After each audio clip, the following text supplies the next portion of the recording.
When the cultivators from the divine realm invaded Earth, superpowers and firearms became humanity's last hope. Can the two superpower academies on Earth, Gou Chen and Adam, shoulder the future of mankind? What kind of profound heritage does the so-called chosen nation of Huaxia possess? This is the carnival of the god slayers. A boy with the ability to replicate, with the body of a mortal, wields the power of the world and will ultimately slay the gods. Chapter 1, Qianming, the best in the world. Wait until I arrive to team up. I've got control. Charge. Hey, don't rush ahead, it's just you charging alone. I'm out, retreat. Don't go in, damn it. As the lights came on, the street food stall was as lively and noisy as usual, with the neon lights of the dance hall across the street reflecting a colorful world. At this moment, a group of boys at a table in the corner of the food stall had dark expressions, falling into a dead silence. Smack. Li Tao slammed the table, looking frustrated at the boy next to him. I'm not saying, how dare you, as a support, take on 5? Who gave you the courage, Liang Jingru? Hee, probably the courage given by Jiang Yongying. Yo, look, Jianming's face is all red. The boys immediately laughed and started teasing. Ji Qianming's face flushed, and he didn't refute. Instead, he secretly glanced at a graceful figure at the next table. Wearing a pure white dress, with a standard goddess-like face, her ethereal temperament was even more enchanting under the neon lights. Every smile and frown tugged at his heartstrings. Ji Qianming took a deep breath, raised his wine glass, and deliberately raised his voice, looking eagerly at everyone. Chapter 2, Blue Rose. Everyone turned to Ji Qianming, who was holding a blue rose, with strange expressions. Ji Qianming pondered for 2 seconds. I see that this flower's face doesn't look too good, too fiery. This blue rose can cool the fire and also perfectly unify it, completing its merits. After saying that, he directly inserted the blue rose into the center of 99 roses. Then he turned and left, the whole action clean and neat, with a hint of a master's demeanor. Jiang Yongying. Jin Tong. Friends and family. This master ducked, do you know this lunatic? Jiang Yongying took a deep look at Ji Qianming's departing back. Shook her head, unsure of what she was thinking. Among the fresh red 99 roses in her hand, a blue rose stood alone, and as the breeze blew, a petal floated away into the distance. Just after turning the corner, Ji Qianming started running, bitterness swirling in the corners of his eyes, flowing away in the wind. Damn it, what a load of nonsense about having a beginning and an end. I shouldn't have looked at those so-called motivational quotes. Don't I know my own weight? Why did I have to go over and embarrass myself? Misplaced affections. In the end, it was still misplaced. Chapter 3, Mirror Flower. Where am I? Ji Qianming slowly opened his eyes, seeing a strange street, a blood-stained road, and the fish-belly white gradually appearing in the sky. He froze for a few seconds, then suddenly stood up, feeling around his body with his hands. My head is still there, my intestines haven't spilled out, my legs are fine, and down there. He unzipped to confirm, phew, thankfully still there. Strange, didn't I get hit by a car? How come I have no injuries at all? Huh? He frowned and looked down at his chest, where a silver pattern lay quietly on the left side of his chest. It was a complex design made up of tiny diamonds, resembling a 6-pointed star, and from a distance, it looked like a snowflake. What is this? What's going on?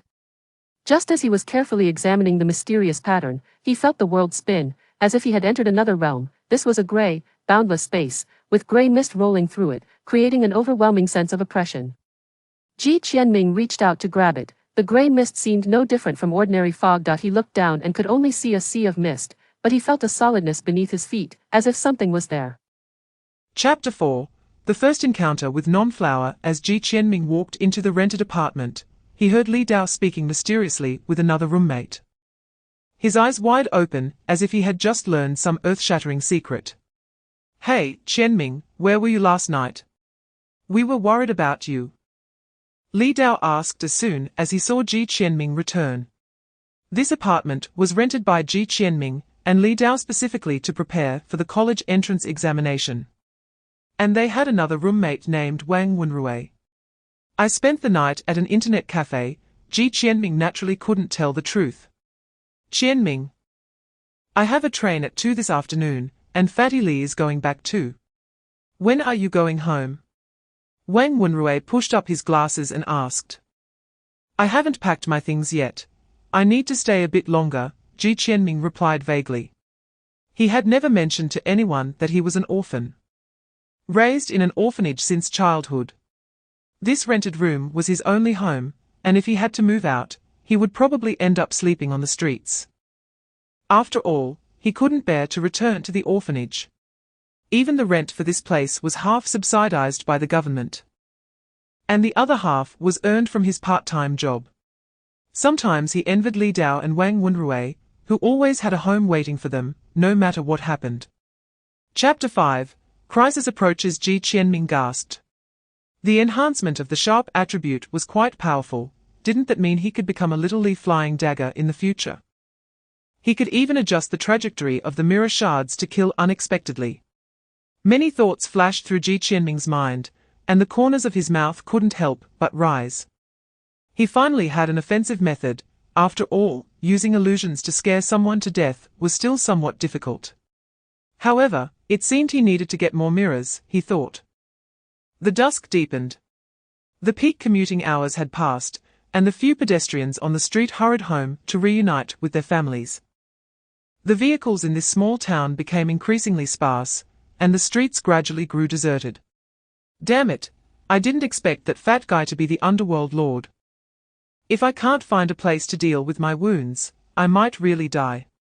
At this moment, a black figure staggered out of a secluded alley, frowning. The inside of his black coat soaked with large patches of blood, blending into the darkness, making it hard to notice. During the day, the streets were filled with pedestrians. And the risk of exposure was too high. Renyi had gritted his teeth and endured in the corner of the alley for a day until now he finally found a chance to come out. Chapter 6. This house is eerie. Fortunately, Ji Qianming didn't act rashly, he secretly rejoiced. The sudden appearance of the handgun proved that this man was definitely an ability user. The two exchanged glances for a few seconds. Looking at the frightened Ji Qianming, Renyi hesitated for a moment and then put down the gun. This kid looked like a coward. Don't come any closer. This is just a warning. Next time. Renyi's face was as dark as ice. And the words he uttered sent chills down one's spine. In his eyes, Ji Qianming was merely a disposable tool. If the tool didn't obey, killing it would have no effect on him.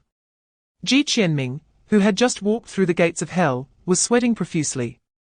He then noticed the words appearing in the mirror in his mind. Detected contact with leaf pattern illusionist. Start replication. Yes, no. Replication progress. 0120 seconds. Illusionist. Ji Qianming fell into deep thought. It sounded like it could turn illusions into reality. But if that were the case, why would he risk waiting at someone else's door instead of just conjuring alcohol and bandages himself? Moreover, judging from the handgun that had just disappeared and reappeared, perhaps he could only manifest one item at a time. When one appeared, another would vanish. Chapter 7. The killing intent of the Dark Knight. I've told you countless times. Do not call me your majesty. A deep voice came from the other end of the phone, somewhat helpless. He. The fat man smiled slyly and then became serious. Old Zhong, my underworld power tracked him to a residential area. I'm afraid he might take hostages. If not handled well, it could endanger ordinary lives. After a moment of silence, the voice on the other end said, The Heavenly Eye is not with you right now and can't help you locate him. You'd better proceed with caution and wait for 26 hours until the Heavenly Eye reaches your area before taking action. The fat man's brows furrowed. He was worried that Renyi wouldn't wait for the 26 hours. He knew Renyi well, cold and brutal, willing to do whatever it takes to achieve his goals. And he feared he would kill and silence people before the Heavenly Eye arrived. By the way, after the matter is resolved, hurry to Zhenjiang. They need someone to oversee there. I might not be able to arrive for another 2 days. Zhenjiang. Is that thing going to come out? Yes. It must be done quickly. The cancerous group from Shangxie has already arrived. Okay. The fat man answered readily. Oh, by the way. The man on the other end suddenly remembered something. The last time the heavenly eye reached you, it detected new fluctuations. It seems a new leaf pattern has emerged. Likely a teenager. Check it out. If he has good character, let him come to our academy. The heavenly eye is verifying his identity. I'll send it to you shortly. Chapter 8. The devil's right arm. The moment Renyi's skin touched the sharp object, he swiftly sidestepped, narrowly avoiding a fatal wound. He pressed his hand against his injury, not having time to think, and immediately lay down on the ground. Whoosh! Two sharp objects grazed his scalp, taking away a strand of hair. Damn it! What the hell is that, a blade? His mind raced. This was a meticulously planned ambush. Gou Chen used a ghostly shadow to distract him. And when he realized something was off, he immediately created an absolute dark space. Then he used music to cover the sounds of his movements, and the buzzing of the hidden weapons slicing through the air. Yet he had already mastered his position, while he still had no idea where the opponent was hiding. He figured out the principle behind it and slowly crawled forward on the ground. Whoever exposed themselves first would die. This was a dark jungle. Follow my nose. Move your eyes and change styles endlessly. Gou Chen frowned, listening carefully for a while, but there was no sound from the other side. Either he was already dead, or the opponent had guessed his intentions. Based on his observations of Renyi during this time, it was most likely the latter. He didn't dare to act rashly, and the two remained in a stalemate.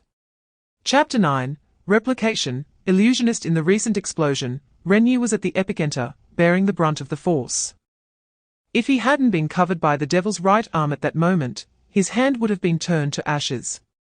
Although his abilities dissipated after his death, his arm remained intact. On the back of the severed arm, a spiral leaf pattern lay quietly.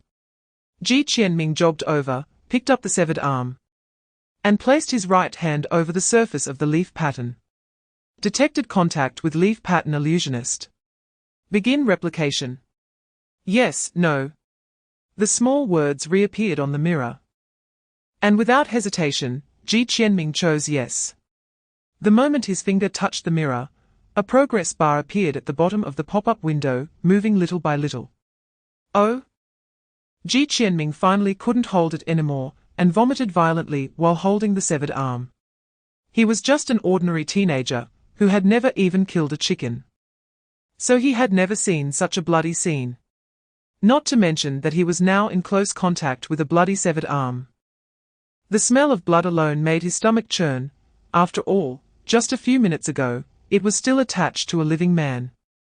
However, even so, he still held onto the severed arm tightly. The replication would take 2 minutes, and he had to hold on no matter what. Chapter 10. Gou Chen Academy. Gou Chen suddenly felt like he had missed something, froze for a few seconds, and sensed that something was off. Wait. What did you mean when you said I would learn this when I got to school? I haven't even received my college entrance exam scores. And when do they teach this in college? Gou Chen raised an eyebrow, realizing that things were not simple, a sense of foreboding creeping into his heart. The chubby guy looked at him with a half-smile, his amiable face sending a shiver down Gou Chen spine. Gou Chen, 18 years old. Picked up in front of the orphanage in 1999 and raised by the orphanage.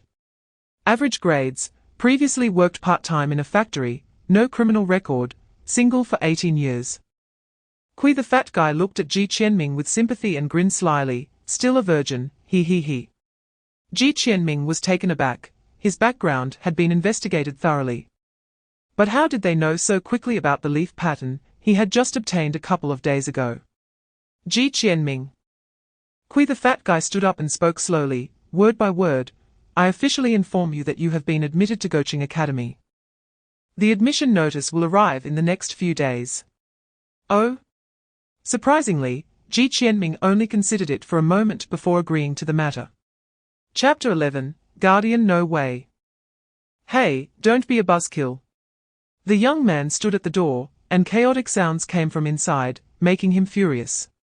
You beasts, you all deserve to die. Bang! With a loud crash, the huge door fell down, kicking up a cloud of dust. The room was extravagantly decorated, with a massive round bed occupying most of the space, and various strange items scattered in the corners. The walls were adorned with pictures of women in various poses. The woman lying on the massive round bed was so frightened that she screamed and hid under the covers. Who the hell is so bold?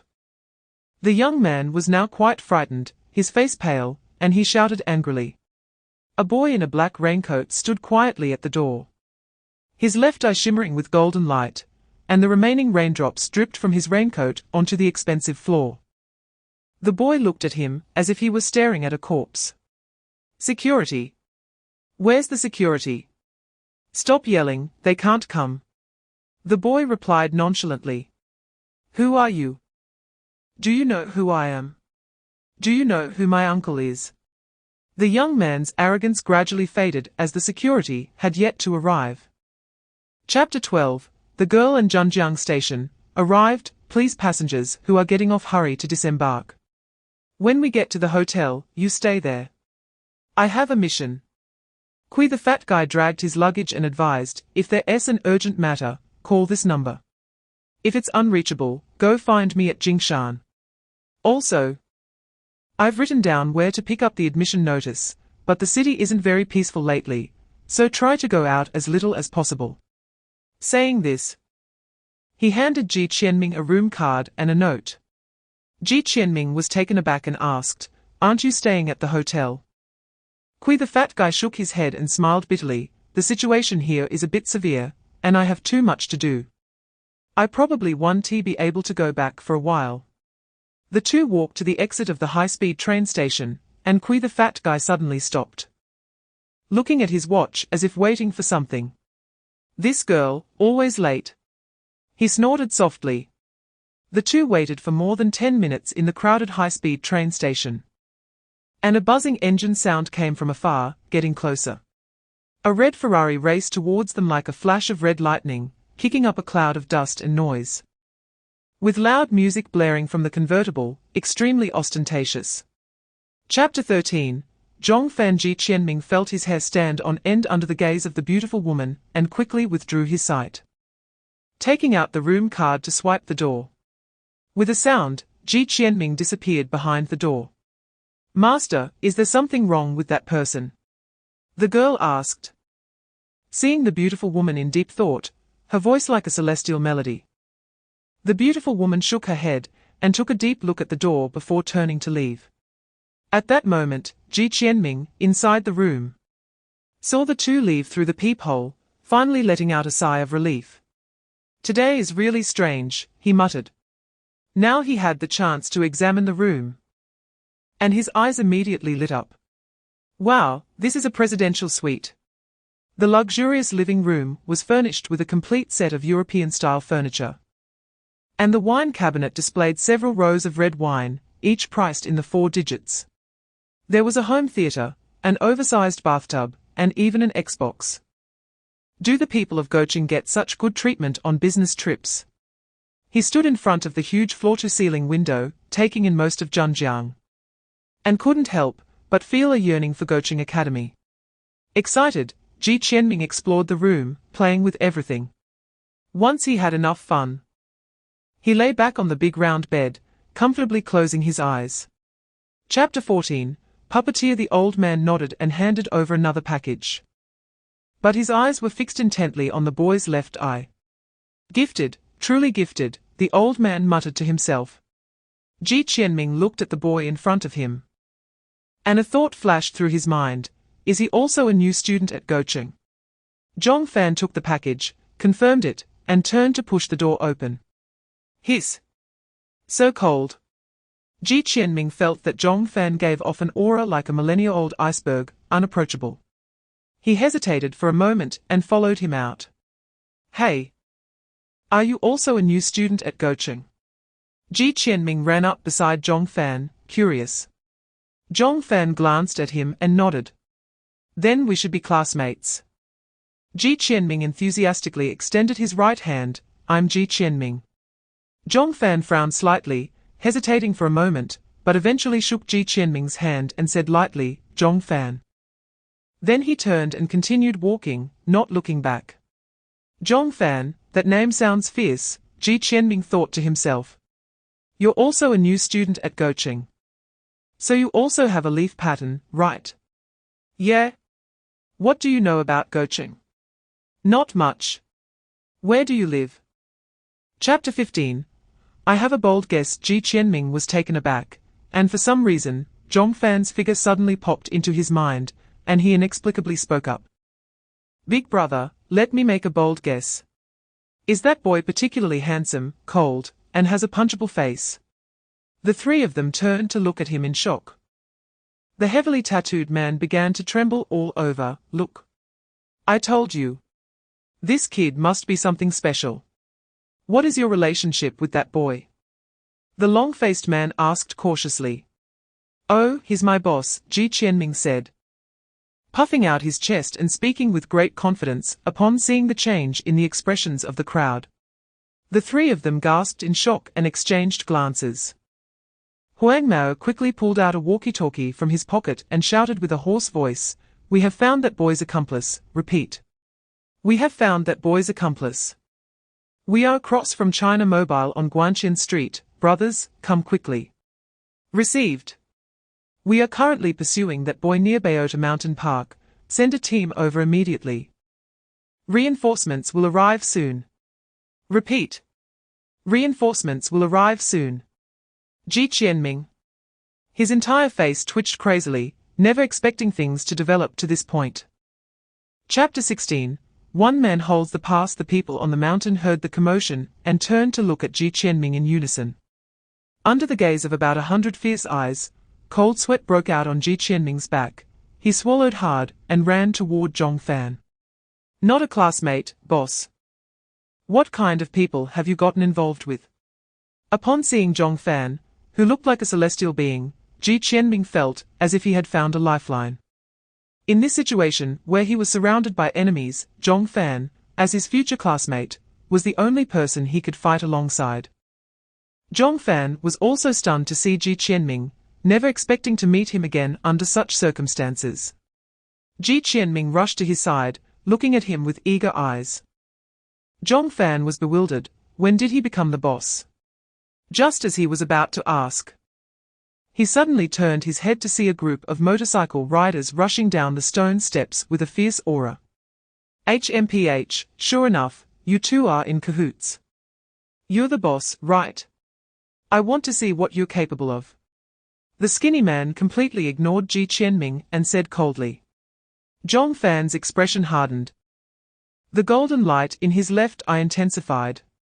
Since they were here, no one was leaving. An overwhelming confidence radiated from Zhong Fan.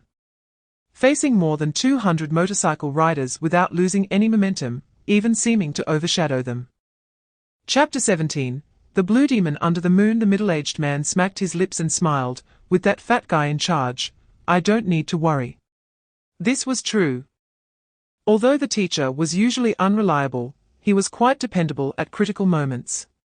The bespectacled man nodded, suddenly remembering something, and pulled out 2 documents from his briefcase. Your Majesty, here are the profiles of the 2 new students, please take a look. The middle-aged man waved his hand and laughed, scolding, I told you, Qing Dao Dao. After being with me for so long, you still don't know that I hate looking at these tedious documents. Just highlight the key points for me. Yes. The bespectacled man respectfully replied and cleared his throat. Zhong Fan, 20 years old, his father passed away when he was 3, raised by his mother, LV Fang. He was once hailed as a once-in-a-century genius and received an acceptance letter from MIT at the age of 16. The bespectacled man's eyebrows raised slightly. Such a genius was indeed rare. In the same year, he was diagnosed with a rare disease, and his family spent their entire fortune on his treatment, forcing him to put his studies on hold. At 19, unable to bear the torment of pain and unwilling to continue burdening his family, he committed suicide by jumping off a building on September 4. Chapter 18. Fierce battle. The blue demon grinned savagely, turned sideways, twisted his waist, and sent a blue leg shadow fiercely towards Zhong Fan. So fast. Zhong Fan's pupils contracted sharply. After transforming, the blue demon's speed, strength, and defense were far beyond what an ordinary person could compare to. No matter how strong he was, he couldn't make up for the physical disparity, and moreover, the two were not on the same level at all. In a moment of desperation, he crossed his arms in front of his chest, and golden light flashed in the pattern of leaves in his left eye, an invisible spiritual force enveloping him. Bang! A muffled sound erupted, and a figure was sent flying like a cannonball, crashing into a sturdy tree, the immense impact breaking the trunk in half. Cough, cough, cough. Zhong Fan struggled to get up from the ground, blood spilling from his mouth, his handsome face devoid of color. The blue demon's power was terrifying. If he hadn't desperately activated his ability to cover his body, that blow would have surely broken several bones. Boss? Ji Qianming shouted, desperately running to Zhong Fan's side. Kid. So eager to die. The blue demon noticed Ji Qianming rushing over, a fierce glint flashing in his eyes. Ji Qianming was extremely calm at this moment, his mind racing. He slapped his pocket, and a mirror shot up into the air. Chapter 19, The Four Emperors of the Sky, passed down through generations. After a while, a figure suddenly appeared on the other side of the stone steps. He looked at the wreckage on the ground and the decapitated body of the blue demon nearby. Resting his chin on one hand, seemingly deep in thought. Under the morning sun, the white crying face mask shone brilliantly. Jingshan Temple. A group of people in white uniforms were busy. Some were using instruments to survey the area, some were exchanging data in a temporary tent, and others were inserting small flags into the ground. At the top of the temple, a plump man was overlooking the orderly crowd below, holding a ceramic teacup and occasionally yawning. Tap, tap, tap. The sound of hurried high heels approached, and a blonde beauty in a fiery red long dress appeared at the tower's top, her brow furrowed and her expression anxious. Teacher, something has happened. She handed her tablet to the fat man, saying solemnly, young people are so impatient, just take your time to explain. The fat man took a sip of tea and spoke leisurely. The technical department calculated that the appearance of that thing has been advanced by 48 hours. What? The fat man trembled, nearly dropping the teacup, his expression changing dramatically. 48 hours. How much time is left from now? Chapter 20, The Enemy Appears, Your Majesty. What a grand title, Ji Qianming thought to himself. Zhong Fan looked down at his watch, slowly stood up, and walked toward the door. Where are you going? Ji Qianming hurriedly got up upon seeing Zhong Fan about to leave. It's not safe outside, don't forget there are thugs chasing us. Zhong Fan took his black coat from the coat rack by the door, and replied calmly, I'm going to find someone. To find an enemy? Yes. I'll go with you. Zhong Fan paused, turning his head to find Ji Qianming looking at him earnestly. We are friends, you're my boss. After the life and death struggle last night, they had a bond that could be called life and death friendship, and Ji Qianming had long regarded Zhong Fan as a friend. Although he was somewhat impulsive and often out of sorts, he was always loyal. Yesterday, Zhong Fan had taken on a group attack for him. And if he were to back down now, he would despise himself. A surge of passion suddenly welled up in Ji Qianming's heart, feeling heroic. Wishing to follow Zhong Fan out to fight fiercely, honoring their brotherhood with the blood of their enemies. I don't need friends. Zhong Fan said coldly after a long silence. Ji Qianming, Chapter 21. Is that it? Boom! A thunderclap rang in Zhong Fan's mind, causing him to tremble uncontrollably. He had long been psychologically prepared for this answer. When the people from Gou Chen told him this news, he was furious and desperate, but still held onto a glimmer of hope. What if they were wrong? Hearing this fact from the puppeteer's mouth shattered his spirit completely. Mother!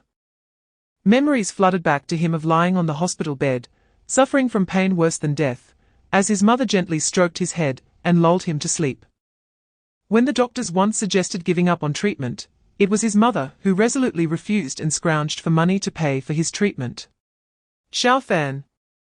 Mom will definitely find the money to cure your illness, his mother's gentle voice echoed in his memory.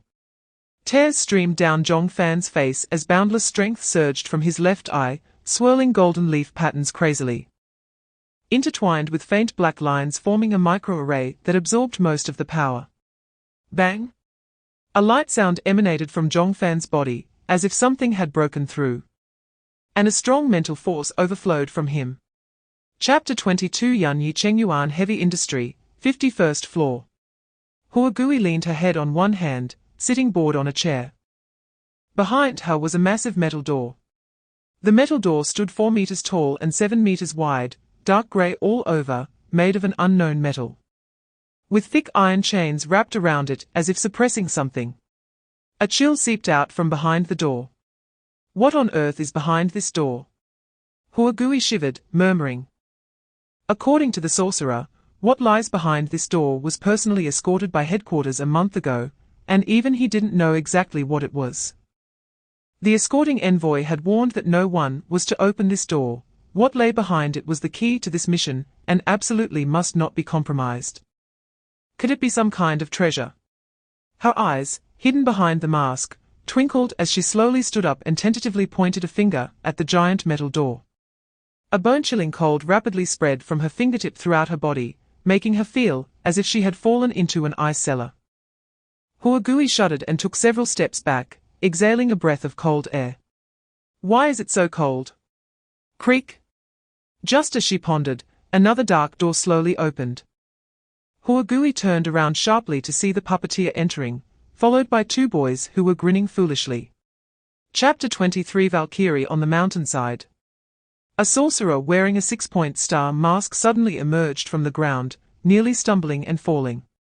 The sorcerer's face was ashen beneath the mask, frowning as he looked towards the mountain peak, lost in thought. Is this the Gou Chen's 3 talents mysterious formation? The Gou Chen 9 formations truly live up to their name, he muttered to himself. Just moments ago, he had attempted to burrow directly to the mountain top, only to plunge headfirst into this 3 talents mysterious formation, becoming trapped for a full hour before managing to escape, and he ended up back where he started. After pondering for a while, a flash of determination crossed his eyes. Since I can't sneak up, I'll just charge in. He pulled out a jar of unknown creature's blood from his pocket, dipped his finger in it, and carefully drew an alchemical array on the ground. This alchemical array took a full 5 minutes to draw, consuming a tremendous amount of mental energy. When the final stroke was completed, the sorcerer swayed slightly, barely managing to stay upright. On the ground lay a massive red pattern, 2 meters in radius, with extremely complex lines, exuding a vast amount of blood energy. Anyone who looked at it would lose their mind, resembling blood-colored patterns seeping from hell, sending chills down one's spine. Chapter 24 Spirit Possession. He. The hoarse laughter of the sorcerer came from beneath the mask, like a snake flicking its tongue, making one's hair stand on end. So what if it's a Valkyrie? I haven't even made my move yet. Saying this, he pulled out a pair of white gloves from his pocket and leisurely put them on, each glove adorned with different alchemical array patterns on the back, mysterious and profound. Park Ji-minute raised an eyebrow, her spear humming as her back arched slightly, and after gathering her strength, she charged again. The sorcerer stood still, murmuring something under his breath, as the red array on the back of his right hand quickly lit up, and a fireball the size of a soccer ball appeared out of thin air in his hand. The flames on the surface of the fireball churned continuously, casting a red glow on the 6-point star mask. The sorcerer waved his right hand, sending the fireball flying rapidly towards Park Ji-minute. But that wasn't all. After a brief chant, 2 more fireballs appeared, forming a triangular blockade around her escape routes.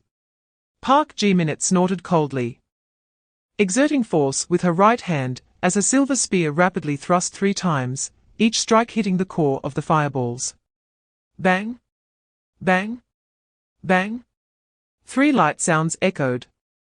And all the fireballs transformed into streaks of flowing light, falling to the ground. Chapter 25. The spear pierces the sky. Zhao Zhao Yun.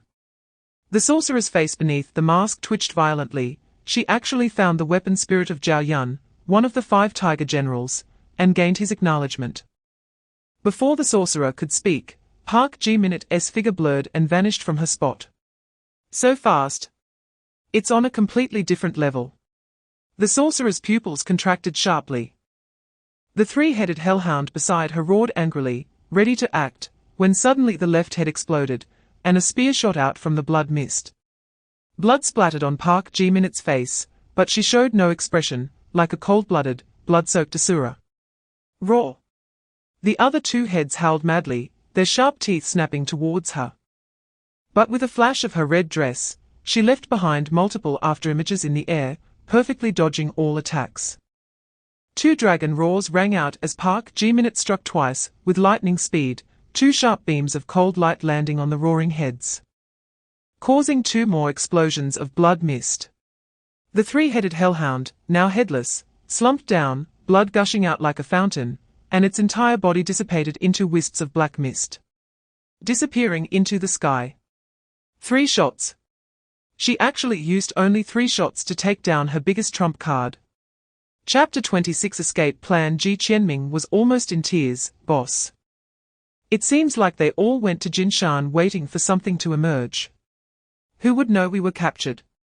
Qianyang, Zhongfan replied calmly. Qianyang? What is that? Qianyang is a specially designed satellite by Gou Chen, used to monitor the fluctuations of Yi Wen's abilities, thereby locating the positions of Yi Wen ability users. Ji Qianming suddenly understood. No wonder Fatty Kui knew about his ability so easily back then. It was all thanks to Qianyang's observation. Can Qianyang see us right now? Has Gou Chen sent someone to rescue us? Ji Qianming jumped up, excitedly speaking. Qianyang's observation target is the entire Earth, and it completes a full orbit around the Earth every 72 hours. Zhongfan's words extinguished Ji Qianming's hope directly. There was still 20 hours until it would pass over Zhenjiang again. Ji Qianming sat down on the ground in despair. After 20 hours, he was probably close to being dissected, right?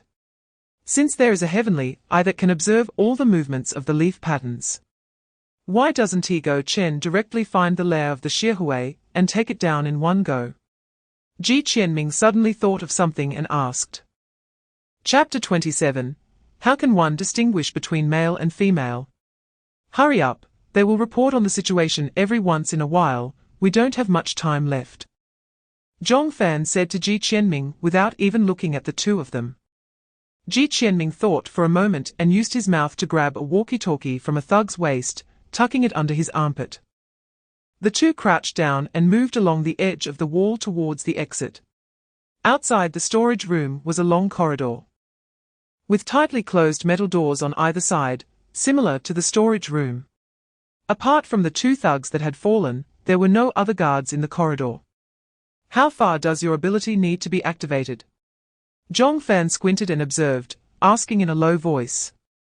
Ji Qianming pondered for 2 seconds and said, about 10 meters. He had never tested how far his ability could reach, only remembering that he had scared Li Dao when he was in the rental house. And the distance to the mirror at the sink was about 10 meters. It was better to be conservative in this situation. Zhongfan nodded, and the 2 of them quietly walked towards one end of the corridor. Ahead was a large office area, with desks neatly arranged, but at this moment, there wasn't a single office worker present. Only 5 armed thugs stood in different directions, slowly surveying the surroundings. Chapter 28. Gou Chen saves lives. The leaf pattern on Ji Qianming's chest flickered, quickly activating non-flower. Boss, hurry in. Ji Qianming shouted to Zhongfan. After Zhongfan took out the thug, he leaped over the desks like an extreme parkour athlete, quickly entering the manager's office.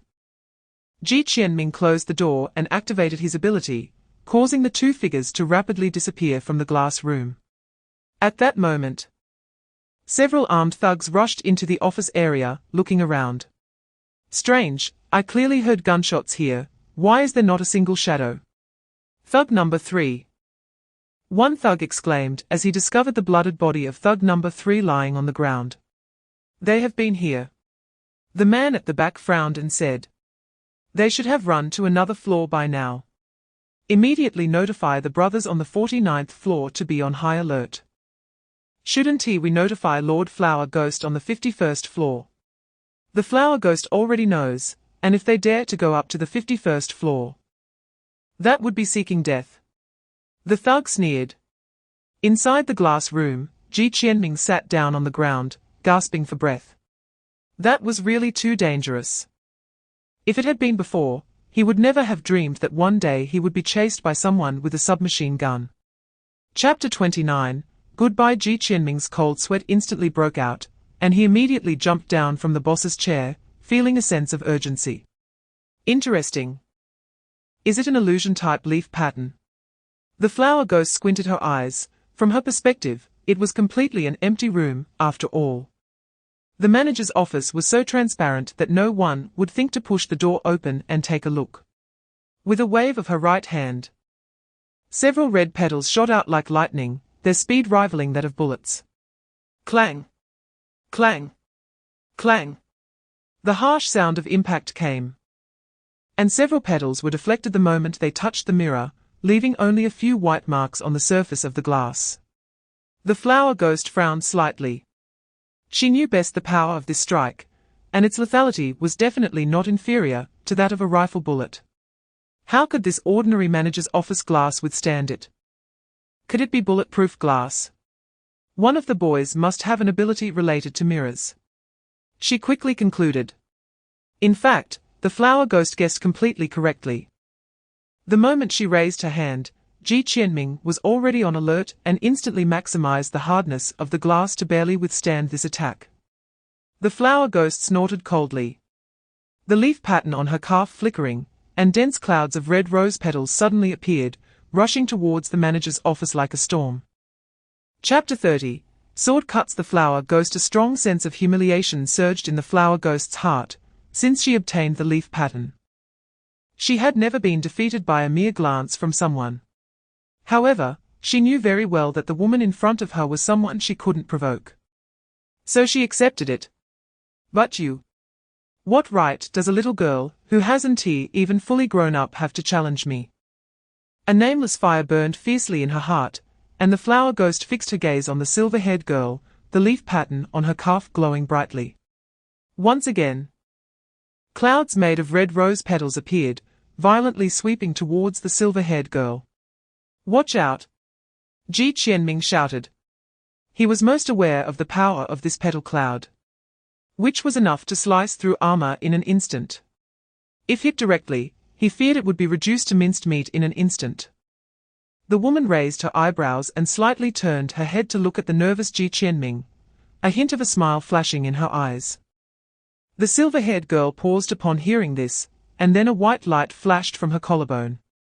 She stomped her right foot, and a thick pillar of ice shot directly out of the ground, freezing most of the red cloud. Indeed, related to ice, the Flower Ghost's brows furrowed under her mask. Ice abilities were her natural enemy, and she had to give her all in this battle. Chapter 31. Zero Organization. Ice Emperor. This woman is actually the Ice Emperor that Zhongfan mentioned. Ji Qianming was unable to recall how many times he had been shocked today, but he was still astonished as he looked at the woman in white. No wonder, when she merely assessed me, I felt overwhelmed by her pressure. Is this the 4 emperors of Huaxia? Zhongfan, however, was not surprised at all. He had long guessed the identities of the 2 in front of him. You are here, so Zhong Jingyan must be here too? The woman asked, her beautiful eyes turning. Emperor Yang has already gone to Gold Mountain. I must leave immediately to be by His Majesty's side before that thing appears. Qingya glanced at the time and answered. As soon as the words fell, the entire building began to shake. An earthquake. Ji Qianming was taken aback. The Zhenjiang area is not on the edge of tectonic plates, so there shouldn't be an earthquake, right? Qingya's face changed, and the woman chuckled lightly. It seems you won't make it in time. Ice Emperor. I have urgent matters to attend to, so I must take my leave. Qingya said anxiously, bowing quickly. Just as he was about to leave, he suddenly thought of something and looked at Ji Qianming and Zhong Fan. Junior brothers, I have something to attend to, so I will leave first. You can go to Gold Mountain to find us. The people from Gou Chen are all there. Chapter 32, Zhu Yang immediately after.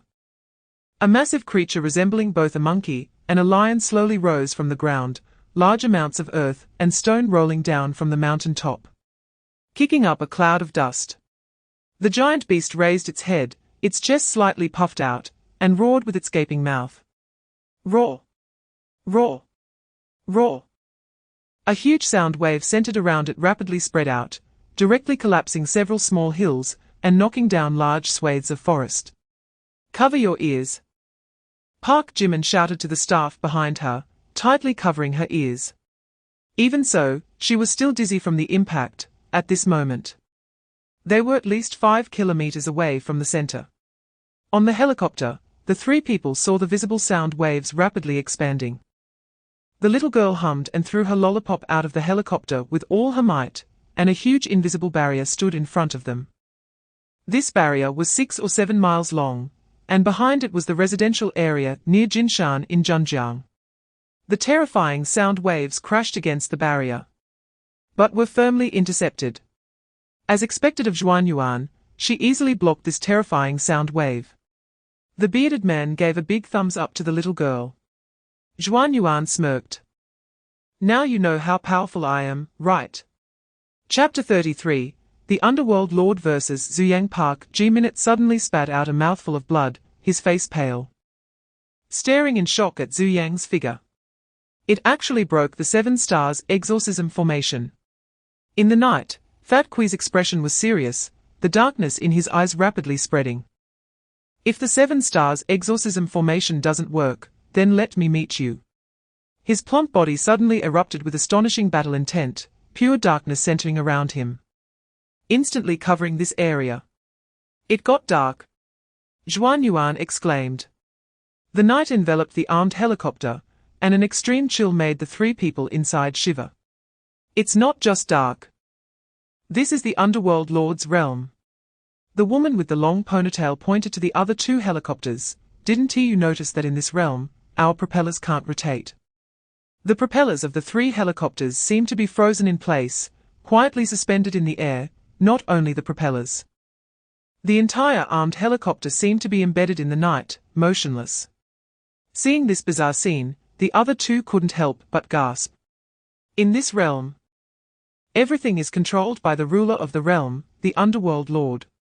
As long as he has a thought, we will be destroyed. Chapter 34, Severed Tail. The group walked into a dark door, revealing a vast space inside. A gigantic metal door stood at the back, locked with numerous heavy locks, as if sealing away hellish demons, making onlookers' scalps tingle.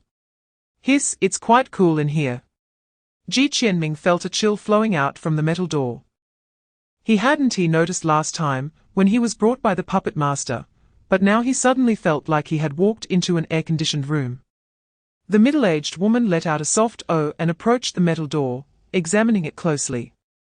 Ji Qianming dared not speak, quietly moving to Zhao Chishue's side, and whispered, "Chishue. Is Emperor Ice your master?"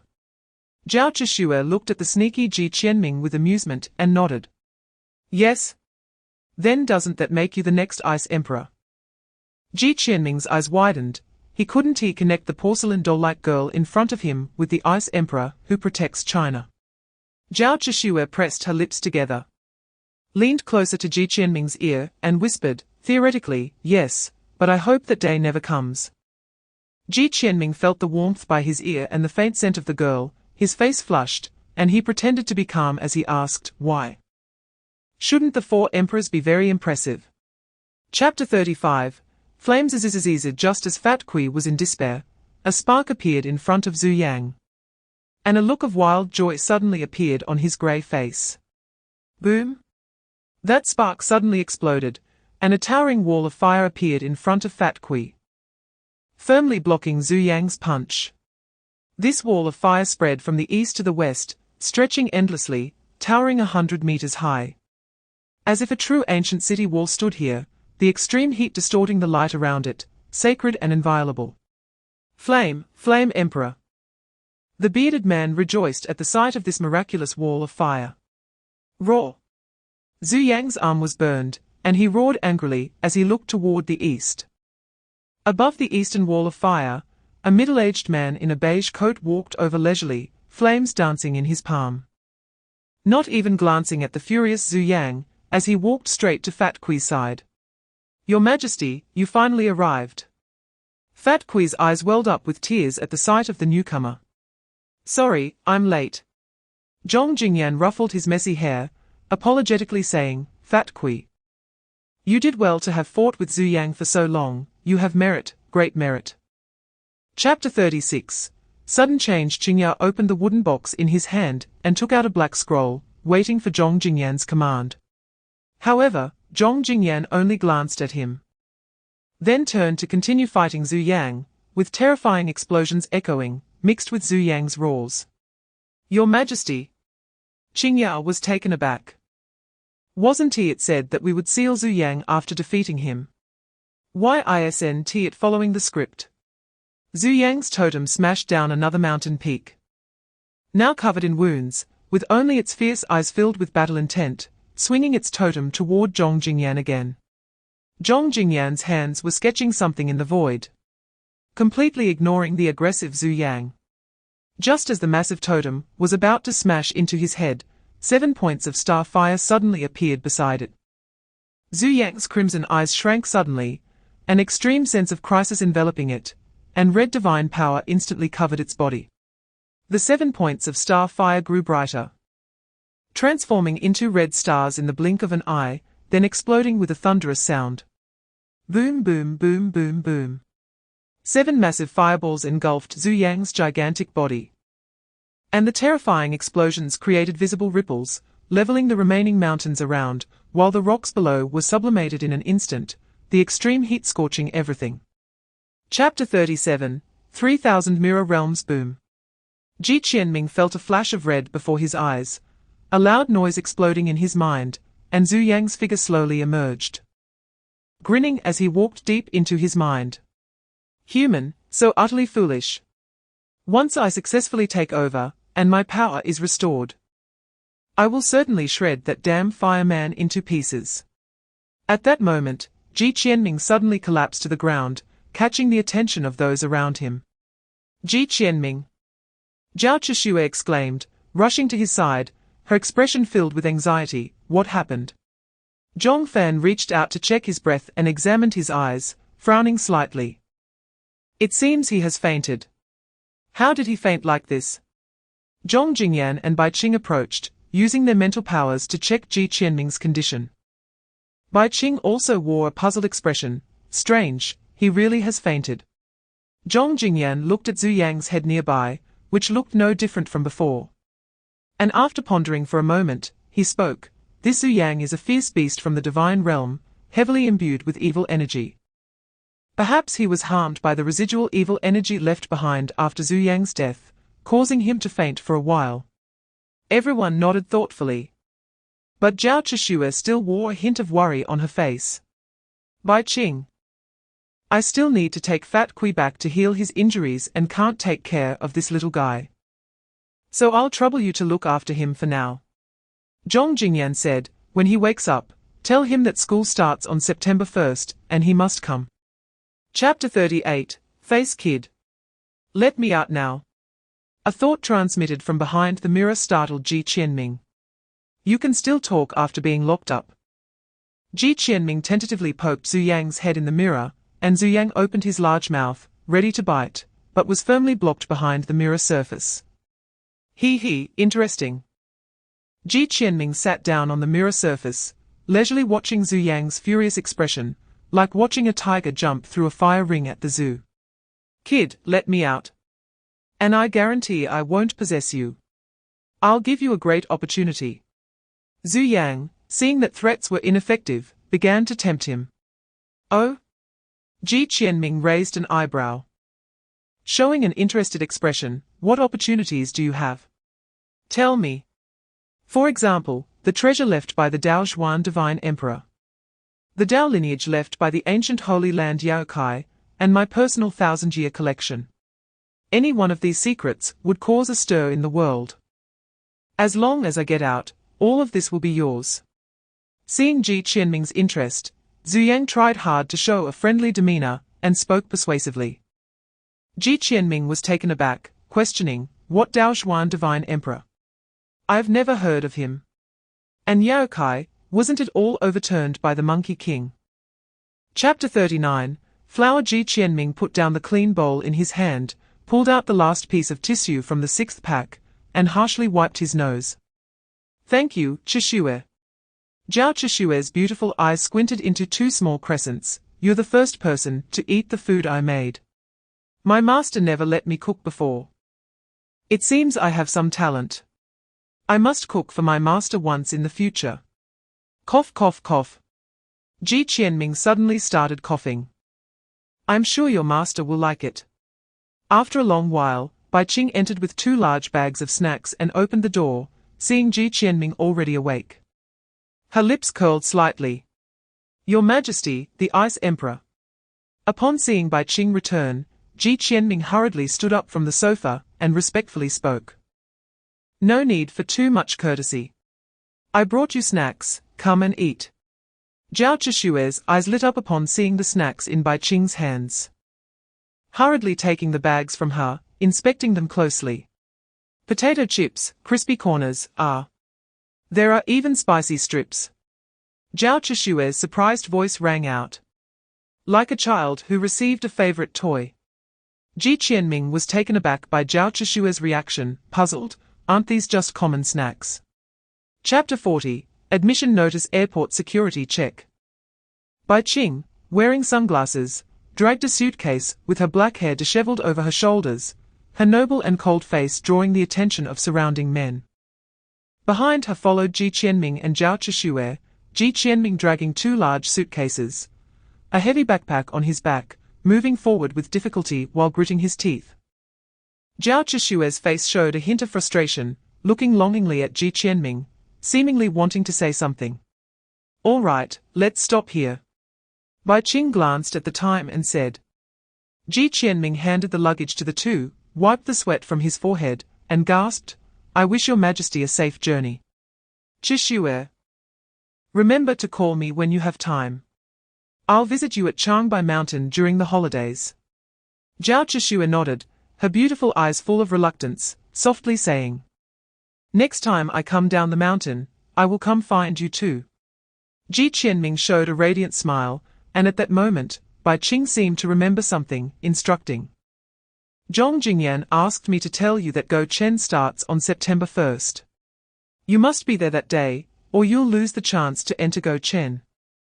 Ji Qianming was taken aback, then nodded, feeling something was subtly off. Chapter 41. Haunted House. Ji Qianming carefully examined the spirit key in his hand, muttering. How does this thing open the door to Gou Chen? How do you use it? Do I just insert it in the door, and shout open sesame for Gou Chen to appear before my eyes? He solemnly stored the admission notice and spirit key. Thinking that with a month and a half until school starts, researching wouldn't yield much now.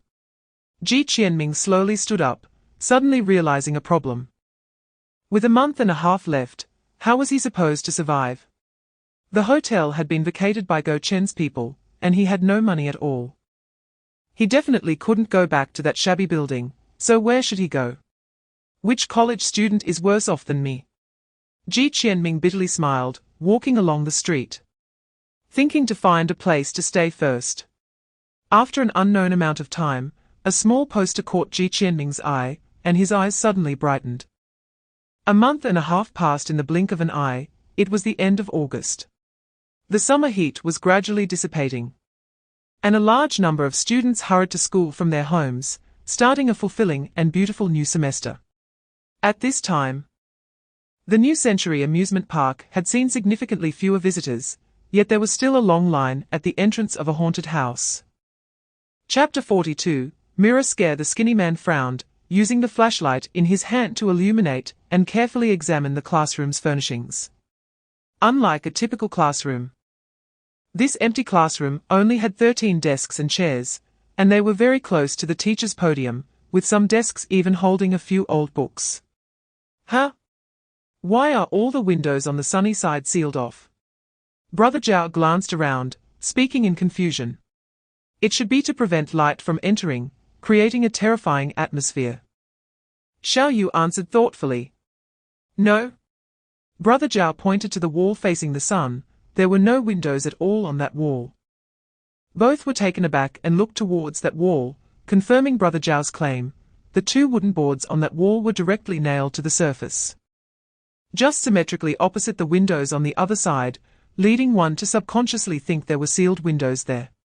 The skinny man approached and removed a piece of wood, sneering. Sure enough, there's a trick here. These wooden boards aren't nailed down, but hung up. The group quickly removed several wooden boards, revealing a large square mirror behind them. They continued to dismantle the wooden boards at the window position of the back half of the classroom, and it was still a mirror. Chapter 43, Partition. You don't need to go in, both of them have fainted from fright. I've already sent someone in to carry them out. Ji Qianming was taken aback. They've already fainted.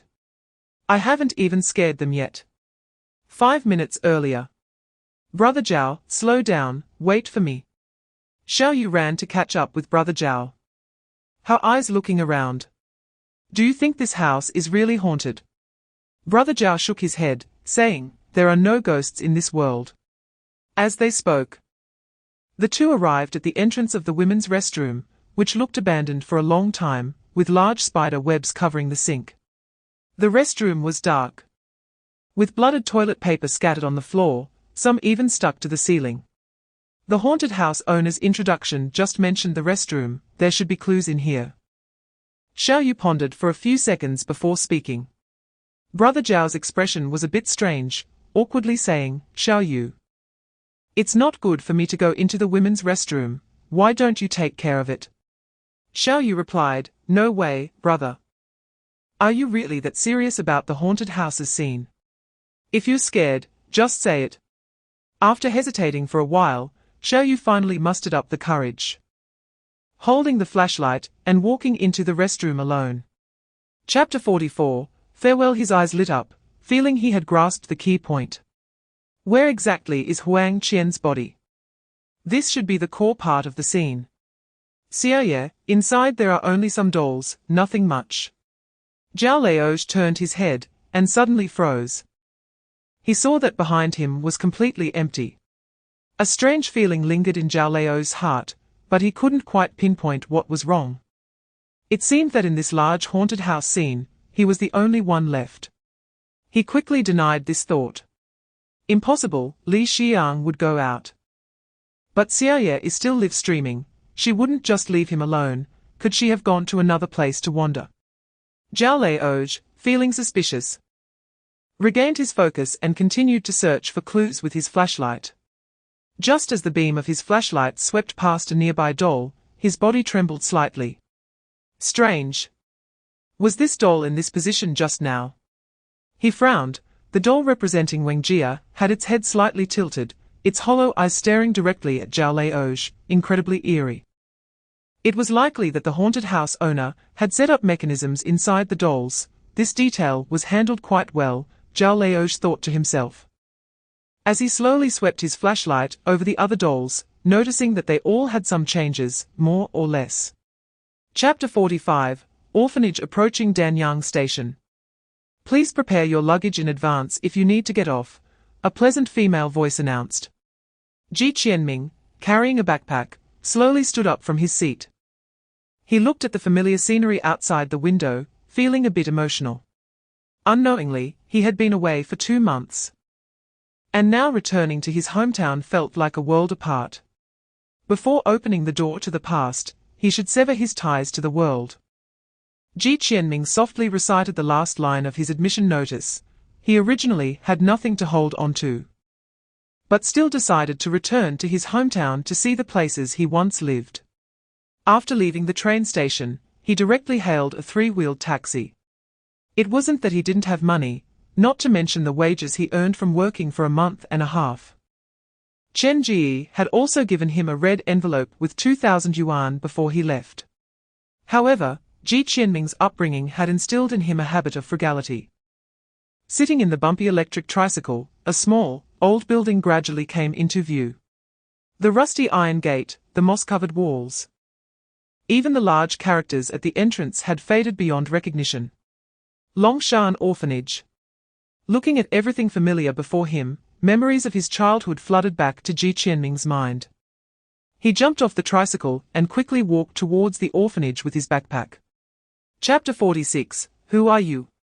Ji Qianming fell into silence, his heart filled with mixed emotions. It seemed that there were deeper reasons behind his parents abandoning him, and his origins became even more obscure. Not to mention the fact that the luminous pearl, which was a form of alimony, was worth a fortune. However, no matter how valuable these items left behind were, they could not compare to the impact of the words "I'm sorry" on Ji Qianming. What exactly did you go through? Even after leaving the orphanage, his mindset had not calmed down. He kept guessing about the situation back then, but remained clueless. He tied the jade pendant around his neck with a red string and kept the luminous pearl close, suddenly feeling as if he had become rich overnight. Just how much is this luminous pearl worth? Hundreds of thousands. Millions. Ji Qianming suddenly became very interested in the value of the luminous pearl, secretly deciding that he must find an expert to appraise it later. He couldn't sell it, but perhaps he could find clues about his parents through it. Seeing that it was getting late, he casually found a nearby inn and stayed the night. The next day, September 1st, Ji Qianming, with his backpack, headed to his final destination, number 3 middle school. At this moment, the school had not yet started classes, and it was quiet inside. Ji Qianming slowly wandered around the school, memories of his past struggles flashing before his eyes. Chapter 47, Welcome to Gou Chen Academy. Ji Qianming crossed through a vortex and felt dizzy, vaguely hearing someone calling his name. Suddenly, he found himself falling onto a hard surface. Ouch, that hurt. Ji Qianming rubbed his backside, the corner of his mouth twitching slightly. When he opened his eyes, he was stunned.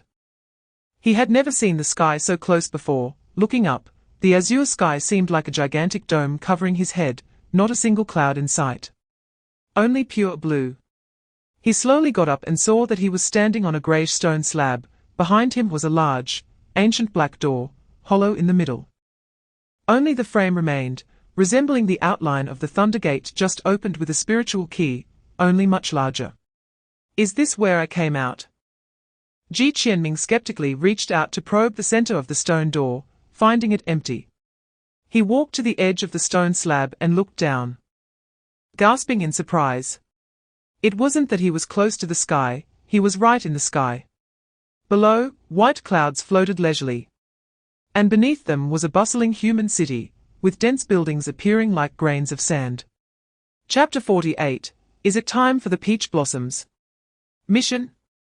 Sounds a bit like a secret organization, Ji Qianming thought to himself. The two walked to the inner end of the square, where a huge display screen stood in the center, filled with small text. Sea-level mission, investigate the cause of the loosening of the divine realm seal deep in the Cape of Good Hope, reward, 25 credits. A-level mission, assist members of the Zero organization in hunting down the envoy of Shangxie, the Poison Prince, reward, 12 credits. B-level mission, find traces of the divine realm spies who fled to Cambodia, reward, 55 credits. S-level mission, extremely dangerous find and slay the Zixiao divine general, who has emerged from the divine realm seal, reward, 30 credits. At the bottom of the display screen, several people were talking to each other, and when they saw Qingya bringing Ji Qianming over, they all surrounded him. Qingya, are you bringing a new student to report? A cheerful black man asked, looking at Ji Qianming with great interest. Yes, are you planning to go on a mission? Qingya greeted several people, as if they were old friends. Yeah, otherwise we won't earn enough credits this semester and we'll have to repeat the year, the black guy said with a bitter smile. then gave Ji Qianming a big hug, saying, "Welcome, new student, to Gou Chen." Chapter 49, Monument Forest Tuition Fees. Qingya was taken aback, looking at Ji Qianming seriously. "You might have some misunderstandings about Gou Chen.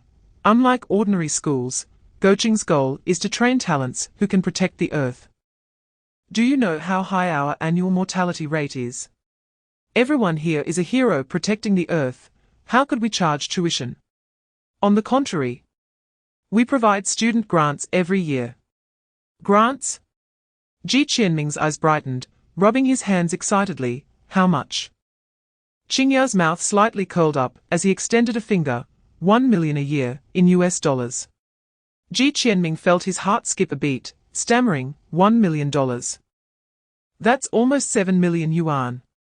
Seeing Qingya nod, Ji Qianming couldn't help but gasp. He had never seen 10,000 yuan in his life. And now he could earn 7 million a year. No wonder the people at Gou Chen were so generous. This income level would make anyone a millionaire in the real world. "Don't rush to the dormitory. There's another place I want to take you," Qingya said. "Where to?" "Monument Forest." Qingya. Chapter 50, Your fate is entangled with peach blossoms, life is short. "Hello, I'm Ji Qianming, this is room 304, right?" Ji Qianming cautiously asked upon seeing the ancient-looking young man. "Oh, that's right, I'm Duanmu Qingyu, I live in room 2. Duanmu Qingyu put down the divination tools in his hands, stood up, and bowed respectfully. Ji Qianming was stunned for a moment, mimicking the bow. Then looked at the table full of tortoiseshell bamboo sticks, and asked curiously, "Are you divining?" He, I was just bored and passing the time." Duanmu Qingyu smiled and tidied up the scattered items on the table, hesitating for a moment before tentatively asking, "Can I ask you something? Have you been particularly popular with the opposite sex recently?" He then waved his hand and explained seriously, "It's not that I'm prying into your personal privacy. It's just that this divination is too strange, and I had to ask." Ji Qianming pondered for a while and slowly replied, "I do feel a bit popular. I used to be like a magnet for the opposite sex, but now there's actually a girl. How did you figure that out?" Duanmu Qingyu explained with a bitter smile, "I came early, and out of boredom. I used the qi observation technique to look at the fortunes of the other 2 rooms to infer your personalities." Chapter 51, Date O Qingyu Baby. "Thank you." Nadia threw a flirtatious glance at Duanmu Qingyu, making him shiver. After getting familiar, Ji Qianming felt that Nadia's personality was indeed quite good. Although she looked like a little tank, she radiated positive energy and was very lively. Ji Qianming suddenly remembered something and took out the note he received from Nadia earlier. Hesitating. If Nadia's previous overtures toward him were due to the Zuyang mark, then since his own peach blossoms had been sealed, should he still go to the banquet? After pondering for a while, Ji Qianming still added her as a friend. After all, they would be classmates fighting together in the future. Even if it wasn't for love. Having a meal together was quite normal, right? Almost at the moment Ji Qianming sent the invitation, Nadia accepted the friend request, and they began chatting. After a while, Ji Qianming slowly got up and apologetically said to the 2, "Sorry, someone has invited me to dinner. I'll chat with you later tonight." Duanmu Qingyu's expression stiffened. And he suddenly looked up at Ji Qianming, their eyes colliding again. "Duanmu Qingyu, is the peach blossom inviting you to dinner?" Ji Qianming, "That's right." Chapter 52, Opening Ceremony. Ji Qianming suddenly coughed, his face slightly red. It was the first time a girl had directly told him she liked him. And he couldn't help but feel a bit proud. "What? I can flirt with girls even without the Zuyang mark, okay." Various dishes were served one after another. And Nadia's eyes widened in surprise as she looked at the diverse array of delicious food on the table. "Qianming, can we eat all of this?" Nadia's eyes sparkled. "Yes. We can eat all of it." Saying this, Ji Qianming picked up a piece of tender roast duck, placed it on a thin skin, dipped it in some sauce, wrapped it with a few side dishes, and handed it to Nadia. "Ah, This is so delicious, Nadia exclaimed as she took her first bite. A flavor she had never experienced before exploding on her taste buds, making her shiver with delight.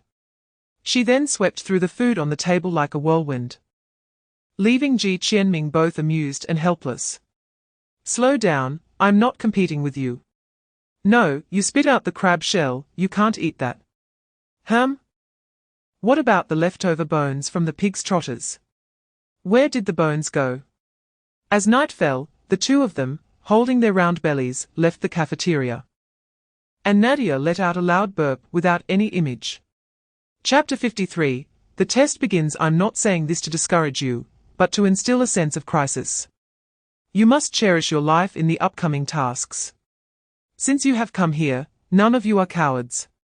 Each of you is a treasure of humanity. And you absolutely cannot disregard your life. Kui Fatty almost shouted this, his eyes already bloodshot. All right, this opening ceremony ends here, you can disperse. Kui Fatty seemed to have exhausted all his energy and spoke dejectedly. Classes officially start tomorrow. This afternoon, there will be a practical test for new students, which will affect future groupings, so you must take it seriously. The audience had not yet recovered from the oppressive atmosphere, and left the auditorium in silence. Boss? Ji Qianming ran straight towards Zhong Fan after exiting the auditorium. Zhong Fan stopped when he saw Ji Qianming jogging over, a slight smile appearing on his lips. Qianming. Long time no see. From being chased by motorcycle thugs to fighting the Blue Ghost, and from sacrificing himself against the puppet master to escaping from Chengyuan Heavy Industries. The two had experienced life and death multiple times, establishing a deep friendship. Zhong Fan's attitude towards Ji Qianming had completely changed. Chapter 54, Let me show you a talent. He shook his head. This was not what he should be concerned about now. Out of the corner of his eye, he suddenly stopped.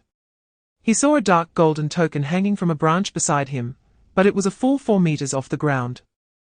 Do they want me to climb up to get it? Ji Qianming raised an eyebrow, a slight smile appearing on his lips.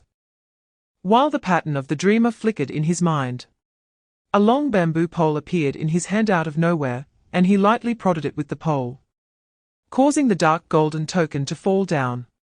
Ji Qianming jogged to pick up the token, blew off the dust on it, and saw the words Gou Chen written on it. The first token is in hand. A hint of joy flashed in Ji Qianming's eyes as he prepared to continue tracking, when he vaguely heard a scream coming from directly ahead. Hiss! That came so fast. Ji Qianming shivered. The sound was not far from him, but he decisively ran in another direction. After a bit of climbing, Ji Qianming found another token in the grass, stuffed it into his pocket, and was happily preparing to continue when a voice drifted from behind him. Have you found a few? Just 2. Ji Qianming was taken aback and turned around abruptly, only to see a burly black man smiling as he walked out from behind a tree, his white teeth reminding Ji Qianming of a certain toothpaste brand. Chapter 55, Mental Communication. The black pursuer's pupils suddenly contracted, and his palm shot towards the mirror spike in midair, unleashing a burst of blue ripples that directly turned the mirror spike into powder. This was not over. The mirror spikes hidden on the tree trunks on both sides suddenly shot out, one aimed at the back of his neck and the other at his throat. The surface of the mirror spikes constantly changed color with the surrounding environment, making them difficult to detect in such a dense forest. The black pursuer felt a chill rise in his heart, his eyes narrowed, and he shouted fiercely. Centered on him, a terrifying ripple rapidly expanded, sending the 2 mirror spikes flying, and of course, Ji Qianming was also blown away. Ji Qianming felt as if his chest had been struck hard by a large hammer, his organs shaking together, and he was thrown several meters into the air before crashing heavily to the ground, a flush suddenly appearing on his face as he spat out a mouthful of blood. Despite this, his extremely calm eyes were still fixed on the black pursuer, who felt a chill in his heart for some unknown reason when meeting his gaze. The black pursuer cautiously looked around, fearing that a mirroring thorn might suddenly fly out from some corner to take his life. The look in that kid's eyes clearly did not suggest he would hold back. Chapter 56, Yu Shenzhen, Save Me. The black pursuer's eyes widened. Although he admitted he had just been cowardly, to say he was here to save him was too much. Right? Did he not care about his own face? Quite the bravado, then don't blame me for eliminating you all. With that, he pulled out 5 shuttle-shaped steel pieces from his pocket and said fiercely.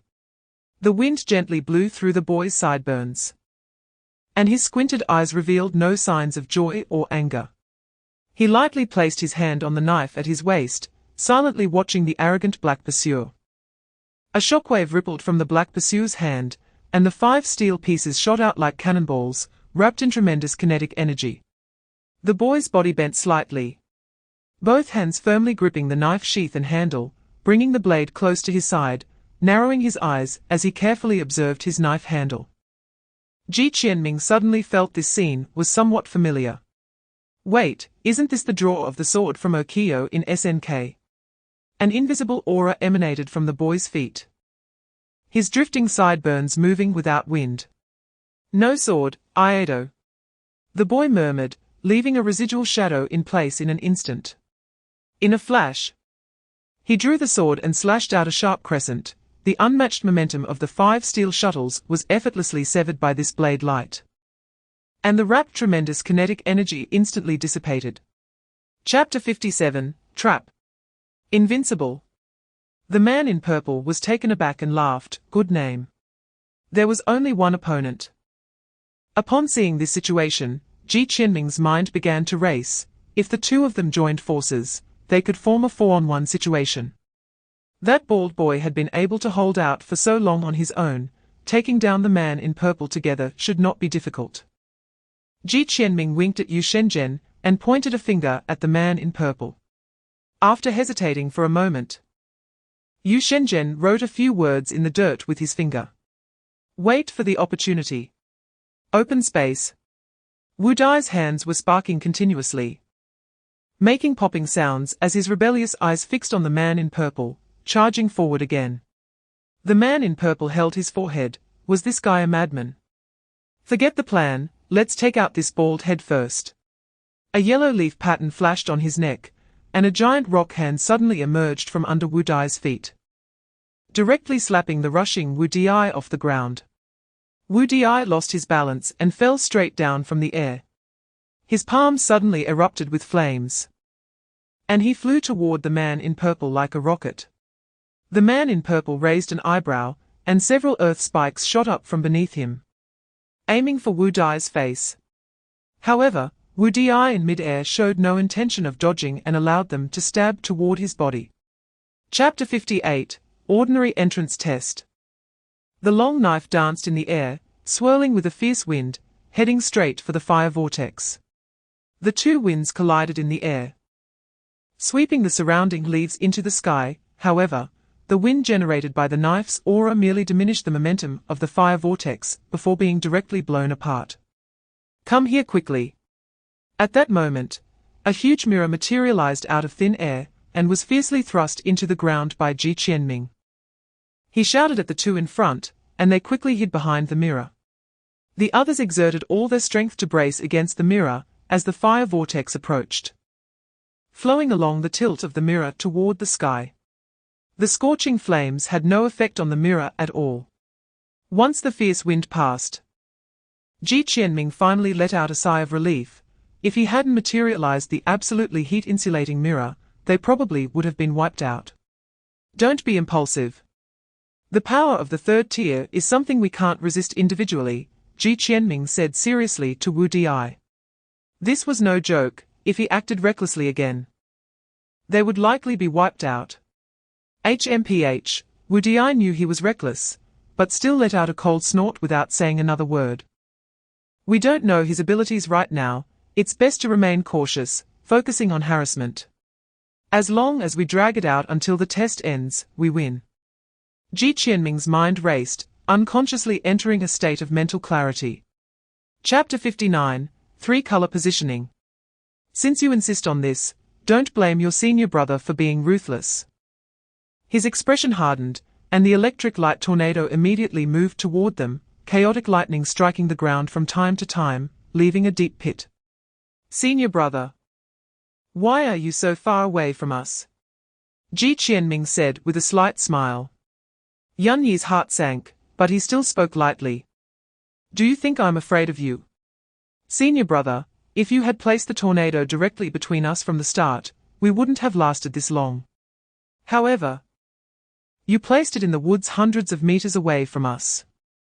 Although the momentum is terrifying, it has hardly harmed us. Therefore, I made a bold guess. Ji Qianming paused before continuing. This skill is an indiscriminate damage weapon.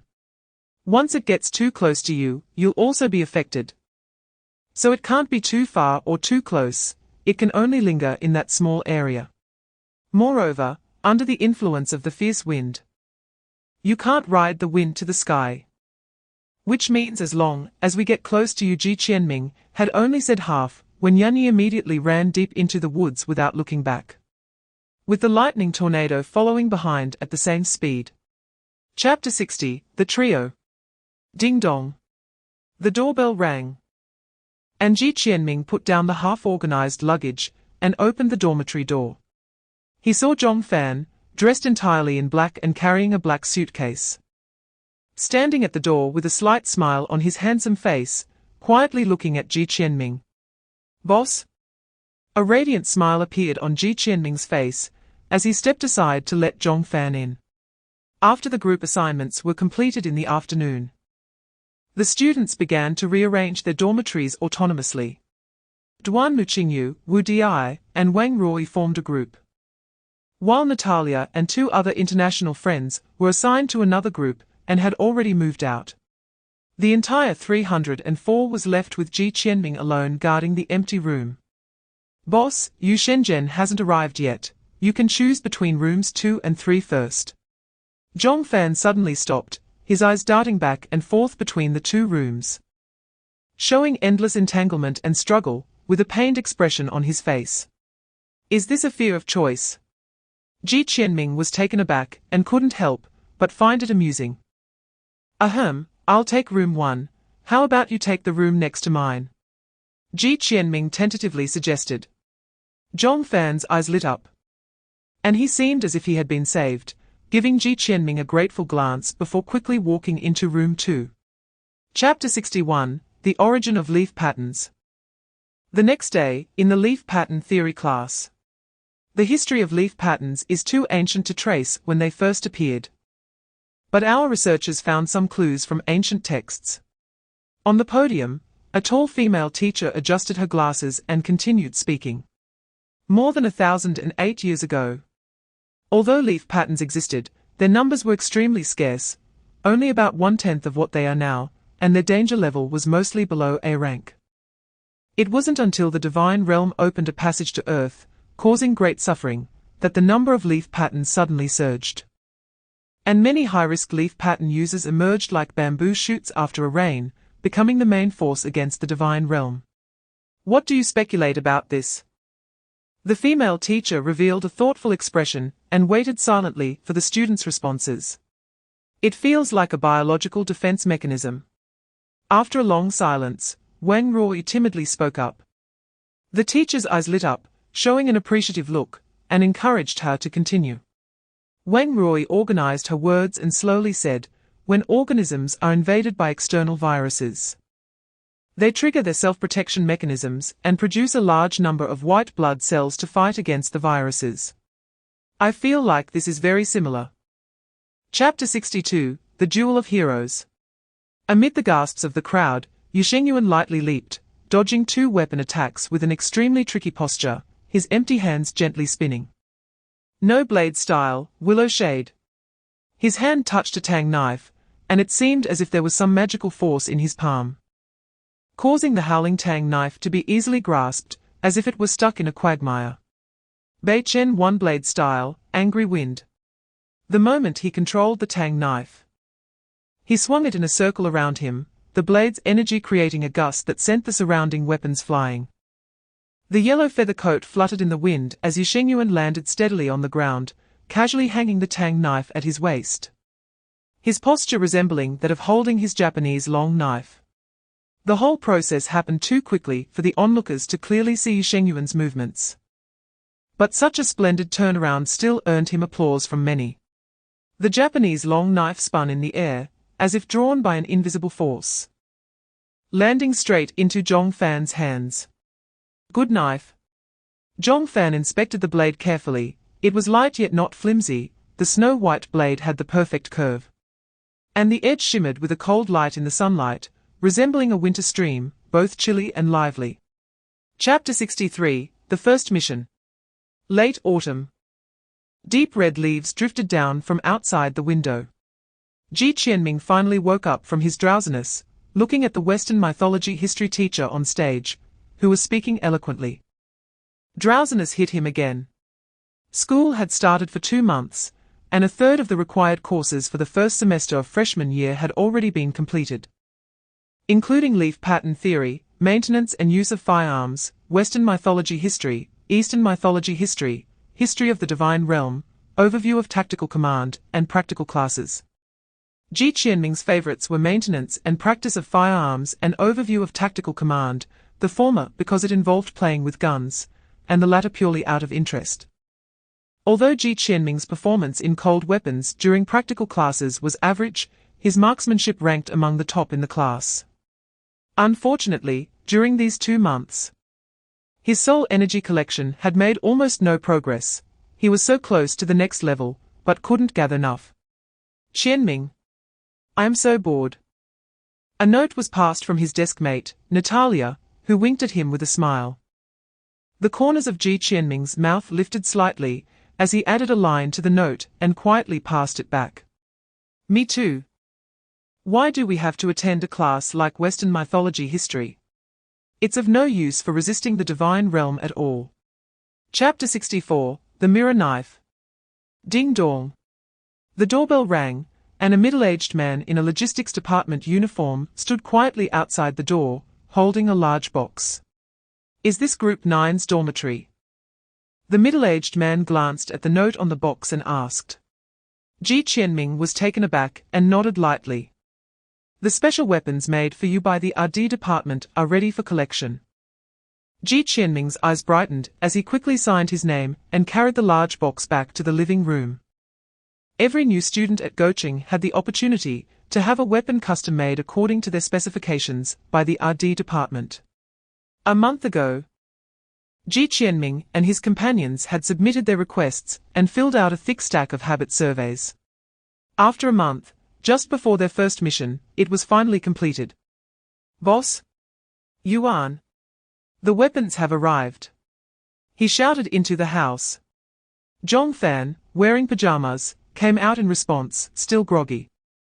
Yu Shengyuan leisurely descended the stairs with a Japanese teacup, his white snow princess never leaving his side. Ji Qianming took out 3 black boxes from the box. This big one is for the boss, the medium one is mine, but Yuan, why is your box so tiny? Ji Qianming looked at the half-palm-sized box with a strange expression. Chapter 65, The Dawn. Passing through the black mist, Ji Qianming felt a dizzying sensation, as if he were wandering in the void, lightly landing in another place. This was an ordinary wooden house, completely empty of furniture, with a thick layer of dust covering the floor and large cobwebs in the corners, looking like it hadn't been inhabited for years. Ji Qianming looked around in confusion. Is this the transition from Gou Chen to Guizhou? In front, Yanyi approached the door of the wooden house, gently pushing it open. The old wood immediately let out a piercing creak, sending chills down the listeners' spines. This teleportation point hasn't been used for a long time, so it's a bit old. But it's sufficient for teleportation, Yanyi explained. The group gradually exited the wooden house, greeted by a vast expanse of green. The wooden house was situated on the mountainside, surrounded by rolling green hills. The 3 were slightly taken aback. Having grown up in a concrete jungle, they had never seen such natural scenery. Ji Qianming took a deep breath, gazing at the white clouds drifting overhead, and couldn't help but exclaim. The environment is really nice. It would be great to retire here someday, what a pity. Yanyi's body slightly trembled, not responding. Everyone here was well aware that the idea of retirement had nothing to do with them. They would die on the battlefield, not of old age in the mountains. Chapter 66. He wants to get some fresh air. Wow, is the sound of the helicopter really that loud? Ji Qianming squinted his eyes, pressing his hands tightly over his ears as the massive helicopter slowly descended onto the helipad. The rotor blades gradually slowed down, and two men in Gou Chen uniforms stepped down from a black cargo truck, carrying a huge coffin from the helicopter. The coffin was made entirely of an unknown stone, half a person tall, with a lifelike carving of a pharaoh on it, arms crossed over the chest, eyes slightly open, as if gazing at the sky. This is the coffin of an Egyptian pharaoh. So impressive. Ji Qianming curiously examined the coffin, unable to help but exclaim. The two logistics department members moved the coffin onto the black truck, securely fastening it in the middle of the cargo area with sturdy straps, and then activated the built-in anti-theft alarm system. We are counting on you all for this escort mission, one of the logistics members said as he stepped down from the truck and cupped his hands in greeting. Don't worry, we'll drive ahead to clear the way for you, Ji Qianming said with a smile, shaking the car keys in his hand, causing the hearts of the three behind him to sink. Ahem, this time I'll drive, Yan Yi said, snatching the keys from Ji Qianming's hand and walking straight toward the off-road vehicle. Chapter 67, Ambush. Ding! The sound of a message arrived from the off-road vehicle, and the screens of Yu Shengyuan and Zhong Fan's phones lit up simultaneously. The three of them suddenly woke from their dreams as Zhong Fan glanced at his phone, his expression odd. In the group chat of the humble little Ji and his big brothers, Ji Qianming had sent a message to all members. I think the pharaoh might want to get some fresh air. What should we do? What on earth? Yan Yi felt like he might still be half asleep. What a mess is this? Something happened. Zhong Fan and Yu Hengyuan exchanged a glance and simultaneously said, rushing directly to the black carriage. What? You guys understood all this? Yan Yi was taken aback, then followed suit. Creak!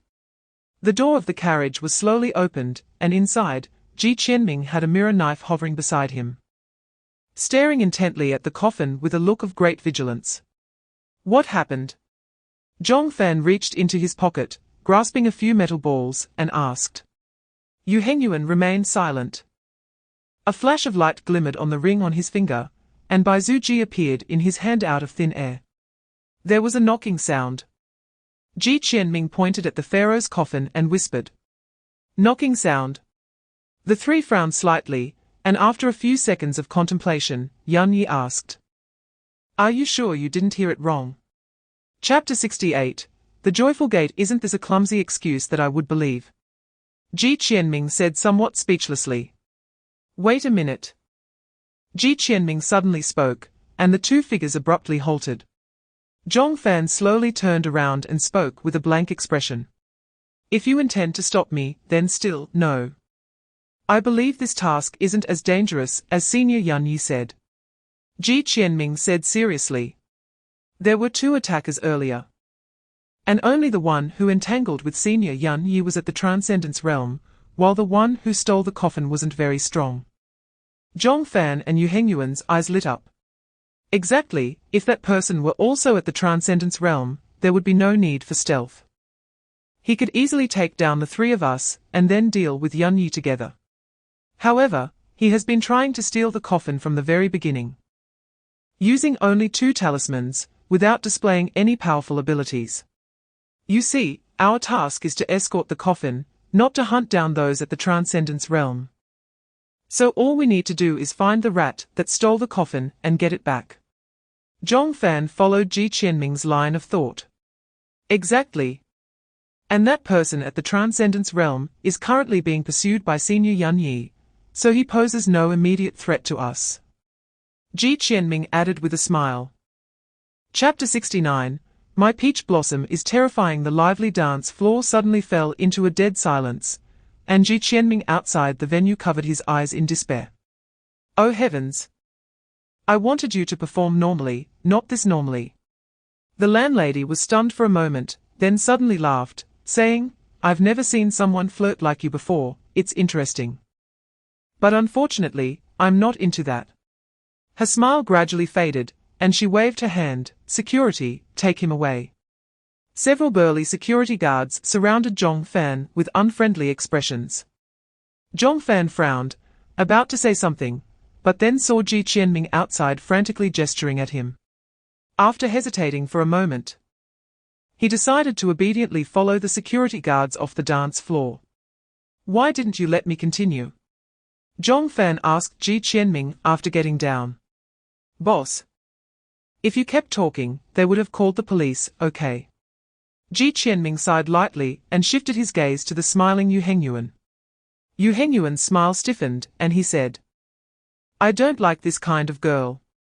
Yuan, this isn't about whether you like her or not, now is the time for you to sacrifice for the team. The landlady doesn't like Zhong Fan's style, and I think your chances are high. But if you keep talking. Don't you want to prove that you're better than the boss by winning the landlady over? Ji Qianming looked into his eyes and threw out the killer move. Chapter 70, Mirror Eye. The entire bar was suddenly divided into two factions. One was made up of men ready to beat up those who would cuckold others. And the other was a group of crazy women protecting Ji Qianming in front of them, ready to shield him from everything. Everyone was entangled, caught in a chaotic fight. At this moment, red and pink information alternated in Ji Qianming's mind, and the progress bar for the version update skyrocketed like a rocket, approaching 1,000 points in the blink of an eye. Zhong Fan's face showed true shock for the first time, and Yu Hengyuan's eyes widened to the maximum, barely able to see his eyeballs. What should we do now? Yu Hengyuan asked in confusion. Of course, we save people. Zhong Fan grabbed a broken bottle nearby and rushed into the crowd. Yu Hengyuan's ring flashed, and he joined the melee with Bai Zuji in hand. After a while, the two finally fought their way to Ji Qianming's side, who was now in a daze. There's a back door here. The landlady pointed in the opposite direction of the crowd. With the protection of these two fierce warriors, they finally broke through the encirclement and escaped to a secluded alley. That scared me to death. Ji Qianming gasped for air, looking shaken. He never imagined he would be chased for cuckolding someone one day. Chapter 71, An Empty Space. Qianming-kun. What are you smiling foolishly about? Yu Hengyuan asked with confusion upon seeing Ji Qianming's expression in the rearview mirror. Oh, we are almost there, I'm a bit excited. Ji Qianming cleared his throat awkwardly. He then focused his attention back on the mirror, and as expected, all ability levels had risen to the second tier. Don't ask. Just know that my strength has skyrocketed. When his gaze swept to the soul energy collection bar, his smile suddenly froze. The version upgrade progress bar had lengthened significantly. The original requirement of 1,000 points had directly skyrocketed to 5,000. Increased fivefold. Ji Qianming's face turned grim. It seemed that it would be impossible to advance to the third tier in the short term. While he was distressed, Long Dragon Bay appeared before the three of them. Long Dragon Bay Community. Ji Qianming and the others stood sneakingly outside the community, assessing the layout. Every door here was guarded by security. The walls topped with high-voltage electric fences, and there were cameras everywhere. It wouldn't be easy to sneak in. Yu Hengyuan skillfully assessed the situation and said. Zhong Fan's brow was tightly furrowed. It was the middle of the night, and it was almost impossible for the three of them to blend in with others. So what should we do? Chapter 72, Fading. Yunyi raised an eyebrow, and a fierce wind suddenly kicked up beneath his feet, retreating at a faster speed. While simultaneously he swung his sleeves, unleashing an extremely cold blizzard towards the man in the black robe. The man in the black robe gritted his teeth and charged forward. The sword formation shattering the ice spikes mixed in the blizzard, but he still couldn't catch up to Yunyi. Moreover, while the sword formation could block the ice spikes, it couldn't withstand the low temperature. The near -20-degree cold left him stiff all over. Damn! The man in the black robe finally couldn't hold back, cursing angrily. I can't disperse the cloud, can't get close, and still have to be frozen by the blizzard. what is the point of fighting? You forced my hand. The man in the black robe said fiercely, biting through his tongue and spitting out a mouthful of essence blood. Spirit unbinding transformation. In an instant, the spiritual energy surging within him skyrocketed, his body gradually expanding like a balloon, bursting through the black robe, and the raging spiritual energy soared into the sky, causing the heavens and earth to change color. Yan Yi's expression finally became serious. He also knew that this spirit unbinding transformation was a life-and-death technique used by practitioners from the divine realm in desperate situations. Under such enhancement, combat power could at least double. The wind rose. Yan Yi spread his arms, and a white light quickly spread in his eyes.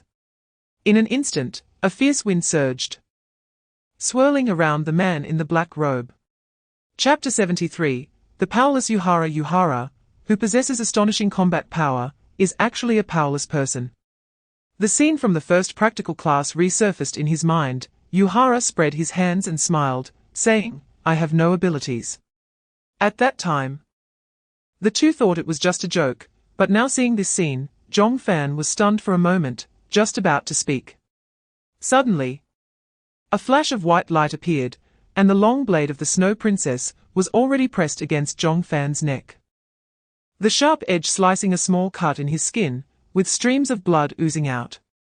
Yuhara's eyes were filled with bloodshot. The smile on his face vanished, replaced by overwhelming rage and pure murderous intent. He really wants to kill me. Zhong Fan looked into Yuhara's eyes, and this thought suddenly flashed through his mind. When I was 3 years old, my mother died. My father left me this Snow Princess, and then hanged himself to reunite with my mother in heaven. I begged on the streets of Japan with the Snow Princess, wandering around. Later, as I grew older, I began to investigate the cause of my mother's death. I found the notebook she left behind, and that was when I realized that there is a divine realm in this world, and that there are the Gou Chen. My mother was a member of the Gou Chen. She bravely died in battle to protect the people of Tokyo. Chapter 74. Tokyo Youth HMPH. Zhong Jingyan snorted coldly, directly interrupting Qingya's words. Qing, you're just too rigid. Rules are dead, but people are alive. If you have the ability, bring back the elder who set the rules and let him beat me up. Right now, I am the principal, this is my territory, and I make the rules.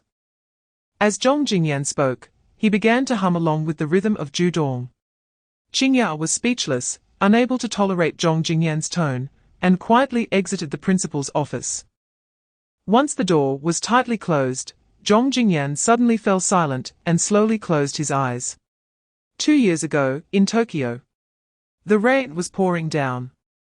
In a small alley in Kabukicho, a young boy dressed in a black hari stood in the rain, water dripping from his hair, his eyes bright like stars. Gou Chen envoy. The boy's voice trembled slightly. Across from him, the pink neon lights illuminated the dim alley, reflecting on Zhong Jingyan's face. He withdrew his gaze from the sign of the Free Information Center and carefully examined the boy in front of him. 15 or 16 years old, calloused hands. Surrounded by a bloodthirsty aura, he must have killed many people. What do you want? Zhong Jingyan, holding a black umbrella, spoke. I want to join the Gou Chen. The boy blurted out, clenching his fists, his face filled with hope. Chapter 75. It's time to believe in some mysticism. Zhong Fan was silent for a moment before gently speaking. You're strong, I acknowledge you. Boss, if you can't speak, then don't.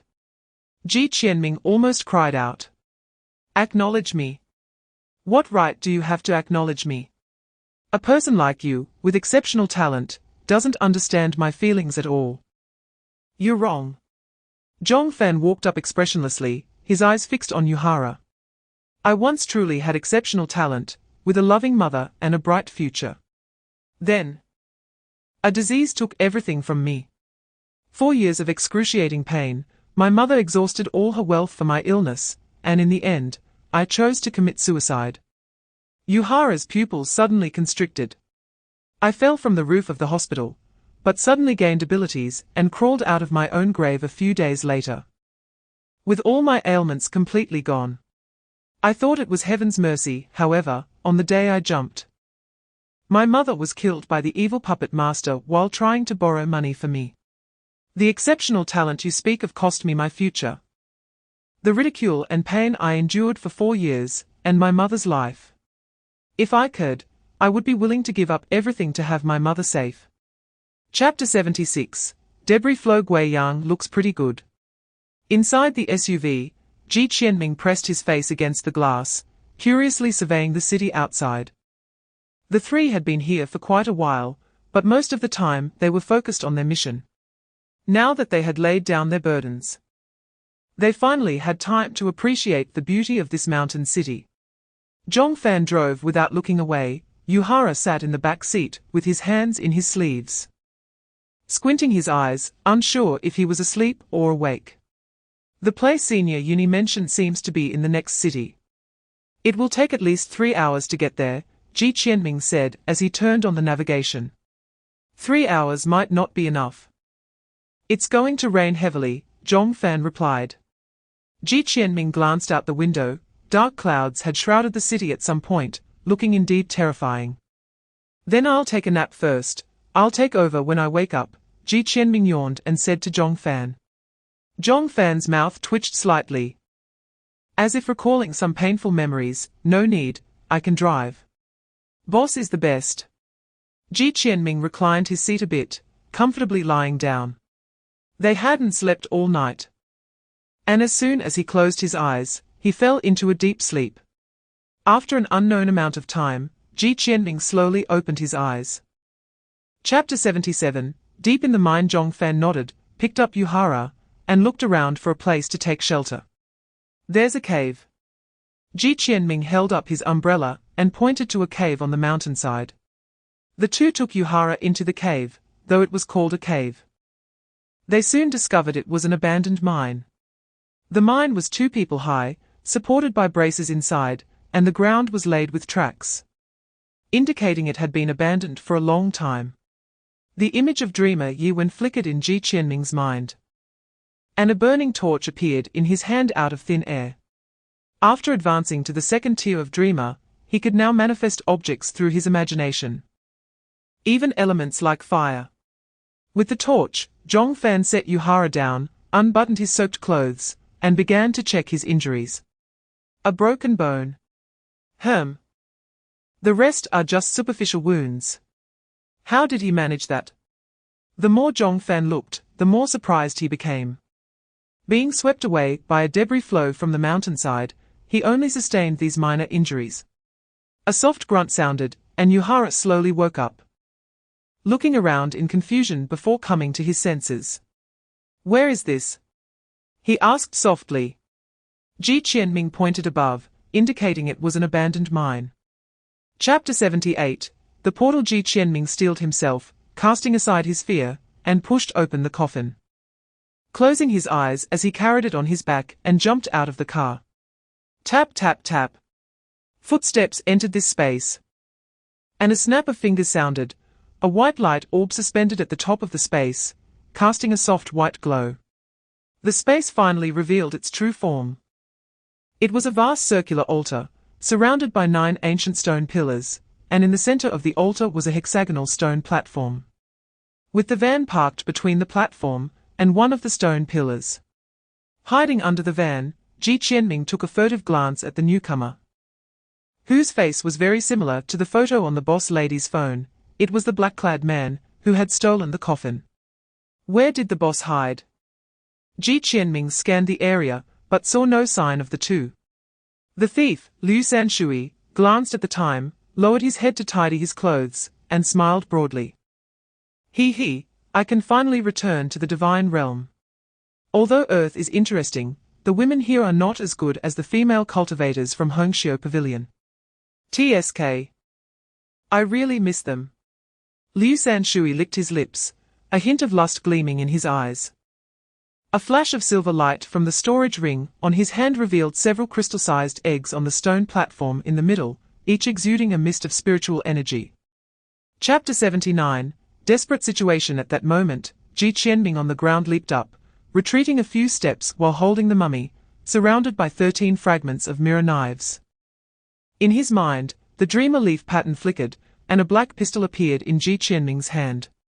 A second-tier dreamer could allow Ji Qianming to materialize more precise objects, marking a qualitative leap compared to the first tier. Ji Qianming quickly raised the gun, aimed, and fired 3 shots at the man across the river. Bang! Bang! Bang! The man across the river snorted coldly, stamped his foot hard on the ground, creating a crack, and a massive figure vaguely emerged behind him, blocking all the bullets. Creak! At that moment, the black van unexpectedly stood upright, its several tons of massive body crashing down towards the man across the river. He scoffed disdainfully, his right hand flashing with a dark golden light, and raised his arm, smashing a gigantic fist towards the van's chassis. Clang! The man's fist struck the chassis without any fancy maneuvers, creating a huge sound, and the massive van cracked inch by inch from the bottom, then flew out entirely. The man across the river did not take a step back, as if he had just knocked away not a several-ton truck, but a pillow. Chapter 80. I wish you to lose all your cultivation, your strength like that of a child. Zhong Fan's calm voice echoed at the altar. The man across the river, kneeling on the ground, suddenly spat out a mouthful of blood, his entire spiritual power visibly dissipating into the air. His cultivation plummeting from the profound realm, and finally a crack appeared directly on his spiritual root, completely severing his path of cultivation. At the same time, his massive body began to shrink violently, his solid muscles writhing incessantly, and with each breath, he became a thin and frail figure. The once invincible profound realm had now completely turned into a powerless mortal. Impossible, this can't be. The man across the river's emaciated arms kept groping around his body. His eyes filled with fear and disbelief, his voice trembling. Just then, Zhong Fan's voice came again. I wish you to be plagued by all diseases, with no end to your inner demons. As soon as the words fell, various spots and tumors erupted all over the man's body. Itching and excruciating pain struck simultaneously, and his 2 withered hands frantically scratched at his body, bringing forth large amounts of blood and pus. Ah! He screamed for a while, then spat out a mouthful of black blood, followed by bleeding from all 7 orifices, with different symptoms appearing in his internal organs. Not a single inch of his skin remaining healthy. Chapter 81. Son of Light. The mummy seemed to understand Ji Qianming's words and slowly nodded. Wait. Aren't you an Egyptian pharaoh? How can you understand my Chinese? Ji Qianming was taken aback. The mummy pointed its finger at Ji Qianming's chest, and a thunderbolt flashed in Ji Qianming's mind. He pointed at my mirror flower.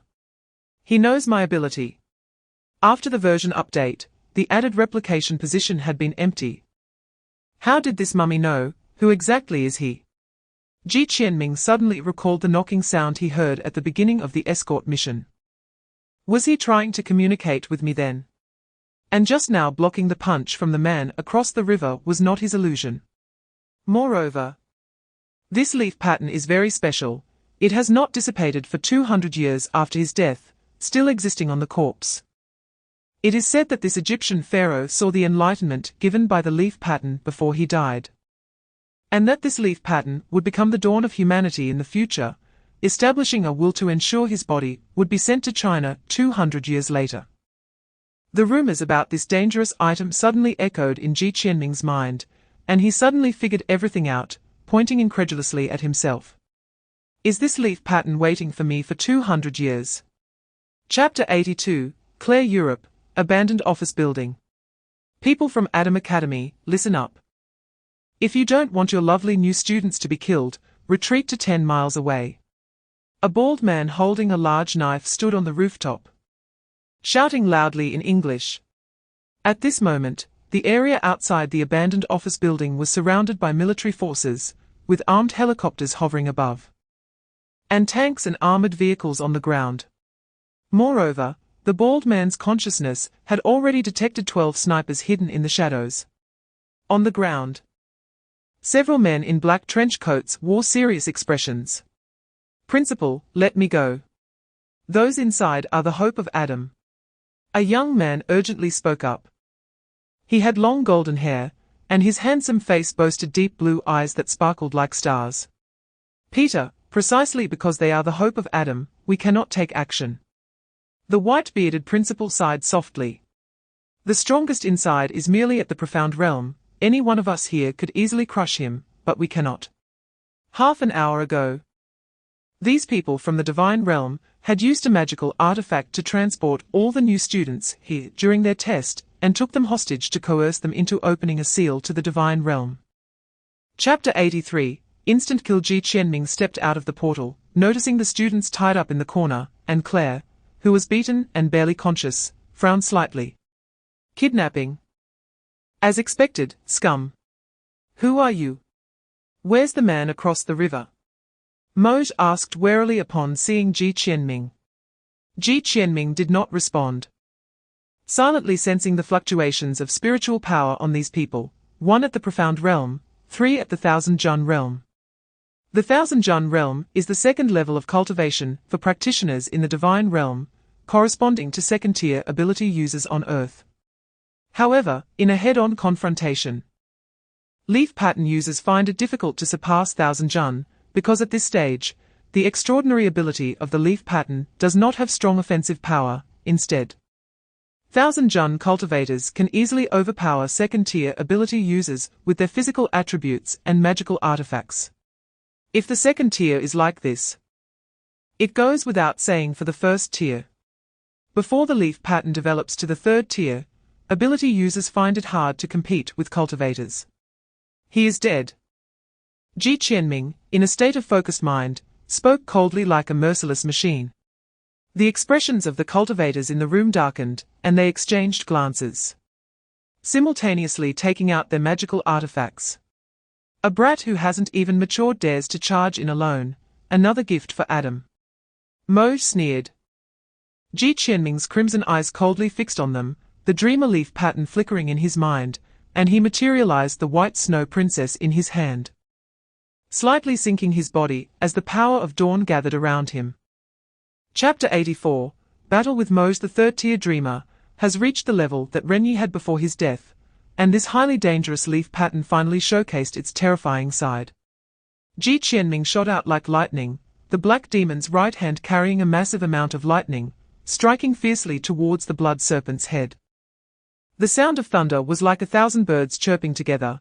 The blood serpent did not dare to take this blow head-on, twisting its body to dodge the punch, then transformed into a red rope wrapping around Gou Chen.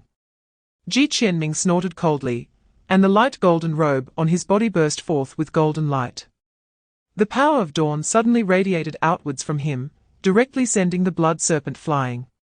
Not only that, but the moment dawn touched the blood serpent, it immediately let out a roar, and its blood-congealed body quickly melted away. Dawn is the light of daybreak, capable of dispelling the night and announcing the dawn. And it has a natural restraining effect on evil beings. This? Mogo's pupils contracted sharply. His major killing move was actually broken so easily. He had no time to think further, as Gou Chen's demonic right hand was already before them, lightning intertwining on it, exuding unmatched might.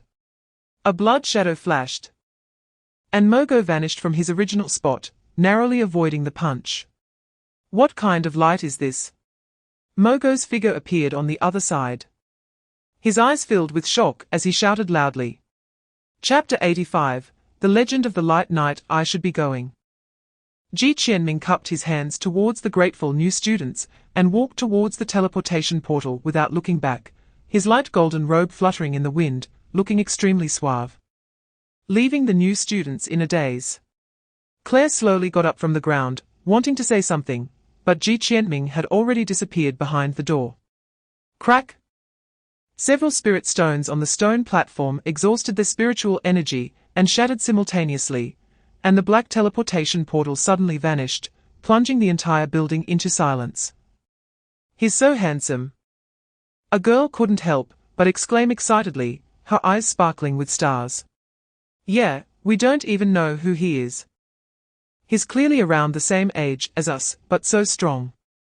He just looked like a radiant knight. He's my idol now. I definitely want to become as strong as that light knight.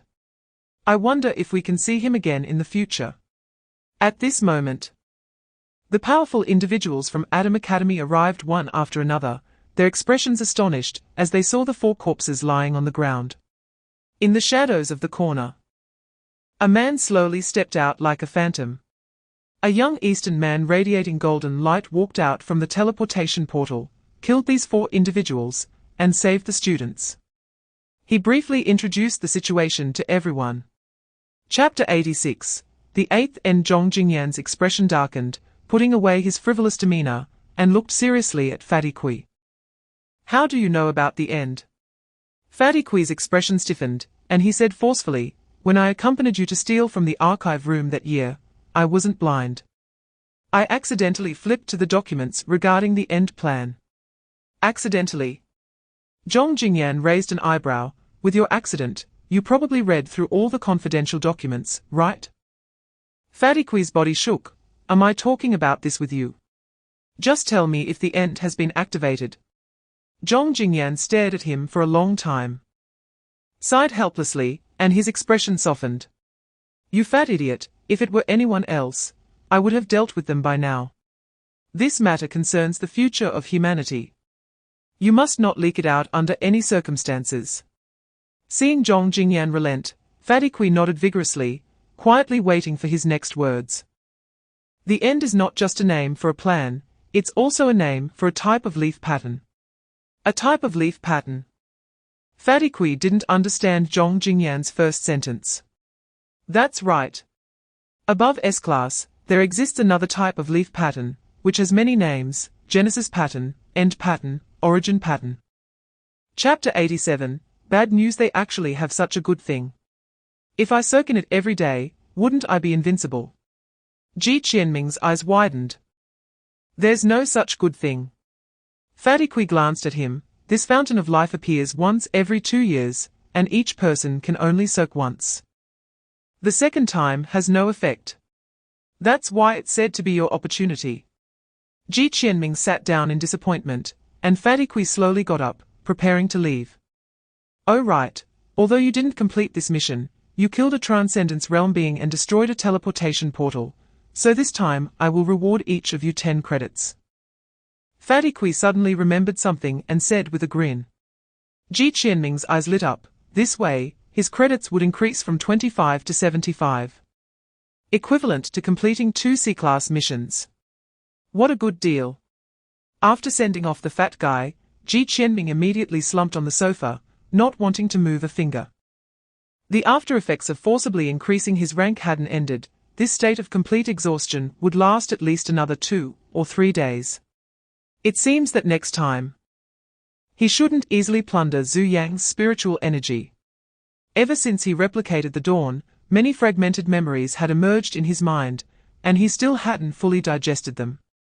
Among these memory fragments were some usages of the mirror, including extracting spiritual energy to enhance abilities. Chapter 88.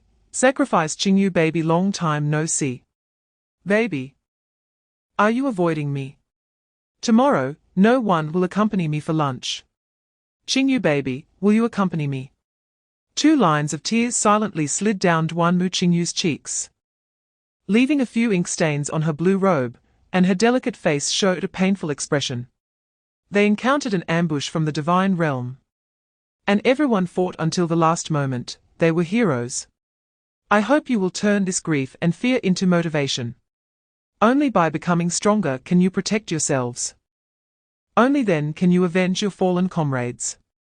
Additionally, their memorial tablet has already been erected in the memorial forest. Everyone can go pay their respects after class.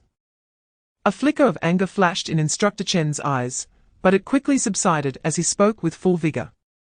Duanmu, you. Ji Qianming opened his mouth, wanting to say something, but nothing came out. Duanmu Qingyu gently wiped away her tears, her disheveled hair fluttering in the wind, as she stared blankly into the distance. Qianming. I don't want to attend class anymore. I want to. Okay, I'll go with you. Ji Qianming guessed her thoughts and replied straightforwardly. Duanmu Qingyu looked at him. Forcing a smile. Chapter 89. The ordinary genius of firearms. Each part danced in his hands, leaving trails of afterimages in the air. Ji Qianming's movements were incredibly skilled, and his assembly speed was not slower than that of the beautiful instructor. The entire classroom fell into dead silence. Dozens of eyes were fixed on Ji Qianming's flying hands, as if they had seen a ghost. The beautiful instructor's eyes were about to pop out as she quickly approached Ji Qianming, carefully observing his movements. Perfect, too perfect. Every inch of the assembly was executed flawlessly. The sniper rifle he was assembling seemed to transform into a work of art. His movements were fluid, pleasing to watch. How come this technique is so similar to mine? Bang! The heavy sniper rifle was placed on the table, and Ji Qianming snapped out of his focus state, shaking all over. When did the instructor come in front of me? Why does the atmosphere feel so strange? Under the gaze of burning eyes, Ji Qianming couldn't help but shiver. Did you play with sniper rifles before? The beautiful instructor's eyes sparkled as she stared intently at Ji Qianming, as if she wanted to devour him whole. No, I didn't. Then how did you do it? Chapter 90. The foundation of the research department. Ji Qianming took a deep breath.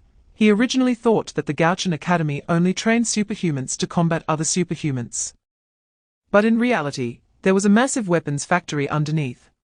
Surprising, isn't it? The surface of the floating mountain is all designed to serve you superhumans. But after hundreds of years of transformation, the center of this mountain has been hollowed out. Now it is completely the territory of our research department, with an area 24 times larger than the ground level. How big is the Gou Chen Academy's floating mountain? Although Ji Qianming has never been to the 3 mountains and 5 peaks, he has been to Guizhou, and among the continuous mountains there, none can compare to the floating mountain. Even the largest one is only about 1/10 the size of Gou Chen. The interior of this mountain is all weapons factories like this. Ji Qianming found it hard to imagine that the research department is actually the favored child of the Gou Chen Academy. He thought he had understood the Gou Chen Academy well over the past 2 months, but now he realized how ridiculous that thought was. The school on the mountainside is just the tip of the iceberg of Gou Chen. The capsule rapidly slid down the transparent passage, and this space was quickly swept past. After a brief darkness, another equally huge factory appeared.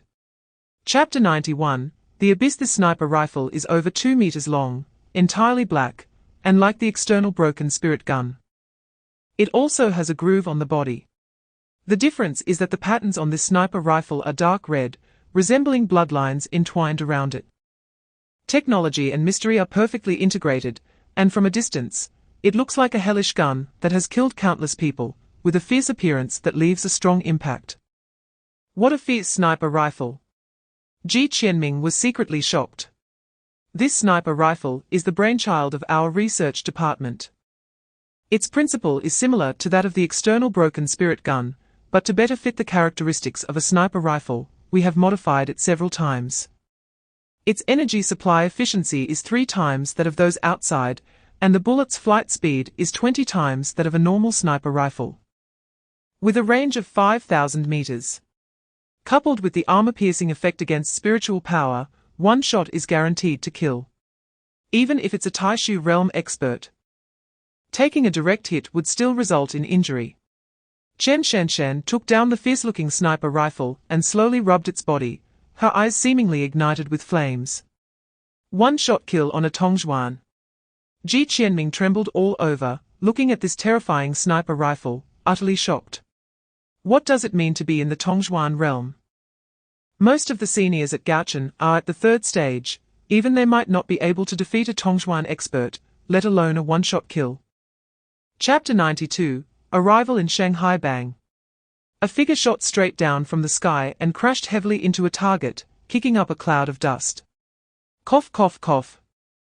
Ji Qianming, whose face was swollen like a pig's head, struggled to get up from the ground, tightly clutching a sniper rifle in his arms, coughing non-stop. Swish! A long leg shadow swept through the air, creating a gust of wind, and kicked straight toward Ji Qianming's pig-headed face. Ji Qianming quickly raised his hand to protect his head and shouted loudly, "Hold your horses." Chen Shanshan paused her movement, slowly lowered her foot, and looked at Ji Qianming with confusion. "What's wrong? I've only kicked 12 times, we are still far from the target." Ji Qianming's mouth twitched crazily as he solemnly said, "Instructor Chen, I think this method is not feasible." "Why?" "The trigger condition for my mental connection is that my subconscious perceives a life-threatening situation. Although you are indeed about to kick me into a life-threatening state, my subconscious knows that you won't kill me, so this kind of training method is fundamentally ineffective." "Oh?" Chen Shanshan raised an eyebrow, pondering for a moment. "So should I kick with the intention to kill?" A faint but palpable killing intent emanated from Chen Shanshan, and Ji Qianming keenly noticed the change in her gaze. Like a lion eyeing its prey, ready to tear him to pieces in the next moment. Chapter 93, Mind Manipulator Li Lanshan. I am Ji Qianming from Gou Chen Academy. Ji Qianming politely extended his hand, secretly surprised. This is the legendary member of the Zero organization. Looks quite good. Let's talk while we walk.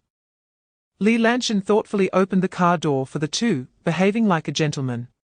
This was Ji Qianming's first time receiving such treatment, feeling a bit flattered. While Chen Shanshan naturally sat inside. The Hongqi car slowly started, and the towering buildings outside swept past the window. Ji Qianming widened his eyes, afraid to miss any detail.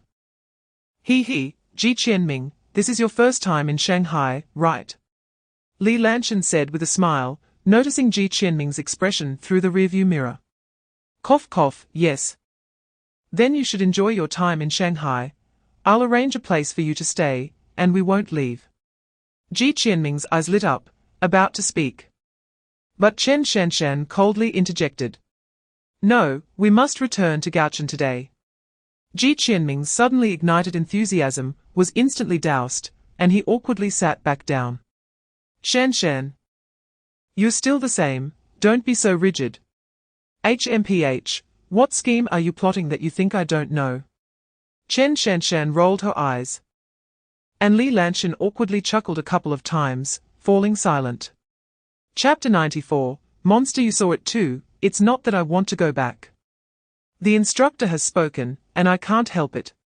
Ji Qianming helplessly glanced at Li Lanshan, who had a very ugly expression. Wanting to say something to Chen Shanshan, but hesitated. Cough cough, I'll take my leave. Ji Qianming walked to Li Lanshan's side and softly said. Then slipped a note into his hand. Li Lanshan was about to glare at Ji Qianming, when he felt the note being handed to him and froze. I'll help you report on Instructor Chen's daily activities. My number is 13xxxxxxxxx. Write it down quickly, this note will automatically disappear in 2 minutes. Li Lanshan's eyes lit up, and he gave Ji Qianming a big thumbs up with a smile. I may not be able to be with her for long, but knowing how she's doing in Gou Chen is still good. Ji Qianming, I owe you one. Chen Shanshan, oh Chen Shanshan, I, Li Lanshan, can see through everyone's hearts in this world, but can never understand your feelings for me. Gou Chen Academy. Shooting range. Ji Qianming set up the sniper rifle in his hands and pressed his eyes to the scope. A feeling of life and death crisis surged in his heart, and a thought rolled continuously in his subconscious. Chapter 95, The Poisonous Duke's Escape. Cough cough, let's get to the point.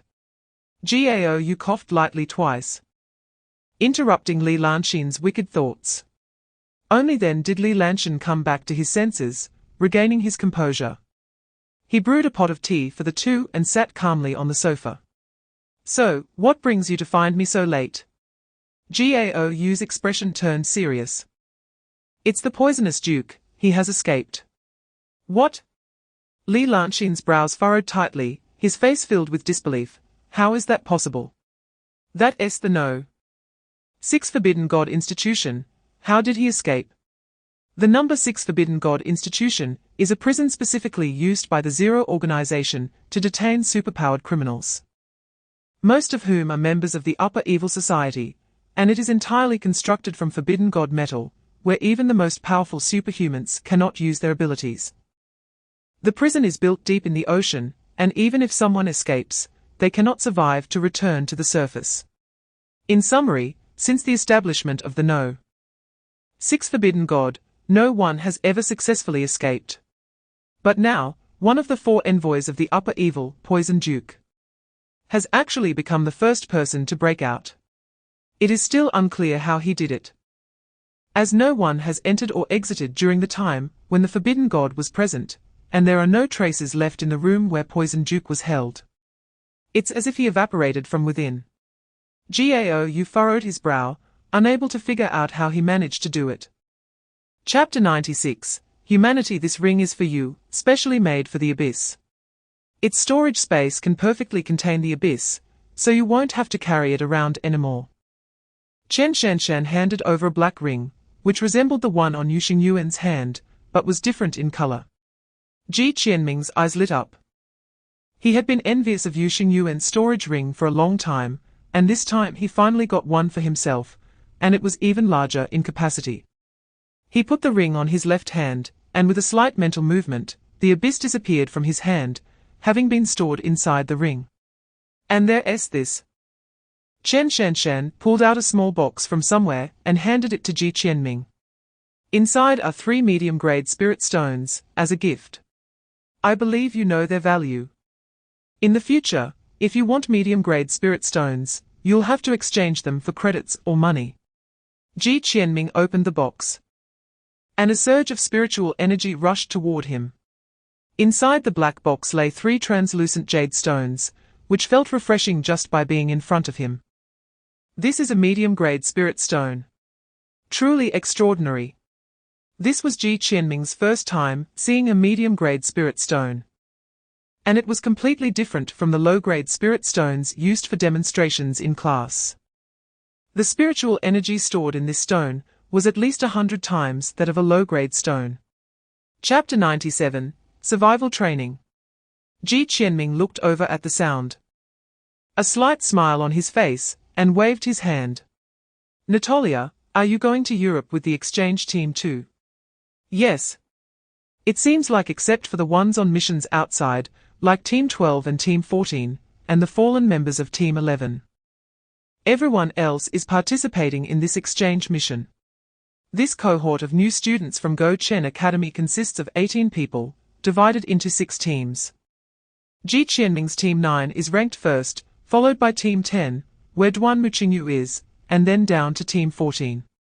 Team 11 has been completely wiped out, leaving only 5 teams, with Natalia's Team 13 also participating in this exchange. Ji Qianming nodded and glanced over the companions participating in the exchange. There were indeed only 8 of them. There was himself, Yu Xingyuan, Duan Muqingyu, Wu Di, Wang Ruoi, Natalia, a person from Sihanouk, Cambodia, and a Mongolian whom Ji Qianming wasn't very familiar with. Zhong Fan was still in a coma, and would likely be sent to Europe separately, if he was counted. There would be 9 people in total. Most of them were acquaintances. Ji Qianming had a deep impression of the Sihanouk student, who had ranked 3rd in the practical test during enrollment. Over the past 2 months, Ji Qianming had become somewhat familiar with him. He was a quiet person. Chapter 98, The Change at the Arc de Triomphe. Ji Qianming gasped, thinking this trip to Europe was supposed to be a relaxing one. But there was a survival training waiting for them. In London, a normal flight takes 24 hours. But they couldn't take a flight at all because their identity information had been completely erased from the data in the lower realm. In other words, they were completely like ghosts in the human world. They couldn't even take a bus. Moreover, even if they could, they wouldn't have a penny on them. Unable to afford a meal, let alone buy a nearly $10,000 plane ticket.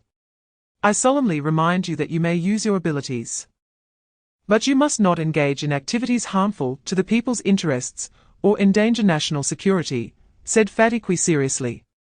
Ji Qianming carefully pondered Fatty Kui's words. Not doing anything harmful to the people means no stealing, no robbing, no kidnapping for ransom, and absolutely no hijacking.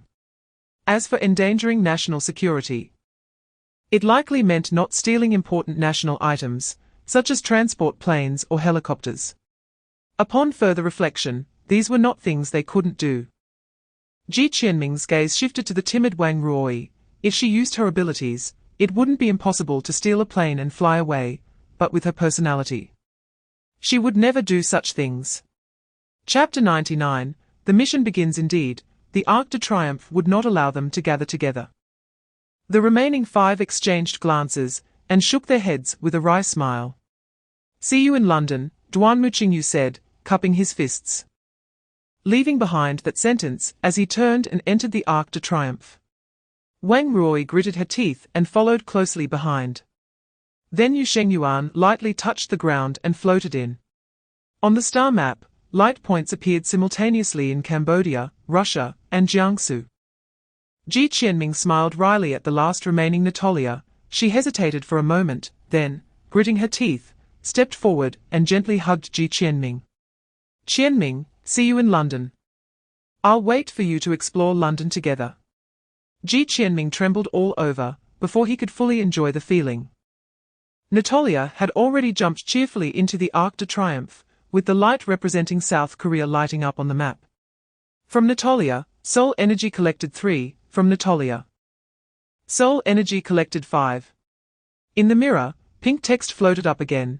Ji Qianming couldn't help but smile wryly, realizing that Natalia truly had feelings for him.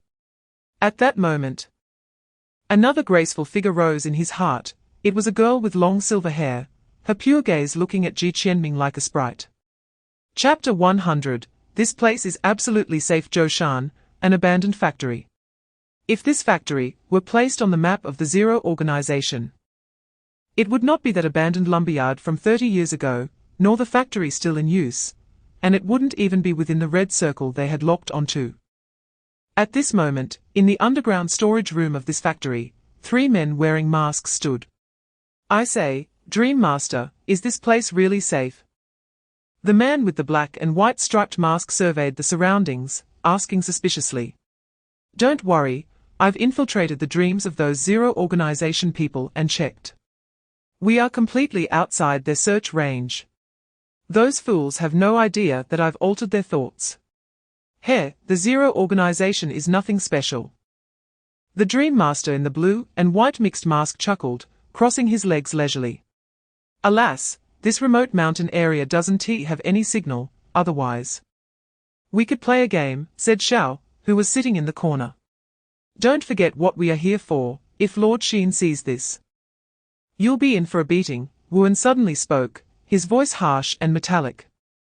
Xiao rolled his eyes and snorted, "What the hell, Lord Xin?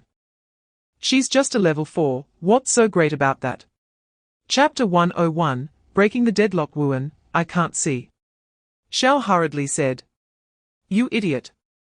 Can't you use your ears to listen?" Wuan scolded.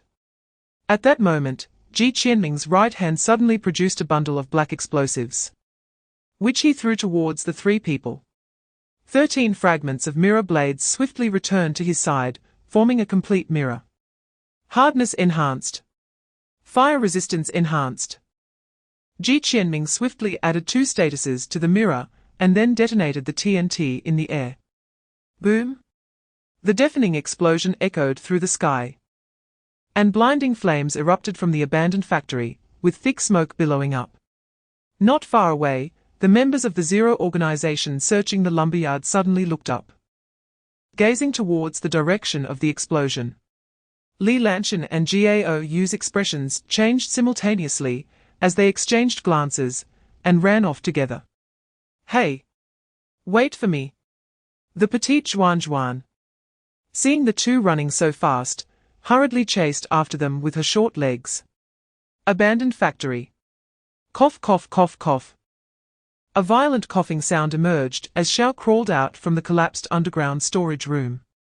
Although he looked disheveled, he was unharmed. At the moment of the TNT explosion, he sensed the danger and quickly condensed the surrounding steel and concrete into a wall, blocking the 3 in front of him and mitigating most of the explosive damage. Chapter 102. Dreamland. The Zero's people. The Dream Master saw the white robe, and his expression turned somewhat grim. Li Lanchen stopped a few meters away from the Dream Master, a brilliant smile appearing on his handsome face. It has been a long time since I encountered a mental-type ability user like myself. I am Li Lanchen from the Zero Organization. Yinzi, Dream Master. The Dream Master introduced himself. In that case, Li Lanchen took his hands out of his pockets and said with a smile, "Please, make your move." The Dream Master snorted coldly, and the blue and white mask suddenly twisted. The space behind him also distorted as a massive figure emerged from the rift. Roar! The deafening roar echoed through the sky. A black giant beast seemed to have come out of a sci-fi movie, towering over 30 stories high, its back covered in thorns, dragging a long tail, with blue light flowing slowly behind it. Li Lanchen raised an eyebrow. Godzilla. Impressive. The Dream Master didn't speak, but felt very pleased with himself. In the dream, he was the absolute master. Whatever he desired was the will of this world. Let alone a Godzilla, summoning the entire Ultraman family would be no problem. Godzilla stared intently at Li Lanchen, its massive body suddenly lunging forward. With every step, the ground trembled, charging towards Li Lanchen with overwhelming momentum. Chapter 103, The Heart Eye. Gao Yu said nothing, as if he hadn't heard, slowly and steadily walking towards the two. The long sword was drawn. A sword shadow cut through the air. And Wuan's mask was sliced open like paper, a faint line of blood running from his forehead down to his abdomen, with droplets of blood seeping out. One sword to slash Wuan. Gao Yu suddenly felt as if something had been broken, his lost senses returning one by one, letting out a long sigh of relief. What a terrifying ability. If it weren't for my restraint, I might really have fallen into your hands, Gao Yu said. Xiao's eyes widened, completely frightened by Gao Yu. Trembling as he pointed at him, "What kind of ability do you have?" Gao Yu raised an eyebrow and smiled, "Just a C-class ability, nothing to mention." C-class? Not only Xiao, but even Ji Qianming was shocked. Such combat power is only C-class. However, upon closer thought, it seemed Gao Yu hadn't used any supernatural powers apart from his swordsmanship. The only strange part was that he could still move freely despite being deprived of his senses. Heart Eye, C46, indeed not a powerful ability. Moreover, he is also a third-tier ability user just like you. A gentle voice floated from the woods. And Li Lanchen said with a smile. Chapter 104, The Genius Girl Zhuan. Just a step away from reaching the royal rank, Ji Qianming suddenly thought of Fatty Kui. He seemed to be a quasi-royal. This fat guy is surprisingly strong. You have 5 quasi-royals in Gou Chen, which is quite terrifying. Our Zero Organization only has 2. Some countries, like North Korea, South Korea, and the Philippines, don't even have 1 quasi-royal, Li Lanchen sighed. Gou Chen actually has 5 quasi-royals. Ji Qianming was taken aback by this number, his mind racing through the Gou Chen big shots he had seen during this time. Were any of them quasi-royals? Li Lanchen glanced at him meaningfully and said slowly, "The quasi-royals of Gou Chen are all given the title of Jun. Some are quirky fat guys. Some are old men selling health products, and some are little girls who like to hang around shooting ranges." Ji Qianming trembled all over, shock etched on his face. The quirky fat guy must be referring to Fatty Kui, and the old man selling health products should be the one who gave me my admission notice, right? He is actually a quasi-royal. The most critical part is the little girl who likes to stay at the shooting range. Ji Qianming's pupils constricted. You mean Instructor Chen is also a quasi-royal? Ji Qianming said incredulously. Chapter 105, Temporary Member Ji Qianming. Oh, long-range firepower, that sounds good. Zhuan glanced at Ji Qianming with a somewhat reluctant expression. Ji Qianming's mouth twitched slightly. Good gracious, he was looked down upon again. This time, thanks to Ji Qianming. We took down 3 core members of the 3rd tier, which significantly lightens the pressure for future operations. Li Lanshan gave Ji Qianming a thumbs up. Gao Yu also nodded slightly. If it weren't for the commotion caused by Ji Qianming, they might have ended up with nothing. After all, that abandoned factory wasn't even on their search list. Zhuan furrowed her brows, her small face filled with conflict and seriousness. After a while, she reluctantly handed Ji Qianming a lollipop. Here, this is for you. Be careful in the next fight. If you are too far from me, I can't protect you. If you get hurt, don't blame me. After saying this, she rolled her eyes in a haughty manner, turning to look out the window, as if afraid she would change her mind and take the lollipop back. Ji Qianming immediately cheered up, took the lollipop, and rubbed her small head, finding her adorable. Bin Hai Xiaozu. Ji Qianming followed the three down from the car, looking at the dilapidated little building in front of him, filled with suspicion. Chapter 106, The Fisherman. After the meeting, Ji Qianming was taken to the third floor, where he found an empty room to rest. Although there were many people here, it was still a hotel, and there were enough empty rooms, though they weren't that luxurious. It was clear that this hotel was quite old, the furnishings inside were very outdated, and the room layout was still the oldest style, with two rooms connected at a corner, sharing an air conditioner. Ji Qianming looked at the antique air conditioner, giving up the idea of turning it on. This room was connected to the next room by a green wooden door, and the most important thing was that this door didn't have a lock. This meant that people from both rooms could easily enter each other's rooms. Ji Qianming's mouth twitched slightly. What on earth was this place used for before being requisitioned by Zero? Forget it, having a place to stay is good enough. Ji Qianming accepted this reality calmly, knowing that many of his companions who had trained with him probably had to sleep on the street. And besides, the people living here are all from the Zero organization. There shouldn't be anyone casually barging into their rooms, right? Bang bang bang. Just as Ji Qianming was about to get into bed, someone knocked on his room door. He opened the door, and saw the petite Zhuan struggling to hold a large black box at the entrance, her little face turning red, as if she were about to be crushed by the box at any moment.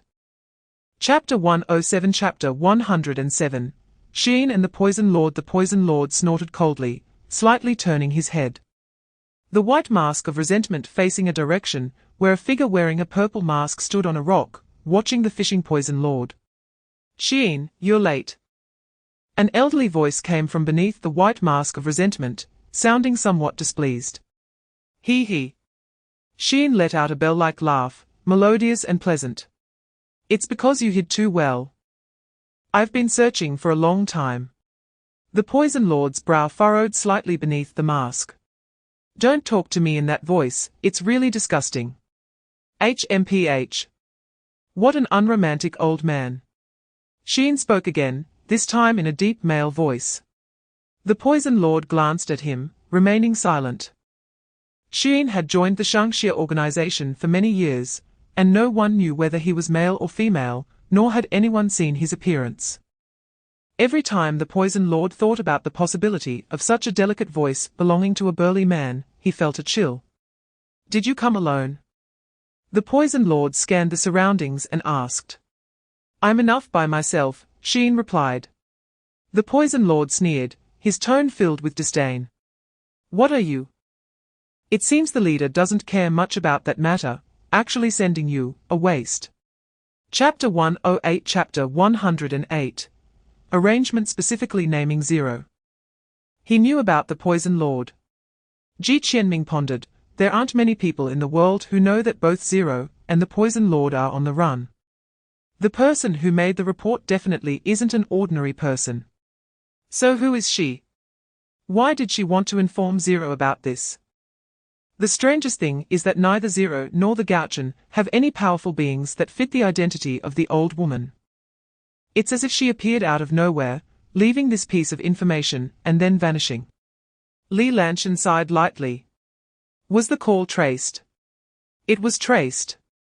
It was from a public phone on the side of the road, and the camera near the public phone broke down at the same time last night.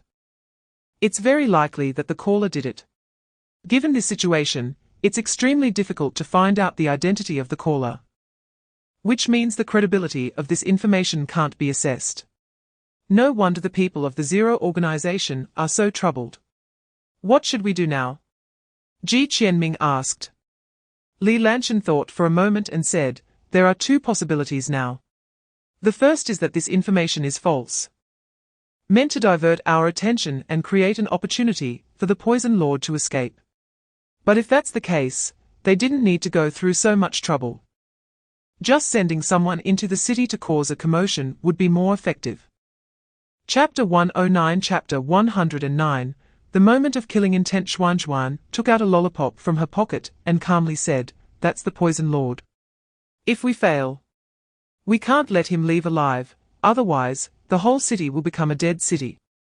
Ji Qianming trembled all over, and Xuan's expression of obviousness pained him.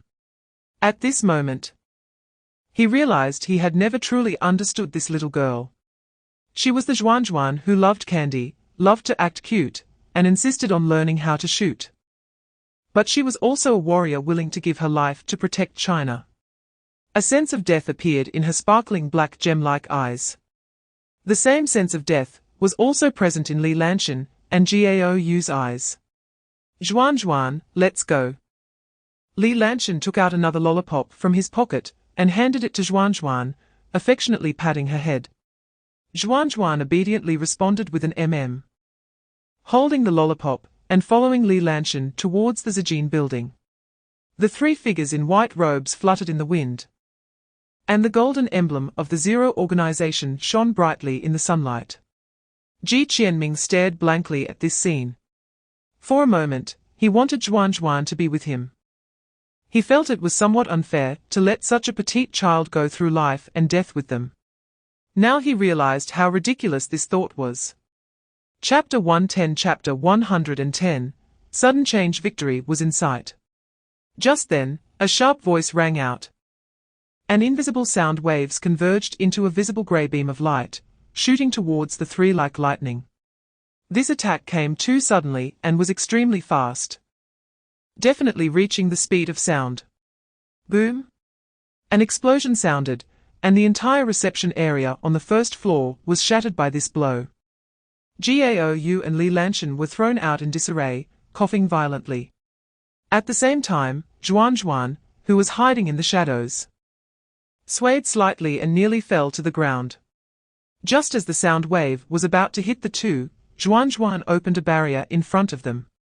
However, due to the urgency, she could only block a small portion of the attack, which also put a tremendous strain on her. In the state of mental connection, Ji Qianming saw this scene without any psychological activity, like a machine, rapidly calculating the angle of the previous shot. After concluding, he suddenly looked in one direction. A figure wearing a purple mask stood on the rooftop on the other side, coldly watching the people of the Zijin building. Suddenly, two sound waves erupted beneath his feet, and he sprang up, floating towards the Zijin building. 0. The Poison Lord had already broken free from the hypnosis, anger flashing in his eyes. Chapter 111 Chapter 111 Mental Corridor. Just as he thought, using sniping techniques against 4th-tier ability users, only the first shot is the most effective. If the first shot fails to eliminate the opponent and they are on guard, it becomes very difficult to hit a second shot. This was also the reason he had hesitated to fire before. He had not waited for the perfect killing opportunity. But if he didn't fire this shot, Gao Yu would undoubtedly die. Seeing the Poison Lord distracted, Gao Yu swung his long sword and slashed at the Poison Lord. The Poison Lord sneered. Two clusters of dark green gas sprang out from his sleeves, rapidly rolling towards Gao Yu, while simultaneously enveloping a strand around his own body. Hiding himself in the poison mist, a blue barrier suddenly materialized in front of Gao Yu, blocking the toxic mist. However, the poison mist kept increasing, spreading rapidly and forming a dark green cloud, soon filling the entire room. Xuan frowned slightly, tossing away the lollipop in her hand. The blue barrier spread in the air, quickly enveloping the toxic cloud, forming a large bowl that completely trapped it on the ground without any overflow. The Poison Lord, also covered by the barrier, looked at Zhuan in surprise. Although his poison mist could erode this barrier, it was sturdier than he had imagined and couldn't be broken easily. Chapter 112 Chapter 112, Making a Move Outside. It had only been a second since Li Lanchen tossed the coin. Xian's pupils had completely turned white, which made Li Lanchen breathe a sigh of relief, but the next moment, his face suddenly turned pale. The Poison Lord had somehow escaped from the mental corridor, a mocking smile playing on his lips. Phut! Li Lanchen suddenly felt his mental power shake violently, and he spat out a mouthful of black blood, crouching down in pain, with a black line spreading across his face. He, how does my spiritual poison taste? The Poison Master sneered. Li Lanjin's heart sank. He never expected that the Poison Master had also poisoned his spiritual world. This poison spread to his brain along the spiritual corridor he had left behind, beginning to erode his spiritual power while simultaneously corroding his body. To put it simply, he was poisoned by the Poison Master. Brother Lanjin, what's wrong? Zhuan saw Li Lanjin suddenly spitting blood, her little face filled with anxiety, as she stepped toward him. Don't go over. Gao Yu suddenly reached out to stop her. His face extremely ugly, he was poisoned, and she shouldn't get close. Zhuan trembled all over, but Chapter 113, Immune to all poisons. The Poison Master's figure slowly coalesced in the distance, a cold smile suddenly appearing on his face, his gaze like that of a person looking at a corpse. That last move was not just for escape, the poison gas he released could kill several elephants. And it didn't even need to be inhaled, just touching the skin would mean certain death. This boy is doomed. Beichen's one-sword style, Angry Wind. Ji Qianming's Snow Princess sliced through the air, the blade stirring up a fierce wind that blew away the surrounding poison gas. Even if some poison gas touched Ji Qianming's body, it melted away like snowflakes meeting a torch. During the time Gou Chen was dazed, Ji Qianming had not been idle. He often sparred with Yu Hengyuan in practical classes, stealing more than half of his sword techniques using mirror pupils. If Yu Hengyuan knew that his hard-earned sword skills were so easily mastered by Ji Qianming, he would probably spit blood. Even if Ji Qianming could perfectly mimic Yu Hengyuan's sword techniques. If the two purely dueled using sword skills, Ji Qianming would definitely lose.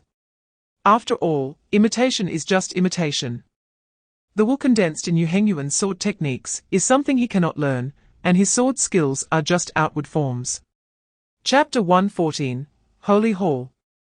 Ji Qianming felt for a while, and it seemed that the palm print on his chest had only contaminated a small portion of his blood. The purifying power of the dawn could cleanse it. And apart from looking somewhat horrifying on the surface, the actual damage was not high. If the Poison Master knew this thought, he would probably draw his sword and commit suicide. This blood transformation palm is his signature skill.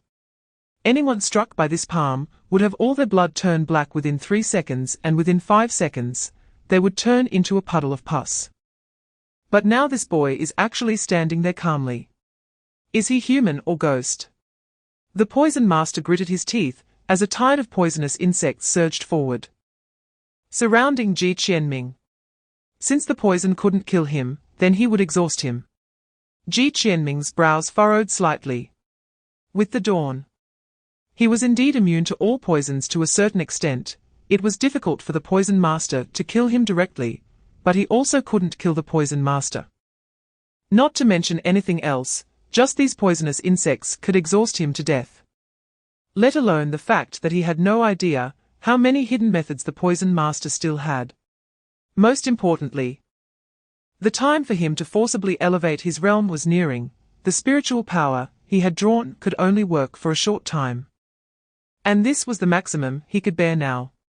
If he pushed any further, he would probably be influenced by Zhu Yang's will and lose himself. Chapter 115, The Game Master. On the roof of the Purple Gold Tower, the Game Master suddenly appeared, casually tossing the Poison Master's corpse aside. slowly raising his right hand and snapping his fingers again. Snap!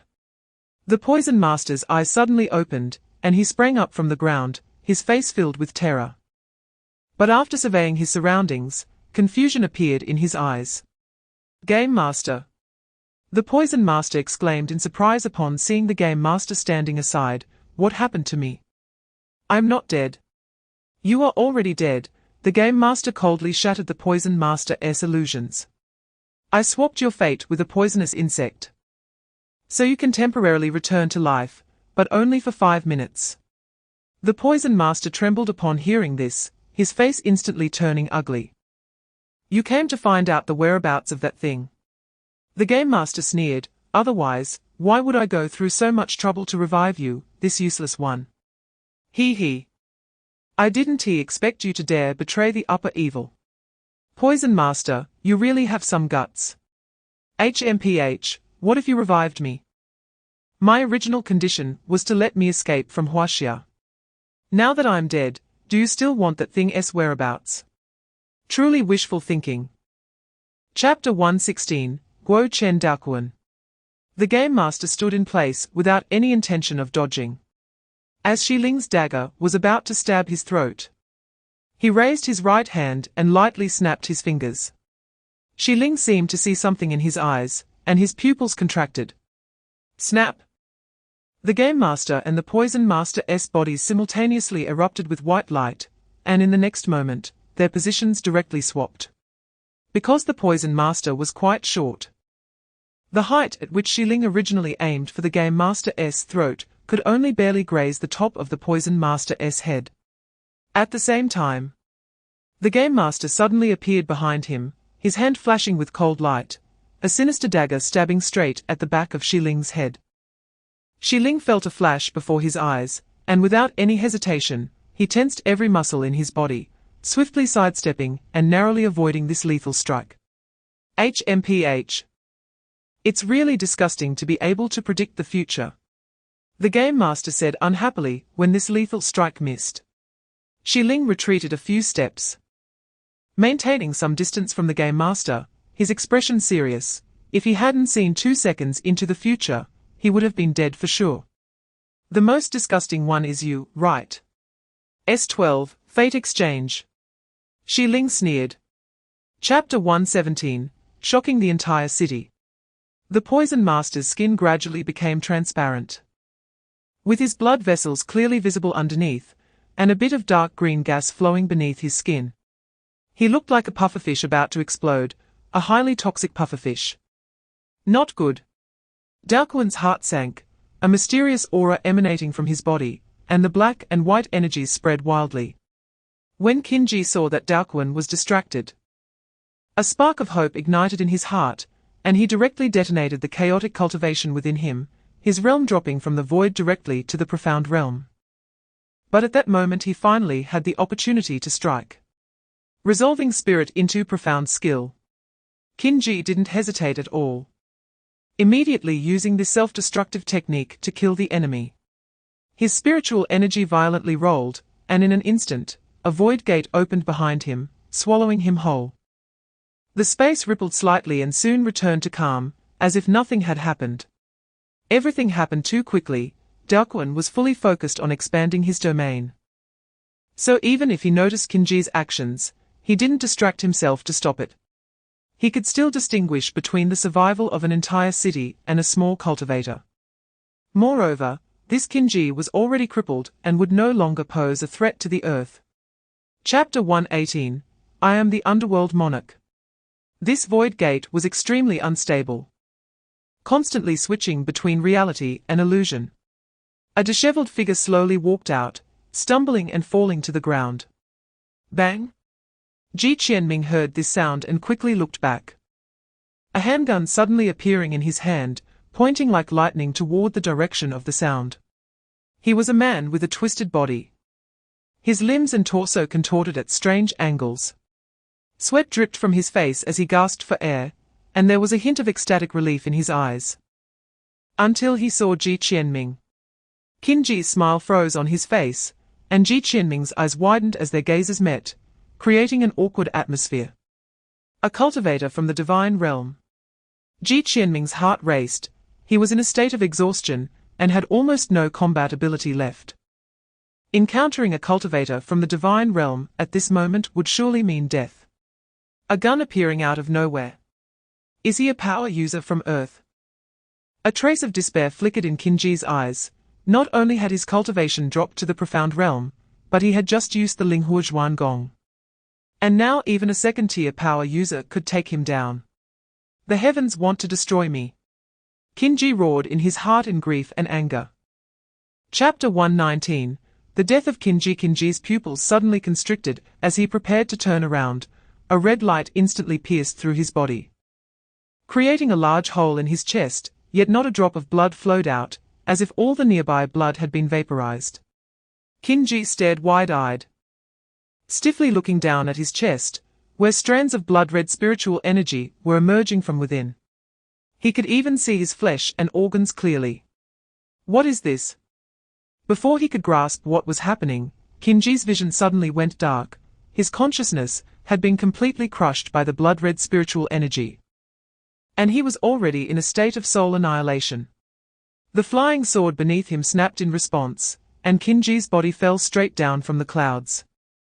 His expression of confusion and unwillingness frozen in place, dying with eyes wide open. Although Ji Qianming did not witness this scene, he was fully aware that Qin Ji was undoubtedly dead. This was his first time using Abyss, and the power of this gun exceeded his expectations. At the moment the spiritual bullet left the chamber, even he, the shooter, felt a pang of anxiety. He had just killed a cultivator of the void realm with this gun. Ji Qianming set down Abyss, exiting the state of mental focus, his heart racing with an indescribable sense of accomplishment. Chapter 120. The mysterious jade pendant. Seeing Huang Xiaojie's expression, Ji Qianming's heart skipped a beat. Where did you get this jade pendant? Huang Xiaojie examined the pendant repeatedly for a long time, his eyes growing brighter. Ji Qianming paused for a moment before answering. It was left to me by my father. Huang Xiaojie was taken aback, regarding Ji Qianming with a strange look for a while, then said, This jade pendant is very peculiar, although it is jade. It is different from any jade I have seen before. It doesn't seem like something from Earth, and holding it in your hand helps to calm the mind. Most importantly, it is filled with the essence of the Tao. The essence of the Tao. Indeed, others might not notice, but my ability is related to the Tao. And I can sense the aura emanating from this jade pendant, majestic as the sea, mysterious and unfathomable, even I cannot comprehend its secrets. Not even a small part of it. Ji Qianming was taken aback. It sounded incredibly impressive, even the Tao sovereign couldn't fathom its essence. What exactly is this jade pendant? What kind of person was his father to leave him such an item? Does this mean my father might be an old Taoist priest? Suddenly, Ji Qianming understood something and exclaimed. Chapter 121. Where is my iron lump? The Poison Lord also contributed some shock and anger soul energy, but it was not much. The most noticeable was Qin Ji's soul energy collection information, which flowed out like water, all in black fear soul energy, and finally contributed a blood-red 50-point pre-death gift bag. Piecing everything together, Ji Qianming's version upgrade progress bar had already increased significantly. Soul energy collection progress, 935, 800 points of soul energy. If it were during the first version update, he would have been nearing the top, but now he had only reached 1/5. Ji Qianming frowned secretly. This speed was too slow. At this rate, he would reach the 3rd tier by next year, and even Zhuanyang had already reached the 3rd tier, making him feel quite embarrassed. If the people from the Gou Chen Academy knew his thoughts, they would probably all spit blood. 1 year from 1st to 3rd tier. And he still thinks it's slow. Other people without a soul energy collection system could only rely on constant meditation and training spirit power to advance. And each time needed a pressure-filled environment. Achieving a promotion from 2nd to 3rd tier within 3 years was already considered an astonishing speed. It seems I need to accomplish more during this trip to Europe, Ji Qianming thought. Should I go to a crowded place to try and capture a lucky bag? Chapter 122, Making a Fortune Silently. Ji Qianming suddenly opened his eyes. A suction force appeared in his dantian. And the spiritual energy nearby seemed to be drawn by some force, pouring wildly into Ji Qianming's dantian without any outflow. Ji Qianming didn't have time to think much. He entered a mysterious state, unconsciously guiding the spiritual energy within his body to flow along a certain path, and the faint spiritual energy filled every meridian in his body. Pop! With a light sound, Ji Qianming suddenly opened his eyes, a faint spiritual light flashing in them. First layer of qi refining. At that moment, Ji Qianming's entire demeanor changed subtly. He lost a bit of his sickly appearance and gained a few more ethereal vibes, his eyes also brightening slightly. Ji Qianming stood frozen in place, wondering what had just happened. Did I just break through? His expression was as if he had seen a ghost. He jumped up from the ground, and at that moment, he suddenly noticed that his body felt much lighter. After moving his body a bit, he found that some black solid substance had seeped out from the surface of his body, emitting a foul odor. Ji Qianming hurriedly ran to the bathroom to wash up.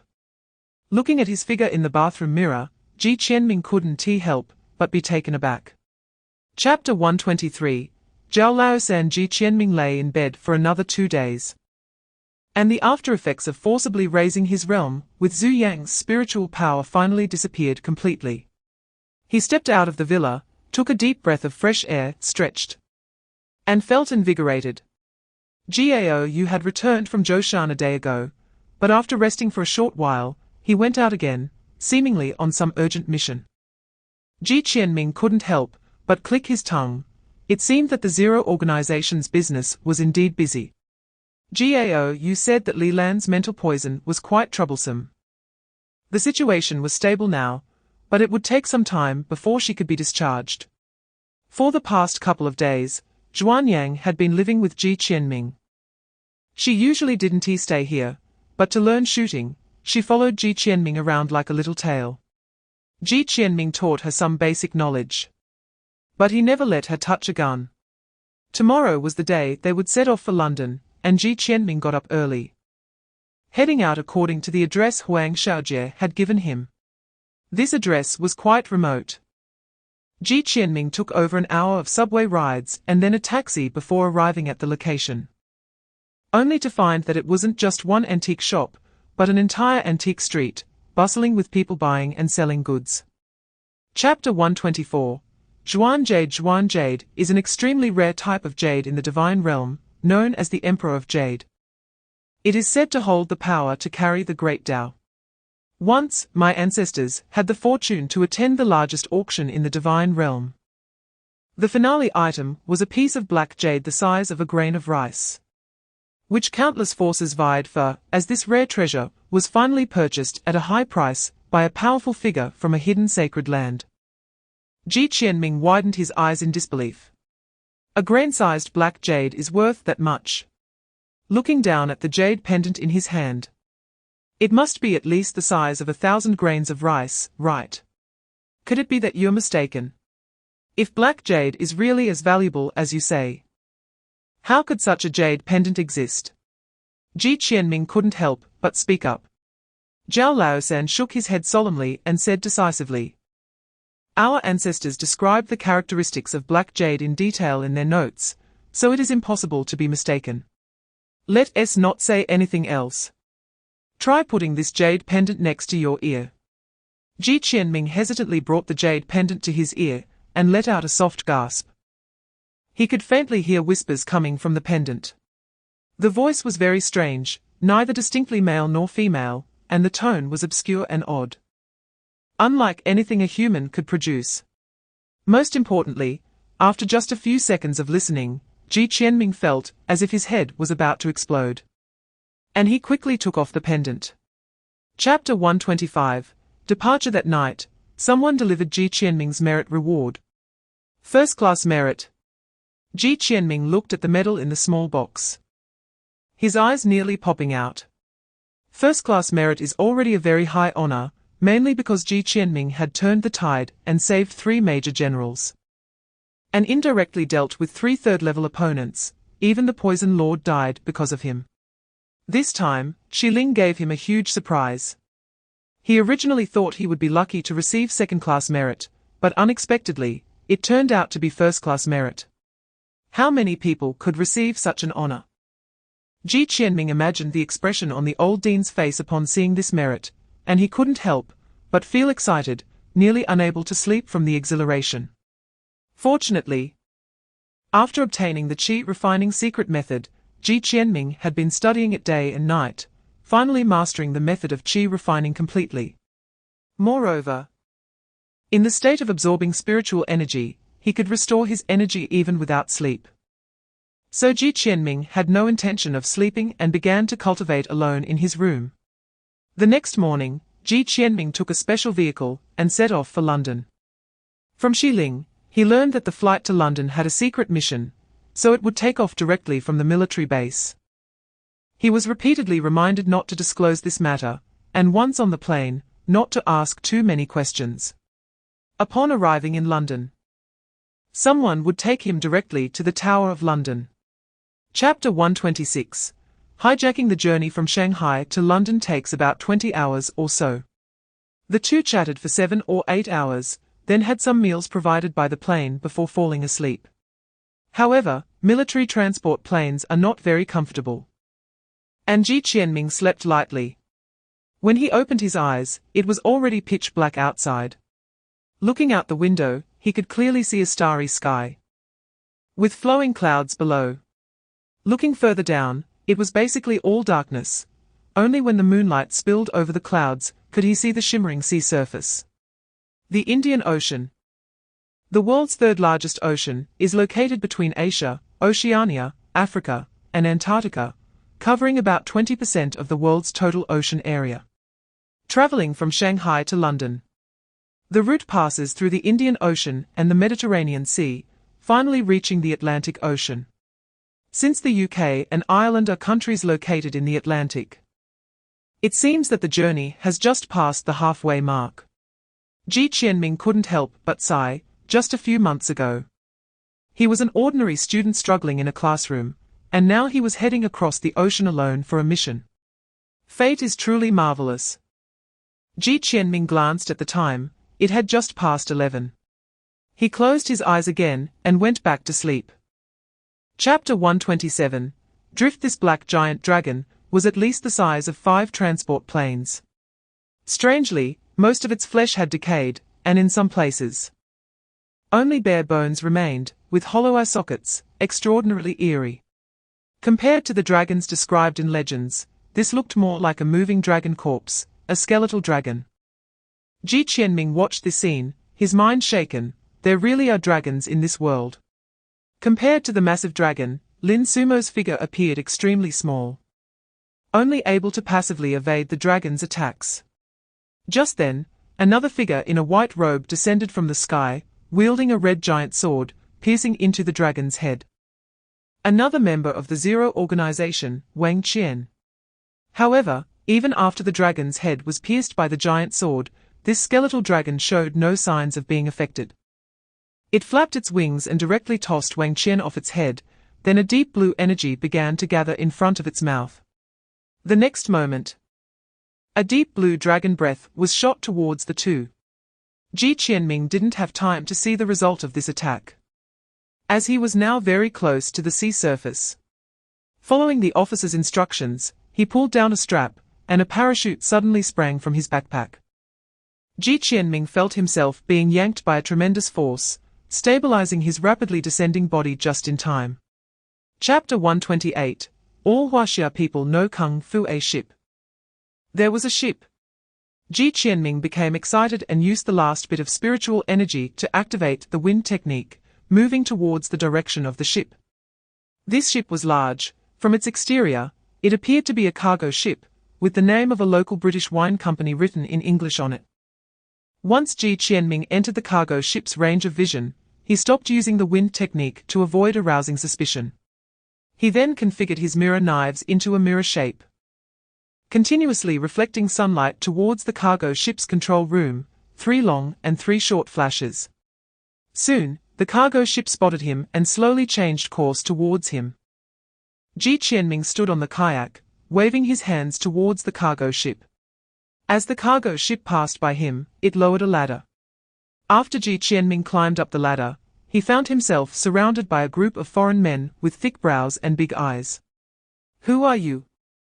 Why are you drifting at sea?" A man with a scar on his face looked Ji Qianming up and down and asked in English. "I am a survivor of a plane crash. I am Huaxia people. May I ask which direction your ship is heading?" Ji Qianming replied in English. And his English was quite good, at least, he had no problem with daily communication.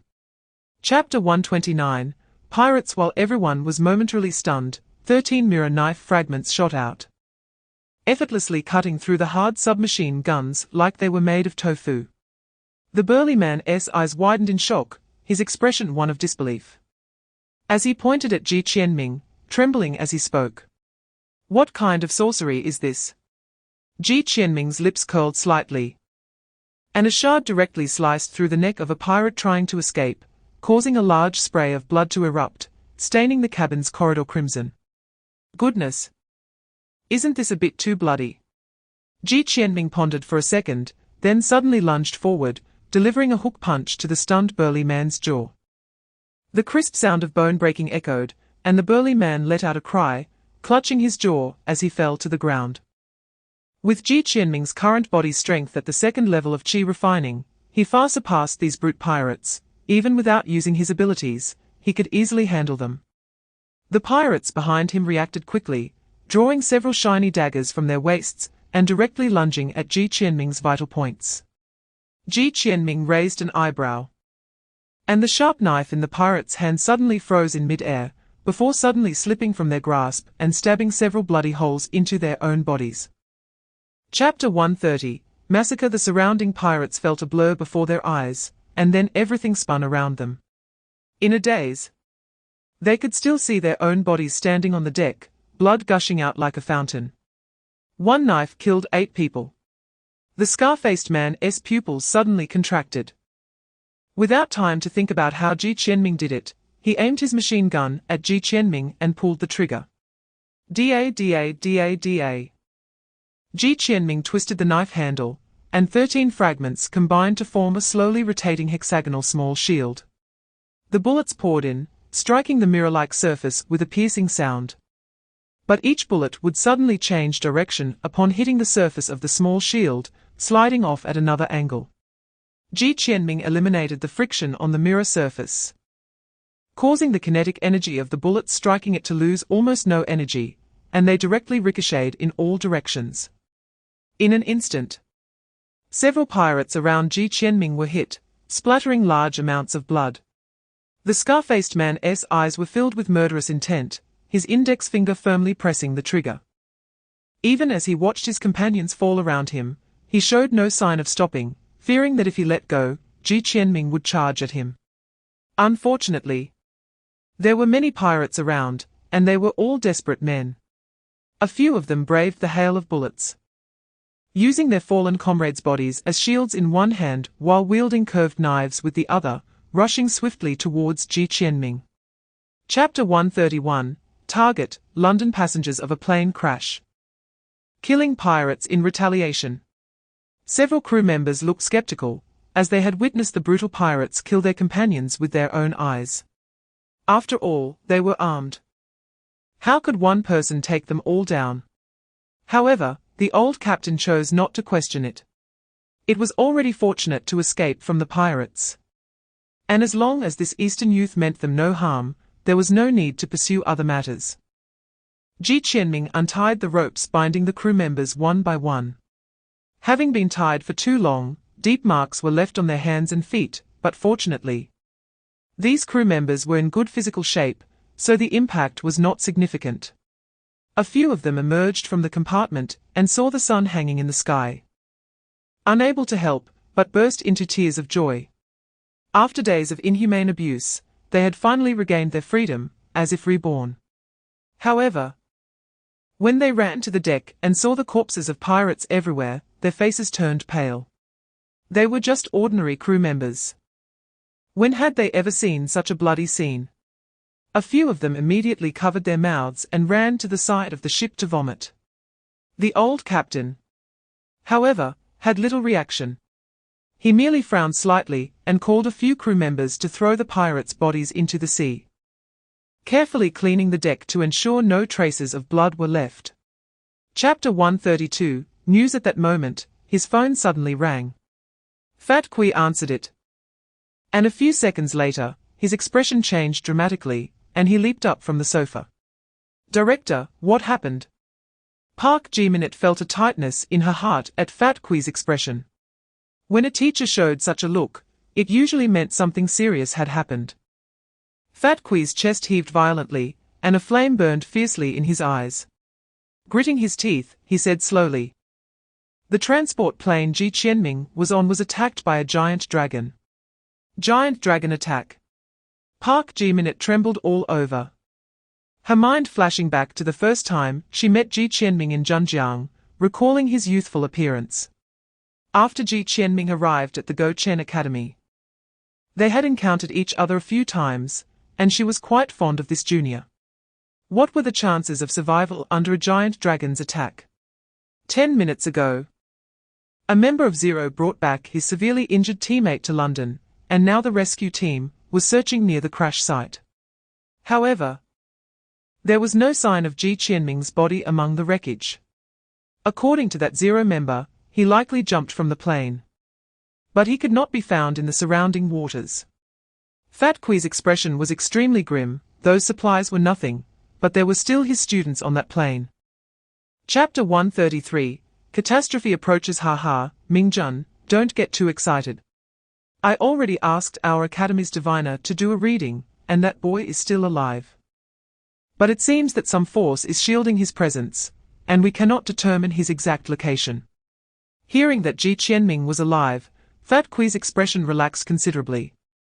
In fact, if it were through metaphysical means, Duanmu Qingyu should also be able to do it, but he had been too agitated just now and forgot about it. Who attacked? Fat Kui asked. Adolf stroked his long beard and sighed softly, saying, to be honest, I feel a bit ashamed. This matter may still require Mingjuan's help. Fat Kui raised an eyebrow, remaining silent and waiting for Adolf to continue.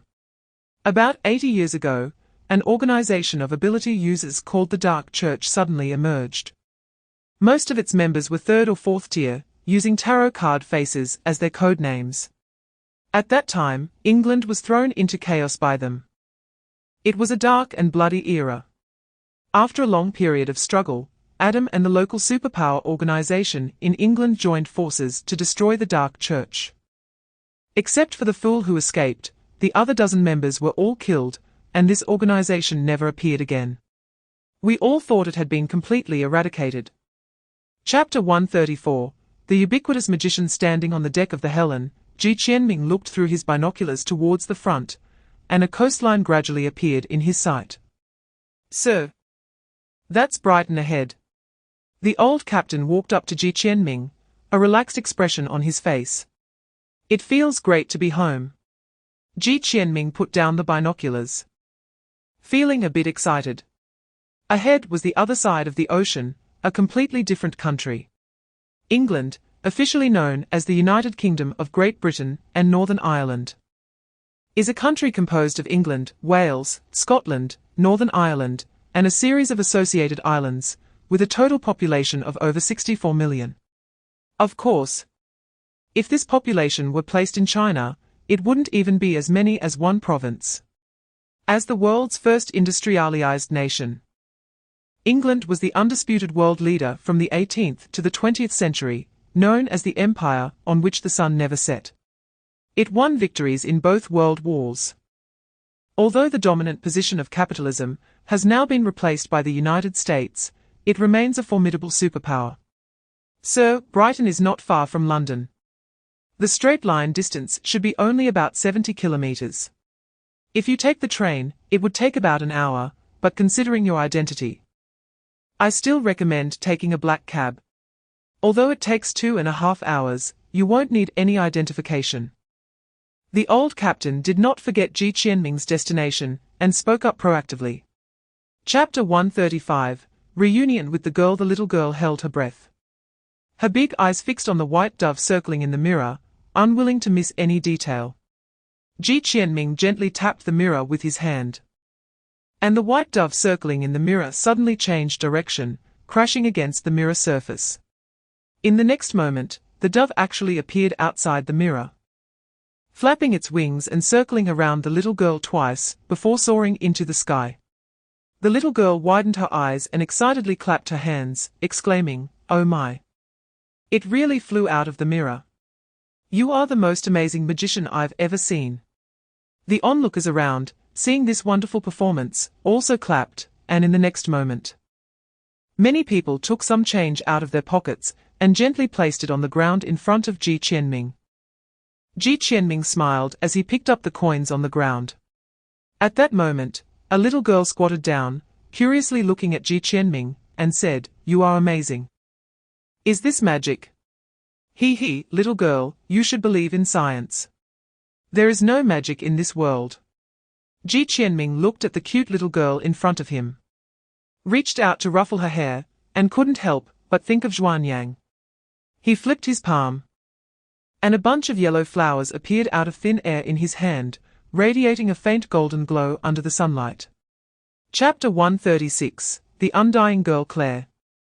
The girl suddenly remembered that she hadn't introduced herself yet, so she quickly said, "I am Claire, a new student at Adam Academy.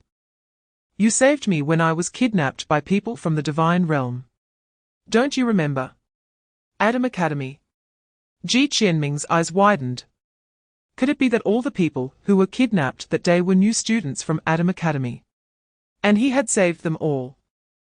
Ji Qianming felt that his experience today was too surreal and suddenly thought of something, asking, "So, do all the new students know me?" "Of course," Claire said excitedly. "When we were kidnapped by the villains from the divine realm, a young oriental boy in a robe of light descended from the sky, effortlessly taking out the enemies and saving the hope of Adam Academy. This news has spread throughout Adam Academy, and everyone knows about it. I don't know how many people are looking for you." Ji Qianming's mouth twitched slightly. Goodness, he had already become so famous before even arriving at Adam. If he was exposed to the new students at Adam, it would all be revealed. Ji Qianming suddenly felt a headache. Who would have thought that the person he casually saved was a well-known new student from Adam Academy? Who knew that just a few days later, he would end up on someone else's turf? Chapter 137, London Bridge. "Do you need me to take you directly to London Bridge?" the taxi driver asked thoughtfully. Ji Qianming was about to agree, but Claire, who had just woken up, answered first, "No need, just drop us off here." Ji Qianming was a bit surprised but didn't refuse. As the vehicle slowly came to a stop, Ji Qianming and Claire got out of the car. They were now on an old street filled with many pedestrians, and the surrounding buildings looked just like Ji Qianming had imagined London, full of a strong European atmosphere. "This is Baker Street. If we walk a bit further, there will be a very interesting place." Claire acted like a tour guide, leading Ji Qianming in a certain direction while introducing him to the life and history of the area. Unfortunately, Ji Qianming's English was not up to par, and he only understood a small part of her religious and historical descriptions. The two walked along Baker Street for a few minutes and stopped in front of a small house. Many pedestrians were stopping to take pictures in front of this small house, which made Ji Qianming a bit curious. 221B, Baker Street. This name seemed familiar to Ji Qianming, and he fell into deep thought. Chapter 138, Adam Academy. "This wall is much more powerful than you think." Claire rolled up her sleeve, revealing a small mark on her wrist, resembling a spear. This was the access permit for Adam Academy. Without this mark, even if one bled from head injuries, they wouldn't be able to enter. "Goodness, you need to swipe a work permit to get in," Ji Qianming inwardly complained. No wonder Claire had to grab his arm to enter together. He couldn't get in alone without the mark. Ji Qianming carefully examined the hall they were in, which was about the size of half a track field, surrounded by ancient green walls that resembled Hogwarts Castle. In the center of the hall stood an elevator, next to which was a small bench where an old man with a balding head sat, crossing his legs and reading a newspaper. Claire led Ji Qianming straight to the central elevator, and the old man glanced at the two of them before returning to his reading. "Hey Claire. You brought a guest from the Gou Chen Academy back." "That's right, Robert. You should go back quickly. Everyone is worried about you and your guest behind you." Chapter 139, Fatty Kui and Emily. What kind of expression is that? Weren't you missing? Missing? When was I missing? I didn't know. Ji Qianming looked at the shocked Duanmu Qingyu with confusion. Ha ha ha, I told you my divination wouldn't be wrong. You must still be alive. After the shock, Duanmu Qingyu became ecstatic. Some people said you died, and then Director Kui directly caused a scene at Adam, challenging the royal family of England. Later, I did a divination for you, although I couldn't see where you were, I was sure you were still alive. Director Kui caused a scene at Adam. Ji Qianming's eyes widened as he realized what had happened.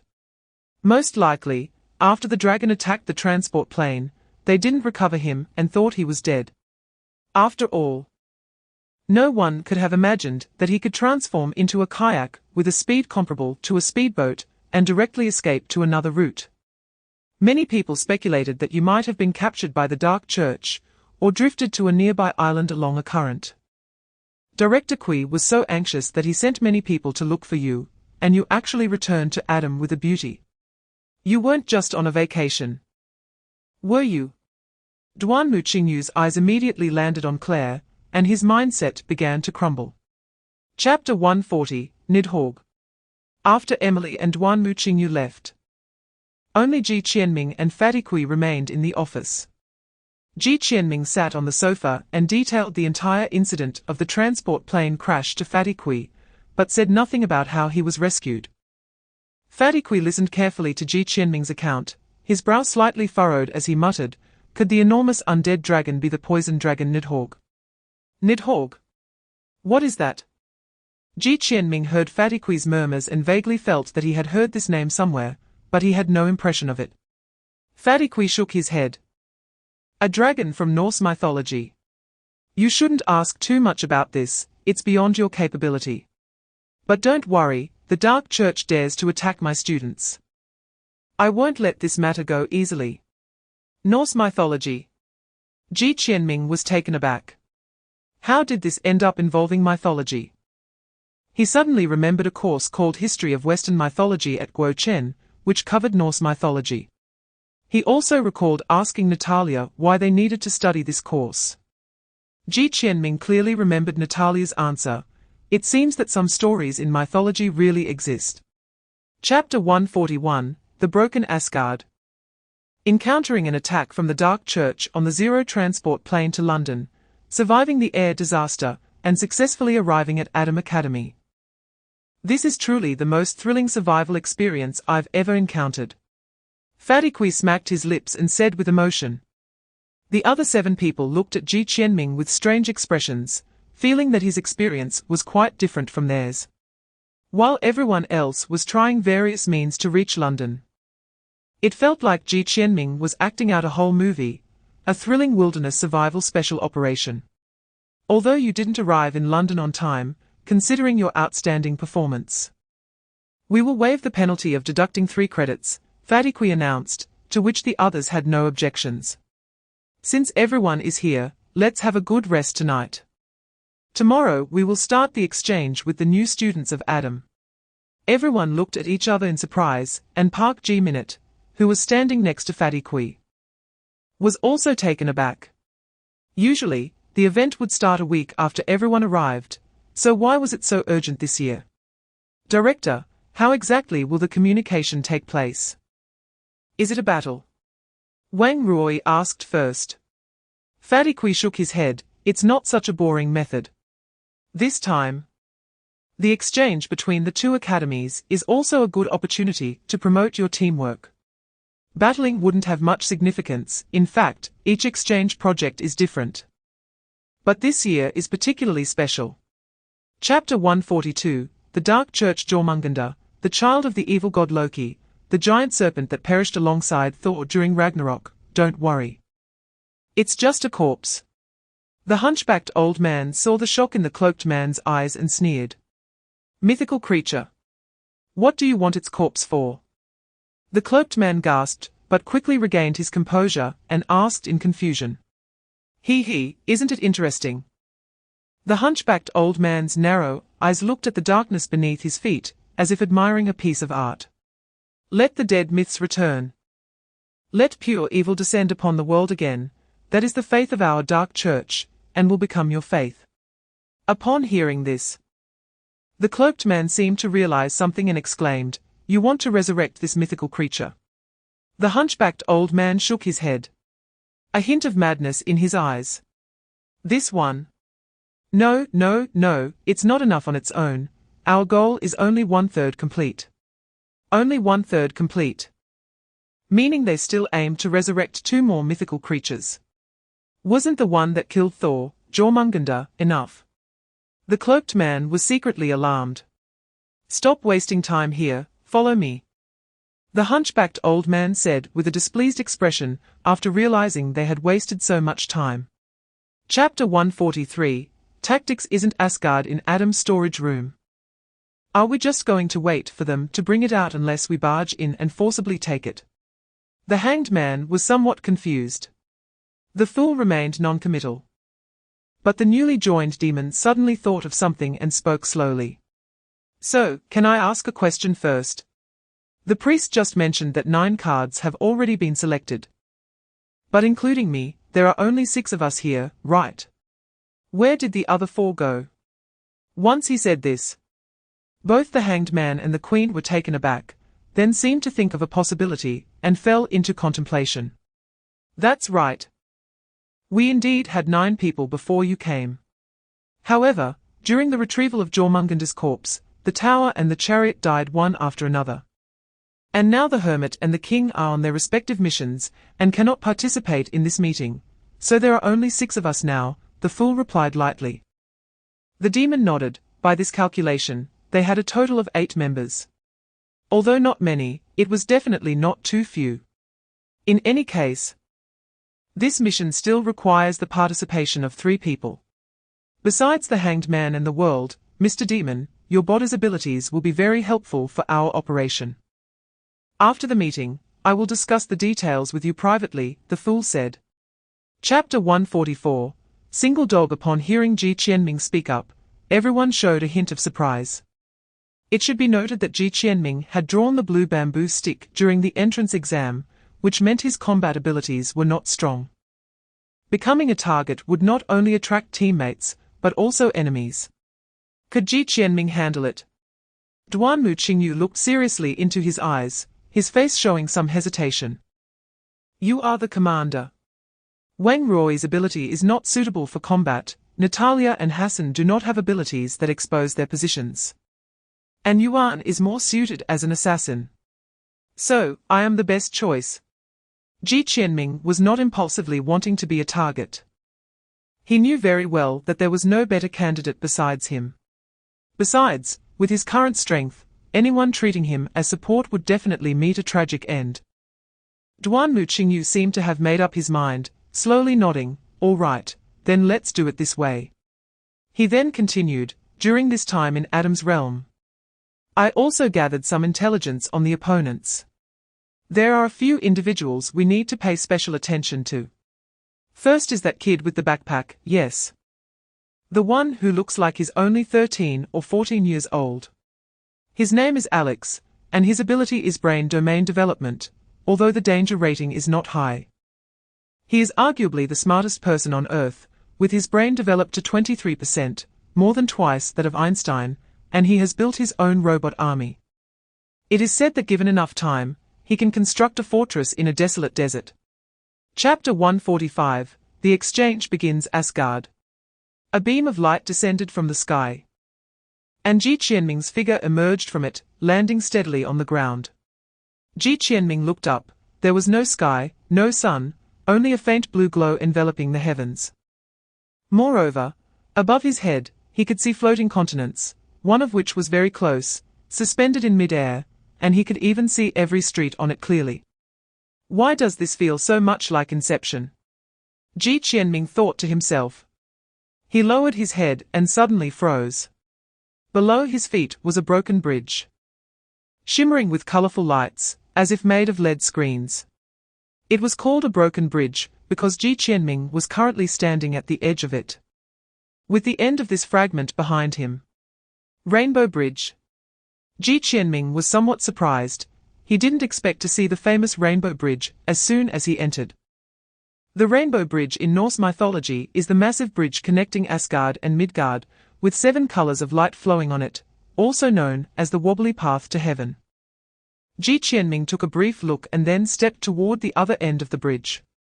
He was less than 800 meters away from Asgard, and with his speed, he quickly set foot on Asgard's land. Chapter 146. The Sword of Evil. Adam. Kevin, please take care of me, the werewolf said politely, bare-chested. Gou Chen, Ji Qianming. Ji Qianming returned the greeting, then smiled bitterly. Kevin, your image and ability don't quite match. Ji Qianming had seen this man in Adam's exchange team, at that time. He was dressed like a gentleman, courteous, and even smiled kindly when noticing Ji Qianming's gaze. It was hard to connect that gentleman with the fierce giant wolf he saw now. Kevin chuckled, it's unavoidable. If I could, I would also want a more elegant ability. But since I've obtained it, I shouldn't complain. That's not the mindset of a gentleman. Wow, this is a British werewolf who has thoroughly learned the gentlemanly way. Ji Qianming thought to himself. To be honest, we also analyzed your Gou Chen members before the battle. On the list of marked dangers, only that Japanese guy with a knife, the Cambodian controlling sand, and the blonde Russian lady were mentioned. Your name wasn't there.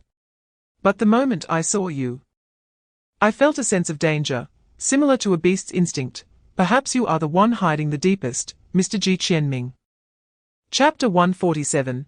Siege Gao. You severed the 2 core members of the Z clan with one sword stroke, naming it the Sword of Evil. As the Sword of Evil technique was unleashed, Kevin lost half of his fangs, retreating in pain for several steps, shaking his massive head, with blood trickling from the corner of his mouth. Ji Qianming did not pause. The mirror blade in his hand suddenly scattered, and 13 fragments shot towards Kevin at different angles. He lightly waved the handle of the knife, causing the fragments to spin rapidly and form a terrifying sword blade storm, leaving a myriad of wounds on Kevin's body. Kevin roared again, and his massive body swelled once more, growing larger in the blink of an eye. Blood dyed his black fur a dark red, and his eyes had completely turned blood red, exuding an overwhelming killing intent directed at Ji Qianming, as if he was determined to tear Ji Qianming apart. Damn, how can he go berserk again? Ji Qianming shivered at the sight of the terrifying giant wolf before him. After going berserk, Kevin's speed increased significantly, leaving a trail on the ground as he whipped up a fierce wind and charged at Ji Qianming again. Just as Ji Qianming was about to counterattack, an inexplicable sense of crisis suddenly enveloped his heart. Without thinking, he leaped sharply to the side and rolled on the ground. Chapter 148. Convergence. Several flashes of white light cut through the air, precisely slicing each bullet apart, the yellow hari of Yuhara fluttering with the motion. With a click, Shirayuki had already returned to its sheath. Cooper's eyes widened in disbelief. It was the first time he had seen someone block his bullets in such a way. What kind of eyesight and swordsmanship did it take to achieve this? Ji Qianming was overjoyed to see Yuhara suddenly appear, dodging Kevin's claw and striking him with a knife. At this point, Kevin's body was already covered in blood wounds, and a hint of fatigue appeared in his fierce eyes. Yuhara, hold him off, I will eliminate this werewolf. Ji Qianming's eyes sparkled, and the speed of his knife-wielding increased a few more notches. Yuhara squinted at Cooper, lightly nodded, and placed his hand back on Shirayuki, like a hunter waiting for the right moment, ready to strike with a thunderous blow. Cooper's expression turned grim. Yuhara was on their danger list. And after witnessing the scene of bullets being sliced, he felt a sense of retreat. Chapter 149, Giants. These three reports were undoubtedly very unfavorable for the Gou Chen Academy. Just a moment ago, they had thought they had eliminated an opponent and were filled with joy, but now the numbers were even again. Ji Qianming and Duanmu Qingyu looked towards the direction of the sand tower, which had now collapsed into a cloud of dust. Something happened to Sihanouk. If I'm not mistaken, Hassan is there too. What did they encounter to be eliminated together? Ji Qianming furrowed his brow in speculation. There were at least 3 Adams students over there, otherwise, they wouldn't have been able to eliminate Sihanouk, who is strong, not to mention Hassan being there. Duanmu Qingyu slowly squatted down, drawing 3 circles in the sand below, muttering to himself, if there are 3 Adams people over there, we have 1 here. And you just said there's 1 with Yuhara, right? That means there should be at least 2 people with Wudi, and if luck is bad, there could be 3. Now that the battle at Sihanouk's side has ended, if the Adams students there rush to Wudi. Duanmu Qingyu looked up and locked eyes with Ji Qianming, both saying in unison, go support. Chapter 150, Strong enemies come to aid. Natalia leapt up fiercely, her eyes sharp, the purple spear in her hand crackling with lightning. Aggressively meeting the giant's palm. Bang! The giant's palm was momentarily halted by Natalia's strike, but it continued to come down heavily, crashing into the ground and turning nearby houses into ruins, kicking up clouds of dust. Natalia! Wudi shouted anxiously at the sight. I'm fine. Natalia's voice came from beneath the giant's palm. Wudi then noticed that the giant's palm had not fully reached the ground, but was hovering more than a meter above it. Natalia was using her spear to prop it up, holding back the force of the blow, while the ground beneath her feet was already cracked, her calves sinking halfway in. Wudi turned to look at the giant, a fierce glint flashing in his eyes. He directly ran up the giant's descending arm, his hands behind him, as continuous explosions erupted, propelling him to peak speed like a booster. The giant quickly noticed his intention, raising its other hand and summoning a fierce wind to strike down on the ant on its arm. Wudi's eyes flashed with light. He suddenly crouched down, placing his palms against the ground, creating a terrifying explosion that sent him soaring into the air, avoiding the giant's arm and landing perfectly atop the giant's head.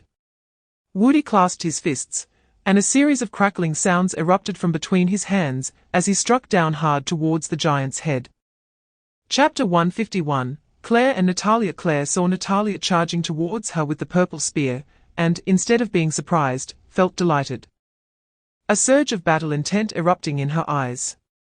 Natalia flicked her spear, and purple lightning enveloped its surface, sending a spear shadow directly towards Claire's body. Claire twisted into an incredible posture, narrowly dodging the thrust, then launched herself like an arrow, dashing towards Natalia and wrapping her arms around her waist. Her speed was quick, and Natalia's spear became a hindrance in close combat, resulting in Natalia not being able to evade and being tightly embraced by Claire. Claire's lips curled upward, leaning back and using her terrifying flexibility and strength to lift Natalia, executing a back slam that sent her crashing to the ground. Natalia reacted extremely quickly, jabbing her spear into the earth to slow her momentum, then her chest's leaf pattern erupted with a dazzling light, and purple arcs of electricity jumped across her body, enveloping Claire as well. Claire frowned, the current paralyzed her body, and she involuntarily loosened her grip on Natalia's waist. Seizing the opportunity, Natalia executed a technique that shook Claire off like a tick. Chapter 152, Is the backyard on fire? Wang Ruoyi quietly thanked Yuhara, who merely nodded slightly and then shifted his gaze back to the enraged giant. At this moment, Aaron was staring intently at Yuhara. With a roar, he clenched his right fist, sending a powerful blow towards the roof where the two were standing, leveling nearby buildings and filling the area with dust. Yuhara stopped not far away with Wang Ruoyi in hand, just as he was about to draw his sword to face the giant. A large cloud of steam suddenly erupted from the giant, covering its massive body. Just as Yuhara frowned, the steam dissipated, and the giant's figure had disappeared. Aaron's transformation time was up. Xiao, who was battling Wudi, noticed this and narrowed his beautiful eyes slightly. After hesitating for a moment, he flapped his wings and flew towards the direction where the giant had vanished. Hey! Young man, how can you run away without fighting fair? Wudi shouted defiantly while clutching his wounds. At this moment, Wudi was in a very sorry state, covered in small blood wounds. Xiao's speed was simply too fast. Wudi's explosions couldn't harm him at all, and he was frequently finding opportunities to stab Wudi with a few strikes. In fact, if they continued to battle, Wudi would definitely lose. Chapter 153, Duel of Swordsmen. In another ruin, Alex sat in a half-constructed fortress, his brow tightly furrowed. He had just clearly seen the transformation of the giant Alan come to an end, and an ominous premonition stirred in his heart. Isaac, I can't get away right now. You need to run to the battlefield for me. If I'm not mistaken, Gou Chen should have the upper hand now. Go and bring them back. Alex sat in the central control chair, his windproof glasses calculating the probability of victory for both sides in the fight. Isaac's expression stiffened. Alex, I'm just a painter. What do you expect me to use to save them? Should I ask each of Gou Chen's people for an autograph to plead for my friend's safety? Alex rolled his eyes, pressed a few buttons on the control panel, and a heavy exosuit was slowly pushed in front of him. Who told you to go empty-handed? I only have enough materials for one suit, and due to the material properties from Asgard, it's quite heavy, but its defense is excellent. I've also equipped it with enough firepower. You should wear it. Isaac touched the bulky exosuit and bitterly said, Can I choose not to go? Chapter 154, Isaac So Wang Ruoi was also eliminated by you. Ji Qianming suddenly remembered something and asked. Isaac sighed helplessly, I didn't want to. I just happened to run into her on the way here, and she briefly trapped me in an illusion. When I finally struggled free, her dagger was just a centimeter away from me. In a moment of desperation, I had no choice but to eliminate her. Ji Qianming's mouth twitched slightly. Although this sickly painter seemed incredibly timid, Ji Qianming felt inexplicably that he was very much in need of a beating.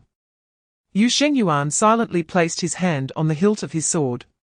Seeing this, Isaac's face immediately turned pale, and the heavy exosuit suddenly stepped back, its robust arms flailing. Good man. Good man. Let's talk this out. I'm not here to fight. I just want to rescue my lovely teammates. Please let me take Alan away. Isaac urgently pleaded. Yu Shengyuan was taken aback, and his hand that was about to draw the sword suddenly stopped. It was the first time he had seen someone so cowardly after fighting for so long. Just as Yu Shengyuan hesitated, Isaac's exosuit's arm suddenly shot out, colliding with immense force against Yu Shengyuan's chest, sending him flying. Chapter 155, It's just probability in the sky above. Park Jimin leisurely ate a small tomato that he had pulled out from somewhere, watching Ji Qianming and others laughing foolishly on the screen, chuckling to himself. This exchange program is really interesting, much more fun than our session. Peter sat quietly beside him, a faint smile on his lips. Yeah. We were just in a chaotic free-for-all. I still remember how we were locked in a stalemate. Now I can't beat you. I heard you've been promoted to the 4th tier, and you're Adam's knight. The news a couple of days ago said it was you who fought the dragon, right? Park Jimin looked at Peter with curiosity. Peter smiled without speaking. That means you acknowledge it. By the way, what exactly was that dragon? Why did it attack the transport plane from Huaxia? Nidhogg, it should be something created by the Dark Church. Although it was just a resurrected corpse, it was really strong. I couldn't fight it at all. If Professor Mohammed hadn't intervened, I might have been torn to pieces. As for why it attacked that plane, you'd have to ask what Huaxia was transporting. I'm not sure. Peter did not hide anything. Chapter 156, 2 paintings. I'm sorry, Isaac. After the exchange is over, I'll treat you to the best steak in London, Alex said, spreading his hands apologetically. The unconscious Isaac twitched slightly on the ground, like a frog electrocuted. Suddenly, he kicked his legs and sat up abruptly, his eyes wide and hollow, filled only with the whites. He mechanically stood up, took out a drawing board, white paper, and a box of paints from his backpack, and began to paint at a rapid pace, trembling occasionally. The entire scene looked very eerie. Alex clearly wasn't seeing this for the first time. He walked straight behind Isaac and silently watched him paint. As time passed, Isaac, in his precognitive state, painted at an astonishing speed, producing 6 paintings in just 10 minutes. However, Alex felt a bit disappointed. None of the 6 paintings were related to the current competition, and most lacked practical significance. One depicted a cafe's facade, another a stray cat. Isaac's ability to foresee the future sounded impressive, but in reality, it was quite useless, as most of his artworks had no reference value. Chapter 157, The Hermit in the Sky Above. Park Jimin's expression turned grim, as he watched the screen suddenly plunge into darkness. Strange, why is this happening? Why is there no image? Peter fiddled with the display for a long time, his brow furrowing. Could it be a signal issue? Impossible. Don't underestimate this crystal ball that contains Asgard. We maintain and service its monitoring system every year. It has never had problems over the years, Peter said decisively. Park Jimin raised an eyebrow. So how do you explain the current situation? Peter scratched his head, at a loss for words. Fortunately, their 2 teams were still far apart, so a fight wouldn't break out immediately. However, it was better to report the situation to the 2 teachers outside as soon as possible. Park Jimin sighed helplessly and took out her phone, calling the chubby Choi outside. The phone in her hand was specially made by Gou Chen, allowing communication with anyone else holding a similar phone anywhere on Earth, even if they were in Gou Chen Academy or other small worlds. It was truly a groundbreaking technology. Hello. Director, there's a problem at Asgard. The display screen is broken. Yes, we can't see the scene below. Okay, I understand. Park Jimin briefly explained the current situation, and then hung up the phone. Chapter 158, The Spear of Judgment and Oath Ants. How dare you be so audacious in my Adam Academy? A furious roar echoed from afar, instantly resonating throughout the entire Adam Academy. The hermit and the world changed their expressions. They saw dark clouds rolling in from the distant sky, and a white light streaked across the horizon, rapidly descending towards their position. Run! The world pulled out a black chess piece from his pocket, crushed it, and another shadowy portal appeared in front of them. Before the arrival of the arcane supreme Adolf, an overwhelming pressure enveloped the entire square. The hermit and the world's foreheads were already dripping with sweat, struggling to hold on. The world stepped through the shadow portal, with the hermit closely following, clutching the crystal ball. Just as the shadow portal was about to close, the chubby Choi collapsed on the ground, roared, and suddenly burst with strength from somewhere, kicking off the ground and following right into the shadow portal as it closed. The Lord of the Underworld. Muhammad stared at the disappearing chubby Choi, his mind shaken, unable to imagine how he had managed to do that. Adolf Jun fell onto the square with a terrifying energy, directly shattering the ground into pieces. Beneath the large brim of his hat, his aged face was filled with anger, and his eyes erupted with brilliant light. Chapter 159, Tension. In fact, the moment he saw the spear of judgment and oath, he had a vague sense, as if someone was whispering in his ear, urging him to draw the spear. So he knew from the beginning that the spear must be real. However, he also sensed that if he really drew Panagon directly, something would definitely happen, so he gave up. Perhaps it wasn't the right time yet, Ji Qianming thought. But why could he sense Panagon's call? Who exactly was he? When he discovered that he could cultivate, he once thought he had the bloodline of the divine realm. But now it seemed he was also connected to the Nordic gods. His identity was like a fog. The more he tried to understand, the more elusive it became. Just as the four were about to enter Odin's temple, the ground suddenly began to tremble slightly, and a large cloud of dust rose in the distance, as if a colossal object was rapidly approaching. Everyone looked up in unison toward the direction of the sound. "What the hell is that?" Wu Di exclaimed in disbelief.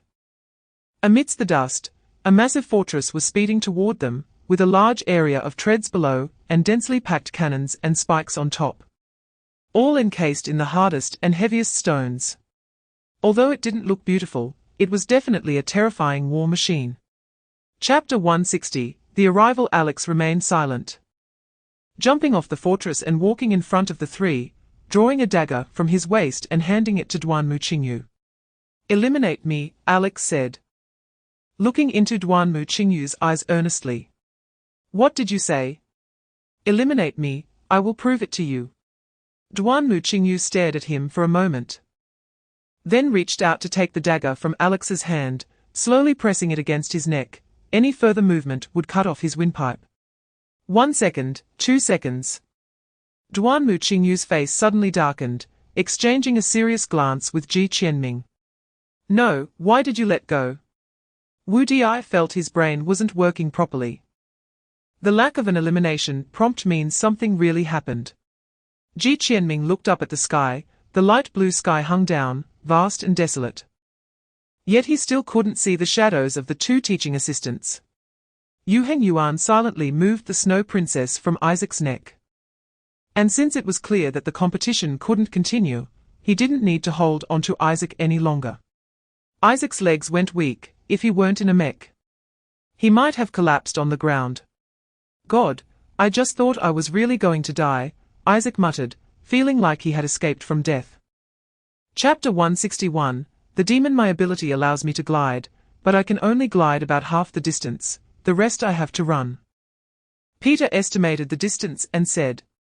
Park Jimin gritted her teeth. "That's enough, take me with you to glide." "Jimin, at this rate, we might not even glide halfway." "It's okay, I'm very fast. If I exert myself fully, I should be able to keep up."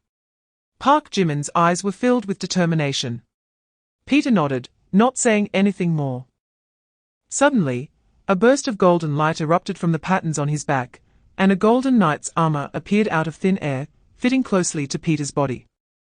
A pair of white wings spread from his back, enveloping him in a sacred glow, truly astonishing. A 13, paladin. "Sorry, Jimin."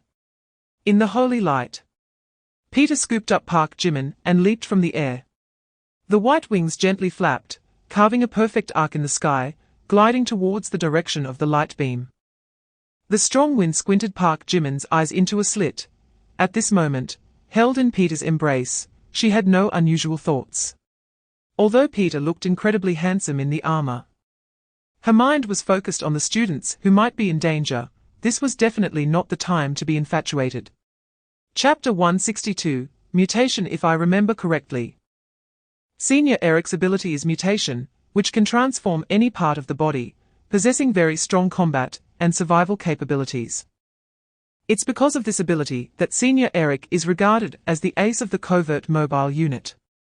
Alex gathered information about Senior Eric in his mind and briefly introduced his ability to everyone. Understanding the enemy's abilities at this moment could greatly increase their chances of winning. "You actually took over Senior Eric. I will kill you." Isaac roared, and the flame thrusters beneath his mech erupted with a burst of fire. The right arm of the mech twisted, transforming into a rapidly spinning saw blade, aggressively swinging at the demon. The demon sneered, standing still, not dodging or avoiding. As one arm gradually turned crimson, twisting violently, completely changing shape, and finally solidifying into a red longsword. The red longsword met Isaac's saw blade, getting stuck between the teeth and unable to rotate at all, while the red longsword, of unknown material, left not a single scratch. The demon's speed was extremely fast. One hand blocked Isaac's attack while the other shimmered, turning black from the fingertips, fist clenched, as if a mountain rolled with immense force, striking heavily at Isaac's chest. Chapter 163. Overwhelmed Ding. The peachwood sword in front of Duanmu Qingyu emitted a soft hum. and his eyes burst with brilliance as he charged toward the demon with a bizarre movement technique. Gou Chen used dawn to increase his speed, closely following behind. The demon looked at Duan Muqingyu, who was surrounded by starlight, with a very interested expression. It seemed somewhat similar to the spells of the divine realm. But without using spiritual power, was this the way of the earth? Interesting. Duan Muqingyu and Gou Chen approached the demon from the left and right, respectively. Duan Muqingyu, who had never practiced swordsmanship before, seemed like a different person, his wrist flexibly moving as the starry peach wood sword slashed at the demon's black left arm, leaving a long bloody cut. Evil slaying sword. Gou Chen long sword suddenly burst with a blinding sword light, slashing toward the demon's right hand. Additionally, he secretly covered the blade with the power of dawn, and in an instant, dense wounds appeared on the demon's arm. However, due to the demon's arm being exceedingly hard, it couldn't penetrate further. The demon's pupils constricted. He never expected these two ants could actually break through his defenses. Duan Muqingyu relied on the bizarre starlight, while Gou Chen relied on a faint golden energy, directly cutting through his demonic skin. This had never happened in his memory. Chapter 164, Farewell. Light night. When Gou Chen got up from the ground, he was the only one standing besides the demon. The terrifying divine sense of a void realm cultivator allowed the demon to predict all attacks, and coupled with the mutation ability, he had transformed. The demon's combat power reached an extremely terrifying level. Gou Chen even suspected he had already reached the combat level of the upper evil envoy. Although he could entangle with the Poison Lord for so long on his own, it was purely because of the invulnerability characteristic of Dawn. In front of such a combat-type Tier 4 ability user, they had no power to fight back at all. Gou Chen took a deep breath. A white snow princess materializing in his hand out of thin air, the faint morning light flickering around him. At this point, continuing to hide would lead everyone to a dead end, so he decided to take a gamble. Seeing the pale golden glow surrounding Gou Chen, Alex and Isaac, lying on the ground, felt a sense of familiarity, but couldn't recall where they had encountered it before. Even if he was the only one left, should he stand up and resist? I admire your courage, so I will make your death a bit more dignified. The demon, seeing Gou Chen ready for battle, flashed a look of surprise and anger. After displaying such powerful strength, this boy still dared to resist, which greatly displeased him. Chapter 165, Fierce Battle. The demon felt Gou Chen's aura, bright like a candle flame in the darkness, and for some reason, that pale golden glow made him feel a slight palpitation. Gou Chen exerted force with his feet, charging toward the demon like a bolt of golden lightning. The time spent enhancing his realm with Zhu Yang's spiritual power was short, and even if he reached the 3rd tier, he had almost no chance against a 4th tier demon. He could only barely stall for time, waiting for reinforcements. Although he didn't know what was happening outside, he trusted Fatty Kui and Adam Academy. As the demon saw Gou Chen rushing forward, he sneered, clenching his right fist filled with barbs and flesh, flapping his wings behind him and throwing a punch at Gou Chen's chest. Gou Chen's eyes sparkled with cold light. Instead of trying to evade the blow, he raised his manifested right arm to meet the demon's punch, black arcs of electricity gathering in his hand, producing a sharp sound as they cut through the air. Boom!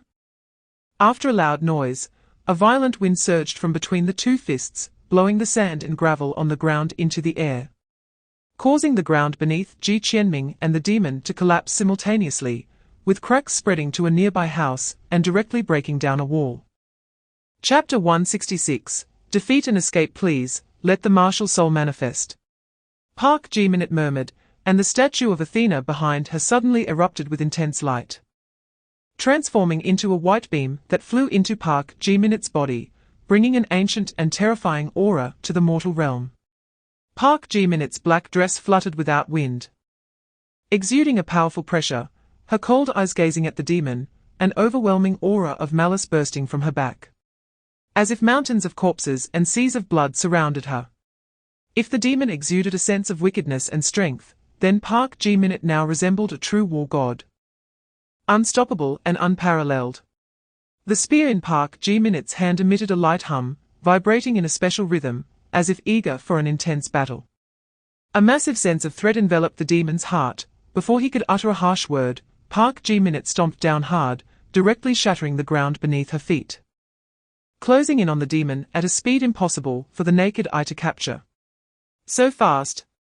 The demon's pupils constricted, even with his void realm perception. He could barely catch Park Ji-min's trajectory. This woman's speed had reached an astonishing level. He had no time to think. His right hand transformed into a red longsword, instinctively meeting Park Ji-min's silver spear. Chapter 167, The Wrath of the Underworld Lord Outside. The hermit held the crystal ball of Asgard, traversing the gloomy spatial corridor with the world. I say, that old guy Adolf shouldn't be able to catch up, right? The hermit said uneasily, after all. Disguising as Emily to infiltrate Adam, and stealing Asgard under everyone's gaze, while playing two quasi-emperors around was undoubtedly a mortal enemy. And the sight of Adolf rushing over had indeed frightened her. The world coldly glanced at her. If you move faster, he won't be able to catch up. The hermit rolled her eyes, quickening her pace. Just then, a white light suddenly pierced through the entire spatial corridor, with jagged cracks rapidly spreading across the walls of the corridor. Crack!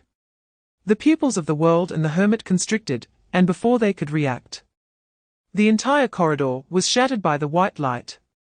The hermit hugged the crystal ball, falling out of the spatial corridor, only to find themselves suspended in mid-air, with a dense primordial jungle below, stretching endlessly.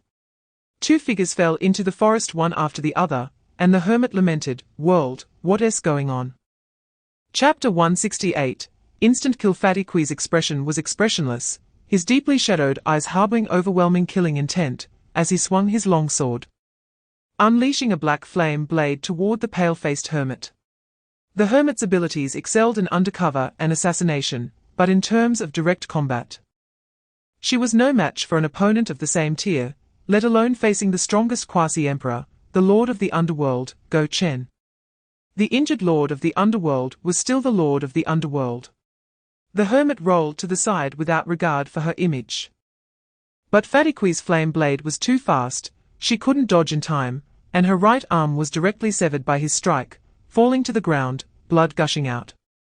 Along with her arm, the crystal ball of Asgard also fell. Fatiqui's figure transformed into a mass of darkness, rematerializing near the crystal ball, swinging a black flame to turn the hermit's right arm to ashes, and then stowing the crystal ball of Asgard into his possession. The hermit's face turned pale, clutching the stump of her arm and wailing in pain, rolling on the ground as blood stained the frost-covered ground red. "You broke my right hand. Now repay it with your own right hand," Fatiqui coldly said, looking at the hermit in agony. Chapter 169, Gratitude. The setting sun was like fire, with rays of light illuminating the sky.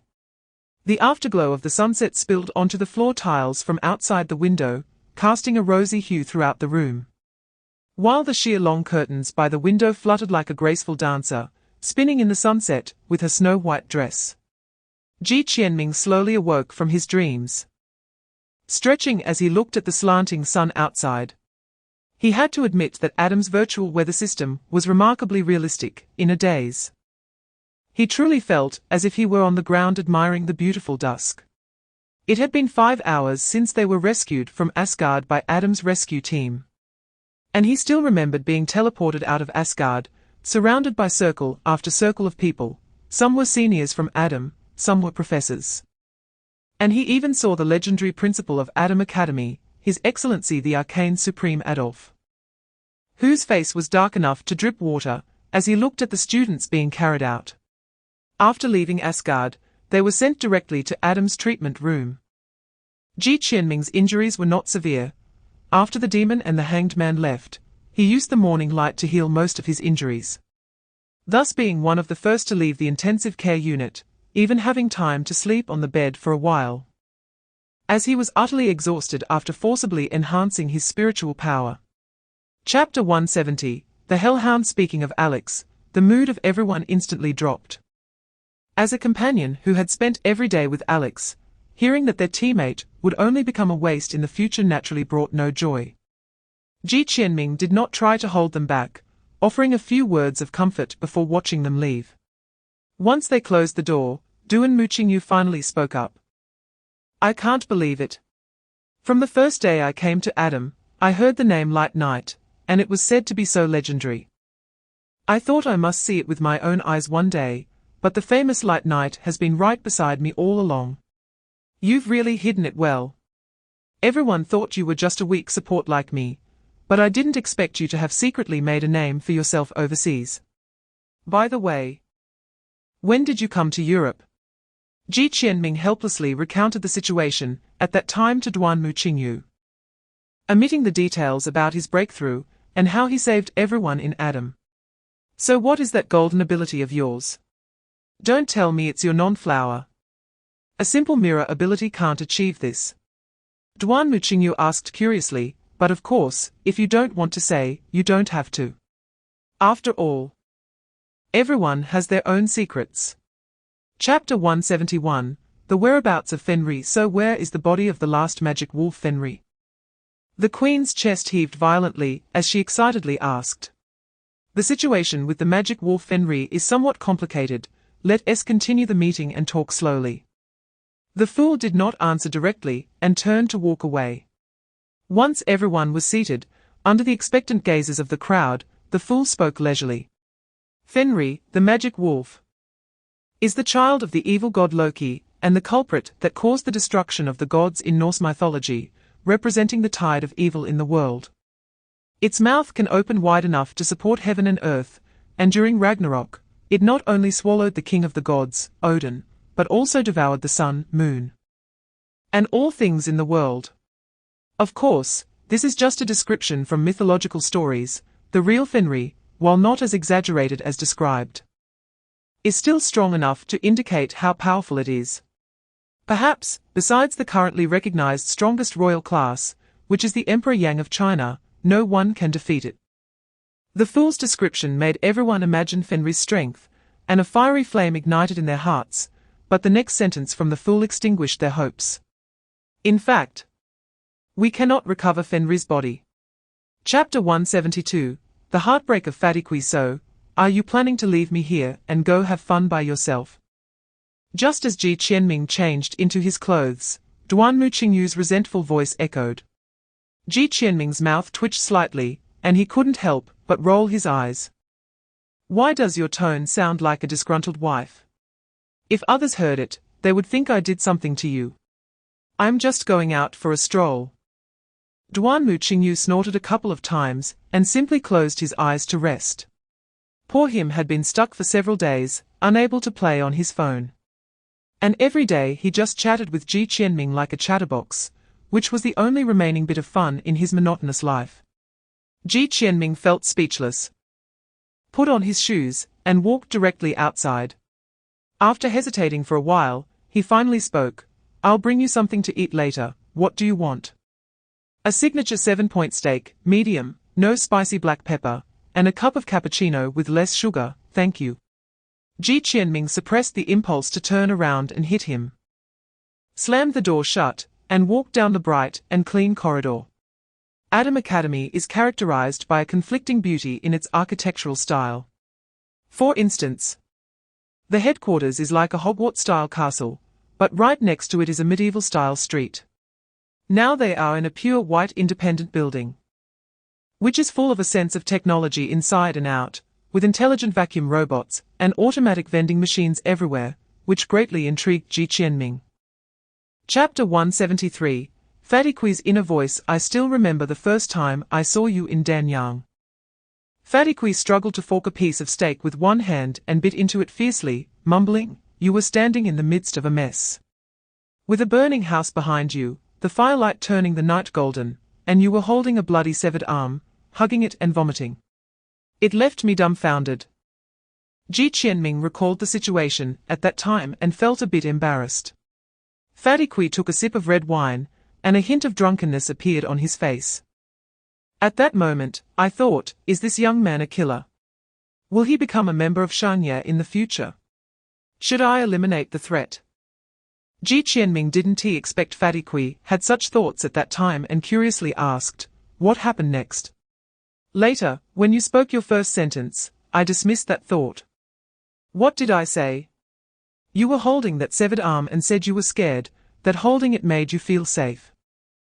Ji Qianming raised his eyebrows slightly. You believed it. Believe what? Fatty Kui grinned. I would never believe that hugging a severed arm could provide a sense of safety. But I did see fear and confusion in your eyes. I have seen many young boys and girls who suddenly gained powers. Some were overly ambitious, wanting to use their strength for personal gain, while others were terrified, thinking they had some strange disease. But the confusion in your eyes was more about the world and your uncertain future. Chapter 174, The Whisper of Venus. So, where is my signature medium steak? Where is my less sugar cappuccino? Duanmu Qingyu looked at the two unknown items in front of him with an odd expression.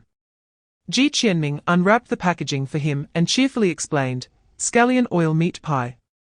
I specifically asked them to fry the beef to medium, don't worry. There's definitely no spiciness. And this, the coffee bag comes with white sugar, you can add however much you want. Duanmu Qingyu, where the hell did you get these? Do the British also eat scallion oil meat pie? Duanmu Qingyu couldn't help but complain. Ji Qianming raised an eyebrow. The Western restaurant next door is right next to a Chinese restaurant, didn't you notice? Duanmu Qingyu rolled his eyes and took a big bite of the pie, as if he weren't biting into the pie, but Ji Qianming's conscience. Tap, tap, tap. The footsteps echoed in the deep underground. Adolf's expression was stern as he slowly descended the spiral stone steps, gripping a white staff tightly, resembling a slumbering beast gradually awakening.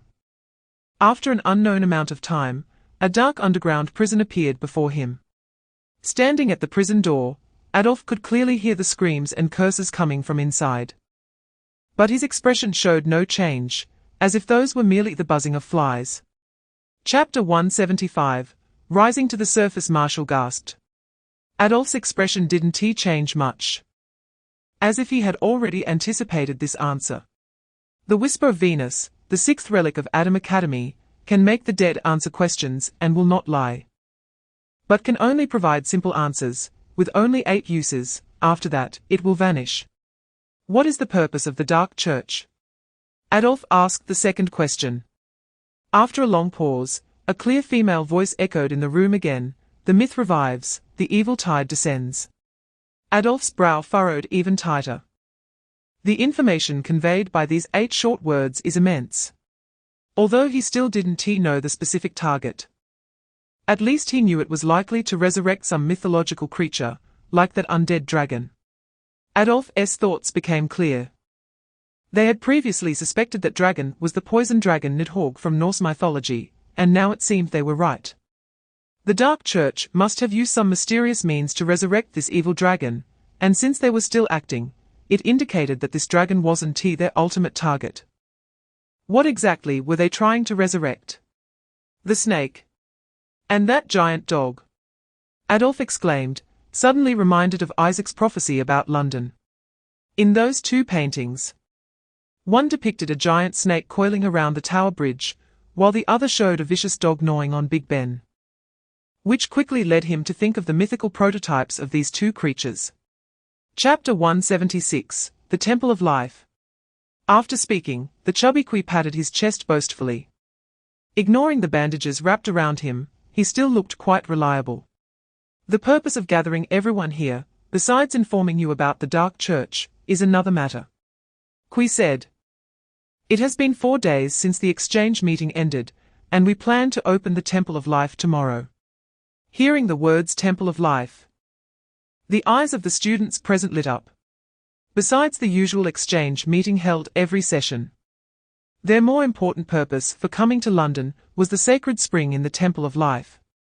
Although no one knew exactly what was special about this spring, it was certainly something extraordinary that warranted Adam Academy's serious attention. What exactly is the Temple of Life? Wang Ruoi asked curiously. The specific origin of the Temple of Life is unknown, but it is said to have been stolen from the world of gods by the creator of Adam Academy. The sacred spring appears once every 2 years, a treasure that seizes the creation of heaven and earth, capable of healing hidden ailments, enhancing realms, nourishing souls, and strengthening bodies. Every time it opens, many fortunate students break through thanks to it, presenting a tremendous opportunity for you. Gou rubbed his chin, seemingly reminiscing about his own experience in the sacred spring, a hint of nostalgia in his eyes. Chapter 177, The True Use of the Sacred Spring. Ji Qianming stepped out of the pool. The water was neither too cold nor too hot. The moment his skin touched the water, a surge of life force rushed into his body, causing every pore to open up, and he completely relaxed. Huh? A light exclamation came from beside Ji Qianming. Wei Yushengyuan stood in the pool, astonished at his own body. The countless scars on him were visibly fading away, leaving behind skin as smooth as white jade, as if they had never existed. Moreover, others who had been injured during the exchange meeting were healing at an astonishing rate. Even Alan's arm was slowly moving, with shattered bones regenerating. Is this the sacred spring of life? It actually has such miraculous effects. Ji Qianming was incredibly surprised. However, the fact proved that the sacred spring was not omnipotent. When Isaac carefully placed the paralyzed Alex in the water, Alex's expression shifted from anticipation to disappointment. His injuries could not even be healed by the sacred spring. Could it be that he would remain a useless person forever? Where was his hope? Ji Qianming observed the change in Alex's expression and couldn't help but feel sorry for him. Just then, the sound of splashing water came from the other side of the partition, mixed with the laughter and playful voices of several girls. Chapter 178, Continuous Breakthroughs. So when will he wake up? I don't know that either. All we can do is done, and the rest depends on him, Mohammed said faintly. Gou sighed helplessly. Zhongfan, we can only help you to this extent. You have to fight for yourself. You are our future trump card. If you can't even get through this, how will there be a future? Zhongfan's little finger in the barrel moved slightly and then returned to calm, as if nothing had happened. Time passed, and Ji Qianming trembled, slowly opening his eyes with a hint of joy. Fifth layer of qi refining. He quickly looked up at the pendulum hanging on the wall. It had been an hour and a half since entering the temple. Before coming in, Gou had said that the sacred spring could only gush for 3 to 4 hours each time, which meant he still had at least an hour and a half left. There is still time. Ji Qianming suppressed his excitement and focused on intense cultivation once more. At this moment, some students could no longer withstand the surging life force of the sacred spring and climbed out of the pool. Because the life force contained in this sacred spring was too dominant, it could repair hidden ailments and enhance realms in a short time. But prolonged immersion would lead to body aches. Gou had also reminded everyone before entering that when they felt they were reaching their limits, it was best to leave the sacred spring immediately. Chapter 179, Information Meeting. But we can't give up enjoying life because of the impending disaster. Claire stuck out her tongue. And with the seniors from Adam around, I believe that the Dark Church won't dare to act on Christmas Eve. Besides, didn't we agree to go out and have fun after the exchange? Claire blinked her sapphire-like eyes, looking as if she expected Ji Qianming to not back out. Ji Qianming helplessly spread his hands. Well, okay then. Seeing Ji Qianming agree, Claire's face lit up with a brilliant smile. Then it settled. I'll wait for you in the square the day after tomorrow afternoon. Ji Qianming smiled and said, yes, it's settled. After Claire walked away, Duanmu Qingyu appeared behind him like a ghost, startling Ji Qianming. So, you chose Claire, huh? Are you a dog or something? Sniffing out the gossip. Besides, we are just going out for a stroll, there's nothing else to it. Ji Qianming said, nearly having his soul scared out of him. Duanmu Qingyu wore a smirk. A lone man and woman not returning home on Christmas Eve, and you tell me it's just a stroll. Are you trying to fool a fool? Why is no one asking me out for a stroll? Chapter 180, Plan Number 4, Human Shelter. Every face in the conference room was filled with shock and fear. Jerry's face was pale. The original 3-year deadline had suddenly been shortened to 6 months, a reduction of 5/6, making it impossible for them to complete their preparations on time. Adolf's expression also darkened, but fortunately, he had been looking bad lately, so there was hardly any noticeable change. Hu Yubin cleared his throat, and the sounds in the conference room immediately quieted down, waiting for him to continue. 6 months, this is the time when the seal in Huaxia will be broken. The seals in other countries around the world should still have at least a year left. So Huaxia will be the first to become the main battlefield between Earth and the divine realm. Upon hearing Hu Yubin's analysis, everyone nodded. Given the speed at which the seals would break, Huaxia would be the first to face the invasion of the divine realm, like the first hole opening in a dam. Soon to bear the entire pressure from the divine realm. 6 months later, Huaxia will become a hell of Asura. Here, I want to say that we Huaxia are not afraid of war, even in the face of the entire divine realm's attack. We will still guard this first and last line of defense for humanity, Hu Yubin said. Chapter 181, Christmas Eve. This problem, like before, we Huaxia have our own ways to solve it, Hu Yubin said lightly. At this moment, the vast majority of participants were still immersed in the seemingly insane shelter plan of Huaxia when Jerry raised his hand again. If the shelter plan is really successfully implemented, it can only accommodate 600 million people. What do you plan to do with the remaining nearly 800 million people? Hearing Jerry's question, everyone instinctively turned their gaze to Hu Yubin. Just now, everyone was entangled in the issue of the fortress and almost forgot that even if this plan were to be implemented, there were still 800 million people without a place to settle. Hu Yubin was silent for a few seconds, and when the war begins, we will expand the army's numbers. Furthermore, at the summit meeting in a few days, Huaxia will also propose a plan regarding the settlement of these 800 million people. I won't elaborate on this issue here. In short, Huaxia will not abandon any of its people. The people present nodded gently, and Hu Yubin continued, this is the general situation. Now let's talk about the specific details. As Claire had anticipated, in the following days, the Dark Church seemed to have sensed the web that Adam Academy had quietly laid out across London, but there was no action. The entire London, as in previous years, was immersed in the joy of the approaching Christmas, calm and harmonious. Chapter 182, Where is my pouch? Ji Qianming grinned and couldn't help but think of the counterfeit money he had created using the dreamer, feeling a bit embarrassed. So where to next? Claire looked up at the sky, hesitated for a moment, then her eyes lit up, and she said, the Greenwich Observatory. You must go there once. It's the prime meridian of the eastern and western hemispheres. Observatory. Ji Qianming was taken aback. He realized he had never been to an observatory in his life and had never used a telescope to look at the stars. Suddenly feeling a bit interested and nodded in agreement with Claire's suggestion. Are you worried about Sister Natalia? Walking through the bustling streets, Claire looked into Ji Qianming's eyes and suddenly spoke. Phut! Ji Qianming almost spat out a mouthful of blood. I'm not, I didn't he? Actually. The one who should have been by your side this time is Natalia, but she gave this opportunity to me, Claire said slowly. Ji Qianming was taken aback. What does this mean? I can feel that Natalia really likes you. After we had a good talk following a fight in Asgard, after all, Qianming, you are so excellent.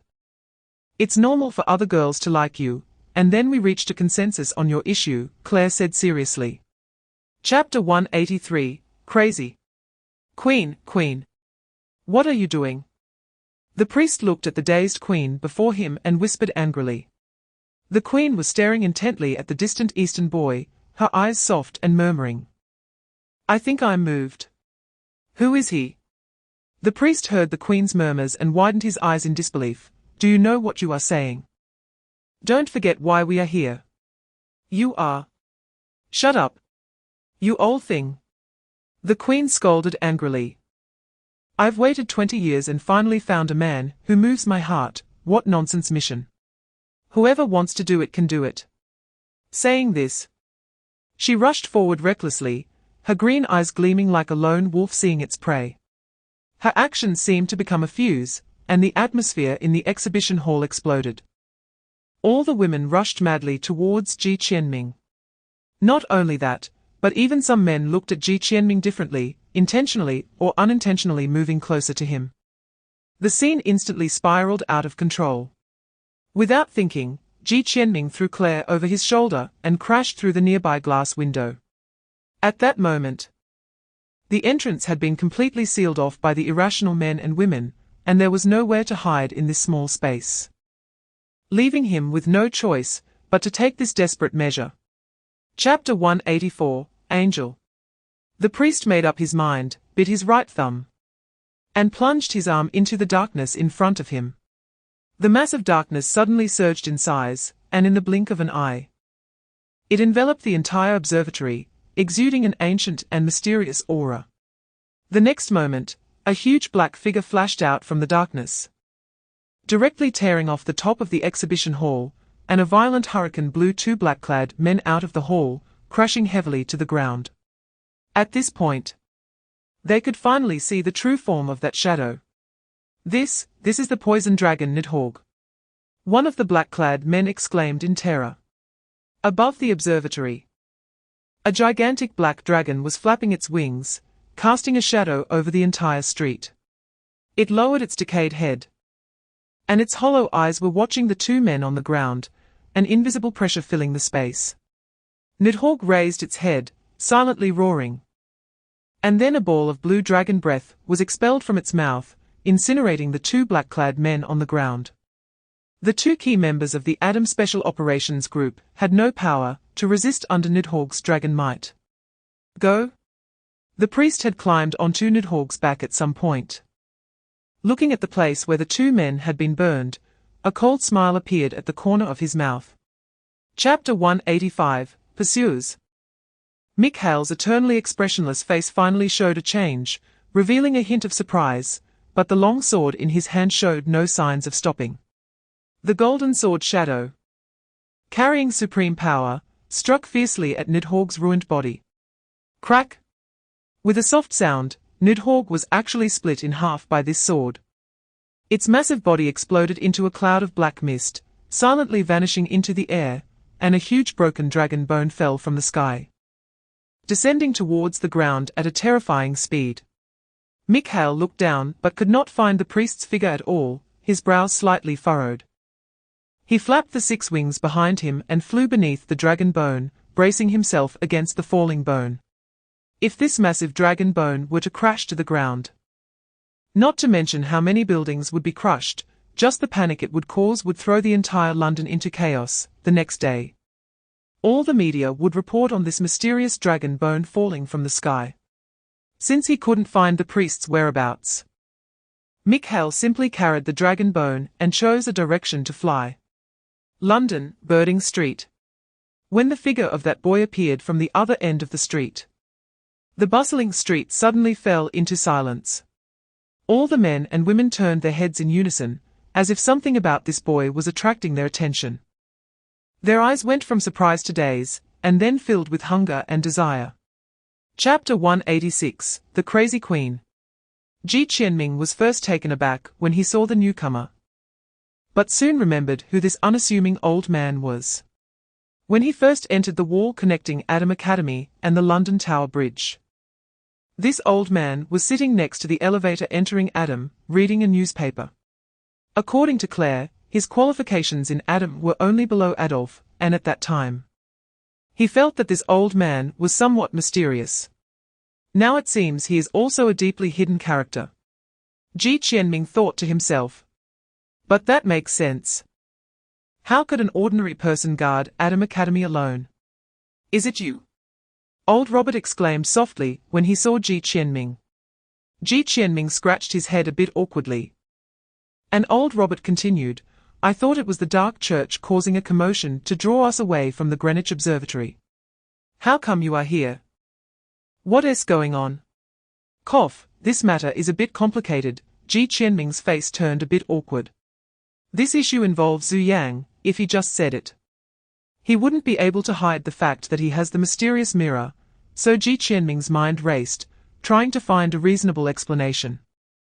It happened that when I was at the exhibition hall of the Greenwich Observatory, a blonde woman bumped into me, and somehow it turned into this. I think she is very likely to be an ability user. Ji Qianming quickly spoke up. Chapter 187, 2 shots. Although these people were not killed by him, they died because of him. Guilt and anger filled Ji Qianming's heart, as he took out the abyss from the box, his expression dark. He could not leave the miniature domain set up for him by old Robert, and to stop the Mad Queen, he could only use the abyss. However, he had already learned that the members of the Dark Church had been possessed by people from the divine realm, so they also had divine consciousness.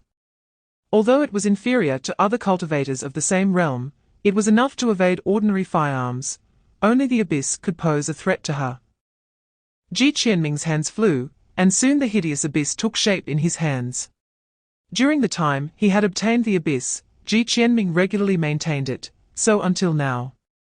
The abyss had no flaws.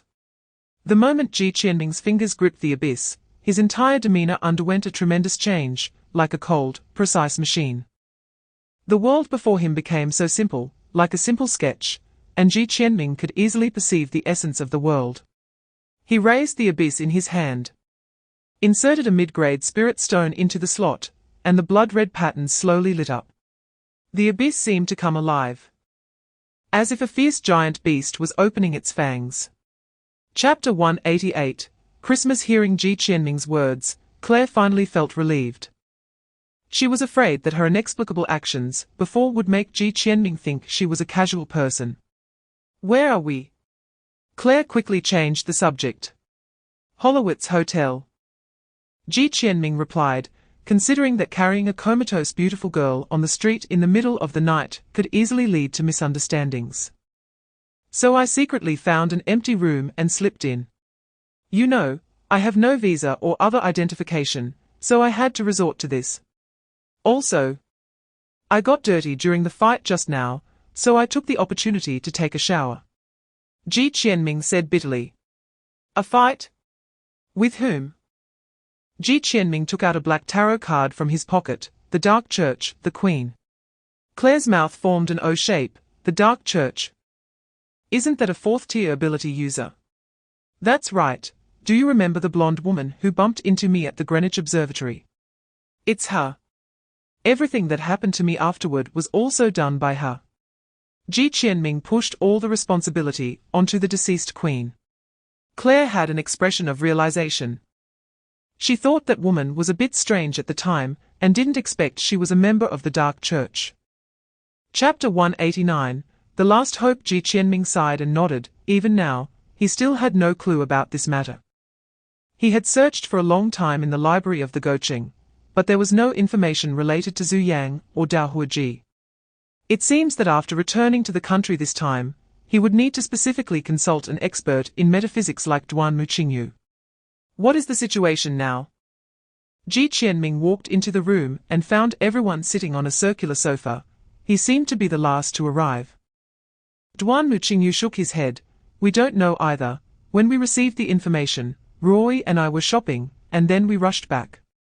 When Duan Muqingyu mentioned shopping, his cheeks turned slightly red, and Wang Ruoyi beside him also shyly lowered her head, seemingly lost in thought. I believe you, not. Ji Qianming rolled his eyes. When I called you, it didn't seem like you were shopping. Ji Qianming's gaze shifted, looking at Wang Ruoyi with a hint of amusement. This girl is capable. Managing to handle Duan Muqingyu so quickly. He suddenly realized that Wang Ruoyi hid her depth, whether it was during the elimination of Cooper in Asgard, where she almost took out Isaac in armor, or now dealing with Duan Muqingyu, she seemed to handle everything effortlessly. This seemingly weakest girl was more powerful than everyone imagined. Chapter 190, A day in London. The entire place was silent. Alex seemed to have exhausted all his strength, panting heavily as he slumped in his wheelchair. His eyes filled with deep despair and fatigue. The people of Gou Chen Academy stood there in a daze, as if their souls had been stolen. Alex's words just now were like a heavy hammer striking their hearts, leaving their heads buzzing. They are the sparks. Not to mention others. Even Duanmu Qingyu hadn't anticipated this layer of meaning. After a long silence, everyone quietly sat back on the sofa. Even the most reckless Wu Di didn't bring up the matter of going to fight again. The atmosphere was extremely tense. We must stay safe. The Dark Church. Fool, priest. Demon, world. The once lively Dark Church now had only 4 people sitting at the ancient long table, but each of their eyes was filled with madness and excitement. Yes. It is Fenrir's eyeball. The fool carefully examined the globe passed over by the priest for a long time, a faint smile appearing at the corner of his mouth. Hearing the fool's affirmation, the demon couldn't wait to speak. Now that everything is ready, can we resurrect them? The fool slowly stood up, holding Fenrir's eyeball and nodding, yes. Follow me. Chapter 191, The Heart of Kronos. Whether it is architecture or life, everything will return to the present after 24 hours. In the next day in London. We do not need to consider the lives and consciousness of the masses, no matter how many people die, or how many things are exposed to them. It will be like a dream. This is the perfect battlefield. After activating the Hand of Time. As long as we kill all enemies within 24 hours using the Heart of Kronos, we will achieve complete victory. Adolf's eyes burst with brilliance, holding the Hand of Time. He was radiant. This is Adam's foundation and the trump card of this war. Saying this, he crushed the bone in his hand, and an invisible domain instantly unfolded. Centered on Adam Academy, covering the entire London in a breath. Time domain. Everyone within it felt no difference, as if there was nothing unusual compared to usual. But the bone in Adolf's hand automatically disintegrated, turning to ashes and dissipating in the air. This relic, which had accompanied Adam Academy for hundreds of years, was completely reduced to ashes. Muhammad looked at the exploding Hand of Time, saying little, a rising fighting spirit surging in his heart. Muhammad. Adolf handed the Heart of Kronos to Muhammad, looking seriously into his eyes. The quantity of the Heart of Kronos is very limited, everyone only needs 2 each. During the battle, as long as 1 Heart of Kronos touches the enemy's blood, he will be excluded by the Hand of Time and die completely. Chapter 192, The King. I reached an agreement with the Divine Realm. They promised me that as long as I help them complete the myth revival plan and open the Seal of London, I can become a lord. A lord. Do you know what it means to be a lord in the Divine Realm? I can get a territory larger than the whole of Britain there. I am the true emperor. So, I have fallen. It has been proven that fallen knights can gain even greater power. Peter's face revealed a hint of madness, a pitch black. Filthy light enveloped his body, and a wave of aura not weaker than a quasi-emperor erupted from him. This was the power of corruption. When he excitedly looked at the kneeling Muhammad, his frenzied expression suddenly stiffened. After a cold snort, he retracted his quasi-emperor aura. Unbeknownst to him, Muhammad had already ceased to breathe. His hollow eyes stared ahead, his face still frozen with anger and regret. Adam's second quasi-emperor, Muhammad, was dead. I haven't even shown you my power after falling, how can you just die? Peter looked at the body kneeling on the ground, and inexplicable rage surged within him. And he kicked it down to the ground. Look. Open your eyes and see. Professor Muhammad. You taught a quasi-emperor. A future noble of the Divine Realm. A man about to possess everything. Peter grabbed Muhammad's corpse and roared madly. Chapter 193, The Support Team. Your Excellency, Lord of the Underworld, please wait here for a moment. I'll call Robert and Michael over, we need to change our strategy now. Adolf quickly regained his composure, and said solemnly to Fatty Kui. Fatty Kui nodded. Glanced at the time. It had been over an hour since the time domain opened, hoping they were still in time. In the Atlantic Ocean. A massive transport aircraft was speeding towards London. This transport aircraft was even larger than the one that had previously brought Ji Qianming, but it was much lighter. In the cabin, two figures in white robes sat facing each other. Beside one of them was a woman in a light blue trench coat, with a long ponytail and a faint smile at the corner of her mouth. If Ji Qianming were here, he would recognize these two people at a glance: the mind manipulator Li Lanshan from No. 0, and Ji Qianming's firearms teacher, Weapon Lord Chen Shanshan. Li Lanshan glanced at the time in the middle of the cabin, slowly stood up, and walked towards the back half of the cabin. The back half of the cabin was filled with huge wooden crates, and in the center of the crates sat a gigantic figure, half of its body shrouded in shadow. Chapter 194. Dawn arrives. Once Yuxing Yuan left, the oppressive atmosphere in the room dissipated considerably, and laughter began to fill the air. Duanmu Qingyu sat alone at the kitchen table, holding 3 copper coins in his hand, gently tossing them on the table, producing a crisp clinking sound as they spun and settled. Ji Qianming sat down in the chair beside him, curious as he asked, "What are you calculating?" "The outcome of this war. How's it looking?" "I can't figure it out." Duanmu Qingyu shook his head helplessly. "I've already calculated it 3 times. But the results are still a jumbled mess. This war involves too many factors, including mythical creatures. With just the 3 copper coins I have, I can't deduce anything." Ji Qianming patted his shoulder and comforted him. "Metaphysics isn't prophecy. It's normal not to be able to calculate everything. Don't take it to heart." Duanmu Qingyu rolled his eyes. "Why does your tone sound just like my master's?" "Master? You have a master? Isn't this ability from Yi Wen?" Ji Qianming was somewhat surprised. "Of course not." Duanmu Qingyu said, "The ability of Xuanji is very special. It must be combined with metaphysical methods to be effective. To systematically learn the various methods of metaphysics. Just learning on your own is definitely not enough." Chapter 195. Resurrection. A gigantic snake head rose from the deep pit, its dark red tongue flicking out, nearly touching the demon's cheek, its cold and hollow eyes staring at the 3 in front of it. The demon and the world both shivered, feeling as if they had fallen into an ice cave.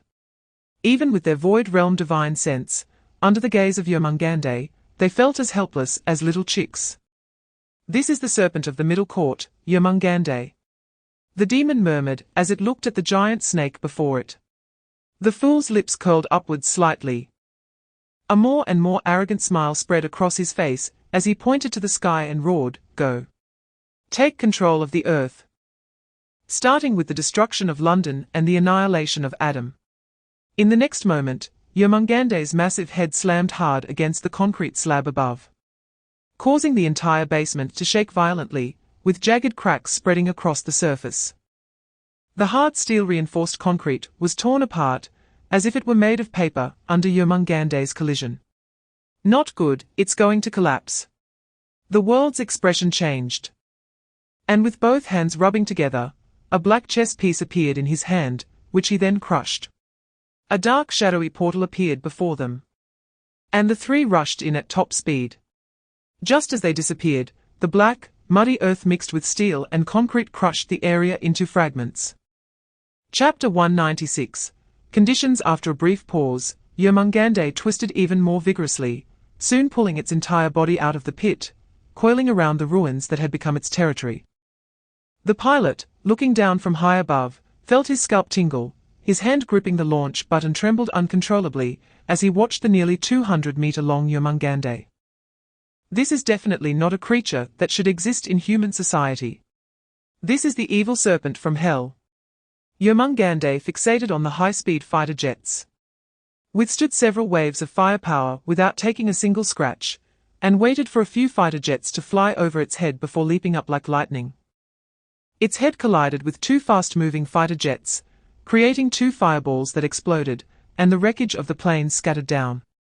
Yermungandé landed steadily on the ground, gently shook its head, leaving not a single wound, as if it had merely knocked aside 2 paper airplanes. "Damn it! Which idiot ordered them to engage? These ordinary firearms can't hurt Yermungandé at all, they'll only endanger our personnel." Immediately order them to retreat. The leader of the Special Operations Team rode a motorcycle, swiftly weaving through the streets of London, angrily scolding into his earpiece. Chapter 197, Disaster. Peter's face darkened, the fool's tone, which left no room for refusal, caught him off guard. It seemed that this condition was indeed non-negotiable. He pondered for a few seconds before speaking again. In that case, I want the right to choose my territory. The fool's expression soured, and he fell silent, seemingly assessing the feasibility of this matter. The territories in the divine realm are certainly not all the same. Some are rich in resources and have prime locations, while others are barren and desolate, with significant disparities. Originally, he intended to promise Peter just a territory, randomly picking the worst and smallest one to pass off. But now it was different. What Peter held was too important, forcing him to consider carefully.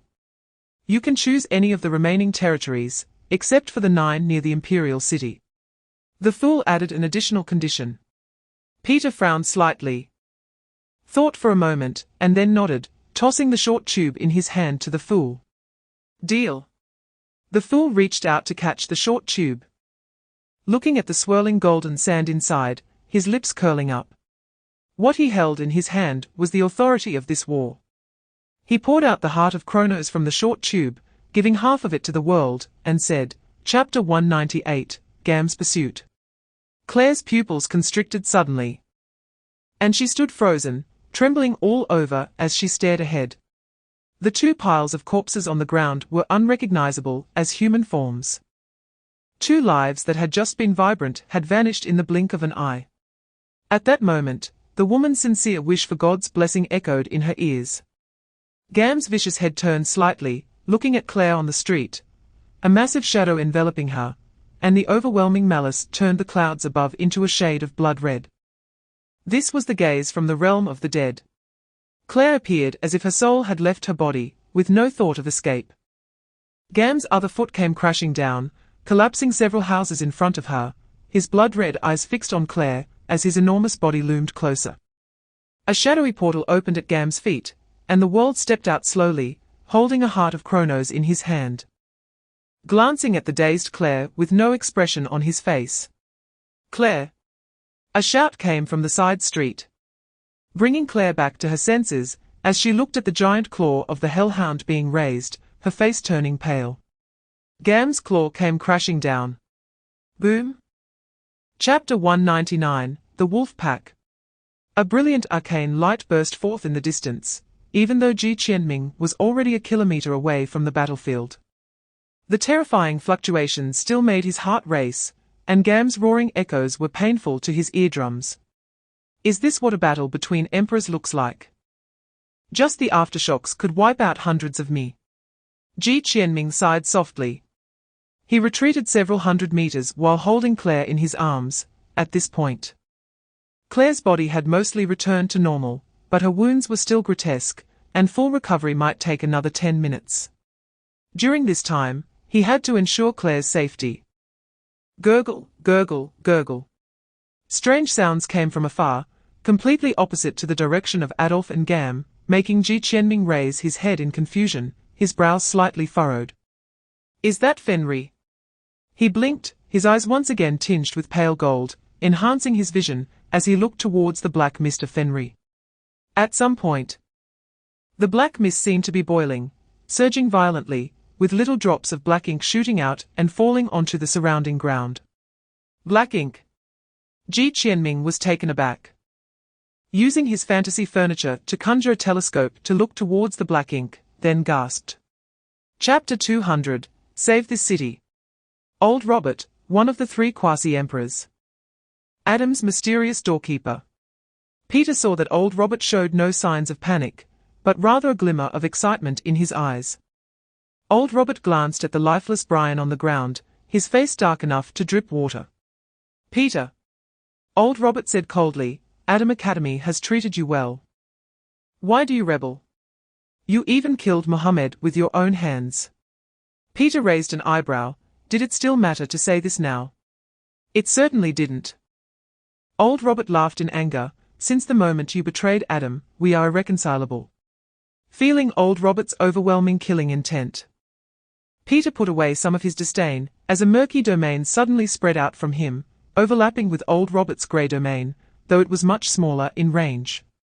However, old Robert's expression changed. He could clearly sense a powerful force of corruption eating away at his domain, a force that felt disgusting like a century-old filthy ditch.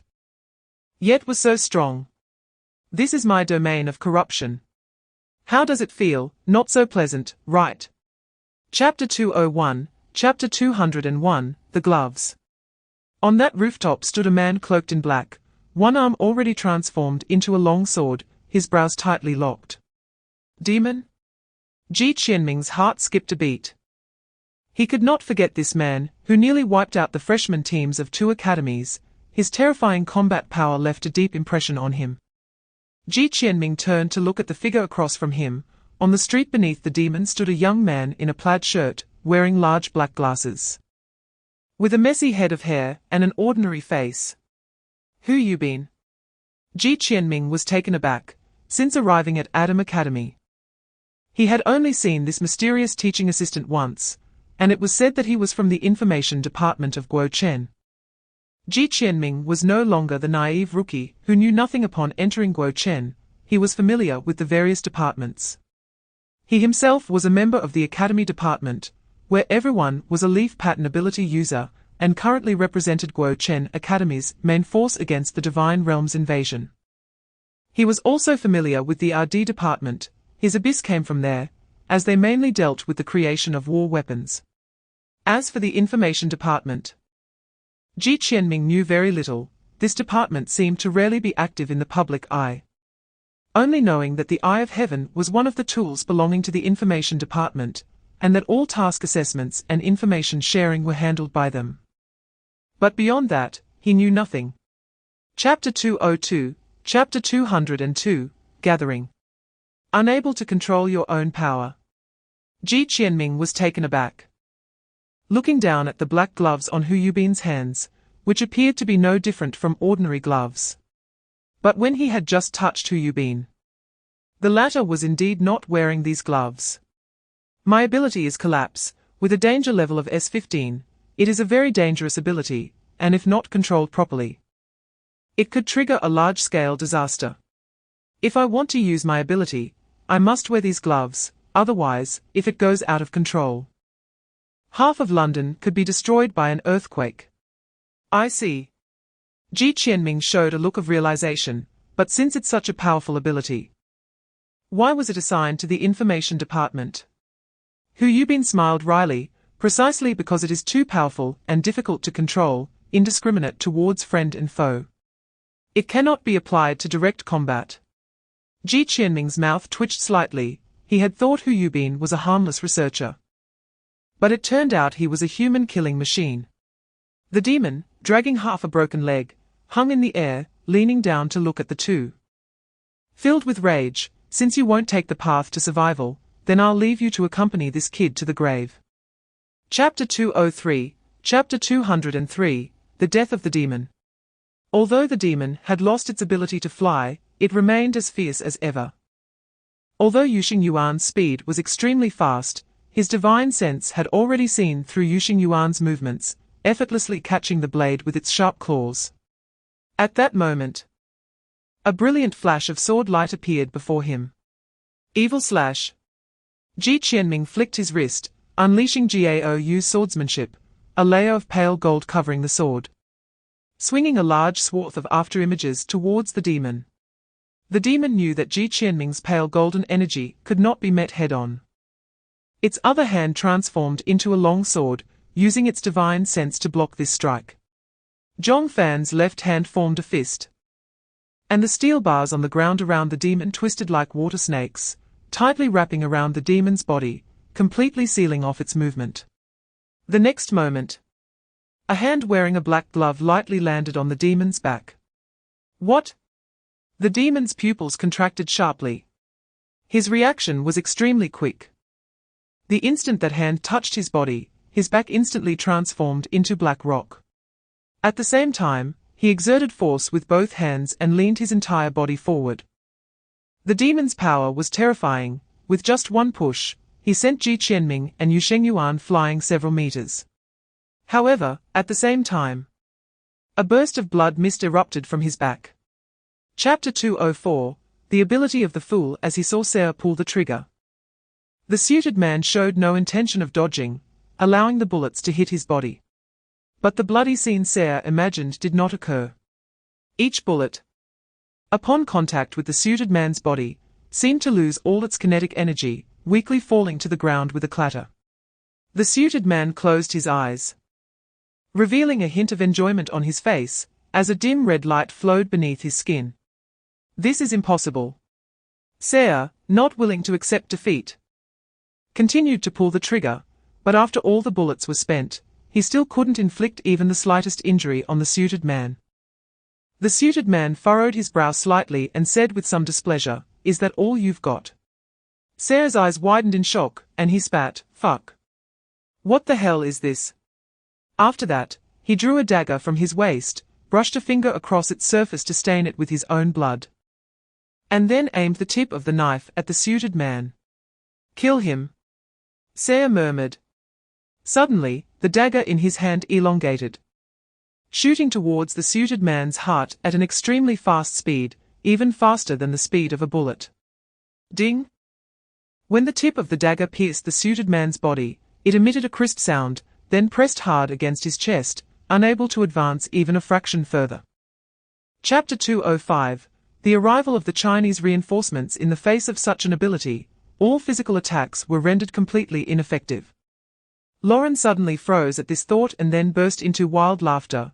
"Ha ha ha, I see, physical attacks are useless. All we need is a mental attack." The fool sneered. "You're quite clever, able to deduce my ability from just one attack and even find its weakness. You deserve to be an Adam upper-level member." However, the fool revealed a playful smile. "What kind of mental attack do you plan to use to defeat someone with peak-level divine consciousness in the void realm like me?"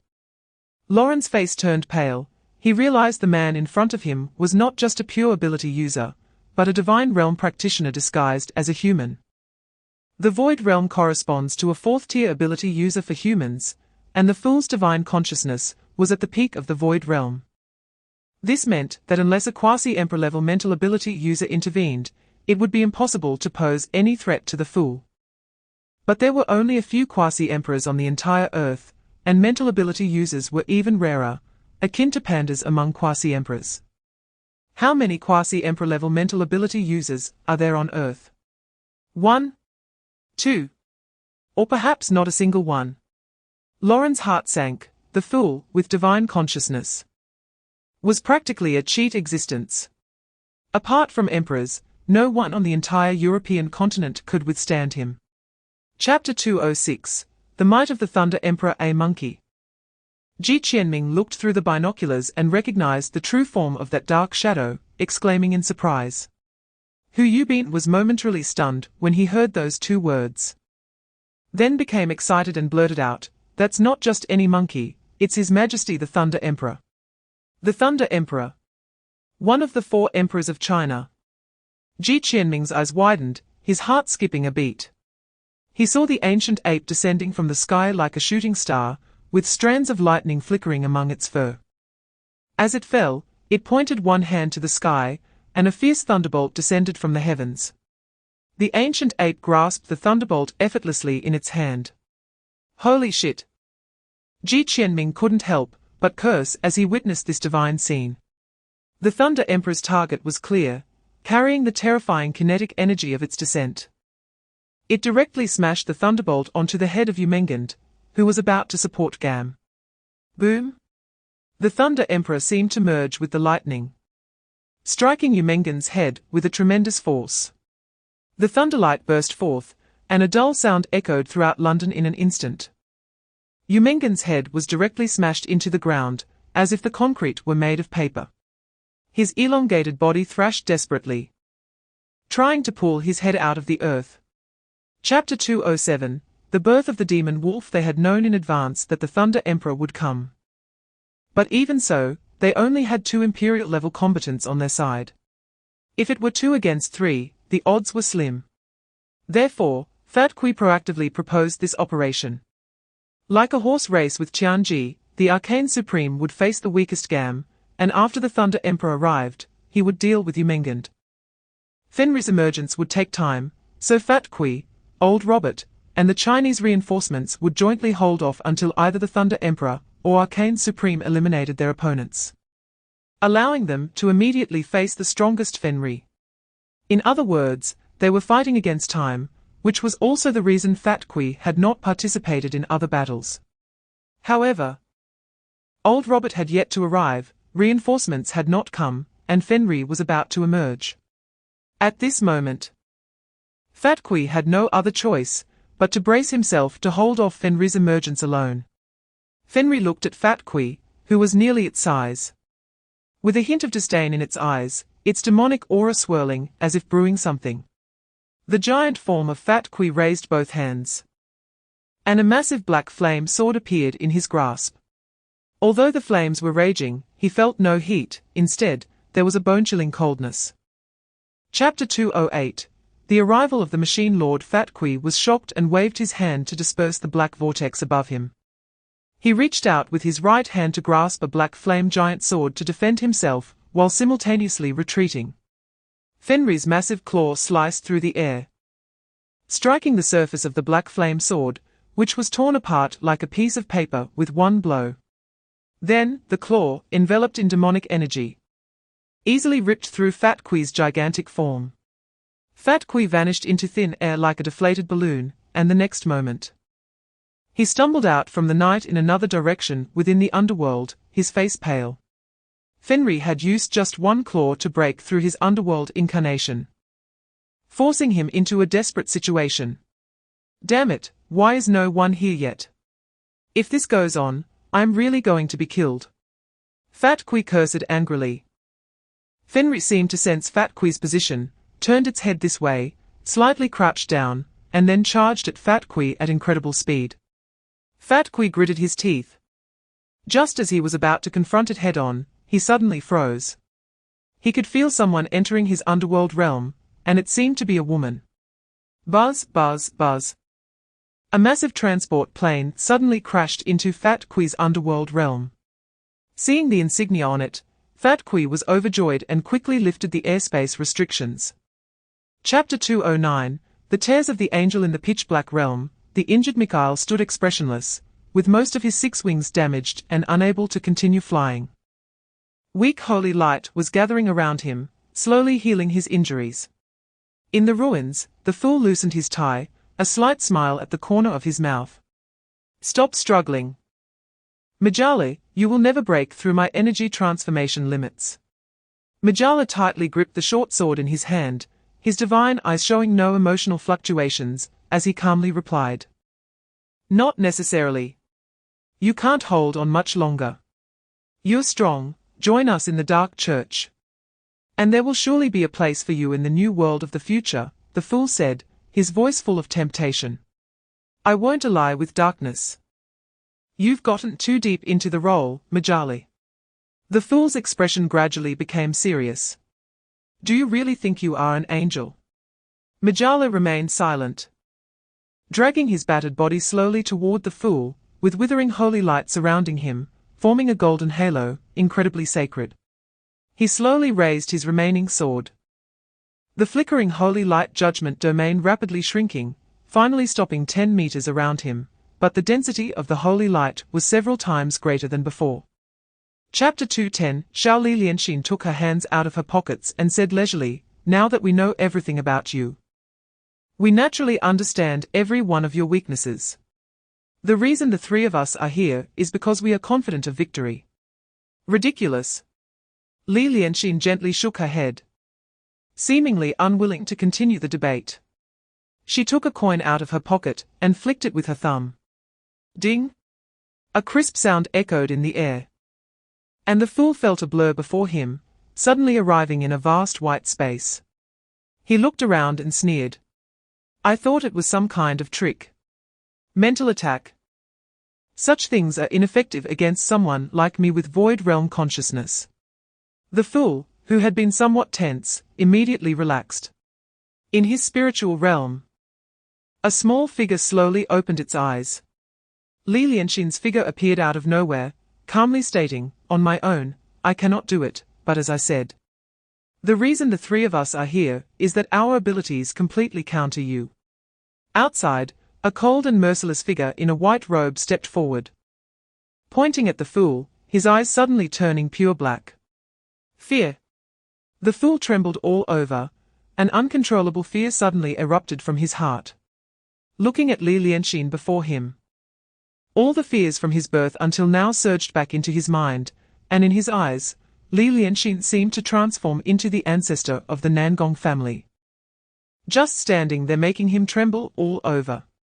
Chapter 211 Ambush. Li Lianxin seemed to see through his thoughts and said, "Of course, if you are unwilling, I can free you right now." "No, no, no." Xiao hurriedly spoke, "All right, I'll go back with you, but can the treatment be a bit better?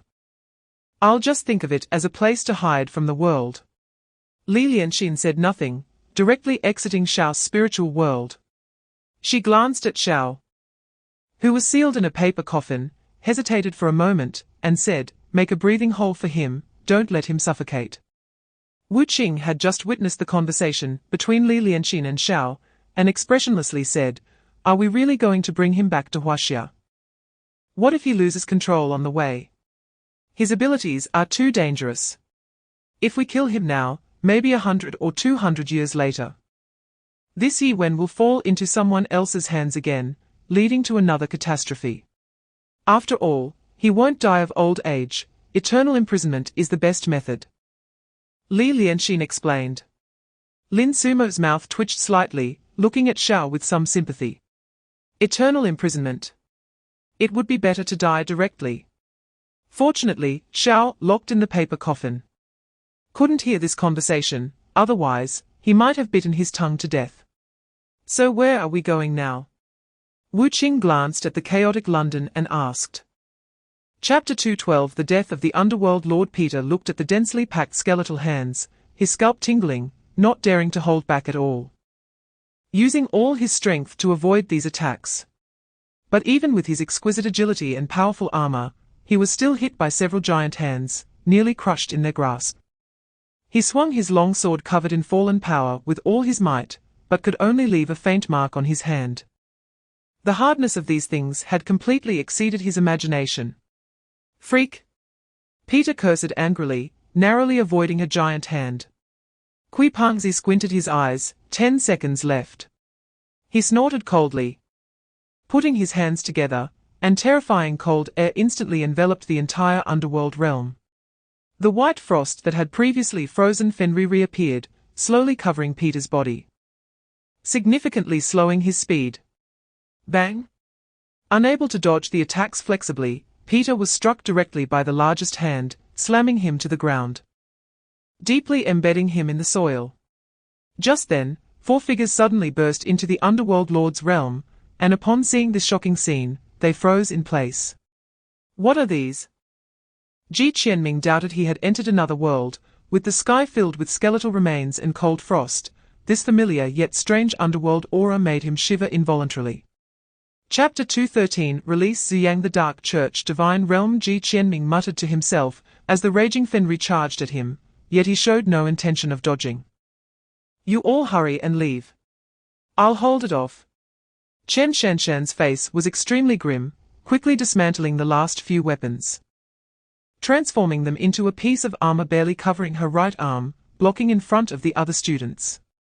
The Underworld Lord was already dead. She couldn't possibly hold off Fenrir alone, but she had to protect the lives of the new students at all costs. Hu Yubin was extremely calm, slowly removing his black gloves, and seriously spoke to the 3 of Yushengyuan. "The new students should go first, Instructor Chen, and I will hold off Fenrir together." Zhongfan and Yushengyuan exchanged glances and shook their heads simultaneously, saying, "Since we're here, we want to leave." "Fools! With your abilities, staying here will only lead to meaningless sacrifices. Take Ji Qianming and leave.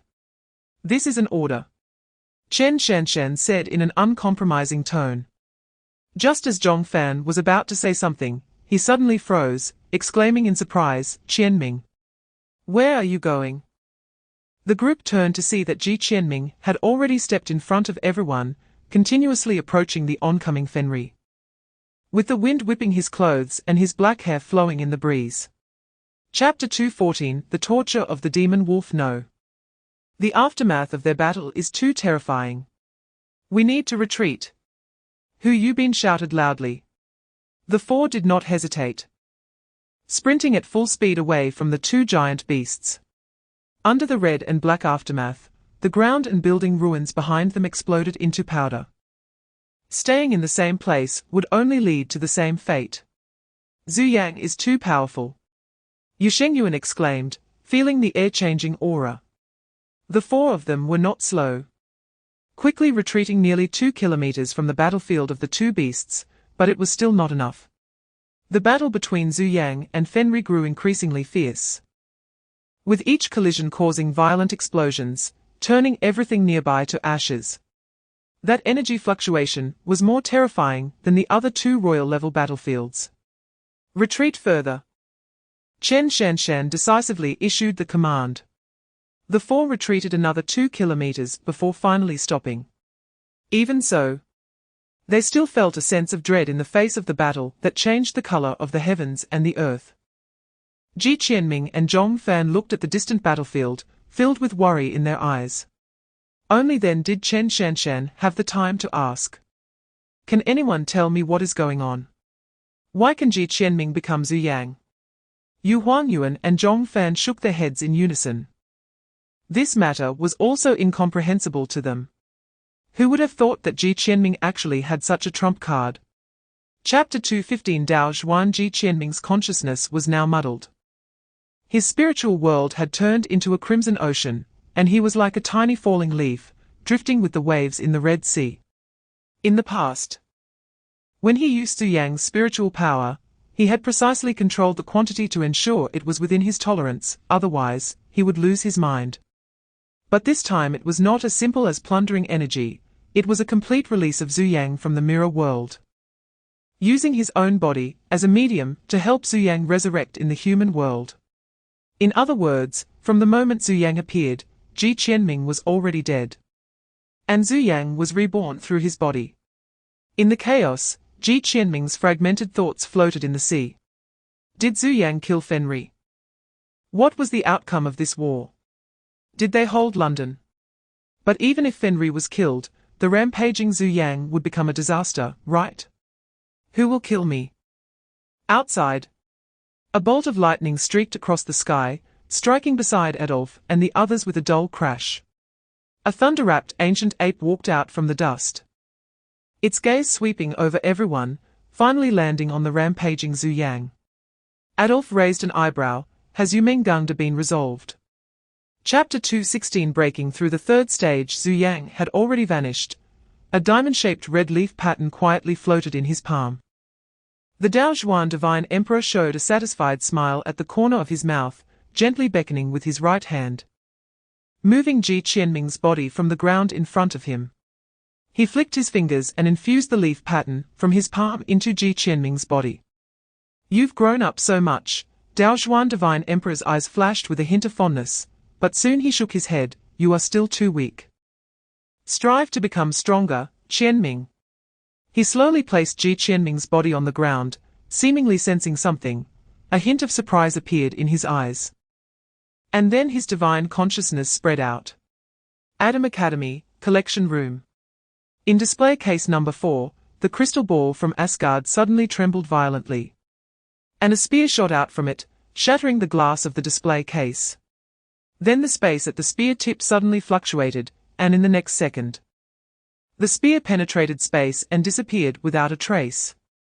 At the same time, several ripples flashed through the space in front of the Dao Zhuan Divine Emperor, and a spear appeared out of thin air in his hand. The Dao Zhuan Divine Emperor held the spear, a hint of nostalgia in his eyes. Panagon. I didn't expect you to appear on Earth. Are you here to find my reincarnation? Unfortunately, Odin is dead, and Dao Zhuan is also dead. Chapter 217 Underworld. Ji Qianming's eyes lit up. This is a teleportation skill. Although his current abilities were varied, he still lacked a quick movement ability. And this ability came just in time. The mirror flashing might be a chicken rib skill in anyone else's hands, after all. Who can guarantee there will always be a mirror where they want to go? But for Gou Chen, it was definitely a genuine divine skill. Not to mention anything else. Just relying on his fantasist ability, he could create mirrors anytime and anywhere, and then use non-flower to control the mirrors to any place he wanted, achieving almost unlimited displacement. Each system upgrade of the mirror unlocked a mirror-related ability, and they complemented each other, making them extremely useful for Gou Chen. In addition, several other abilities had also broken through to the third stage, and his strength had achieved a qualitative leap. Gou Chen spirit exited the mirror space, and he carefully stored that jade pendant, just in time to see the spear mark in his palm. Similar to Claire and the others. But as Gou Chen focused his mind, a familiar spear appeared out of thin air in his hand. The Spear of Judgment and Oath, Panagon. Chapter 2:18 Instant kill world. Seeing this bizarre scene, the world felt a chill. Hurriedly speaking, it's here. Peter was stunned, leaping up from the ground. Quickly walking to the window, and a series of questions followed. Is it Adam's people? Is it royal level? How many came? He suddenly pulled open the curtains, only to find the outside empty, leaving him in shock. He turned around, ready to say something, when a youth suddenly appeared from the reflective glass in front of him. The spear tip rapidly enlarging in his eyes. Peter reacted extremely quickly, and in an instant, a long sword manifested in his hand, firmly blocking Gou Chen attack. While at the same time, the power of the fallen enveloped him, transforming into a set of black armor. It's you. Peter recognized the newcomer, exclaiming in surprise. The world's divine consciousness rapidly spread out, and after probing, it said lightly, only he is here. Peter laughed in disbelief. Gou Chen, right. Just with you alone at the second stage. Wait, how did you reach the fourth stage? Peter sensed the fluctuations on Gou Chen's body, his eyes flashing with shock. But it quickly vanished, replaced by a hint of disdain. So what if it's the fourth stage? Today I've already killed 3 royal levels. And although I don't know how you got here, since you've come alone, then leave your life here. Chapter 2:19 Left hand darkness, right hand light. Boom. The collision between the two erupted in a massive fireball. Peter snorted coldly, lightly swinging his long sword to disperse the lingering smoke. Gou Chen stood amidst the smoke, with the power of the underworld in his left hand and the dawn fire in his right. 13 flickering mirror knife fragments circled behind him, forming a ring. His gaze was intense, killing intent overwhelming. I understand now. You can copy other people's abilities. Peter looked at Gou Chen, who seemed like a descending deity, as if he had figured something out, exclaiming, pervert. Truly a pervert. How could such an ability possibly exist in the world? Gou Chen did not respond. And the 13 mirror knife fragments behind him simultaneously flew towards Peter, leaving trails of afterimages in the air, and faintly, there was even a sound of sonic booms. But Peter was still Peter. He was a fallen knight, a powerful quasi-royal, and he quickly adjusted his emotions, moving his long sword rapidly, unleashing the surging power of the fallen, causing all the fragments to momentarily stagnate.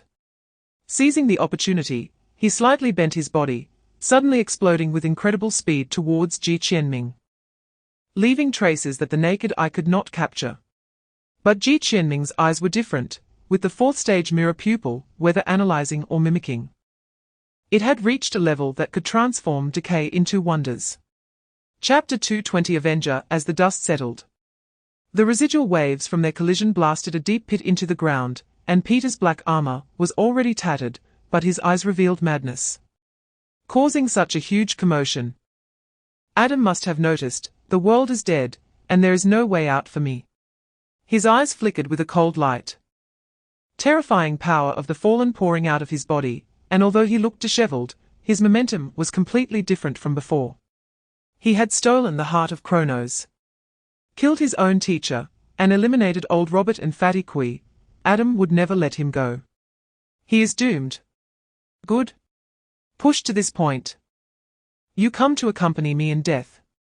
Peter gritted his teeth and said, no longer suppressing his power, the quasi-royal level aura erupted violently.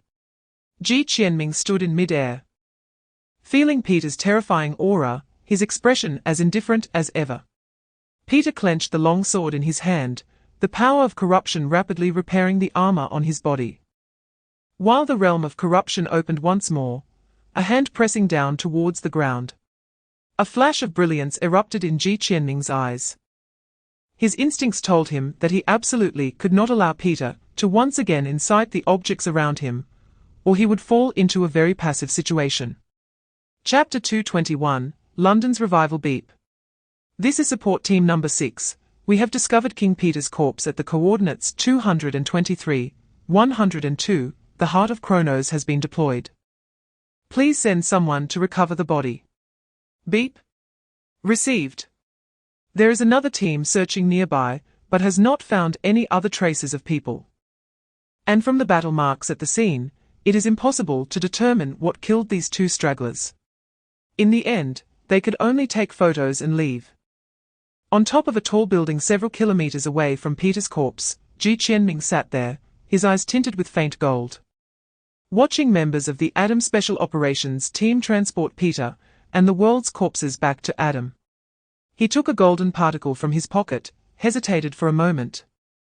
Then gently pricked his fingertip, merging the heart of Kronos into it. This was the one he had found on Peter, before the Special Operations team arrived. He had already used one on both Peter and the world, leaving this last one for himself. After all, if he returned to the second level a few hours later, or if Panagon disappeared, that would be quite a fun scenario. Of course, he did not believe that the Hand of Time could affect the mysterious mirror and Panagon. But having an extra layer of insurance could never hurt. Chapter 222, Merry Christmas Ding. The bell at the toy store door rang as a bewildered boy walked in.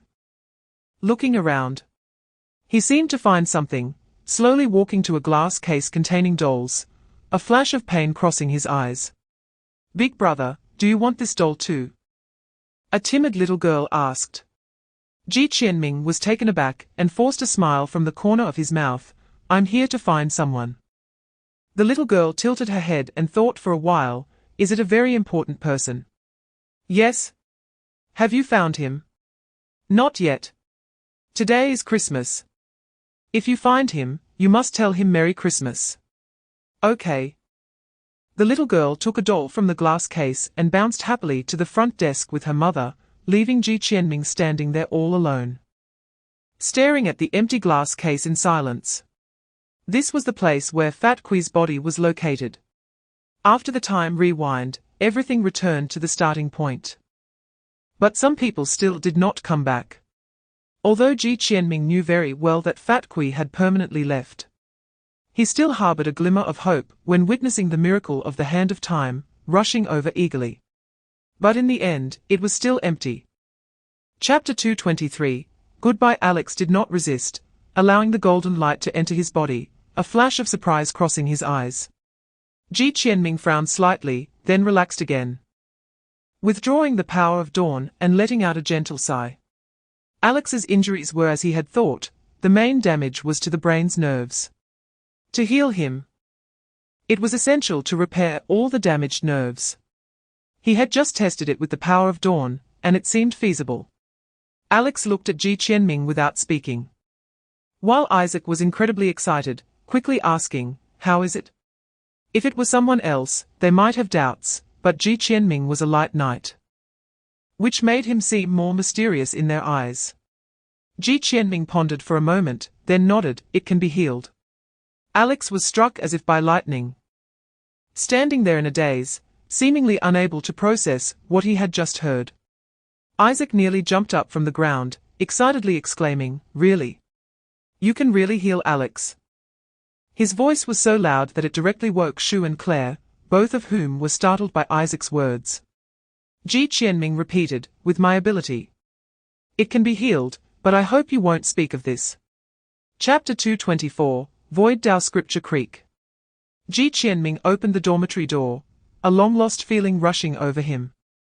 This trip to London had taken the better part of half a month, yet it felt like several years had passed. After quickly tidying up his luggage, Ji Qianming lay down on the sofa, letting out a long sigh. The lengthy journey had left him incredibly tired, and he needed a few days to regain his energy. Yu Hengyuan walked lightly to his side, hands tucked into his sleeves, and turned on the television. 2 days ago, strange phenomena occurred in London, England. All residents had a nightmarish dream of London's destruction, and the scenes were incredibly realistic. The oddest part was that London's time seemed to be disconnected from the time outside. All clocks, electrical appliances, and residents' memories in the city were delayed by a day, with Christmas bells ringing on December 26th, and everyone firmly believed that day was Christmas. This phenomenon has been labeled by scientists as the greatest unsolved mystery of the century. Additionally, a few days ago, a video of a black dragon ascending from London surfaced. With over 100 eyewitnesses, and some even claim to have seen battles between angels and dragons, which have now been sent to psychiatric hospitals for treatment. Chapter 225, Lord of the Underworld's funeral. The childlike Taoist kept his mouth shut, yet a deep and resonant voice echoed in the ancestral hall.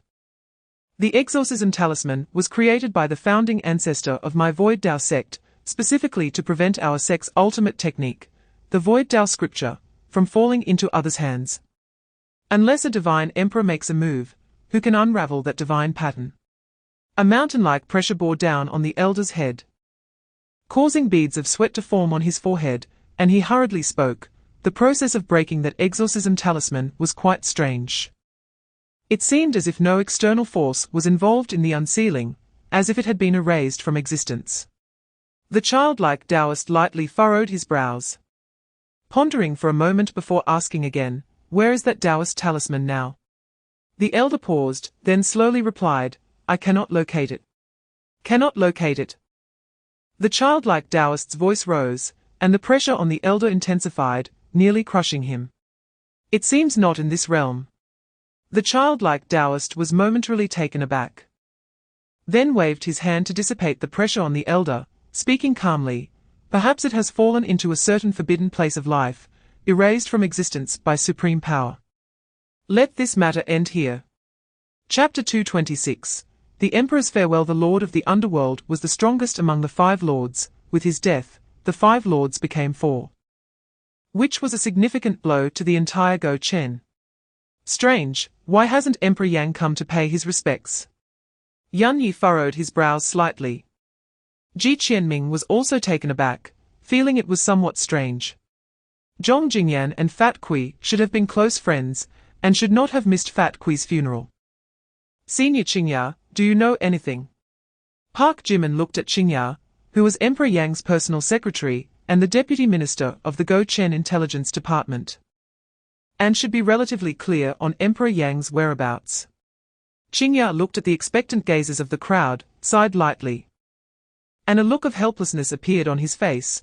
"Although I am the secretary of His Majesty the Flame Emperor, he doesn't involve me in everything." But what?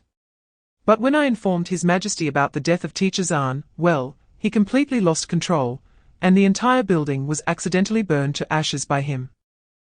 Fortunately, there were only the 2 of us inside at the time, which prevented casualties. I know about this. Now the office building is just a pit. Since then, His Majesty has been missing, and I suspect he may have gone to the divine realm. Chapter 227, Gao Zhong Jingyan, after listening to Qingya's report, slowly opened his eyes and murmured to himself, "Mirror control, fantasist, dawn, perfect mimicry, underworld, Zhu Yang. So, he can replicate others' abilities." Qingya pondered for a long while. "Aside from that, I can't think of any other reason." Zhong Jingyan looked up at Qingya, seemingly wanting to say something, but Qingya shook his head in distress. "Your Majesty, I am far from him. He can replicate so many, and I, humanity's hope." That prophecy from the great mage has some meaning. Zhong Jingyan remained silent for a few seconds and then spoke again. "Do not disturb him. Arrange special training tasks targeting his abilities. Also, classify this matter as a high-level secret. We must keep this secret hidden at all costs. It's the best protection for him." Qingya nodded, yes, your majesty. After Qingya left the room, Zhong Jingyan lay back on the sofa, gazing at the ceiling, murmuring, Old Kui, you have found a treasure. After the funeral of the Lord of the Underworld, life returned to normal. Although it was normal, it was crucial for everyone. The courses for Ji Qianming had changed. The theoretical classes on Yuan theory and the divine realm, and Yuan history had concluded. Various tactical skills and ancient martial arts combat classes had increased. And a course on principles of array formation had been added, detailing the usage of the 9 arrays of Gou Chen. Chapter 228. Tong Zhuan, the knife in Gao Yu's hand danced like a butterfly, flowing gracefully like water. His sharp eyes narrowed slightly as he detected the weak points in Ji Qianming's defense and struck out lightly with a slash. Smack! The wooden sword in Ji Qianming's hand was flicked away by Gao Yu, spinning in the air a few times before falling to the ground. With a wooden knife positioned horizontally across Ji Qianming's chest. Your swordsmanship is exquisite, and each has its strengths, but the connections between them are somewhat stiff. Making it easy to expose flaws, Gao Yu said, his sharp gaze pinpointing Ji Qianming's biggest problem. Ji Qianming forced a smile. He had noticed this issue himself. Although the mirror pupil could perfectly replicate others' movements, if 2 different actions were executed in succession, there would be a momentary stiffness. Gao Yu had just seized that opportunity to knock Ji Qianming's wooden sword away. Senior, let's do it again. Ji Qianming bent down to pick up the wooden sword and spoke. Gao Yu nodded, and the two engaged again. But this time Gao Yu clearly slowed down his strikes to give Ji Qianming time to think and adjust. Ji Qianming recalled all the skills he had replicated, trying to find the best sequence of combinations, and using his own understanding to fill in the gaps in combat tactics. Chapter 229. The Holidays Arrive. Holidays. Zhong Fan was taken aback, his hand holding the thermos cup paused in mid-air, the goji berries floating inside gently swirling. Ji Qianming nodded. The courses for this semester have all ended, and Gou Chen doesn't have any final exams. As long as the credits are sufficient, we can finish this semester's studies and go on summer vacation directly. Speaking of which, it seems our credits are sufficient. Yu Shengyuan calculated in his mind and spoke. That's right. The first mission rewarded a large number of credits, then we eliminated the demon in London and gained many credits.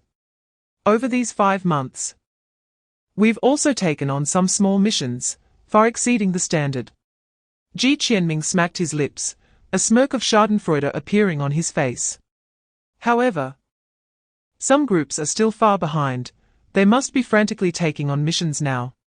In a certain primitive forest in Huaxia, a dense swarm of mutated beasts roared like thunder, charging recklessly after 3 rapidly fleeing figures, as if wanting to devour them whole. Achoo! The sprinting Duanmu Qingyu sneezed violently, nearly tripping over his own feet, his face looking somewhat unpleasant. Duanmu, are you all right? Wang Ruoi asked with concern. Duanmu Qingyu wrinkled his nose, somewhat suspiciously saying, strange. Why am I sneezing all of a sudden? Never mind, the mission item is already in hand. After finishing this job and doing a couple more tasks, I can take you to Hawaii for a vacation. Chapter 230. The Apocalypse website. He didn't walk out through the door, because he was worried that if someone with ulterior motives saw him coming out of the empty house, it would cause unnecessary trouble. However, it was also not convenient to fly directly to his destination during the day. So he stepped out from the shadows of the stairs on the first floor. He glanced at the time, there was still plenty of it. So he walked leisurely toward the shopping mall. After all, he was here on vacation. Isn't it wonderful to immerse himself in the cultural geography of the Northeast? About half an hour later, Ji Qianming arrived at a shopping mall, bustling with people, creating a vibrant atmosphere that made him feel somewhat like he had traveled through time. Upon entering the supermarket, he headed straight to the snack section. Naturally, he couldn't go to Changbai Mountain empty-handed, thinking about Zhao Chishue's glowing eyes when she saw snacks before. A smile appeared at the corner of Ji Qianming's mouth. According to experts' analysis, the so-called Apocalypse website uses information technology far beyond modern capabilities, making it difficult to shut down easily. So what exactly is the reason for the emergence of such a mysterious website? Do the mentioned superpowers, the four emperors of Huaxia, and the Gou Chen Academy that protects the human realm really exist? Below, a reporter from our station continues to report for you. Chapter 231, Goodbye. Zhao Zhixue. Walking out of the high-speed railway station, Ji Qianming took a deep breath of the fresh air outside. It was indeed much fresher than other places. He looked at the map and saw that he was still quite a distance from Changbai Mountain. Generally speaking, once he arrived here, the best way to get to Changbai Mountain would be by car, but for Ji Qianming, that was unnecessary trouble. As night fell, he could directly use the underworld to fly over. Ji Qianming walked to a deserted corner, quickly determined the direction, and vanished into the night. Dozens of minutes later, Ji Qianming emerged in an unoccupied corner at the foot of Changbai Mountain. Looking at the magnificent mountain range before him, Ji Qianming's forehead broke out in a few black lines. Changbai Mountain is so big, and they didn't clarify where exactly it is. Ji Qianming sighed helplessly, took out his phone, and opened the map. First eliminate tourist attractions, then the developed areas, and some indigenous residences. Sigh, it's still a huge area. Ji Qianming held his forehead. Never mind, while it's still dark, I'll search through all of it. Ji Qianming's figure once again slipped into the darkness, flying toward the uninhabited area of Changbai Mountain. Chapter 232, A Lesson. By Qing smiled as she accepted the tea leaves, and Ji Qianming continued, Zhixue. What did you mean when you said that you wouldn't see you tomorrow? Are you going down the mountain tomorrow? Zhao Zhixue poked her head out from the pile of snacks and nodded. Tomorrow we will set off for Magic City. My master is going to attend the 9 Emperor Conference. The 9 Emperor Conference. Ji Qianming was taken aback and looked at Bai Qing in confusion. Bai Qing took a gentle sip of tea and said slowly, the situation with the seals across various regions is not optimistic. In response to the impending large-scale invasion from the divine realm, the 9 royal-level figures in the world are convening a meeting to discuss this matter. Ji Qianming's expression changed to one of realization. According to Qin Mo, the seals in Huaxia would fail by August at the latest. So it was reasonable for the royal-level figures to make arrangements beforehand. So, will all 9 royal-level figures gather in Magic City? Not exactly. Only the 4 royals from Huaxia will be present on site, while the royals from other countries will participate via virtual devices. After all, many royals have their responsibilities and cannot easily leave their homeland. Bai Qing turned to Zhao Zhixue, her eyes filled with affection. It's just right. Zhixue has been on the mountain for a long time, letting her come down to play is good. Chapter 233, The 9 Emperor Conference. Ji Qianming then withdrew his gaze, his eyes returning to normal, and smiled. I wonder if that milk tea shop you mentioned earlier is the one your master is queuing at. Zhao Zhixue's attention was diverted by Ji Qianming, and she excitedly waved to her master in the crowd. At the moment Ji Qianming looked away, the 5 individuals collapsed to the ground, their eyes blankly staring at the sky, as if they were limp like mud. Although it was only a few seconds, it felt like a century to them. The soul-crushing pain made them feel that death would be a great relief. For such people, Ji Qianming showed no mercy, directly using his divine consciousness at the Zhuan realm to torment their spirits, which would likely leave them dazed for half a month. As for whether they would develop any lasting issues, Ji Qianming did not know.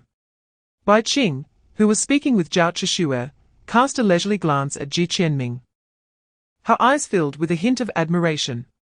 Ji Qianming was secretly astonished. He thought his actions had been discreet, yet Bai Qing had still noticed. Though she probably did not know he had used divine consciousness, or some other ability. In that moment, Ji Qianming suddenly felt as if everything was under Bai Qing's calculation. Chapter 234, The Seals Shatter Everyone. What do you think? Zhong Jingyan scanned the remaining 5 royal-level figures in the conference room, his expression solemn. The 4 royals from Huaxia sat steadily on one side of the conference table, an invisible pressure immediately enveloping the room. I am willing to represent Adam Academy and come to Huaxia to fight. Adolf spoke without any hesitation, taking the lead. Seeing Adolf agree so readily, the 4 royals from Huaxia were not too surprised. After all, the roles of Gou Chen and Adam were to resist the divine realm, and as the principal of Adam, Adolf naturally could not decline. On the contrary, the remaining 4 royal-level figures looked somewhat hesitant. Count me in. The middle-aged man dressed in Egyptian garb raised his hand after a moment's thought. The god of war beside him raised an eyebrow. Chen Sheng. Aren't you going to guard your precious pyramids? Chen Sheng shrugged helplessly. The earth is about to be gone. What is the point of guarding the pyramids? Moreover, I have already set up defenses near important pyramids. Unless Egypt is completely overrun, no one can break in. Since Chen Sheng has agreed, then I count as well. The god of war pondered for a moment and also agreed to Zhong Jingyan's request. Zhong Jingyan's lips curled slightly as he turned his gaze to a young man clad in a yellow robe and spoke. Chapter 235, Master and Apprentice Bang. The dull sound of impact echoed in the sky above Magic City, like a thunderclap, spreading thousands of miles in an instant. As a jagged crack slowly appeared in the sky, widening more and more, stretching for miles. What the hell is that? The sky has cracked. What is going on? Are aliens invading? Or is the end of the world coming? Damn it, I told you not to make wild vows. Even heaven can't stand it. In an instant, nearly everyone in Magic City noticed this crack, causing a huge commotion. Pedestrians on the road stopped, taking out their phones to capture this shocking scene and posting it online. The 4 royals from Huaxia, attending the 9 Emperor Conference, simultaneously changed their expressions, standing up from their seats in a hurry, startling the projections of the other royal-level figures. Hey, I just said I didn't want to work overtime. Is it necessary to make such a big fuss? All right, if we must work overtime, I'll guard at night. The 4 royals' reactions made Chen Sheng's heart race, and he awkwardly said, Bang! The conference room door was suddenly flung open, and a figure in a white robe, Shi Ling, appeared with an anxious expression, directly stating, all 7 seals in Huaxia have been broken. Our sensing devices have detected that within that crack, a large number of practitioners are rapidly approaching Earth. Chapter 236, and me Master. Master, I don't want to become the Ice Emperor. Take me with you. Zhao Chishua stared blankly at Bai Qing's departing figure, then stumbled to her feet from the ground and slammed into the white barrier again, pounding desperately. Ji Qianming stood by, watching the hysterical Zhao Chishua, wanting to say something but unable to find the words. The scene he least wanted to see had still happened. Zhao Chishue's eyes narrowed as she conjured a frost sword in her palm and fiercely stabbed it at the barrier left by Bai Qing. The barrier flashed with light, directly shattering the long sword in Zhao Chishue's hand and sending her flying to the ground. Seeing this, Ji Qianming quickly walked over to Zhao Chishue, helped her up from the ground, furrowing his brows and softly saying, Chishue, this is a barrier left by the Ice Emperor, you can't break it. Zhao Chishue bit her lips tightly, her watery eyes filled with determination and unwillingness. She broke free from Ji Qianming's embrace, shouted angrily, and once again charged at the barrier, only to be bounced back. Get up, bounce back, get up, bounce back. Ji Qianming had lost count of how many times Zhao Chishue repeated this. No matter how he advised her, Zhao Chishue seemed not to hear, stubbornly launching attack after attack against the barrier. Chapter 237, Space-Based Weapon, God's Staff. Gou Chen Academy. Zhao Chishue looked surprised at the other side and realized that this was a suspended platform, surrounded by drifting white clouds, with what seemed to be a bustling city below, though it was too far away to see clearly. Ji Qianming nodded. This is the Arc de Triomphe of Gou Chen Academy. To reach Chang by mountain as quickly as possible. Coming here to transfer is the best choice. As he spoke, He walked to the control panel beside the Arc de Triomphe, brought up the teleportation portal map, and selected the teleportation point for Jilin. Gou Chen Arc de Triomphe. Zhao Chishue immediately spotted the academy on the mountainside, a hint of yearning in her eyes, but soon calmed down. The most important thing now was to find her master. She could let Ji Qianming come here later. Just as Ji Qianming was about to open the Arc de Triomphe, a grand and distant voice emerged from the stone door, echoing throughout the entire platform. Ji Qianming. Where are you going? This sudden voice startled Zhao Chishue, and she hurriedly searched for its source but found nothing. Ji Qianming walked up to the Arc de Triomphe. Respectfully speaking, Master Qi, the invasion from the divine realm is imminent, and His Majesty the Ice Emperor is in grave danger. I have brought the Ice Emperor's heir here to transfer to Changbai Mountain. Please open the door. Master Qi. Chapter 238, The Heritage of Huaxia Zizi. As the scene returned to its original state, everyone finally saw the situation above the magic city. Charred corpses fell from the sky. Shattered magical treasures and battle armors drifted in the wind. Just seconds ago, the once mighty black-armored man had been sublimated on the spot. While the figure of Chiluo seemed to have a treasure light flickering on her chest, her body remaining relatively intact, unable to detect any life fluctuations. The first echelon has been completely wiped out by the Divine Authority staff. A voice suddenly rang out in the room, and the entire space erupted. Although the use of the heavenly weapon consumed a tremendous amount of resources, it had directly annihilated 2 half-step divine kings, 5 divine generals, with countless casualties in the Taishu, Tongzhuan, and Qianzhun realms. It could be said to be the first great victory obtained in the war between Earth and the divine realm. The head of the RD department laughed joyfully, feeling as if he had rejuvenated by several decades. This time, the RD department could be said to have made a significant contribution. Send out recovery robots to collect all the corpses, magical treasures, and battle beasts. These are all excellent research materials. The minister waved his hand and instructed. Yes. East Sea. A massive whirlpool suddenly appeared on the calm sea surface, and a crack in the deep sea was frantically swallowing the surrounding seawater. Figures surged out from the crack, moving freely in the astonishing underwater pressure. Chapter 239, The Fifth and Headquarters of Gou Chen Academy. Zhong Jingyan strode into the command center, his expression calm as he looked up at the large screen in the center and said lightly, Qing Daodao, what is the current situation? Standing in the commander's position, Qing Wei quickly walked to Zhong Jingyan's side, calm and composed, and reported, so far, only the Divine Realm's vanguard between the Magic City and the Guizhou Mountains has been completely annihilated. The battlefields in Shenongjia and the Yunnan border have gained the upper hand, while the East Sea and Xinjiang are in a stalemate, but both have effectively restrained the Divine Army. As for Changbai Mountain, it is still a vast expanse of white, and nothing can be seen. However, the action team stationed on the periphery has not observed any escaping cultivators. Zhong Jingyan nodded, not surprised by this outcome. What about the usage of the holy relics?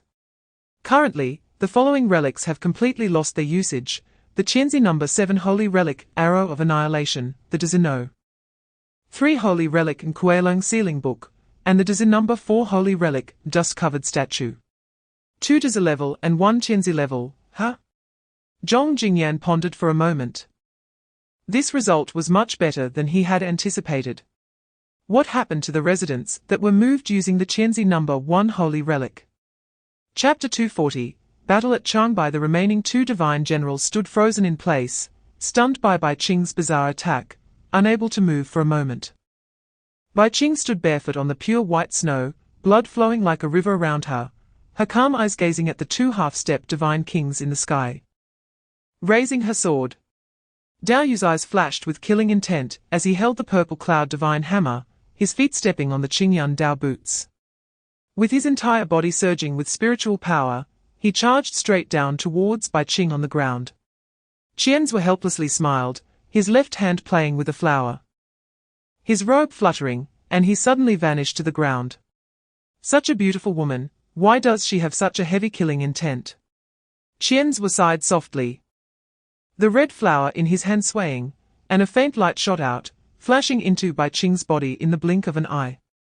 Bai Qing's body shook. Her brows furrowed tightly. The strange red light emanating from her body could actually immobilize her.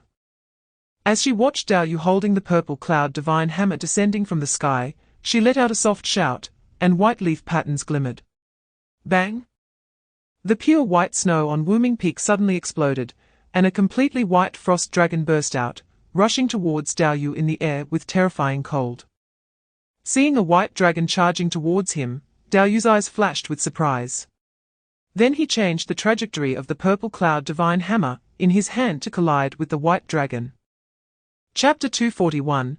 Joining the battle, Zhao Zhixue stood dazed in place. Warmth spread from Ji Qianming's palm, making all her anxiety and restlessness disappear, leaving an inexplicable sense of security. But wait for me here. Before Zhao Zhixue could finish, a vortex of void suddenly opened behind Ji Qianming, swallowing him in. In the wind and snow, only Zhao Zhixue remained, looking up at the sky. Above the sky, within the great formation. As the next attack was about to be prepared, a cruel smile appeared on the young man's lips as he slowly raised the black flag in his hand. Puff! A light sound came from the formation, and the successfully condensed dark red beam suddenly trembled and dimmed slightly. The young man's pupils suddenly constricted, looking in the direction of the sound. At the eye of a subformation within the great array, a cultivator at the Tongzhuan realm had his heart pierced, his eyes wide open. Spiritual power dissipating as he fell from the sky. Who? The young man reacted quickly, immediately thinking that someone had ambushed. And his divine sense instantly covered the entire great formation. In the southeast corner of the great formation, a powerful cultivator at the Taishu realm was concentrating on controlling a corner of the formation when a flash of bright light passed in front of him. He was taken aback, then raised his head in confusion. Chapter 242. Fourth stage. The Zhu Wu divine general held a brass bell in his hand, shaking it slightly. When suddenly his whole body trembled, and the smile on his face froze. He was unwilling to give up, shaking it more vigorously. To other cultivators, this old divine general looked as if he had suffered a stroke, twitching all over, his face pale. Zhu Wu, what's wrong with you? A nearby cultivator could no longer bear to watch and cautiously asked. Strange, strange. Where are the people? Where did they go? Zhu Wu's eyes widened, muttering to himself. No one noticed that, dozens of meters above everyone's heads, a pitch-black void vortex slowly opened. Ji Qianming walked out with a hint of a smile. This divine general's magical treasure was indeed extraordinary, able to directly absorb him inside, but unfortunately, he was overly confident in his sealing skills. And there were hardly any killing moves inside. In front of Ji Qianming, who had practiced the Void Dao Sutra, such seals and barriers were essentially non-existent. Up there, another silver-armored divine general suddenly looked up and shouted loudly. Zhu Wu looked at Ji Qianming in disbelief, his beard trembling with anger. You, how did you do it? However, Ji Qianming had no time to answer. At that moment, the brilliant light surged towards him again. Without hesitation, he turned and ran. Chapter 243. The Dawn Domain. Zhu Wu's pupils suddenly constricted as another silver-armored divine general moved beside Zhu Wu, holding 13 shattered mirror blades, looking extremely grim. How could such unbelievable power exist in this barbaric land? The silver-armored divine general frowned, muttering to himself. Zhu Wu snorted coldly, the azure light seal in his hand ready. His entire body's spiritual power surged, exerting all his strength to smash towards Ji Qianming in the air. Ji Qianming's figure swelled in the Yomi domain. Quickly transforming into a giant, his left hand clenched into a fist, with Yomi flames burning fiercely on it, striking towards the oppressive azure mountain seal. Boom! The collision of fists and seals stirred up a wave of terrifying aftermath, causing the glow of the blue seal to dim slightly. As it flew back into the sleeve of the wine-colored robe, Ji Qianming's massive body also cracked open a gap, shattering apart. This time, the clash of power resulted in a stalemate. This should be the domain mentioned in the intelligence from the Ghost Pavilion. Every so-called quasi-emperor among the barbarians possesses their own domain, which is quite tricky. The silver-armored divine general was still carefully recalling the intelligence and spoke up. Can it be shattered? This domain is still quite weak. It shouldn't be difficult to break it. The silver armor sensed for a moment, and a flash of brilliance passed through his eyes. Chapter 244, The Descent of the God King. Time was up. Ji Qianming sensed the disappearance of Zhu Yang's power, and let out a soft sigh. His strength fell from quasi-emperor back to an ordinary fourth rank. And the power of the domain disappeared along with it. However, dealing with this group of cultivators, who had already been frightened out of their wits, was more than enough. Just as he was about to strike, a white dragon suddenly descended from the sky, swallowing all the remaining cultivators in one gulp, emitting a long dragon's roar. Ji Qianming was taken aback, and looked down to see that Bai Qing had somehow already beheaded Qian Zue, with Dao Yu's mutilated corpse beneath her feet. Looking up at Ji Qianming with a smile. Is it all over? Ji Qianming stepped onto the mirror surface, and slowly flew down to the ground. While Zhao Zhixue floated over from Wuming Peak, dragging the corpses of 2 escaped Xuanjing cultivators. Your Majesty, the Ice Emperor is mighty, Ji Qianming said with a grin. Master. Zhao Zhixue ran to Bai Qing's side, nervously asking, Master, how are you? Are you hurt? Bai Qing looked at the two of them and sighed, her expression complicated. Didn't I tell you to stay there? Why did you come over again? Zhao Zhixue raised her head aggrievedly. Master, I was just worried about you. I thought you were really going to. Chapter 245, Unparalleled Elegance. All the alien beasts exploded under this sword, shattering into countless ice shards that dispersed in the air. Bai Qing's face was as pale as snow, but her eyes were as calm as water. Even though the sword intent of the Qingmu Taoist swept past her ear, her expression didn't change in the slightest. You have quite the courage. The Qingmu Taoist, seeing Bai Qing like this, was somewhat surprised. So what if it's the God King? Come and fight. A surge of overwhelming battle intent erupted in Bai Qing's eyes. And the entire Changbai mountain trembled slightly under her control, the roaring sound of an avalanche echoing through the skies. For a moment, the ice and snow stirred, and the sword intent soared into the sky. Transforming into a shadow, Ji Qianming swiftly darted across the sky, sensing the terrifying fluctuations of battle below, and couldn't help but feel a twinge of apprehension. Outside Changbai Mountain, the personnel guarding the Gou Chen Academy were extremely tense. They had just received news that a God King-level powerhouse had appeared within Changbai Mountain. With the holy relics they currently possessed, they couldn't pose any threat to the God King at all. Is Your Majesty the Ice Emperor fighting the God King now? One of the personnel swallowed hard and asked hoarsely. Another, apparently more seasoned, slapped him on the head and said, Nonsense. Who else but the Ice Emperor could control ice and snow over such a wide area? Chapter 246, Gratitude Crack. Cracks appeared all over the ice blocks surrounding Zhao Zhixue, increasing in number and density, spreading throughout the entire ice block before shattering with a loud bang. An imperial might emanated from her body. The combat personnel exchanged glances, then bowed in unison, speaking in unison, We pay our respects to Your Majesty the Ice Emperor. At this moment, she felt utterly powerless, her steps unsteady, staggering towards the pale blue ice-covered Changbai Mountain. However, the endless fatigue surged into her heart, and her eyes filled with sorrow and pain as she whispered, I don't want to be the Ice Emperor, Master. She felt her body weighed down heavily, her consciousness gradually blurring, and then she fainted. Ji Qianming quickly stepped forward, catching her and using his divine sense to check her condition. There was nothing abnormal. What is going on? Ji Qianming turned to the combat personnel, his expression anxious. Everyone shook their heads, and just then, a familiar voice came from behind. Her body is still unable to adapt to the power of the imperial pattern, and combined with excessive sadness, she fainted. Everyone turned to look. Their faces lighting up with joy as they respectfully said, "Your Majesty the Flame Emperor." Chapter 247, Clue to the World Tree. This man was not very old, around 30. And metallic silver restraints pinned him firmly to the circular pillar in the center of the room, but there were no visible injuries on him. His messy hair covered most of his face, and his eyes were tightly shut, as if he were in a coma. Zhong Jingyan stepped into the room and spoke lightly. "This man is a heretic of the Shangye Society." Heretic.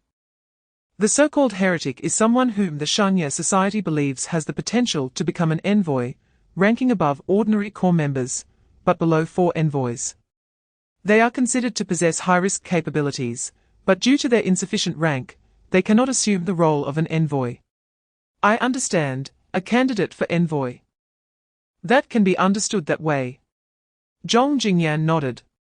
3 days ago, this man was captured along with 2 other corps members by our people. But the casualties were quite severe. Especially him, his abilities were extremely bizarre, and he managed to take down a 4th-rank cultivator with his 3rd-rank abilities. In the end, it was still He Jun who stepped in to capture him. 3rd rank defeating 4th rank. Is that difficult? Ji Qianming coughed lightly and pretended to be surprised. What kind of ability is that? It's so powerful. Zhong Jingyan rolled his eyes at him and replied calmly, "According to our analysis, his E pattern should be S03, the clown." Chapter 248, It's your turn. Ji Qianming stood there in a daze. Zhong Jingyan's words had a huge impact on him. 5th Lord. Principal Gou Chen. He never imagined this day would come. However, Ji Qianming was not an impulsive person. Setting aside the promises, he began to think about the matter from another perspective. Value. If he chose the first path and participated in the front line against the divine realm like everyone else, with his current strength, after activating the Zhu Yangyi pattern, he could match a quasi-emperor, but that was all. How many quasi-emperors are there in Huaxia? Is he really the only one needed? What value could an unstable quasi-emperor generate? But for the second path, he was the only one on the entire planet who could do it. Although he didn't participate in the front-line combat. Lurking within the Shangye Society itself was fraught with danger, and any misstep could lead to utter destruction. If he could obtain the last fragment, it would be like holding the trump card of the earth, possessing leverage to challenge the divine realm. After pondering for a moment, he already had his answer. I choose the second path. Ji Qianming raised his head, looked into Zhong Jingyan's eyes, and said seriously. Zhong Jingyan raised an eyebrow. Have you thought it through? Once you choose this path, you must cut all ties, standing alone, casting yourself into the embrace of darkness. This matter will be classified as top secret by me. Apart from me, no one in the world will know who you are or what you have done. Chapter 249, Heretic Memory. Wait. Ji Qianming hurriedly retreated a few steps, speaking in terror. What do you want this broken stick for? You mean it? Zhong Jingyan raised an eyebrow, heavily swung the iron rod in his hand, creating a whooshing sound, and revealed a mocking smile. The human character 6 sacred relic can completely transfer a person's memories to another person. I have now absorbed all of his memories. As long as I hit you once more with it, the memories will transfer into your brain. What kind of ridiculous setting is this? Do I really have to get hit? Ji Qianming's mouth twitched as he glanced at the large, bun-like bump on the evil seed's head, feeling an ominous premonition rise in his heart. That's right, not only that, but there is also a significant risk involved. Zhong Jingyan put away his joking attitude and became serious. Memories are a person's entirety. When his memories flood into your mind, he will be reborn in your body in another way. His worldview, personality, and thoughts will have a profound impact on you. You are strong, but after all, you are still under 20, with insufficient life experience, while this man has lived in the dark world for 20 to 30 years. When your memories overlap, It will be easy for you to confuse whether you are Ji Qianming or the evil seed of the Shangye society. Chapter 250. Who are you in the room? Zhong Jingyan looked darkly at Ji Qianming lying on the ground. The latter's expression shifted between cold, angry, and peaceful. But now, a strange, bloodthirsty smile was slowly emerging on Ji Qianming's face. Damn it! Ji Qianming! Are you really forcing me to kill you? Zhong Jingyan's eyes were bloodshot, his hands slightly trembling as he growled. Suddenly, a faint golden light flashed over Ji Qianming, and he abruptly sat up from the ground. Gasping for breath as if waking from a dream, his back already soaked, and his eyes shining like the sun. Boom! A fiery long knife hovered at Ji Qianming's forehead. Just a hair's breadth away from piercing it, under this scorching heatwave, his eyebrows were almost burned. Who are you? Zhong Jingyan held the long knife, his expression grave. His eyes filled with killing intent. Ji Qianming exclaimed, "Don't be impulsive. Stay calm. I am Ji Qianming. I really am Ji Qianming." Zhong Jingyan narrowed his eyes slightly, showing no intention of lowering the knife. He pulled out a silver ring from his pocket, put it on his index finger, and gently pressed it against Ji Qianming's head. Chapter 251. Kill to protect. Do you all know where you are going? To the battlefield, an excited African freshman said. Upon hearing the words "to the battlefield," Wu Di and the other warlike members' eyes lit up, feeling their blood boiling. After a year of study and special training, they were eager for a bloody battle to prove their strength. Of course, this kind of reckless warmonger was only a minority. The vast majority of freshmen were extremely nervous. Although they had more or less interacted with Divine Realm practitioners during missions, and some had even killed, such large-scale warfare was no joke. The instructor nodded and said solemnly, "That's right, the battlefield. At this moment, we have 50 combat members, your older brothers and sisters, fighting bloodily in the Shenongjia. Their enemies are nearly 500 Divine Realm practitioners, including 6 Divine Generals, and 1 half-step Divine King. And you will be going there." The venue fell silent. After hearing such a disparity in strength, even those warmongers fell silent, and some timid ones trembled in fear. Wang Rui tightly grasped Duan Muqingyu's hand, her face somewhat tense. Duan Muqingyu placed his other hand on hers, softly saying, "Don't worry. I will take care of everything, and I calculated before coming here. This time, we will have surprises but no dangers." Chapter 252. Fighting to the death. Shenongjia. The wind howled, and treasures shone in the sky. Feng Ruoli, dressed in green, rose with the wind, his clothes flying. In his right hand, a terrifying vortex of wind was rapidly forming, heading towards the half-step Divine King in the sky. The half-step Divine King looked somewhat pale, seemingly injured, his brows tightly knit, as he braced himself to confront Feng Zuzu Feng Ruoli. Below, the densely packed members of the Gou Chen were already engaged in battle with the Divine Realm Cultivators. Superpowers and magical treasures. Earthlings and Divine Realm beings clashed fiercely the moment they met. If they are not of our race, I will exterminate them. This is a war between 2 worlds. Damn it, Jiming. Hurry up and help me take down that blue formation. 4 of our brothers have already died at its hands. A true African friend shouted in fluent Northeast dialect to the person on his left. Here they come. Park Jimin, wearing a red dress, responded, shaking her long spear, piercing the forehead of a cultivator in the transcendental realm, and then sprinted towards the blue formation. Chapter 253. Fierce Freshman. Bang. Bang. Bang. Duan Muqingyu took several steps forward, a sudden flush of crimson appearing on his cheeks.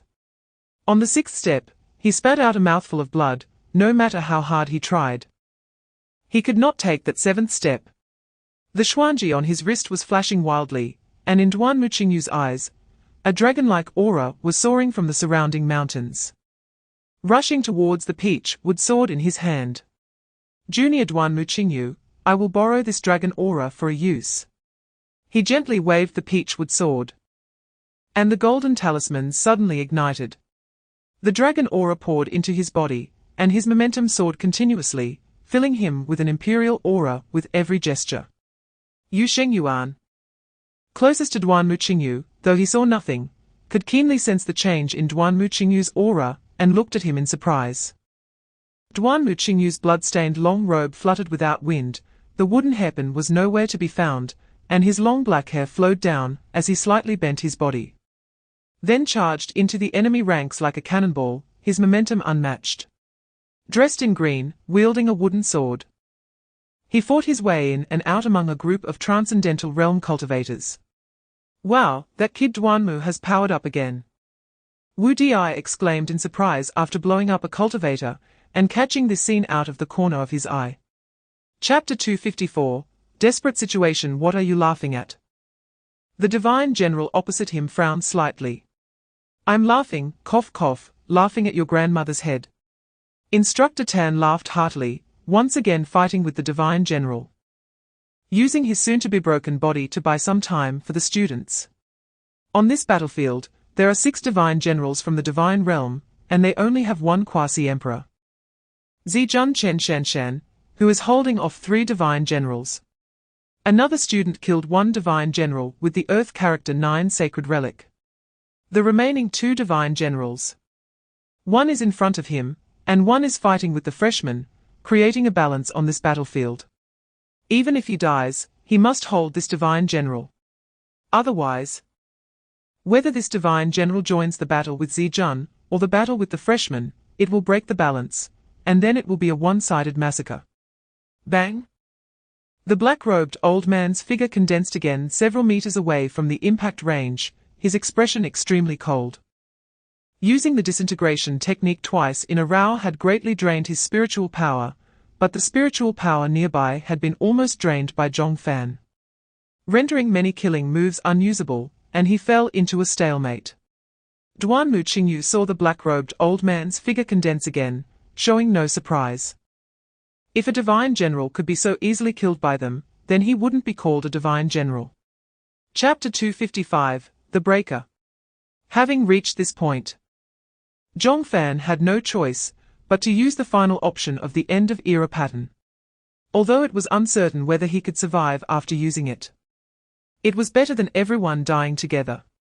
Just as Zhong Fan was about to forcefully activate the leaf pattern on his left eye, an unexpected change occurred. Whoosh! Boom! A spear whistled through the air. A shadow followed closely behind. The spear, carrying terrifying kinetic energy, plunged into the ground just half an inch in front of the black-robed old man, instantly collapsing the nearby ground and producing a deafening roar.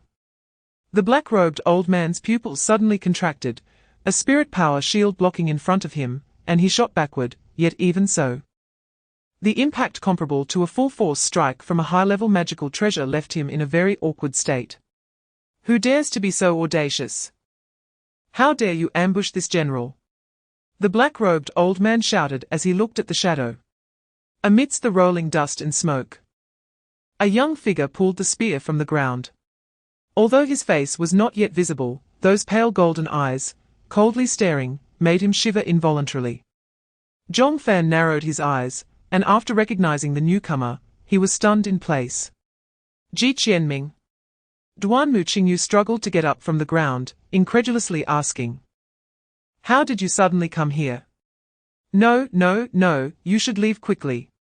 This old man is a divine general. Chapter 256, Mine, 3000 Mirror Realms. Not the underworld monarch. The combat personnel observing the battlefield rubbed their eyes, confirming that this was indeed a young boy, and one they were not familiar with. Ji Qianming. Park Jimin looked at the boy in a daze, her eyes filled with confusion and shock. Only then did everyone realize, their eyes nearly popping out, that this newcomer, who had just easily killed a divine general, was actually a freshman, who had just been in school for less than a year. This is what they call a freshman. Ji Qianming had no time to care about others' opinions at this moment. The 2 divine generals had already been completely enraged and were fighting him. One of these divine generals specialized in physical cultivation, and every move contained the power to destroy the heavens and the earth. Although Ji Qianming's physical body was strong, if he were to clash head-on with a divine general-level body cultivator, it would definitely end badly for him. The other one was ethereal and skilled in using treasures to trap enemies, and his evasion techniques were very profound, making it difficult for Ji Qianming to land a direct hit. Ji Qianming dodged the physical cultivator's attacks while his brain raced to find a way to break through. Moreover, Ji Qianming used his spiritual sense to see that Chen Shanshan was facing the attacks of 4 divine generals, continuously retreating, and could not hold on much longer. If he couldn't quickly resolve this battle, the machine monarch would likely face a dire situation. Chapter 257, Ming Jun. Ming Jun. Zhong Fan silently walked over to Yishengyuan, patted his shoulder, and said, "I suddenly understand your feelings." Yishengyuan, damn, a quasi-emperor. Is this guy really human? How can he be so abnormal? Duanmu Qingyu, supported by Wang Rui, looked at Ji Qianming's figure in the sky and laughed while scolding. He struggled to stand firm, took a deep breath, and shouted at the sky with all his might, "Ji Qianming, take down this group of divine realm bastards. Let them know that we, Gou Chen, are not to be trifled with." Witnessing his companions' deaths and facing life-and-death situations multiple times, all the gloom and anger brought by this war poured out in this crude statement. This immediately resonated with all the participants in the battle. "Yes, Ji Qianming, blow up these cultivators' heads for me."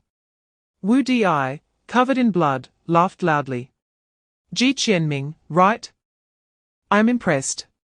Kill a few more divine generals for me, and I'll buy you a drink when we get back. Do it. Take them down. Ji Qianming. Let them know that we, Gou Chen, are always their daddies. Kill. Kill. Kill." Chapter 258, 1 against 4. Cough, cough, cough. Wu Di staggered over to Duanmu Qingyu and the others, plopped down, covered in blood, with a knife scar running from his forehead to his temple. "Duanmu, do you think Ji Qianming can win?" He looked up at the sky, a bit worried. Duanmu Qingyu paused for a moment, nodded. "He can win." "You trust him that much? Have you calculated it? Some people are destined to become hope, there's no need to calculate." "Oh, fine." Wu Di pouted, seemingly dissatisfied with this answer, and turned to Zhong Fan. "What do you think?" "He can win." "Why?" "Because he is Ji Qianming," Zhong Fan said seriously. "Yes. Because he is Ji Qianming," Yishengyuan added just as seriously. Wu Di's mouth twitched slightly. When did Ji Qianming's image become so grand in everyone's minds? In the sky, purple, black, red, and green. 4 divine generals stood in a row, towering like mountains on one side, while on the other side there was only a black-clothed boy holding a spear. A terrifying pressure descended upon Ji Qianming, his black clothes billowing, expression calm, with only a pair of crimson eyes containing a surging killing intent. Chapter 259, Guarding the Bright. Crack! Ji Qianming's right fist tightened, the golden gloves on his hands glowing with 2 gems. The purple gem seemed to contain the power to destroy the heavens and the earth, while the orange gem was deep and mysterious, seemingly capable of capturing souls. Seeing that the black and red-clothed figures were injured, the remaining 2 divine generals' faces turned ugly. In a 4-to-1 situation, they had still allowed this kid to injure 2 of them, which was an immense insult to them. Crack! The purple-clad figure formed a hand seal, and unleashed the supreme thunder technique. A hideous thunder dragon erupted from his treasure, and roared toward Ji Qianming. Ji Qianming didn't dodge. He raised his right hand with the infinite gloves and threw a punch. The purple gem on the gloves shone brilliantly, and the terrifying power overflowed from the gloves, easily tearing apart the thunder dragon. Not only that, but after the thunder dissipated, part of it was directly absorbed into the purple gem, becoming part of it. After dispersing the thunder dragon with one punch, Ji Qianming's figure suddenly vanished, reappearing behind the purple-clad figure in the next moment, and the infinite gloves smashed down. Boom! In the blink of an eye, the purple-clad figure used a defensive treasure, but under the flickering purple light of the infinite gloves. It only held for a moment before shattering, and the gloves directly struck the purple-clad figure's chest, knocking him from the sky to the ground, creating spiderweb-like cracks in the earth from the terrifying force. Chapter 260, Victory. Ming Jun. Ming Jun. Zhao Zhixue stepped on the frost, steadily catching Ji Qianming's body. Trembling as she placed her finger under his nose, her face pale. He's dead. He is dead. She numbly cradled Ji Qianming's body as she fell to the ground. And everyone rushed forward, then stood silently in place. Ji Qianming. With white hair at his temples, Duan Muqingyu stared blankly at the lifeless Ji Qianming, his body swaying as he nearly fell to the ground. Wang Ruoyi bit her lip hard, trying her best to support Duan Muqingyu, tears streaming down her cheeks as her body trembled uncontrollably. Chen Shanshan, dragging her heavily injured body, pushed through the crowd and nervously asked, "How is he?" Her footsteps paused, frozen in place. Chen Shanshan, Natalia, Wu Di, Park Jimin, everyone stood silently in front of Ji Qianming's corpse, their eyes filled with disbelief, confusion, sorrow, and anger. This boy had created miracles, yet like a shooting star, he had vanished in an instant. Zhao Zhixue held Ji Qianming's body, staring blankly for 2 full minutes. Her arms wrapped around him tightly, as a chilling frost power erupted violently from her body, the royal-level pressure uncontrollably spreading under her intense anger. Chapter 261, The news of death. Silence, emptiness, insignificance, loneliness. This was the world within the mirror. Everything here was exactly the same as the other side of the mirror, a ravaged battlefield, drifting clouds, a chaotic forest. And the only difference from the other side was that there was no one. In this mirrored world, there was only Ji Qianming. Yes, just one person. Even the banished divine body cultivator was not in this mirror, but in another one, somewhere unknown. Now, Ji Qianming was in the world of the shattered mirror on the battlefield. One mirror, one world, this was the origin of the 3,000 mirrored realms. Ji Qianming could move freely in this mirrored world and return to the real world from any mirror. This was the way of the mirror wanderer. The banished body cultivator, however, could only be trapped in that mirror forever, dying in loneliness. This was the exile of the mirrored realm. Ji Qianming looked at the cheering crowd outside the mirror, feeling joy in his heart, but within that joy was a hint of bitterness. The mission of the Mingjun had ended, while Ji Qianming's mission had just begun. The illusionary mask on Ji Qianming's face flickered, his body began to grow taller, becoming more robust, and his appearance shifted to that of an evil seed, with less youthful energy in his eyes and more gloom and indifference.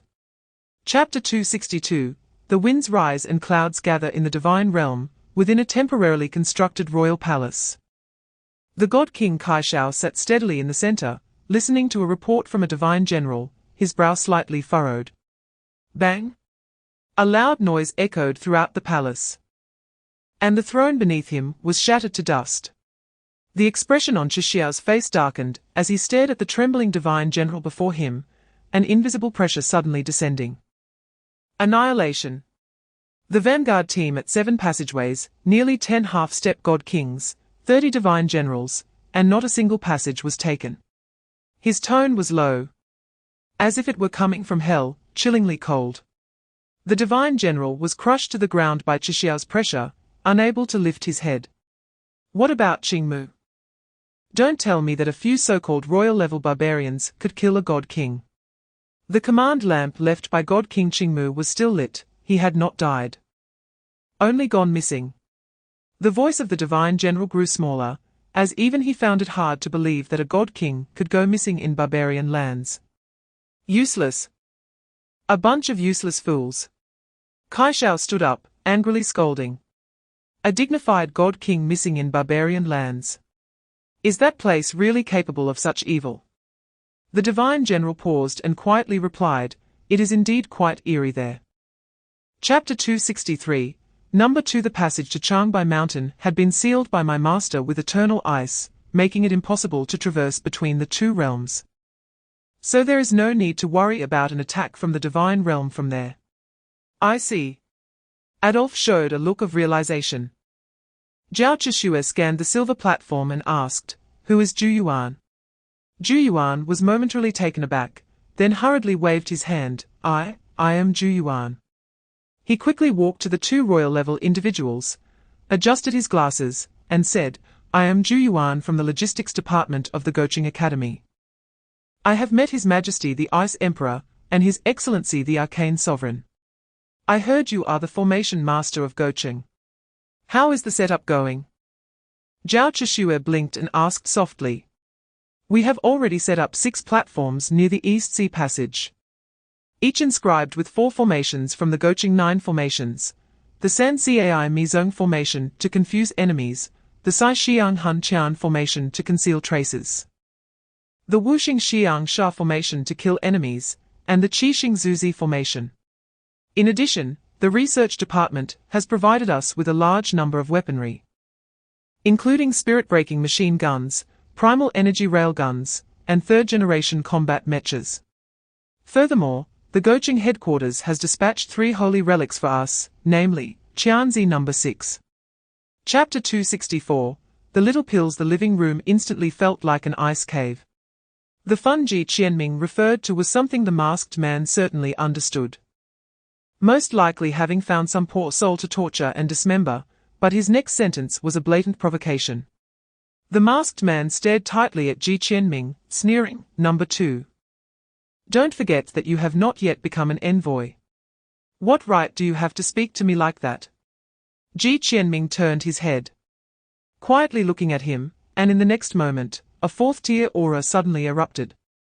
Although the expression of the masked man could not be seen, Ji Qianming could clearly feel his face change. "You're 4th tier now?" He gritted his teeth, speaking with disbelief. Ji Qianming remained silent, and under the pale light, the face on the black mask seemed to reveal a comical smile, as if mocking. "Even if you have reached the 4th tier, you are still not an envoy. So don't get too proud."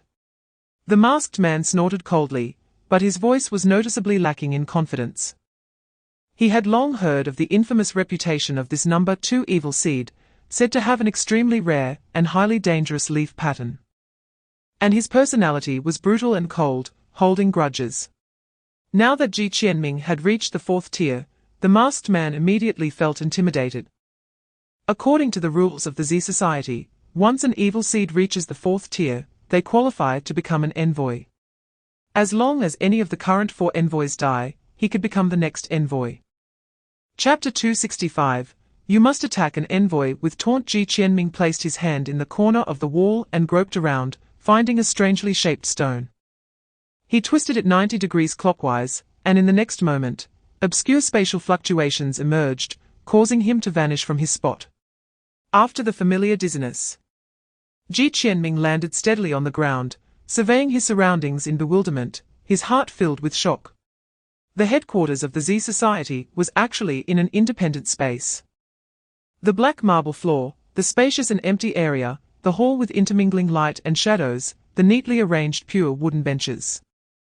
And at the center stood a gigantic black statue. This place was simply like a church. Ji Qianming stood dazedly at the entrance at the back of this church. Looking at this oddly styled church with a somewhat Western flair, his heart suddenly filled with confusion and astonishment. After hesitating for a moment, he walked down the central aisle toward the giant black statue at the front. On both sides were colorful stained glass windows, with bright sunlight streaming through, transforming into a spectrum of colors that scattered on the black marble floor and the deep red wooden benches. A faint sandalwood aroma floated in the air, creating a tranquil and harmonious atmosphere. If one did not know beforehand, who could possibly associate this dreamlike church with the Z Society? Chapter 266, Redbird. Seeing Ji Qianming not dodging or avoiding, the Redbird's face flashed with disdain. The red curved knife in his hand sliced through the air, carving a scarlet crescent as it struck towards Ji Qianming's forehead. Clang! The red curved knife struck heavily against Ji Qianming's forehead, producing a crisp sound. The black mask remained unscathed, but the red bird's curved knife broke. Broken. The red bird widened his eyes in disbelief. The curved knife in his hand had turned into a long strip of plastic foam, snapping in half at the point of contact with Ji Qianming's mask. Foam fragments flying everywhere, leaving the red bird flustered. Swish! A flash of red light appeared. And the curved knife, that should have been in the red bird's hand, was suddenly swung out from Ji Qianming's grasp, slashing towards him like lightning.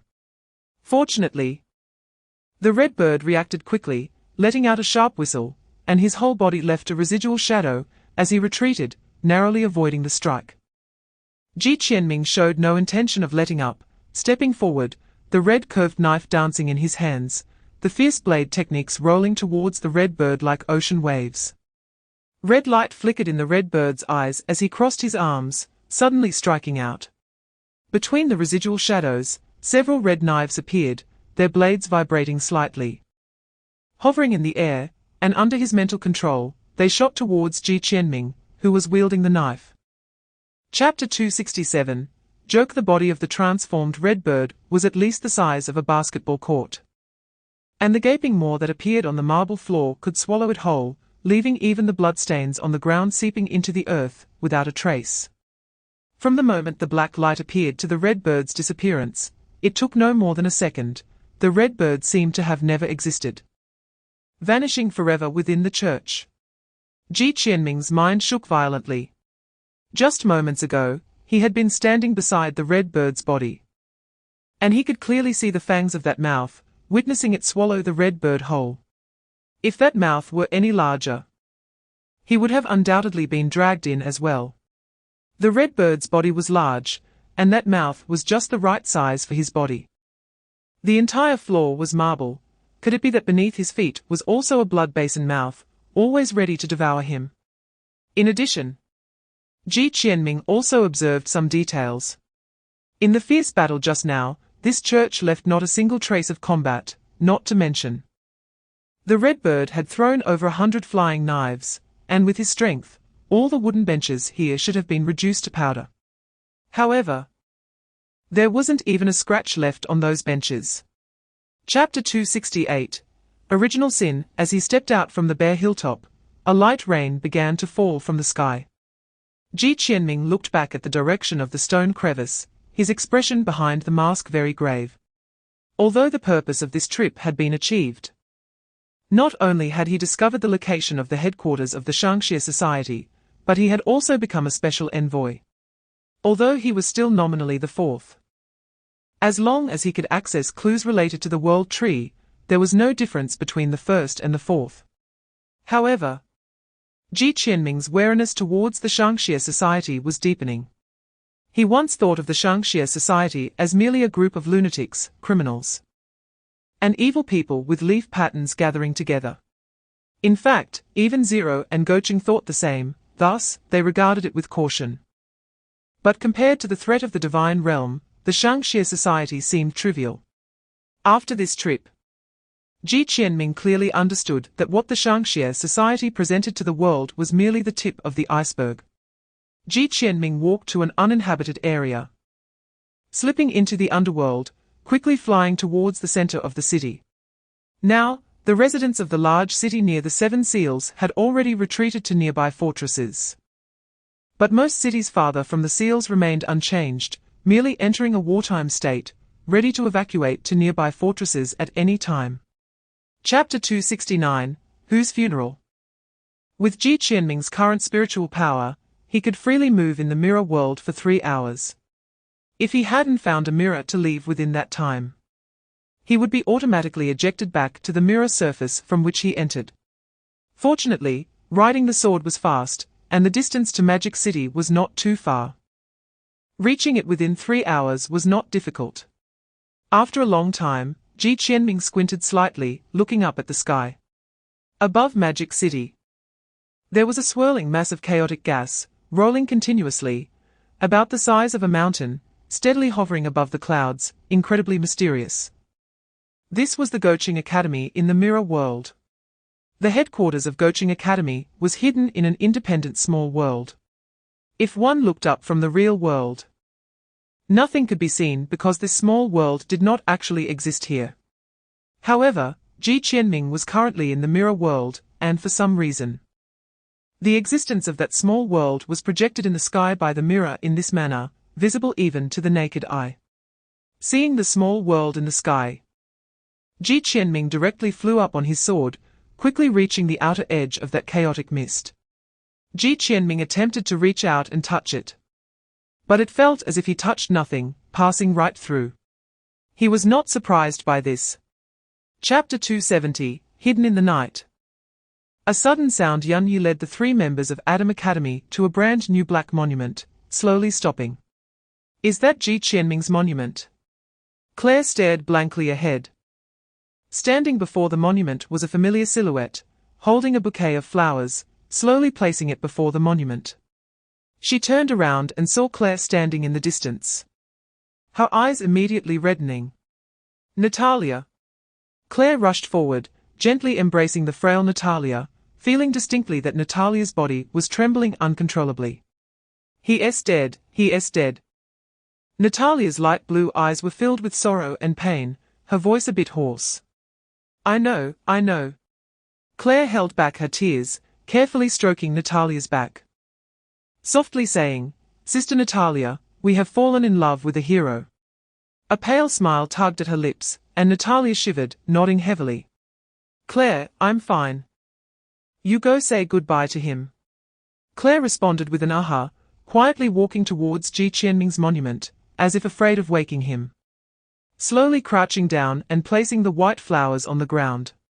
Chapter 271, posthumous title. Duanmu Qingyu's face was incredibly haggard, after that battle.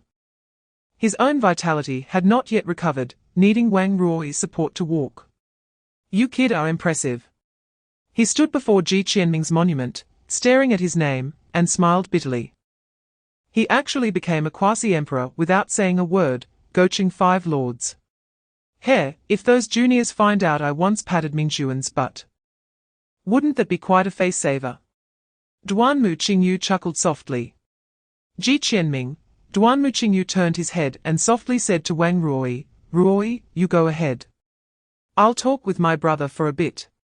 Wang Ruoyi paused, hesitated for a moment, then quietly left. Seeing her walk far away, Duanmu Qingyu quietly moved forward, speaking in a very low voice, HMPH, Ji Qianming, Mingjun, you can deceive others, but you can't deceive me. You're not really dead, are you? In Duanmu Qingyu's eyes, a gleam of determination flashed, and his face was full of certainty. Ji Qianming, who was eavesdropping, was taken aback and couldn't help but curse in his heart. Your old flame is none other than the current Ice Emperor, who didn't come today. Do you know why? Because she firmly believes that you are not dead, so naturally, she wouldn't attend your funeral. Of course, everyone thinks she is grieving excessively and unwilling to face reality. But I know very well that she is right. Chapter 272, The Boy and the Clown. Zhong Fan and Yuxing Yuan. Ji Qianming saw the two of them and silently shrank back. He thought he had missed them at the funeral, but now it seemed that was not the case. The two walked up to Ji Qianming's gravestone and stopped, the dim light casting shadows on their faces as they fell silent. Qianming, we are late. Zhong Fan broke the silence first, speaking softly. You know we both dislike crowded places. Some things are better done when it's quiet. Yuxing Yuan seriously placed the white flower he held in front of Ji Qianming's gravestone, saying, I'm sorry.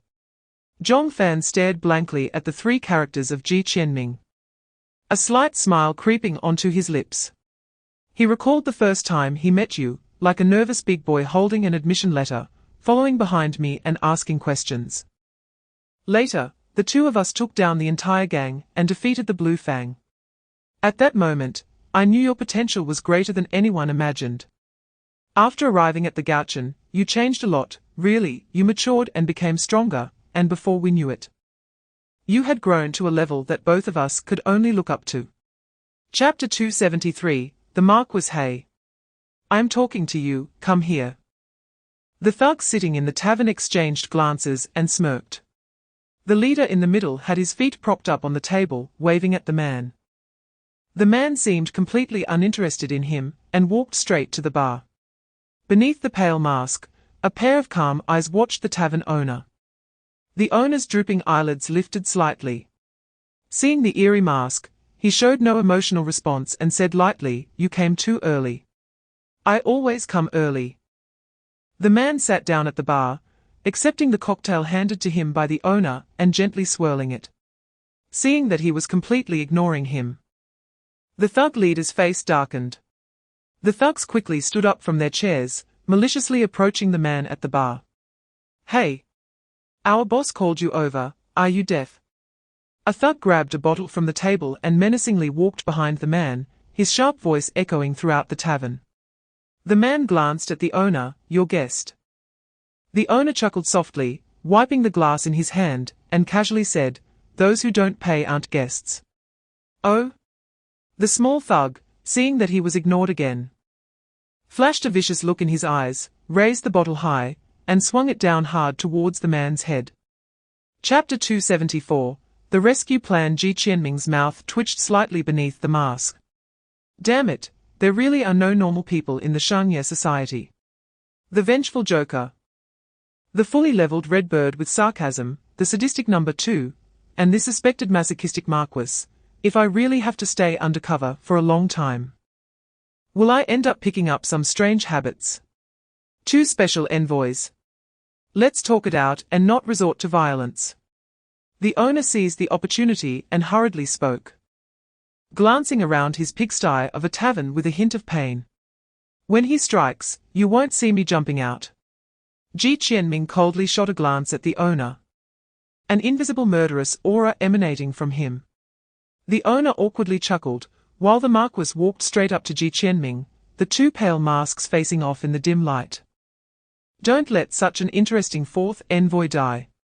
After saying that, he turned and walked over to the broken bar, finding a relatively intact chair and sitting down. Ji Qianming picked up another chair from the rubble and sat beside him. This tavern was the Shangye Society's safe house here. Since the mission to rescue the original sin involved teaming up with the 3rd envoy, the Marquis, they had come according to the time and place given in the mission briefing. Unexpectedly, as soon as they entered, such a scene unfolded. Chapter 275. The invasion begins. The first level Forbidden God has 18 floors, and the original sin is on the last floor. Even if I really rescued original sin, the entire defense force of the Forbidden God would be mobilized. How would I get through the remaining 17 floors? The owner paused. This is one of the Marquis's missions. The Marquis's abilities are very suitable for frontal combat. At the beginning, he needs to attract the attention of the entire Forbidden God, giving Joker the opportunity to infiltrate. After Joker successfully rescues original sin, he will need to hold back the high-end combat forces of the Forbidden God, preventing them from providing support, thus giving Joker time to escape the Forbidden God. Of course, since the Marquis is only at the 4th tier, the time he can hold out will be limited. So it will depend on your speed then. The owner looked at Ji Qianming and said seriously. Ji Qianming glanced at the Marquis. "So, I have to entrust my life to this madman?" "That's impossible." The owner's expression darkened. "Don't worry, during the mission, I will definitely not trip you up." The Marquis said lightly, "To be honest, this mission is very important to me. If I fail, I will face the punishment of being stripped of my envoy status. So I will do my best." Chapter 276. Sebastian, the happy homebody. Ji Qianming dragged the unconscious old Zhao into a nearby forest, carefully observing his appearance and mimizing it. Then quickly ran toward the entrance of the Forbidden God. "Old Zhao, what are you doing here? How's it outside?" The 2 Special Forces soldiers guarding the entrance of the Forbidden God were surprised to see Ji Qianming running over. Ji Qianming was still Ji Qianming, with no visible changes in appearance, just fooling their eyes and making them see old Zhao instead. Although he could completely use his illusion to change into old Zhao's form, it was better to be cautious in this situation. The illusion was an important tool for his infiltration and shouldn't be easily exposed. The situation isn't good. That envoy is very strong, and the warden suspects there is more than one intruder, so he sent me in to check on all the inmates to avoid any accidents. Ji Qianming said, having already done his homework, knowing that the warden was the real master of this prison. The two Special Forces soldiers exchanged glances, and did not let him through. What's wrong? Don't you trust me? Ji Qianming feigned anger. No, no. But to avoid outsiders getting in, old Zhao, you should tell us the code first. One of the Special Forces soldiers waved his hands repeatedly, saying. Chapter 277. The girl in the patient's outfit. The position of this glass allowed for a clear view of the entire scene except for the bathroom. While Zhao seemed unable to see them, indicating it was one-way glass. Ji Qianming's mouth twitched wildly. This guy is the legendary fool, a villain with super dangerous abilities. So the Forbidden God is such a powerful place. It turned a monster into a homebody. Ahem, all right, number 2 inmate is fine, let's move on to the next one. Although Ji Qianming really wanted to see Zhao play Mario, he was on a mission and couldn't waste time here. The female researcher hummed, turned, and walked towards the elevator she came from. After a while, the elevator arrived at the 12th floor again. As Ji Qianming stepped out of the elevator, an inexplicable chill hit him. The cold, evil, and brutal atmosphere mixed in the air made the female researcher shiver involuntarily, instinctively leaning closer to Ji Qianming. Her face filled with fear and trepidation. Ji Qianming's brows slightly furrowed. The aura of inmate number 1 was surprisingly terrifying. Able to seep through the metal door and disturb one's mind. Above the metal door, a number was written in red font, 1. Chapter 278. Glass ball. Ji Qianming thought for a moment and picked up the teddy bear from the bed, placing it in the girl's arms. Ding ding ding ding. The sharp alarm echoed throughout the forbidden area, the bright lights suddenly extinguished, and emergency red lights flickered on, dim and weak. Suddenly, with a soft click, all the metal doors locked simultaneously, and the electronic system collapsed. The faint red light illuminated the pale mask, and Ji Qianming's eyes were filled with seriousness and gravity. At the same time, in the center of the forbidden area, the faces of all personnel stationed in the forbidden area changed drastically, as they quickly began to check for problems within. Han Yu jumped up from his seat and spoke urgently. Where? It's Zero. Zero has escaped. Original Sin. Han Yu's face changed dramatically as he rushed to the computer. From the surveillance, he saw a man in black with a strange crying laughing mask, holding a sleeping girl, coldly staring at the camera, and in the next moment, he vanished from the screen. Damn. The Z Association. Indeed, there is more than just the Marquis. How did he get in? Han Yu slammed the table, shouting in anger. But what kind of mask was that? Which envoy was it? Chapter 279. Why don't they use guns? But why don't they use guns? Ji Qianming was constantly puzzled by this. The prestigious number 1 forbidden area should be equipped with firearms, right? Why not use them? Do they really think they can stop an envoy with knives and crossbows? Could it be because of her? Ji Qianming looked down at the sleeping girl in his arms. A thought flashing through his mind. They are afraid of waking her up. Why? What would happen if she woke up? More and more questions filled Ji Qianming's mind. But now was not the time to dwell on this. Guards poured in from all directions, surrounding him, their blades reflecting red light, extremely ominous. Ji Qianming snorted coldly, tightly gripping the knife handle, choosing a direction, and charged forward like lightning. In the dimness, a silent battle was quietly unfolding. Because he was holding the girl, Ji Qianming could only use one hand for the knife, yet even so, he fought his way through with bloodshed. Puff! A flash of fire passed by, and a chill ran down Ji Qianming's neck. Without thinking, he instantly lowered his head. A sniper bullet grazed his hair and struck the metal wall ahead. There was no sound. Was it silenced? Ji Qianming abandoned the idea of conserving mental energy, stepping out while holding the girl, space twisting. And in the blink of an eye, he appeared dozens of meters away, reaching another weak point. Chapter 280. This envoy is too brutal, this is impossible. Han Yu stared at Ji Qianming, his confidence built over more than a decade in his own speed crashing down. Weak, too weak. Ji Qianming shook his head regretfully, as if he hadn't fully enjoyed the fight just now. He glanced at his pockmarked straight knife, his mouth twitching slightly. This kid's knife is something else. If he keeps chopping, the knife he picked up will be ruined.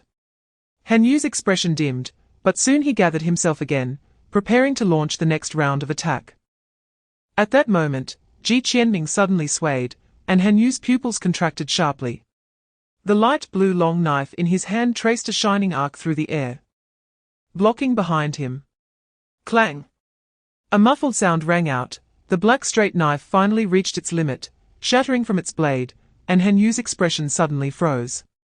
In his hand, he was holding the handle of the broken straight knife. Meanwhile, his blue long knife was already in the hands of that envoy. Dazed. You and I.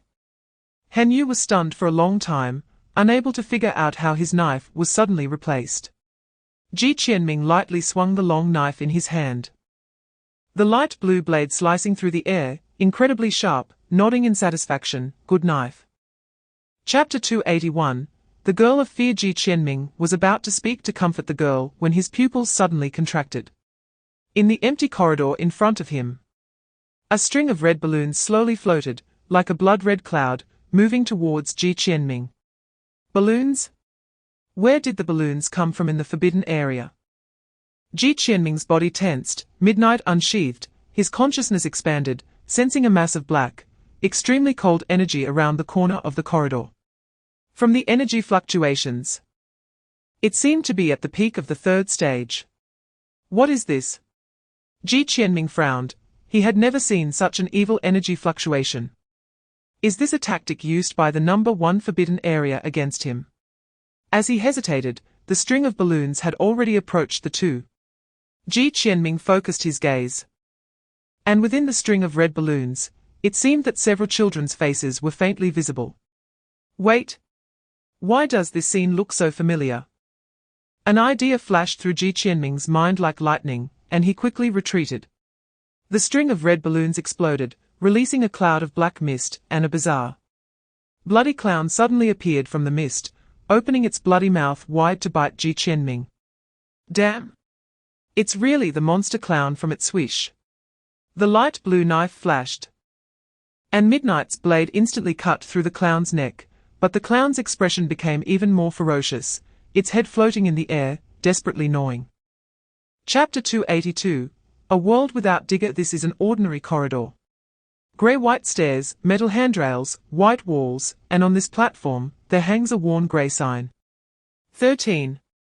Ji Qianming stood on a step, his expression somewhat grim. After being enveloped by that piece of bluestone, he was transported here. Like a safety passage in a typical 90s building. The stairs are neither wide nor narrow, enough to accommodate 5 people side by side, with no windows. Only old incandescent lights casting a pale glow. That bluestone should be a relic, right? Other than a relic, Ji Qianming couldn't think of another explanation. But he wasn't sure what level this relic was.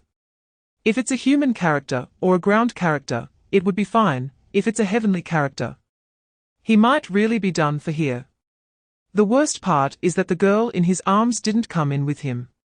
If she gets captured again, all his efforts will be in vain. Ji Qianming took big strides up the stairs, with each flight not too many or too few. At his speed, he would reach the next floor in 2 seconds. 13. Still 13. Ji Qianming saw the worn grey sign hanging on this floor, identical to the one on the previous floor, and his brow furrowed slightly. Chapter 283. The villain just doesn't make sense. Ji Qianming was stunned. For the 6 or 7-year-old Qianxian at that time, Digger was not just a film character, but the only light in her small world filled with darkness and fear. The essence of this light was also her mother, who had protected her since childhood. Her mother told her that Digger would defeat all the terrifying monsters. And Qianxian believed it. She spent her dark childhood relying on her faith in the light, in Digger. When her mother died, Digger was all she had left. When her stepfather harshly told her that Digger didn't exist in this world, her last light collapsed. Thus, the deeply buried fear erupted completely. And this historically dangerous leaf pattern finally revealed its fangs. And Qianqin's face was filled with unease. She grabbed Ji Qianming's arm, like a helpless drowning person clutching the last straw, and timidly asked, "Is there really no Digger in this world?" The corner of Ji Qianming's mouth curled slightly under his mask as he stroked her head. There must be. Upon hearing Ji Qianming's answer, and Qianqin smiled. Like the warm sun in winter, pure and radiant. Ji Qianming stood up, carried and Qianqin on his back, and began to look for a way to leave this floor. Chapter 284, No. His shout successfully stunned all the armed personnel. No one fired a shot, but no one lowered their weapons either. The internal defense system of the Forbidden God Office and the external defense system are separate. The internal defense mainly targets the three prisoners. And thus defense plans are formulated based on their characteristics. However, the external defense does not care whether you are a prisoner or not. As long as you threaten the safety of the Forbidden God Office, they will take action.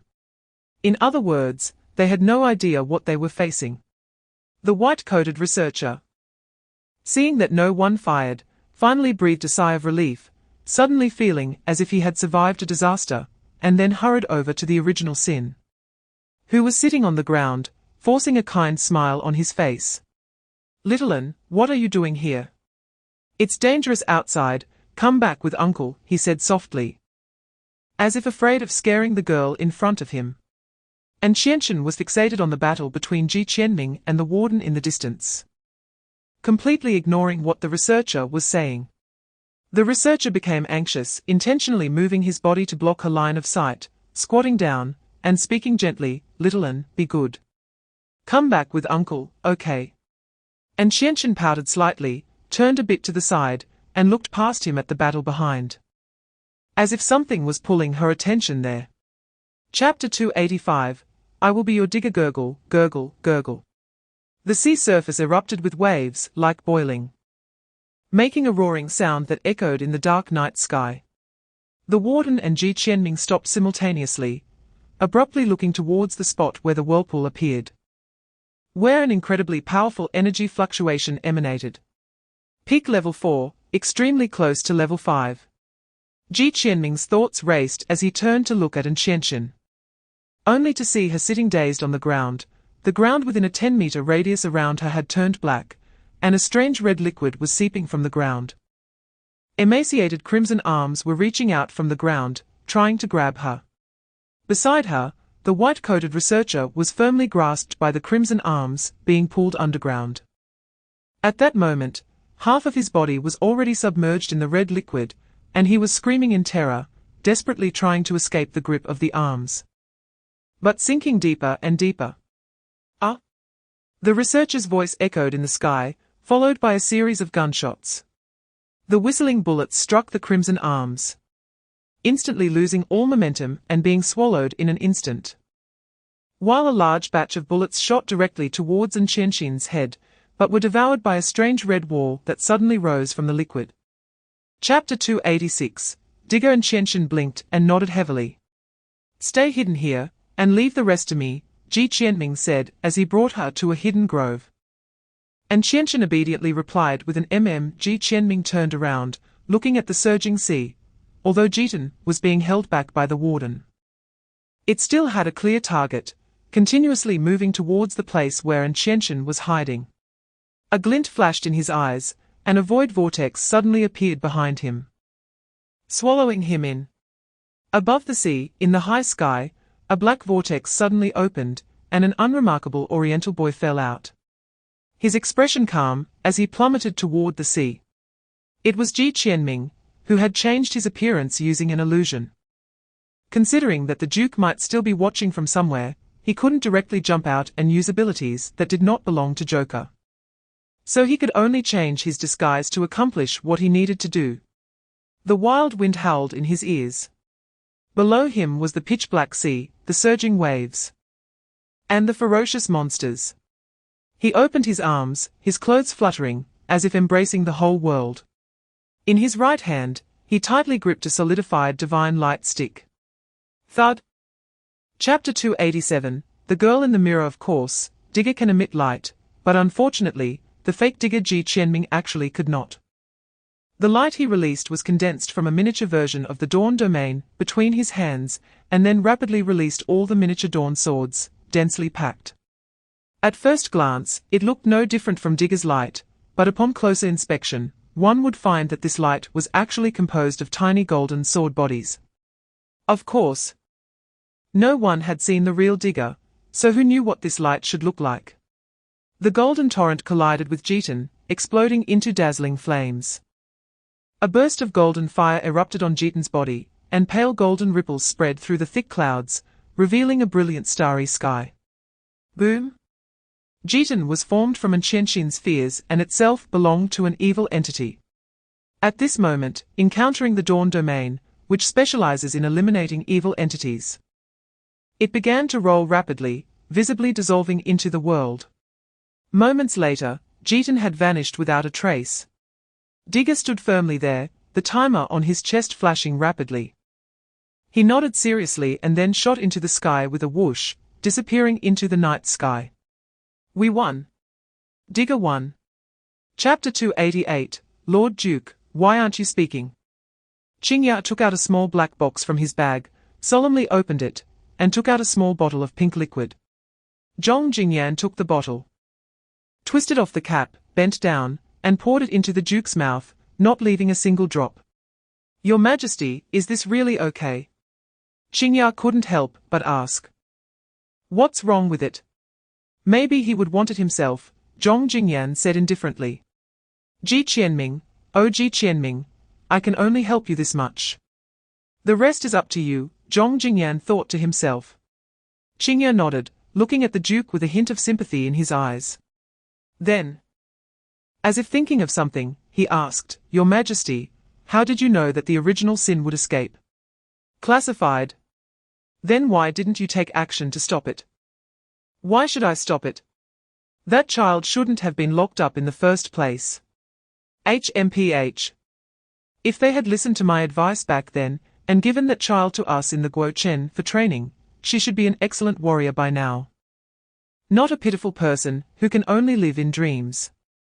Zhong Jingyan seemed to recall some unpleasant memories, and was somewhat irritated. But if we just let him be taken away by the Shangzi Society, won't something happen? Qing Huai felt unable to keep up with Zhong Jingyan's train of thought. Chapter 289, The Duke. Ji Qianming's eyes widened in disbelief as he looked at the Duke. I know this madman has a masochistic trait. But when did he become so effeminate? And that effeminate voice is somehow a bit pleasant to hear. The vulture was also stunned. Looking around and finding no women nearby, he gazed blankly at the Duke. Bang! The Duke delivered a lightning-fast kick, sending the vulture crashing to the other end of the tavern. He then elegantly tidied his hair, and with a cold snort, no, a delicate reprimand, swiftly walked out. Ji Qianming was dumbfounded, and the vulture, spitting blood, was equally bewildered. How did yesterday's tough guy turn into a sissy today? After a moment of daze, Ji Qianming followed the Duke outside. In the tavern's backyard, a black Land Rover was parked, and the Duke had already seated himself inside. The envoy held a very high position in the Shangzi Society. As long as the president didn't appear, they were at the top. The targets of flattery from countless core members underneath. Now that the envoy was seriously injured, the vulture had personally funded a special vehicle to take them directly to the vicinity of headquarters. Ji Qianming opened the car door and sat in the left rear seat of the Land Rover, next to the Duke, who exuded an aura that repelled others. Chapter 290, Killing Hall. On a dark and windy night, in an abandoned factory. Puff! The sound of blood spraying echoed, as a young man in a Gou Chen Academy uniform stared wide-eyed, filled with terror and disbelief. Before his body went limp, and he fell heavily to the ground. A pool of blood spread out. In the darkness beside him, two figures dressed in black silently appeared, exuding no presence, like ghosts. Target dead, mission accomplished. A cold, ghostly voice echoed in the empty factory. Barbarian genius, nothing more than this, easily defeated, one of them sneered. Don't underestimate them. Have you forgotten the lesson of the Ren Group's annihilation? The Ren Group is a bunch of useless fools. They even failed to assassinate a woman. HMPH. What a disgrace to our killing hall. Thinking of the Ren Group made him furious.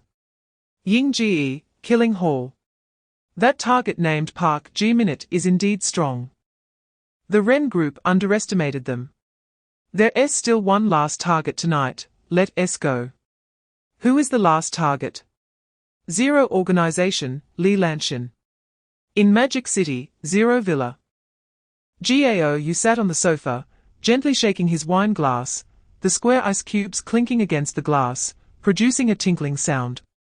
Chapter 291, I oppose that's right. This is a trap. Li Lanshan smiled, as long as the news spreads that we have captured a live one. And then mention my ability to directly read memories as a mind manipulator, whether those killing hall lunatics believe it or not, they must come to eliminate me. And then you'll use your abilities to leave one alive. Gao Yu continued, a hint of emotion on his face. Those old foxes are truly cunning. Yao poked at the corpse-like assassin, raising an eyebrow. So, he is the only live one we captured. Li Lanshan nodded solemnly and said, he is the fastest way for us on Earth to understand the killing hall. At the Shangzi Society headquarters, Ji Qianming and the Duke entered the church one after the other, their footsteps echoing in the empty space. In the center of the church, the gambler stood like a devout believer in front of a black statue, praying. As they felt the return of the two, the gambler slowly opened his eyes and said lightly, failed the mission. Original sin is dead, Ji Qianming replied coldly. The gambler turned around. The exaggerated smiling face on his mask looking horrifying under the glass-like glow, his gaze sweeping over Ji Qianming and landing on the Duke, his eyes slightly narrowing. Chapter 292, Assassination of Zhong Fan. A low voice came, and Ji Qianming was taken aback, turning to look. He saw the puppeteer sitting on a bench.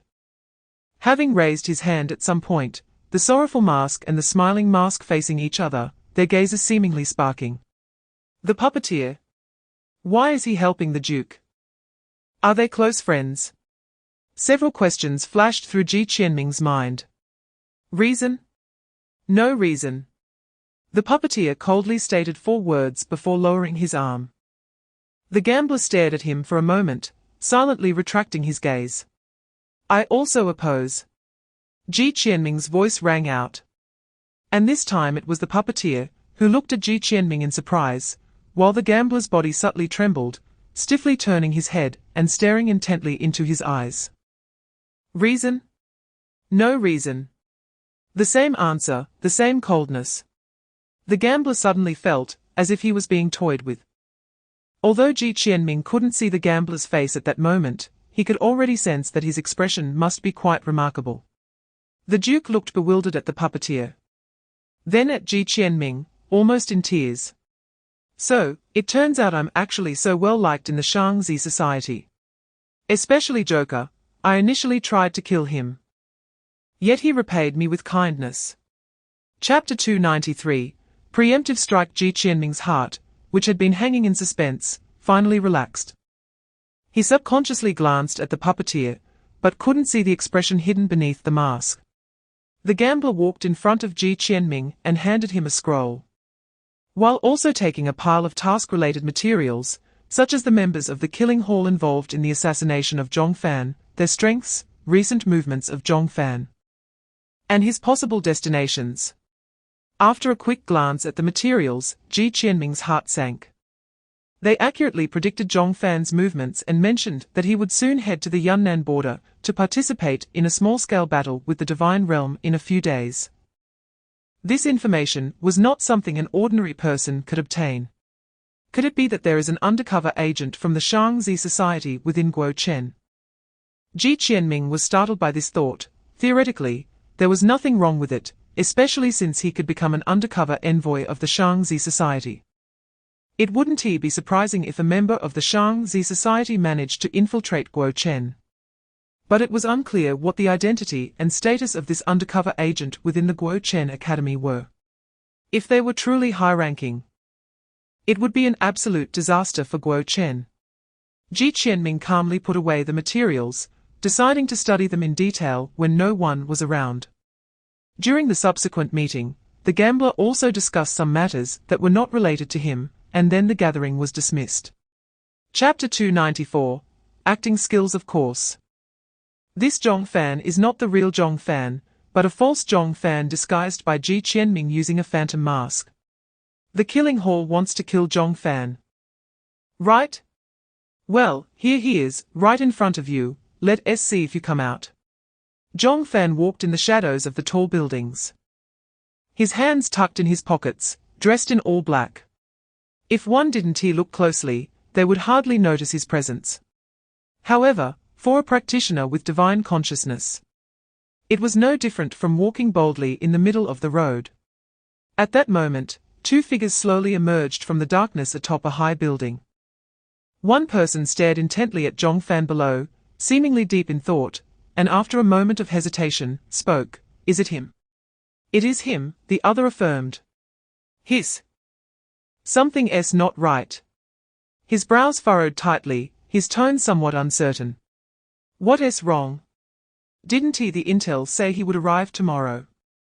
Why is he wandering around alone at night? After a moment of contemplation, the other tentatively suggested, perhaps he wants to come early to train. Nonsense. Who's in such a hurry to go to battle? I think this guy has a problem. He cursed softly, muttering to himself. Chapter 295. Zhong Fan. Invulnerable to all poisons, their attacks were swift, but Ji Qianming's reactions were even quicker.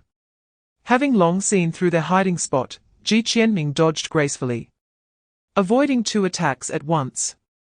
Suddenly appearing in the midnight air, he slashed through the darkness, leaving a faint blue arc that injured Shen-Er.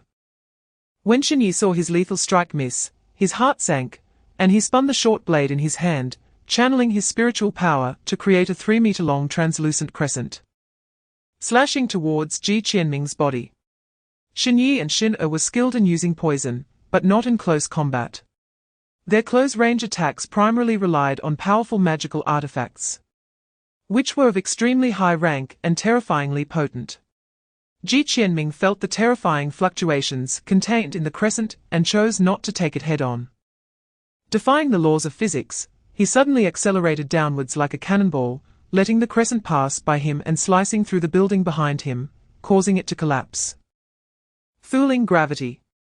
The two from the Shin group suddenly raised their hands, and a colorful mist erupted from their sleeves, accompanied by a swarm of poisonous insects crawling out from the pouches at their waists, all of which were poisonous creatures from the divine realm.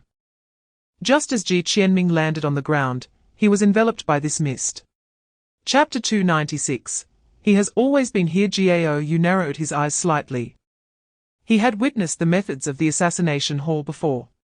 There were no traces before the assassination, and once they struck, it was earth-shattering.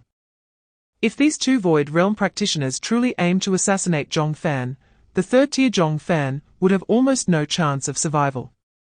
Are you saying that the assassins from the assassination hall mistook that person for me and tried to kill him, only to be counter-killed instead? Zhong Fan's brows knitted tighter. There are no two completely identical people in this world. I think that person must have deliberately disguised himself as you, Duan Muqingyu said, unconsciously rubbing his chin, continuing his analysis. Why would he do that? Li Weiguo asked, puzzled.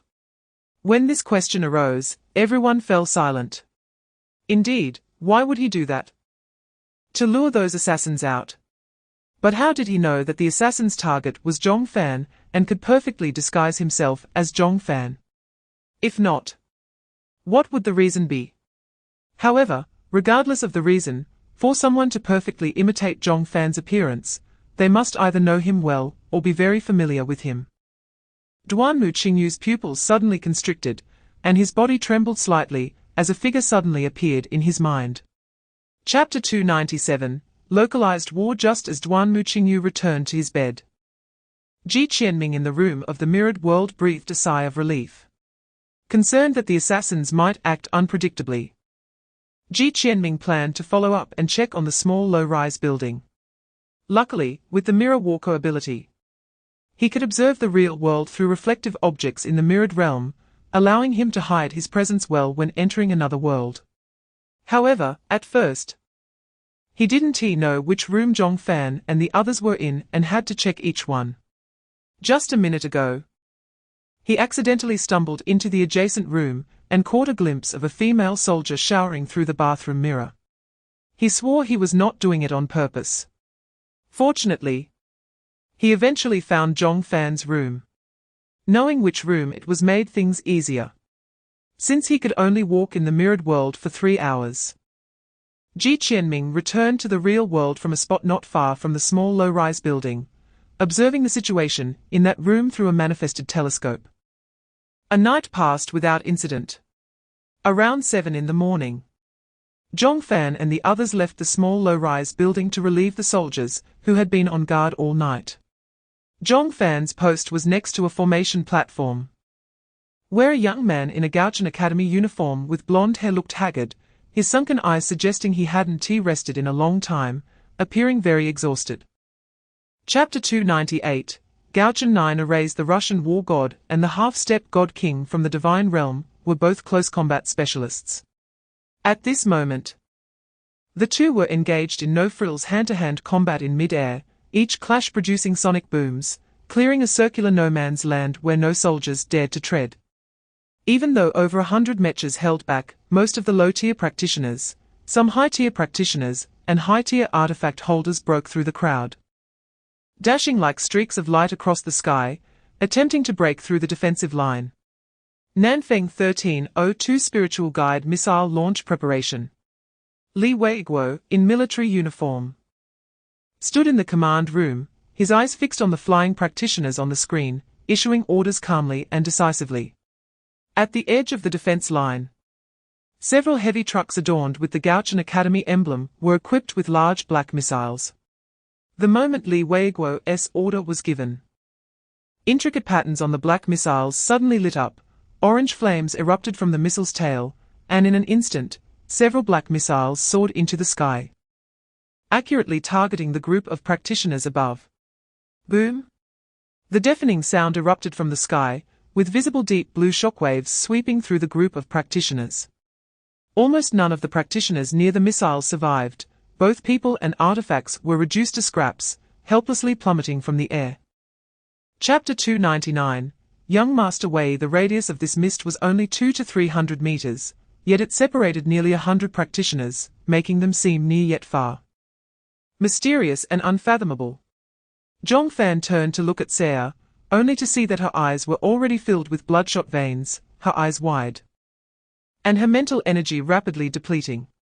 5 elements killing formation, activate. He shouted. Gold, wood, water, fire, earth. The 5 elements surged from the silver platform, transforming into 5 massive grinding discs, grinding towards the San Cai mysterious array, ancient and terrifying pressure emanating from the 5 discs. Each pair of elements collided, either promoting or countering each other, maintaining a delicate balance.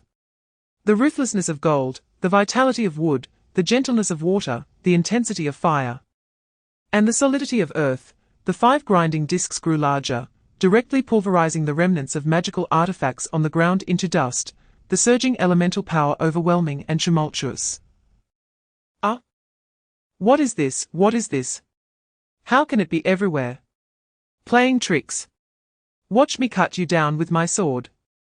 The practitioners trapped in the San Cai Mizong formation sensed the arrival of the 5 grinding discs, but no matter which direction they ran, they could only remain in place, helplessly watching themselves being crushed by the discs. Some attempted to break the discs with magical artifacts, but it was no more effective than an ant shaking a tree. Chapter 300, I Am Digger. Wei Liang, who clearly possessed the cultivation of the Tai Shu realm, suddenly erupted with a divine general-level fluctuation of spiritual power. His silver palm met the Beidou sword without any embellishment, and a sound like metal striking stone suddenly rang out. Ding! The Beidou sword shot towards Wei Liang's palm, spinning rapidly, and the brilliant power of the stars erupted, actually advancing another inch. Wei Liang's expression changed. He had just been relaxed and at ease, but suddenly his expression turned serious, followed by deep shock. A fierce look flashed in his eyes as his silver palm suddenly grasped the tip of the Beidou sword. With a roar, the divine image covering him became increasingly bright. And a terrifying power was transmitted from his palm to the sword body, causing a crack to suddenly appear on its surface. Crack! That crack seemed to act as a signal. At the moment it appeared, countless cracks spread across the sword body. After a piercing buzzing sound, the entire Beidou sword shattered from the tip, transforming into starlight and dissipating between heaven and earth. Zhong Fan's body swayed imperceptibly, and strands of blood seeped from his nose and ears. The Qixing Zhuxie formation was cracked by such a forceful method, and the formation was fiercely backfiring on his spirit. Fortunately, his willpower was exceptionally strong, which prevented him from fainting on the spot. Chapter 301, Chapter 301, Genius? Just so. Digger? Zhong Fan was taken aback, his expression somewhat strange. Wei Liang, however, just stared fiercely at the boy, growling, "A mere barbarian dares to injure me." As a native of the divine realm, he had naturally never heard of Digger's great name. However, he didn't care about names. What he cared about was the fact that this boy had just severed his arm with a single sword strike. The anger from his severed arm diluted his fear, and years of accumulated pride told him that this boy had only ambushed him and was a sinister little person who could never win in a fair fight.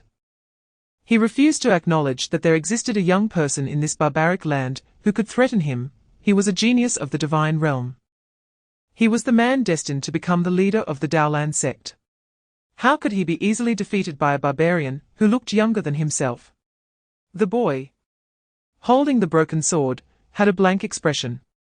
This boy was none other than Ji Qianming, who had disguised himself. According to his guess, the assassin from the killing hall was highly likely to attempt an assassination on Zhong Fan on the battlefield. To stop it, he had to participate in this battle under another identity, lurking by Zhong Fan's side, ready to respond to the impending crisis. Chapter 302, Chapter 302, The Grief of the Royal Class. Behind the black-clad youth, the once invincible first genius of the Daolan sect now lay in a pool of blood. His head severed, and his bulging, grotesque eyes still held a strong sense of shock and fear. Zhong Fan looked at the eastern youth before him, who resembled a killing god, hesitated for a moment, and asked, "Who are you? I don't think I've seen you in the Gou Chen Academy." In his impression, a boy who could so casually kill a half-step divine general would definitely be well known in the Gou Chen Academy. But this boy's appearance did not match any of the known powerful figures. He did not seem like a student of the Gou Chen Academy. As for Digger, he did not believe it was the real name. The ordinary-looking Eastern youth coughed twice and said, "I am a special envoy from the execution department, code name Digger. I have been on a mission abroad, so it's normal that you don't recognize me." This was the explanation Ji Qianming had prepared in advance. The execution department was incredibly mysterious within the Gou Chen Academy and often went abroad to carry out dangerous missions. Sometimes a single mission could take 2 to 3 years. So it was normal for them to be unfamiliar faces, and the identity information of special envoys was confidential, making it inaccessible to ordinary students. Chapter 303, Chapter 303, The True Heart SI. How many assassins from the killing hall are gathered on this battlefield? Just as Ji Qianming was lost in thought, a faint light flashed from the shadow beneath Zhong Fan's feet, and 2 ghostly figures emerged, their thin blades poised to strike silently at the back of Zhong Fan's neck. "They are here." Ji Qianming reacted extremely quickly. The broken sword in his hand seemed to have eyes of its own, suddenly stabbing out at an incredible angle, intercepting the 2 blades. With a gentle flick, he sent them flying away. Zhong Fan suddenly turned his head, and a blinding golden light erupted from his left eye, forcing one figure out of the shadows, who stumbled back several steps, stabilizing himself. Ji Qianming's heart sank. He had just seen two blades strike from different angles, and had instinctively assumed that there were two people hidden in the shadows. Now that only one assassin had appeared, where was the other? At the same time, the air behind Zhong Fan suddenly rippled, and a flash of white blade light shot out like a white ribbon, fiercely aiming for Zhong Fan's head. Ji Qianming was shocked and wanted to turn back to assist, but he was desperately blocked by the assassin in front of him with dual blades, who showed no signs of retreat even after taking 4 or 5 of Ji Qianming's strikes, appearing ready to risk his life to hold him back. Chapter 304, Chapter 304, The Secret Master. The moment this voice appeared, all the commotion and noise simultaneously vanished, drawing attention to him. This man, shrouded in mist, exuded a repulsive and cold aura, yet he was also the guardian of the fourth channel, one of the 9 emperors. The secret master looked down at the corpse of the war god, brazenly stepping over him and moving to the side, picking up the unblinking head several meters away, casually saying, "War god, huh? Did you see that? This is the outcome of your reckless arrogance. Did you think the divine realm was so easy to deal with? Always shouting about facing off head-on, TSK, what a pity.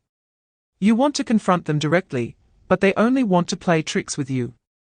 He grabbed the war god's hair and carelessly lifted his head to the corpse, pulling out a venomous snake bug from his pocket and stuffing it into the war god's head. Then, with a few casual gestures in the surrounding air, he assembled the head onto the corpse's neck like putting together a toy. The venomous snake bug crawled out from the head, quickly connecting the head to the corpse. The surrounding warriors watched him treat the war god's body so brutally, anger rising within them.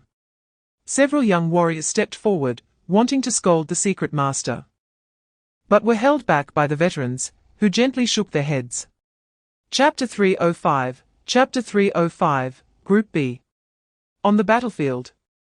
Witnessing the war god come back to life and leave with the secret master, everyone was stunned. In their impression, the 2 royal-level figures guarding the fourth channel, the war god, were incredibly brave and invincible, always fighting alongside the warriors. The secret master was mysterious and rarely seen. If it weren't for his sudden appearance this time, they would have almost forgotten that there was still a royal-level figure here. But this time, the war god was assassinated and beheaded after a victorious battle, and the secret master appeared out of nowhere, using strange means to bring the war god back to life. All of this happened so quickly, and was so unbelievable that it felt like they had experienced a dream. Ji Qianming stood far off to the side. Although he was equally shocked by the recent actions of the secret master, at this moment, he was thinking about something even more important. He had just searched the bodies of the 2 assassins, and found a token marked with the character Wu. This meant that the third group sent to assassinate Zhong Fan, both Wu and Xin, had been completely wiped out, leaving only the Bing group, which had yet to take action. What were they thinking? He did not believe that the killing hall would give up on pursuing Zhong Fan. The Bing group's inaction could only mean that they felt the timing was not right. What were they planning? Their existence was like a sword of Damocles, hanging over Ji Qianming's head, ready to fall at any moment. Chapter 306, The Flower Dan O. Now that you're here, do you finally have confidence?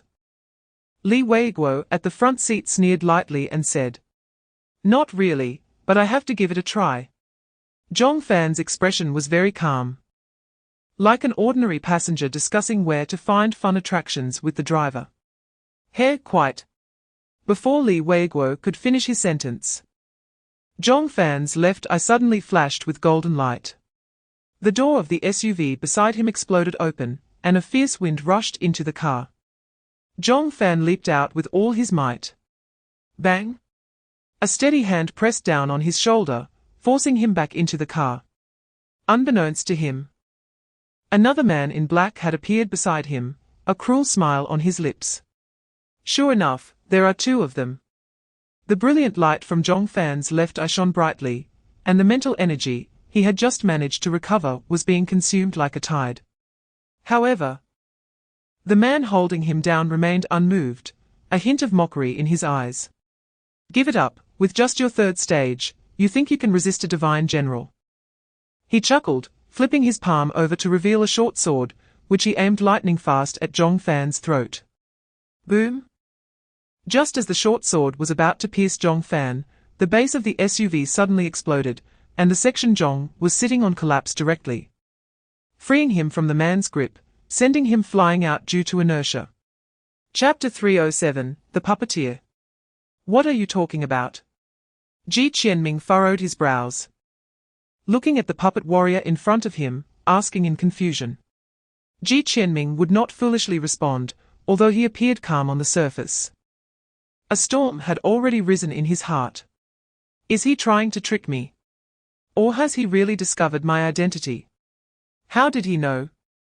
The puppet's expression showed no change, as it spoke indifferently. I want the ability to walk freely in the mirror. And there is only one person in this world who can do that. What do you think? Gou Chen Mingjun. Ji Qianming's face changed. You were following me. The puppet said nothing, only pointed to the sky, where a large wild goose was circling above their heads, never leaving. Ji Qianming's heart sank. He hadn't expected the puppeteer to have targeted him as soon as he left headquarters. This meant that his use of mirror walking to travel might have been witnessed by the puppeteer. After all, it was no secret that Gou Chen Mingjun possessed multiple abilities after the battle at Shenongjia. If someone investigated a little, they would discover his ability to walk within mirrors and seal people inside them.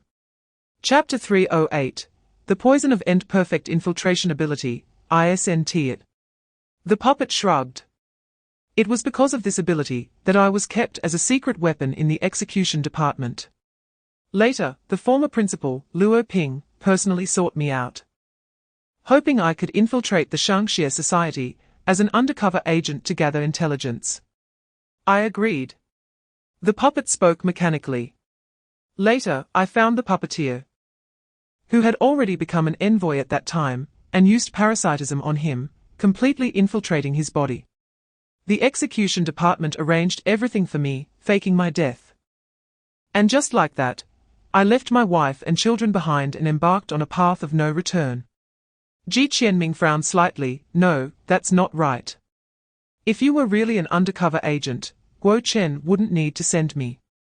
You are right. I am no longer an undercover agent. The puppet revealed a stiff smile. I betrayed Gou Chen, and completely became the second envoy of the Shangxia Society. Ji Qianming's eyes suddenly narrowed. Why?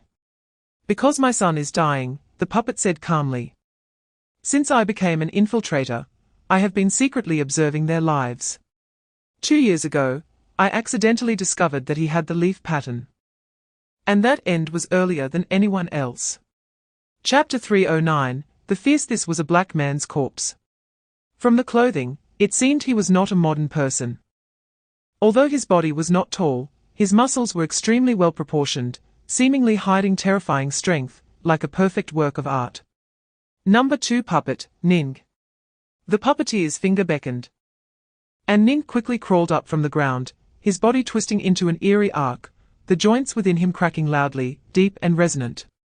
After opening the joints, Ning leaped off the rooftop like an agile leopard, using all 4 limbs to sprint towards Bingyi at lightning speed.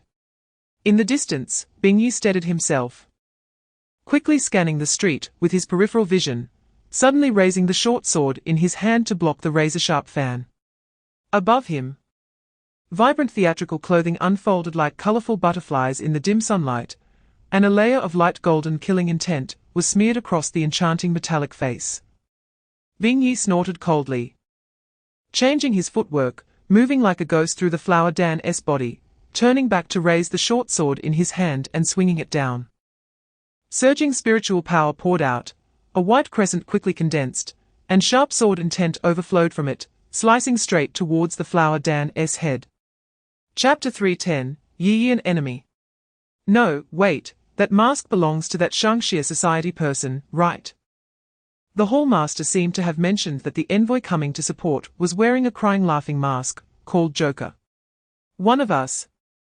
You are the envoy from Shangxia society here to support us.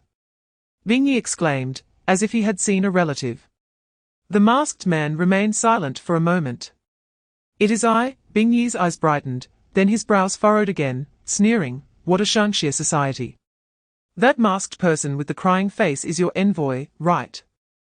Protecting a target that must be killed. If it weren't for him obstructing us, we would have succeeded long ago. Bing Yi proudly raised his chin. Though his body was covered in injuries, an air of superiority emanated from him, and he looked at the person before him with a trace of disdain. Daring to stop me from killing for the killing hall, what crime should your barbaric Shangxia society be punished for? His voice was cold as ice. The man said nothing. Merely gazing calmly into his eyes, like a mocking clown of the world, as if he were both here and also apart from the world. What group of assassins are you from? Just as Bing Yi felt uneasy under the man's stare, he spoke up. Chapter 311, Weighing the Importance. So what about the people in this car? Zhong Fan, sitting in the passenger seat, suddenly said. The puppeteer pressed the gas pedal to the floor, glanced at him, and replied, they are dead.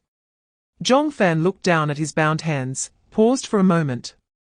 Then coldly laughed, no wonder you are an envoy of the Shangxia society, exchanging the lives of innocent people for your own, without even furrowing your brow. Don't forget that your life is also at stake. Zhong Fan turned his head, his eyes narrowing slightly, and said in a deep voice, I didn't ask you to save me. But your life is already in my hands, if I don't let you die. No one can kill you, the puppet master said. Upon hearing this, a flash of anger crossed Zhong Fan's eyes as he shouted towards the cold wind. What do you want to do? This man killed his mother, that pitiful woman who had raised him with great difficulty, silently enduring everything. He would always remember the mother, who despite looking haggard, always wore a warm, sunny smile as she sat quietly by his bedside when he could no longer bear the pain, like a small match that lit up his dark life. He couldn't stand this man sitting next to him, couldn't bear the thought of this man still breathing. Boom. Chapter 312, Madness. Wu Wei's voice struck Lin Sumo's heart like a stone hammer, leaving him stunned in place, a bitter wave rising in his heart. Just as Wu Wei said. The target of the half-step God King assassin was that boy, as long as the boy did not enter the fortress. The half-step God King would not risk giving up the target to conduct a senseless massacre in the fortress. However, once they used the fortress's military defense forces to save that boy, it could very well anger the other side and put the lives of everyone in the fortress at risk. On one side was the life of a stranger boy, and on the other were the lives of 20 million innocent fortress residents. In everyone's hearts, the scale of rationality had already given an answer. From the perspective of someone responsible for the lives of 20 million innocent residents, Wu Wei was not wrong. If this matter were to be disclosed to the people in the fortress, they would surely oppose that boy entering the fortress even more fiercely. And it was very likely that someone would directly propose to kill that boy to eliminate the possibility of the half-step God King entering the fortress. This is not a matter of right or wrong, it is human nature. Lin Sumo understood all this, but he was unwilling. The 23 steel fortresses built by the Human Refuge Plan are the final line of defense for the people of Huaxia. Each fortress gathers the wisdom of the entire Huaxia, and even the entire earth. As one of the senior members of this fortress, Lin Sumo knew how powerful the defensive weapons of this fortress were. If the enemy only had one half-step God King, driving him back would not be difficult. Especially since there were 2 royal-level guardians nearby. As long as the message could be sent out, they should be able to receive reinforcements quickly. Chapter 313, The Might of the Fortress. Son. Lin Sumo keenly grasped the key word from the puppet master. Standing there dumbfounded as an absurd thought gradually emerged in his mind.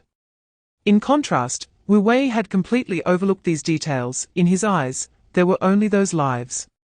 He stared intensely into the soldier's eyes. Although he had never dealt with the puppet master before, at this moment he inexplicably believed that if he refused, this man would truly kill everyone. This is an absolute madman. Now, tell me your answer. The soldier looked into Wu Wei's eyes and said calmly. Wu Wei clenched his fists tightly, controlling himself to take a few deep breaths to calm his emotions. He walked to the phone, dialed the internal line, exchanged a few coded messages, and said in a deep voice, "Activate all defensive measures targeting the half-step God King of the Divine Realm." After giving the order, Wu Wei hung up the phone and looked up at the soldier, saying, "First, I can only help you temporarily hold off the half-step God King. But you are absolutely not allowed to enter the fortress." The soldier glanced at him. Enough. In the next moment, the soldier's body suddenly trembled as if electrocuted. And then his eyes regained clarity. He looked around in confusion, glanced at the handgun in his hand, and cold sweat suddenly poured down. Chapter 3:14, Tai. He is still alive. Everyone in the fortress froze, unable to believe it, covering their mouths in shock, their bodies trembling uncontrollably.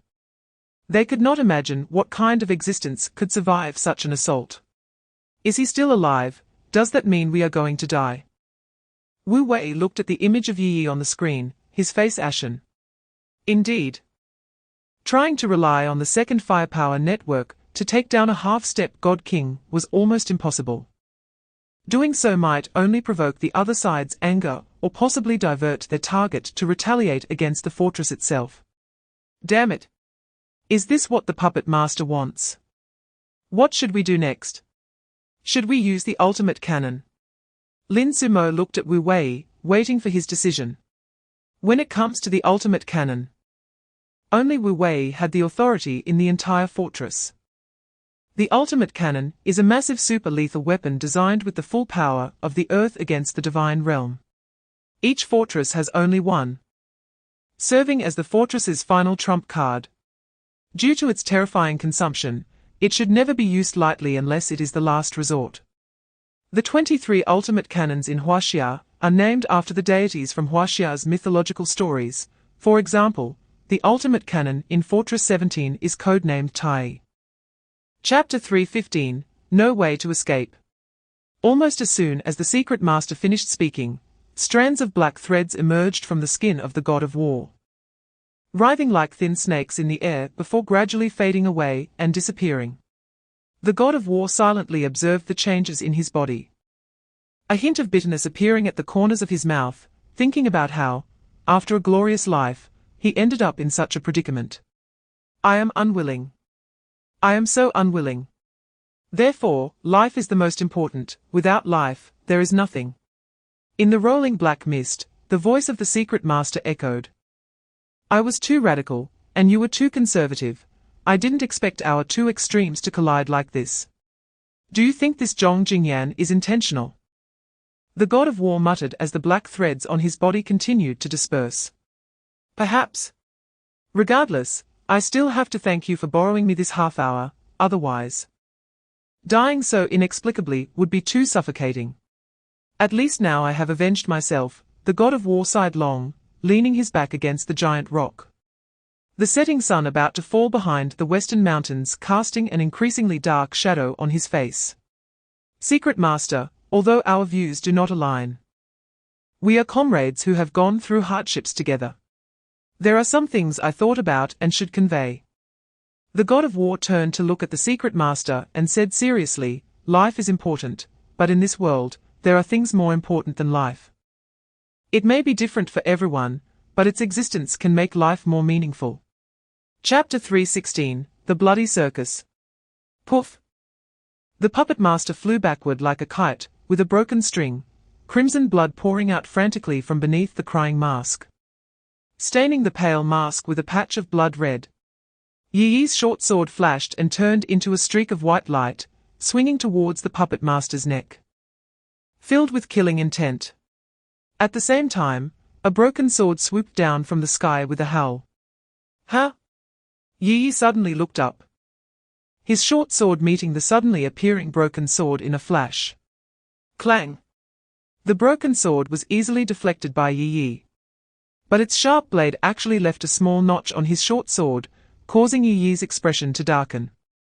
The short sword in his hand was earned through his achievements in the quiet pavilion. Although it was not a treasure, it was definitely not an ordinary item. He recognized the broken sword as well. It was merely the most common standard flying sword from the divine realm. How could it possibly chip his sword? Suddenly, a faint sound of footsteps appeared behind Yi Yi. In his divine sense, a figure identical to him had approached from behind, raising the short sword in hand to stab at his heart. What the hell? Yi felt a chill run down his spine, and without thinking, he took a step back, nearly 100 meters, and turned around like a flash of lightning. Chapter 317, The Warm-Colored Streetlight. S03 is one of the most dangerous leaf patterns known, and the higher the risk, the easier it is to kill across ranks. Originally, the number 2 evil species relied on the 3rd-tier Joker to forcefully eliminate a 4th-tier ability user and a group of 3rd-tier ability users. However, the gap between Royal and Quasi-Royal is too great. The Joker, enhanced to Quasi-Royal by Gou Chen, simply could not kill a half-step Divine King across ranks. But if it was just to buy time, it could still barely manage. Moreover, since entering the battlefield, Gou Chen had intentionally created a bizarre and powerful image, temporarily scaring Yi Yi, making him somewhat hesitant. In other words, before Yi Yi used violence to break the situation, Gou Chen could still exchange blows with him. Outside the circus, the puppet master, lying on the ground like a corpse, suddenly sat up, stiffly moving his limbs, and struggled to get up, resembling a rusty puppet. Cough. Cough, cough. Fortunately, I had the number 1 puppet, otherwise, I might not have survived that blow. The puppet master coughed a few more times, and a piece of his internal organ was directly spat out, rolling on the ground. His body, or rather, the body of the cold wind, was his number 1 puppet, serving as his cover and final line of defense. Chapter 318, He is still alive. Zhongfan carefully examined the girl in front of him, and gave a faint hum. And Qianxin's eyes lit up as she raised the small mirror in her hand high. My brother asked me to take you into the mirror to hide. Into the mirror. Zhongfan was taken aback and looked down at the diamond-shaped mirror in Qianxin's hand, his pupils suddenly constricting, and his body trembling uncontrollably. Mirror knife. In a daze, everything seemed to return to that familiar 3-person dormitory, where 3 boys stood in front of their respective boxes, filled with excitement and curiosity, as they opened the gifts from the RD department. From now on, I'll call you Mirror Knife. The boy in the middle fiddled with the handle of the knife, and the blade of the mirror knife clearly reflected the 3 of their reflections. The boy's eyes were filled with joy as he murmured to himself, that was his brother's knife, he absolutely wouldn't mistake it. Zhongfan trembled slightly as he took the fragment of the mirror knife from Qianxin's hand, looked up at the girl in front of him, and his voice was somewhat hoarse. Who is your brother? My brother is Digger. And Qianxin blurted out. After saying this, she tilted her head and thought for a moment. But he also asked me to bring you a message. Hearing the name Digger, the first person that came to Zhongfan's mind was the unfamiliar boy who had desperately saved him not long ago. At this moment, upon hearing her second sentence, he instinctively asked, Chapter 319, The Jokers. The Joker's speed was fast, but Yi Yi's speed was even faster. He transformed into a streak of white light, darting close to the ground to evade, while simultaneously stabbing his short sword at the heart of the grinning Joker, at an extremely tricky angle. The Joker's sword was not as fast as Yi Yi's. Just as Yi Yi was about to stab into the heart, his movements suddenly slowed down. Like an ordinary person who had fallen into a pond, his speed reduced by half.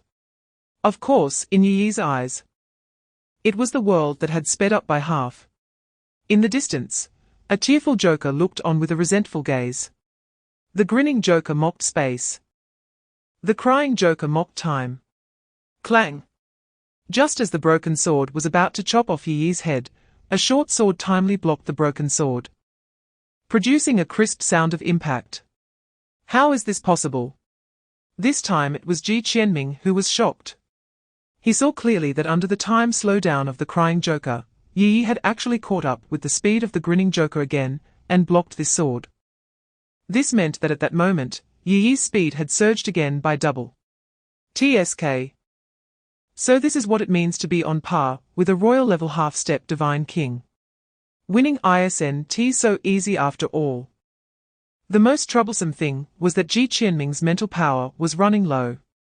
Chapter 320, Shatter. Just as Yi was mercilessly slaughtering the Joker, the darkness behind him suddenly coalesced into Ji Qianming's figure. In his right hand, he held the Sword of Dawn, while his left hand flickered with nether fire. His eyes bright and clear, charging towards Yi. Ding! The Sword of Dawn grazed Yi's short sword, sending sparks flying. And the nether fire in Ji Qianming's hand suddenly surged, climbing up Yi's body along his clothes. Yi gathered his overwhelming spiritual power and stomped forcefully on the ground, extinguishing the flames on his body with the residual wave. Ji Qianming gritted his teeth against the explosive power of the half-step divine king, his faint golden eyes flickering violently. Thousands of Sword of Dawn hovering above the Dawn domain fell simultaneously like raindrops towards Yi. I understand this domain, you are the enlightened king of the barbarians. Yi looked at Ji Qianming with a hint of surprise. He had heard about Ji Qianming single-handedly cutting through 7 divine generals in Shenongjia. And now seeing this highly recognizable Dawn domain, he instantly recognized Ji Qianming's identity. Are you afraid? Ji Qianming squinted his eyes slightly and sneered. Yi seemed to have heard a joke and scoffed, afraid. I am not those useless half-step divine kings. The gap between half-step divine kings and divine generals is greater than you imagine. Do you really think that just because you killed a few divine generals, you can challenge me? Chapter 321, Father and Son. Ji Qianming's pupils suddenly constricted. The doubled speed of Yi was top-notch even among half-step divine kings. With only the quasi-royal realm, Ji Qianming and the puppet master simply could not keep up with his speed. When the bloody circus disappeared, the puppet master could not withstand the full-force murderous intent of Yi. Yi looked at the already exploded puppet master, a cold smile appearing at the corner of his mouth. Just as he was about to strike again to kill Ji Qianming, a sudden change occurred. A group of emerald green light flew out from the puppet master's body, tracing a semicircle into the distance. Within that light, Yi seemed to see a small seed, crystal clear and glowing brilliantly. The seed hovered in the air, spinning rapidly. Amidst the intertwining light, the phantom of a middle-aged man slowly appeared, becoming increasingly solid. This man looked to be around 40 years old, his complexion somewhat pale, his body resembling a candle in the wind, ready to extinguish at any moment. But his eyes were as deep and calm as the ocean. Ji Qianming stared blankly at this man, who had appeared out of nowhere. If his trust in the puppet master had been 90% before, that figure now soared to 100%. Chapter 322, The Final Rampage. The tip of the short sword collided with the surface of the seed, which was surrounded by radiant light. And surging spiritual energy flowed into the seed. Dense cracks spread across the surface of the seed, covering it in an instant. Zhong Nian's phantom froze in the air, stiffly turning to look at Yi. Crack! In the midst of the light and shadow, the seed made a crisp sound and shattered in the air. Zhong Nian's body flickered like an old television, with poor reception, before quickly fading away. He no longer dwelled on his life and death, but raised his head to look at Zhong Fan in the distance, floating toward him like a rootless duckweed. Dad! What on earth is happening? Zhong Fan was still in shock and couldn't understand why his father, who had long been dead, would suddenly appear in such an unbelievable state. The corners of Zhong Nian's mouth slightly lifted, and for the first time, a smile appeared on his icy, cold face, filled with appreciation and concern as he looked at Zhong Fan. Xiao Fan, I can only go this far. Zhong Nian's voice was gentle yet heavy. You must remember what I am about to say. Your mother is not dead. I have settled her in Seoul, South Korea, at the address XXXXXX. After everything settles down, go and bring her back. Chapter 323, Within the realm of light it shouldn't be a problem. The secret master said after a moment of silence, somewhat uncertain. Look at that boy with the end, he lost consciousness the moment the end went out of control. If no one takes possession of this power, even if it has immense strength, it won't pose a substantial threat. That's good to hear. Adolf sighed in relief, but suddenly thought of something and asked nervously, what if someone controls that end? Impossible. The power of the end can only be used by its host. Historically, 99 of the instances of the end going out of control have been like this, with a masterless end rampaging for a while before dissipating on its own, and the host dying as well. If all instances of the end rampaging could freely use abilities, the Earth would have been destroyed several times by now, the secret master said firmly, showing a deep understanding of history. Hearing this, Adolf finally felt relieved. So, are we just waiting for it to end? The area within its rampage is filled with rampant energy. If you value your life, you can go wander into its rampaging area. Who knows which wave of energy might fall from the sky and tear you to pieces, the secret master said indifferently. Chapter 324, The hemisphere lights out. Zhong Fan looked at the familiar face before him, but couldn't recall his name, his eyes filled with deep confusion. Boss, lend me your power. The boy extended a hand toward Zhong Fan, smiling. Boss sounds so familiar, really so familiar, but why can't I remember anything? Power? What power? Zhong Fan felt like his head was about to explode, but in the face of that sun-like radiant smile, he instinctively chose to believe. He didn't need to know what power, what reason, his instinct told him he could entrust his life to the other party. Without thinking, Zhong Fan extended his hand, and the two boys' hands connected.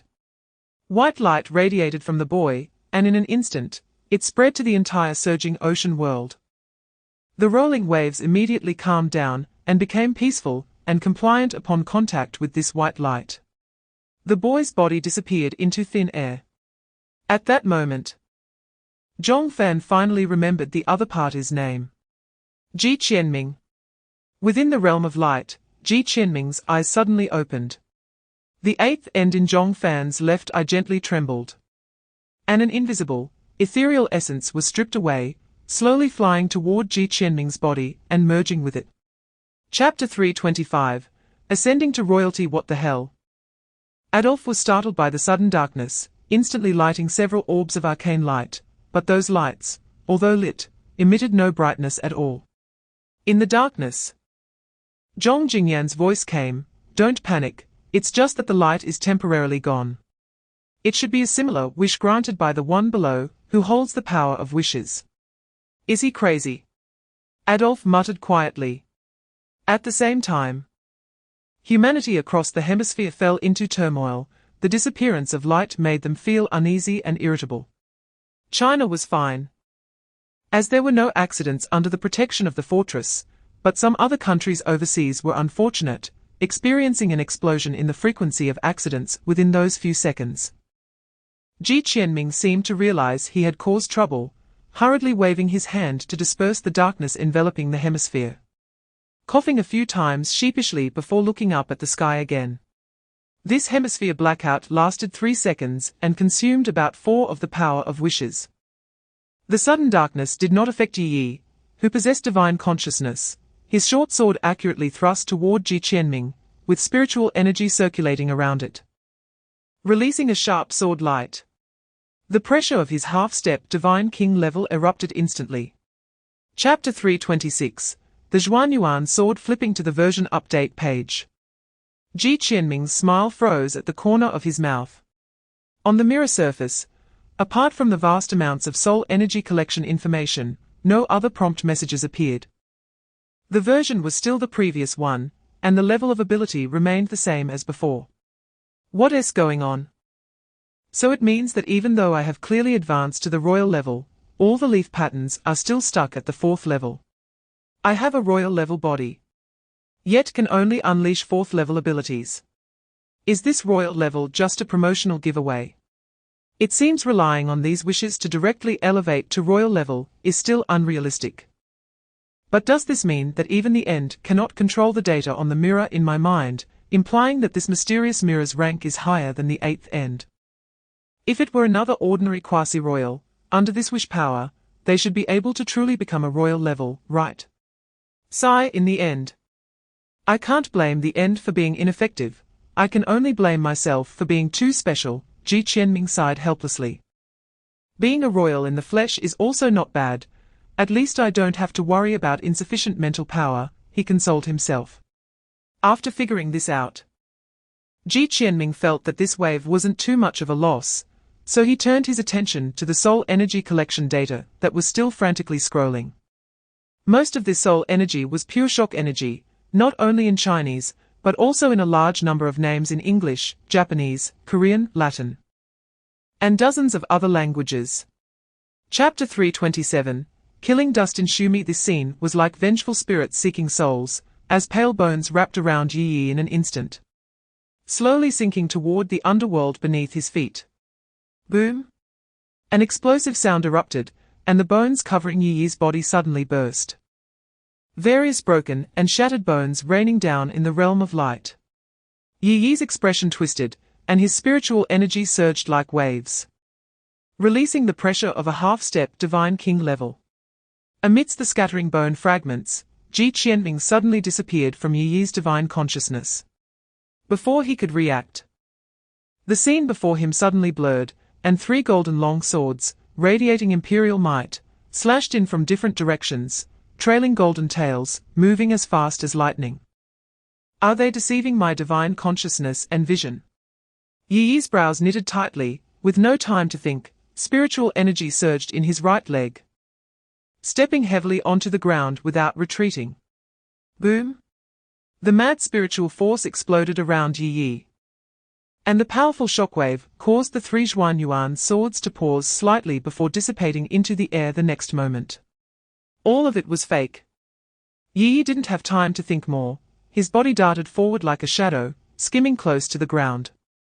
A golden sword light flashed past him, cutting a deep chasm into the ground right in front of him, almost severing his head. Chapter 328. The ultimate wish machine. The mind power was a talent he had possessed since birth, and he couldn't even understand its principles and essence. If it weren't for a fortunate coincidence that led him into the realm of Gou Chen, he might not have discovered this talent at all. Ji Qianming had also investigated some other mind power users and found that his mysterious state seemed fundamentally different from others. While others only slightly enhanced the efficiency of their brain's operation, they weren't nearly as exaggerated as Ji Qianming, nor did they possess that faintly flowing Dao rhythm. Perhaps it was a hereditary talent, related to his own background. Ji Qianming couldn't figure it out, so he simply shifted his focus away from that state. Since he had grown increasingly powerful, that mysterious state had hardly triggered again, and Ji Qianming was almost forgetting it existed. Since he advanced to the royal level, his mind power seemed to have undergone some changes, but the time since his promotion was too short to determine what was different. Ji Qianming cast aside those distracting thoughts and turned to Yi Yi beside him. He saw that Yi Yi, who had been full of life just seconds ago, now looked like a candle flame that might extinguish at any moment in a strong wind, barely hanging on. Chapter 329, Erasing the God King well. He had already used his wish to reach the pseudo-royal level, and the host, Zhong Fan, had also received the blessing of an indestructible body. He even revived the remaining wish power of Zhong Nian. He should be working for the benefit of humanity. But what kind of wish should he make to achieve the highest cost-performance ratio? Ji Qianming took a breath, and after venting his feelings, his mind calmed down. As he thought, the capabilities of the wish machine were also limited. He had to think carefully about every wish he made. From the current situation, although humanity was at a disadvantage, the situation was not urgent.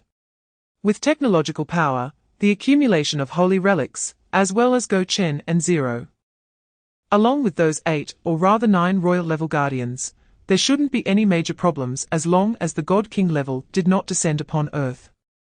The key was the God King level, right? The wish machine couldn't erase the God Emperor, but what about the God King? Ji Qianming thought to himself. It was definitely impossible to kill all the God Kings. What was the name of the God King, who led the invading army from the divine realm? Kai Shao. Yes. Kai Shao. Ji Qianming raised his head, his eyes calm, and said lightly, I wish for the God King Kai Shao from the divine realm to die instantly. Vaz? Chapter 330, The Emperor's Heart Method. Look. The Palace of Lord Kai Shao.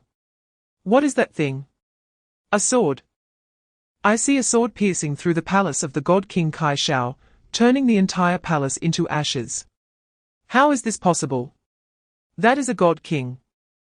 How could such an outrageous sword exist? Hey! That figure floating in the air seems to be the God Emperor. My God, what is happening here? The residents near the palace of the God King Kai Shao witnessed this shocking scene, and the entire city erupted in excitement. That was the palace of a God King. In front of ordinary people, there was no difference from a true deity. They were absolute rulers of life and death in their domain. For the barbarian expeditionary army setting up camp not far away, it was even more of a fatal blow. Their own commander hadn't even made a move, yet was taken down on their own turf, making these generals doubt if they were dreaming. The gaze of the God Emperor fell upon the flattened palace of the God King, his anger and irritation suppressed in his eyes. In an instant, he regained his composure. As if what had been destroyed below was not his trusted subordinate, but an inconsequential pawn. Greetings, God Emperor. A shadow suddenly solidified, and a general clad in armor appeared below the God Emperor, respectfully bowing, emanating the aura of a peak half-God king. Chapter 331, The ninth End. Zhong Jingyan fell silent for a moment, murmuring with some confusion, why did he take Zhong Fan? Does he covet the power of the End? No, if he were on the opposing side of humanity, he should have done something even more excessive when using the power of the End just now. Speaking of which, aside from the 3 seconds of dimming the hemisphere, that mysterious royal-level figure seemed to have not attacked Earth again, but instead struck at the divine realm, making the hemisphere dimming seem like a bold attempt, indicating that he probably meant no harm. Look, the black mist of the secret master has drifted to the side, and in front of him is a corpse, dressed in white, looking nothing like a human from Earth. The attire is identical to that of the assassin from the Dark War God. They should be from the same group. It seems that this mysterious royal-level figure is indeed a friend, not a foe. Flame Emperor, what should we do next? Adolf turned to Zhong Jingyan, as he was the core. If I'm not mistaken, Zhong Fan should be fine for now. Zhong Jingyan looked around and sighed helplessly, forget it, let's head back first. Knock, knock, knock. 3 knocks sounded at the door. And Qianxian, who was propping her head up and gazing out the window with a frowning face, suddenly brightened her eyes, hurriedly slipped on her slippers, and ran to the door to open it. Chapter 332, The President's Layout. Indeed, theoretically, the number of clones created is infinite. If he fully mastered this end, he could even turn all life on Earth into his clones, which is also the origin of the name Myriad Me. Ji Qianming's eyes widened, this is too perverse. Of course, there should be some limitations, but I just don't know what they are yet. Zhong Nian shook his head, however. From my observations over the years, the president's goal doesn't seem to be Earth. Do you understand what I mean? Ji Qianming frowned and pondered for a moment, a bold idea leaping into his mind. Are you saying he is secretly using this ability to transform practitioners from the divine realm into his clones? Compared to the frail earthlings who cannot cultivate, using Myriad Me to create clones from high-level practitioners yields significantly higher returns. I think so too. Moreover, due to the nature of this end, as long as he continues to develop clones, the president is almost immortal. Can you imagine how deeply he has infiltrated the divine realm over these hundreds of years? Zhong Nian stared into Ji Qianming's eyes, and the atmosphere in the entire room immediately grew heavy. Chapter 333, The Fate Manipulator, and the puppet master. Zhong Nian coldly glared at the Marquis. Get lost. The Marquis was taken aback, his eyes wide, staring hard at him, but he didn't rush to take action. This wasn't because she was afraid. How many fools could become ambassadors? The imposter puppet master before her was clearly not an ordinary person, and it seemed the other party wasn't coming for her either. With the fate manipulator still here, why should she rush to the forefront? Zhong Nian passed by the Marquis and walked straight toward the fate manipulator at the front of the church, his eyes calm, an invisible aura pressing toward the other party. The fate manipulator slowly turned around, the white smiling mask facing Zhong Nian's crying mask, his eyes cold as ice. Is this your original form, puppet master? The fate manipulator's eyes narrowed slightly, and he said lightly. Zhong Nian raised his eyebrows in surprise and asked, "Did you know I was fake all along?" "To be honest, not for long, but ever since you deliberately let Gou Chen find Zhu Yang's severed tail in Danyang, I began to suspect you." The tone of the game master was calm, as if he had anticipated everything before him. "No wonder you didn't let me participate in this operation." Zhong Nian sneered. "I hadn't even made a move to test you, and you came to me willingly. I'm very curious, what made you make such a foolish decision?" The game master's tone was somewhat perplexed.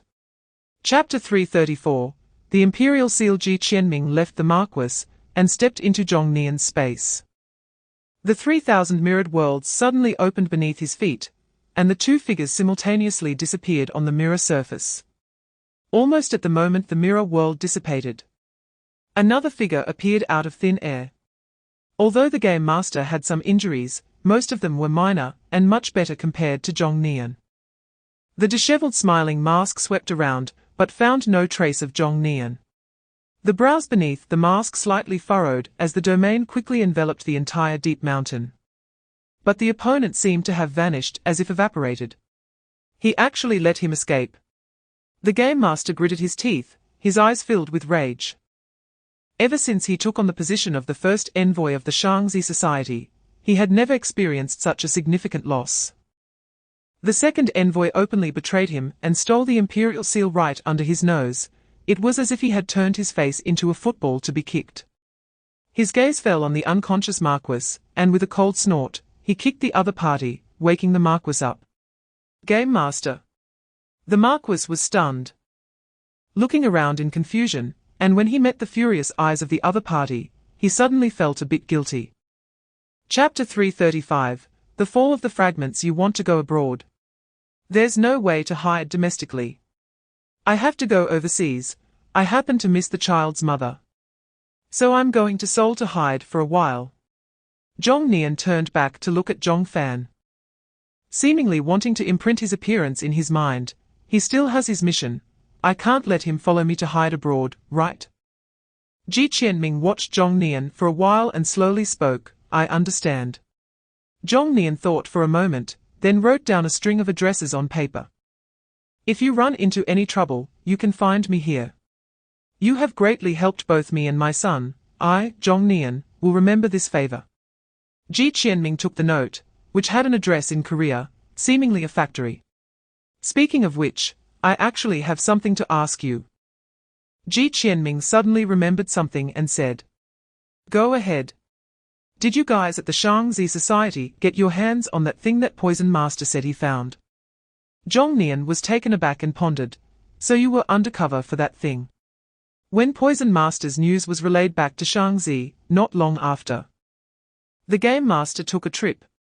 You know, as the first envoy, the Game Master rarely leaves the headquarters, so I have a deep impression of this matter. Chapter 336, Questioning Your Majesty. Zhong Fan was stunned. He didn't expect the first person to visit him would be the principal. "How do you feel?" Zhong Jingyan naturally walked to his bedside, pulled up a small stool, and sat down, asking with concern. "I feel fine physically, but it's all a bit chaotic." Zhong Fan didn't know how to describe his current feelings. Zhong Jingyan nodded, "I know. I came here specifically to resolve your inner doubts." Zhong Fan's breathing became a bit rapid, and he nervously said, "Your Majesty, do you know about my father's situation?" "Yes. I'm the only one in the entire academy who knows, but soon there will be one more, you." Zhong Jingyan smiled, picked an apple from the fruit basket in the ward, and began to peel it with a fruit knife in his left hand. It was hard to imagine that this man, who sat beside a student's hospital bed peeling fruit without any airs, was the principal of Gou Chen, and the strongest on earth. Let me think. To understand this, we have to start from the time when the previous principal was in office. There was a talented secret ace in the executive department back then, named Zhong Nian. At that time, the Shangzi Society. Zhong Jingyan talked for a long time, from bright sunshine to sunset, until Zhong Fan finished the sixth apple handed over by Zhong Jingyan, feeling he might burst, when Zhong Jingyan finally finished the story. Chapter 337. The time envoy. I heard a circus that seems to be a domain suddenly appeared in the wilderness. The game master never left Ji Qianming's eyes, trying to see some clues. Circus? What does that have to do with me? Ji Qianming's tone was somewhat impatient. Or do you think that I just broke through to the fourth level less than half a month ago, and can open my own domain? And my domain is a ridiculous circus. The game master fell silent. Indeed, Joker had only broken through to the fourth level a few days ago, so it was unrealistic to say he could open a domain now. And who said the circus had to be related to clowns? After a while, the game master slowly spoke. Sorry, after what happened with the puppeteer, I've become a bit sensitive. Upon hearing this, both the Marquis and Ji Qianming breathed a sigh of relief in their hearts. Ji Qianming snorted, since the puppeteer has already betrayed. What about the position of the second envoy? This statement awakened the Marquis. The position of the second envoy was now vacant, and as the third envoy, did she have a chance to be promoted to second? No, since Joker asked this, it meant he probably also had intentions for the position of the second envoy. Was it actually a competitive relationship? Chapter 338. An unchangeable future. The young man, with his hands in his pockets, stared at Yuhara for a moment. Are you really ready? I should have warned you how dangerous that end is. I know. No, you don't. The young man's expression was very serious. I travel through the river of time, choosing a gifted young person from each era, to send to the end of time to attempt to subdue that end. Countless geniuses have been sent there by me over the millennia, but every time the result is the same. Aren't you from the future? In that time and space, does that end have its owner already? Yuhara frowned and asked. Yes. Who? The Emperor of the Void in the Divine Realm. The young man paused, a flicker of fear in his eyes. In the future, the Emperor of the Void leads the Divine Army to destroy the Earth, seizing the World Tree, collecting 6 of the 9 ends, and using this great power to step into the Supreme Realm, becoming the ruler of the universe. Yuhara's face suddenly turned ugly. Fortunately, I escaped into the river of time with the third end time, starting from the very beginning to find a way to reverse all this. But no matter how I change history, the final result is the same. I look for masters for every end I know. Some have succeeded and are gradually eroding the divine realm in secret, while others are still on the path of growth, currently a member of Gou Chen Academy. But this is not enough. Chapter 339. 2 years. Alex pushed up his light blue goggles, a brilliant smile appearing on his face. My guess was correct. The reason the spiritual energy on Earth is so thin is that there exists another type of energy here that shares the same root as spiritual energy, but has a completely different attribute. Its energy intensity is higher than nuclear energy, but it has no radiation, and its properties are stable and easy to store. I finally found it. Isaac carefully scrutinized the deep blue hexagonal cube in Alex's hand. Through the glass-like surface, he could faintly see the deep blue energy swirling inside, which was so captivating. Alex. I knew it. You are the top genius on this planet. Isaac gave Alex a big hug. This is definitely the greatest discovery in the past 100 years. No. In the past 300 years. Let's give this energy a name. Alex hesitated for a moment, saying that in the divine realm it's called spiritual power. So this energy will be called primal force. Primal force, how strong can this energy be? With our current technological level, putting aside the enhancements from relics, the weapons we can produce can at most threaten practitioners at the 1000-jun level. But if we promote primal force weapons, even those at the Void Realm can be killed. Alex pondered for a while and said slowly but firmly. Chapter 340, the envoy arrives saying this. Futa Takino didn't care about the reactions of passers-by and directly closed the car door, stepping hard on the gas. The rear wheels of the sports car spun rapidly on the ground, kicking up clouds of white smoke, and with a roar, it sped away. In the wind, passers-by scrambled to grab the flying money on the ground, causing a commotion, while one bystander remained indifferent, unconsciously rubbing his chin with his right hand. A slight smile at the corner of his mouth. The Futa family is really clever. In the night, he silently turned around. His black trench coat billowing in the evening breeze, the neon lights casting a glow on him, draping his figure in a layer of mysterious veil. Suddenly, he stopped, murmuring to himself, what was the address that guy just mentioned? Damn it, I can barely speak basic Japanese, and he's talking about tongue twisters. I should check the map. Under the streetlight, the raised finger of this bystander wore a mysterious black ring, with a small inscription in the center. J. In the most prosperous district of Tokyo, a lavishly decorated clubhouse stood firmly on the golden route, with countless elegantly dressed upper-class individuals coming and going. Any car parked in the lot was one that an ordinary person would take 3 lifetimes to earn back.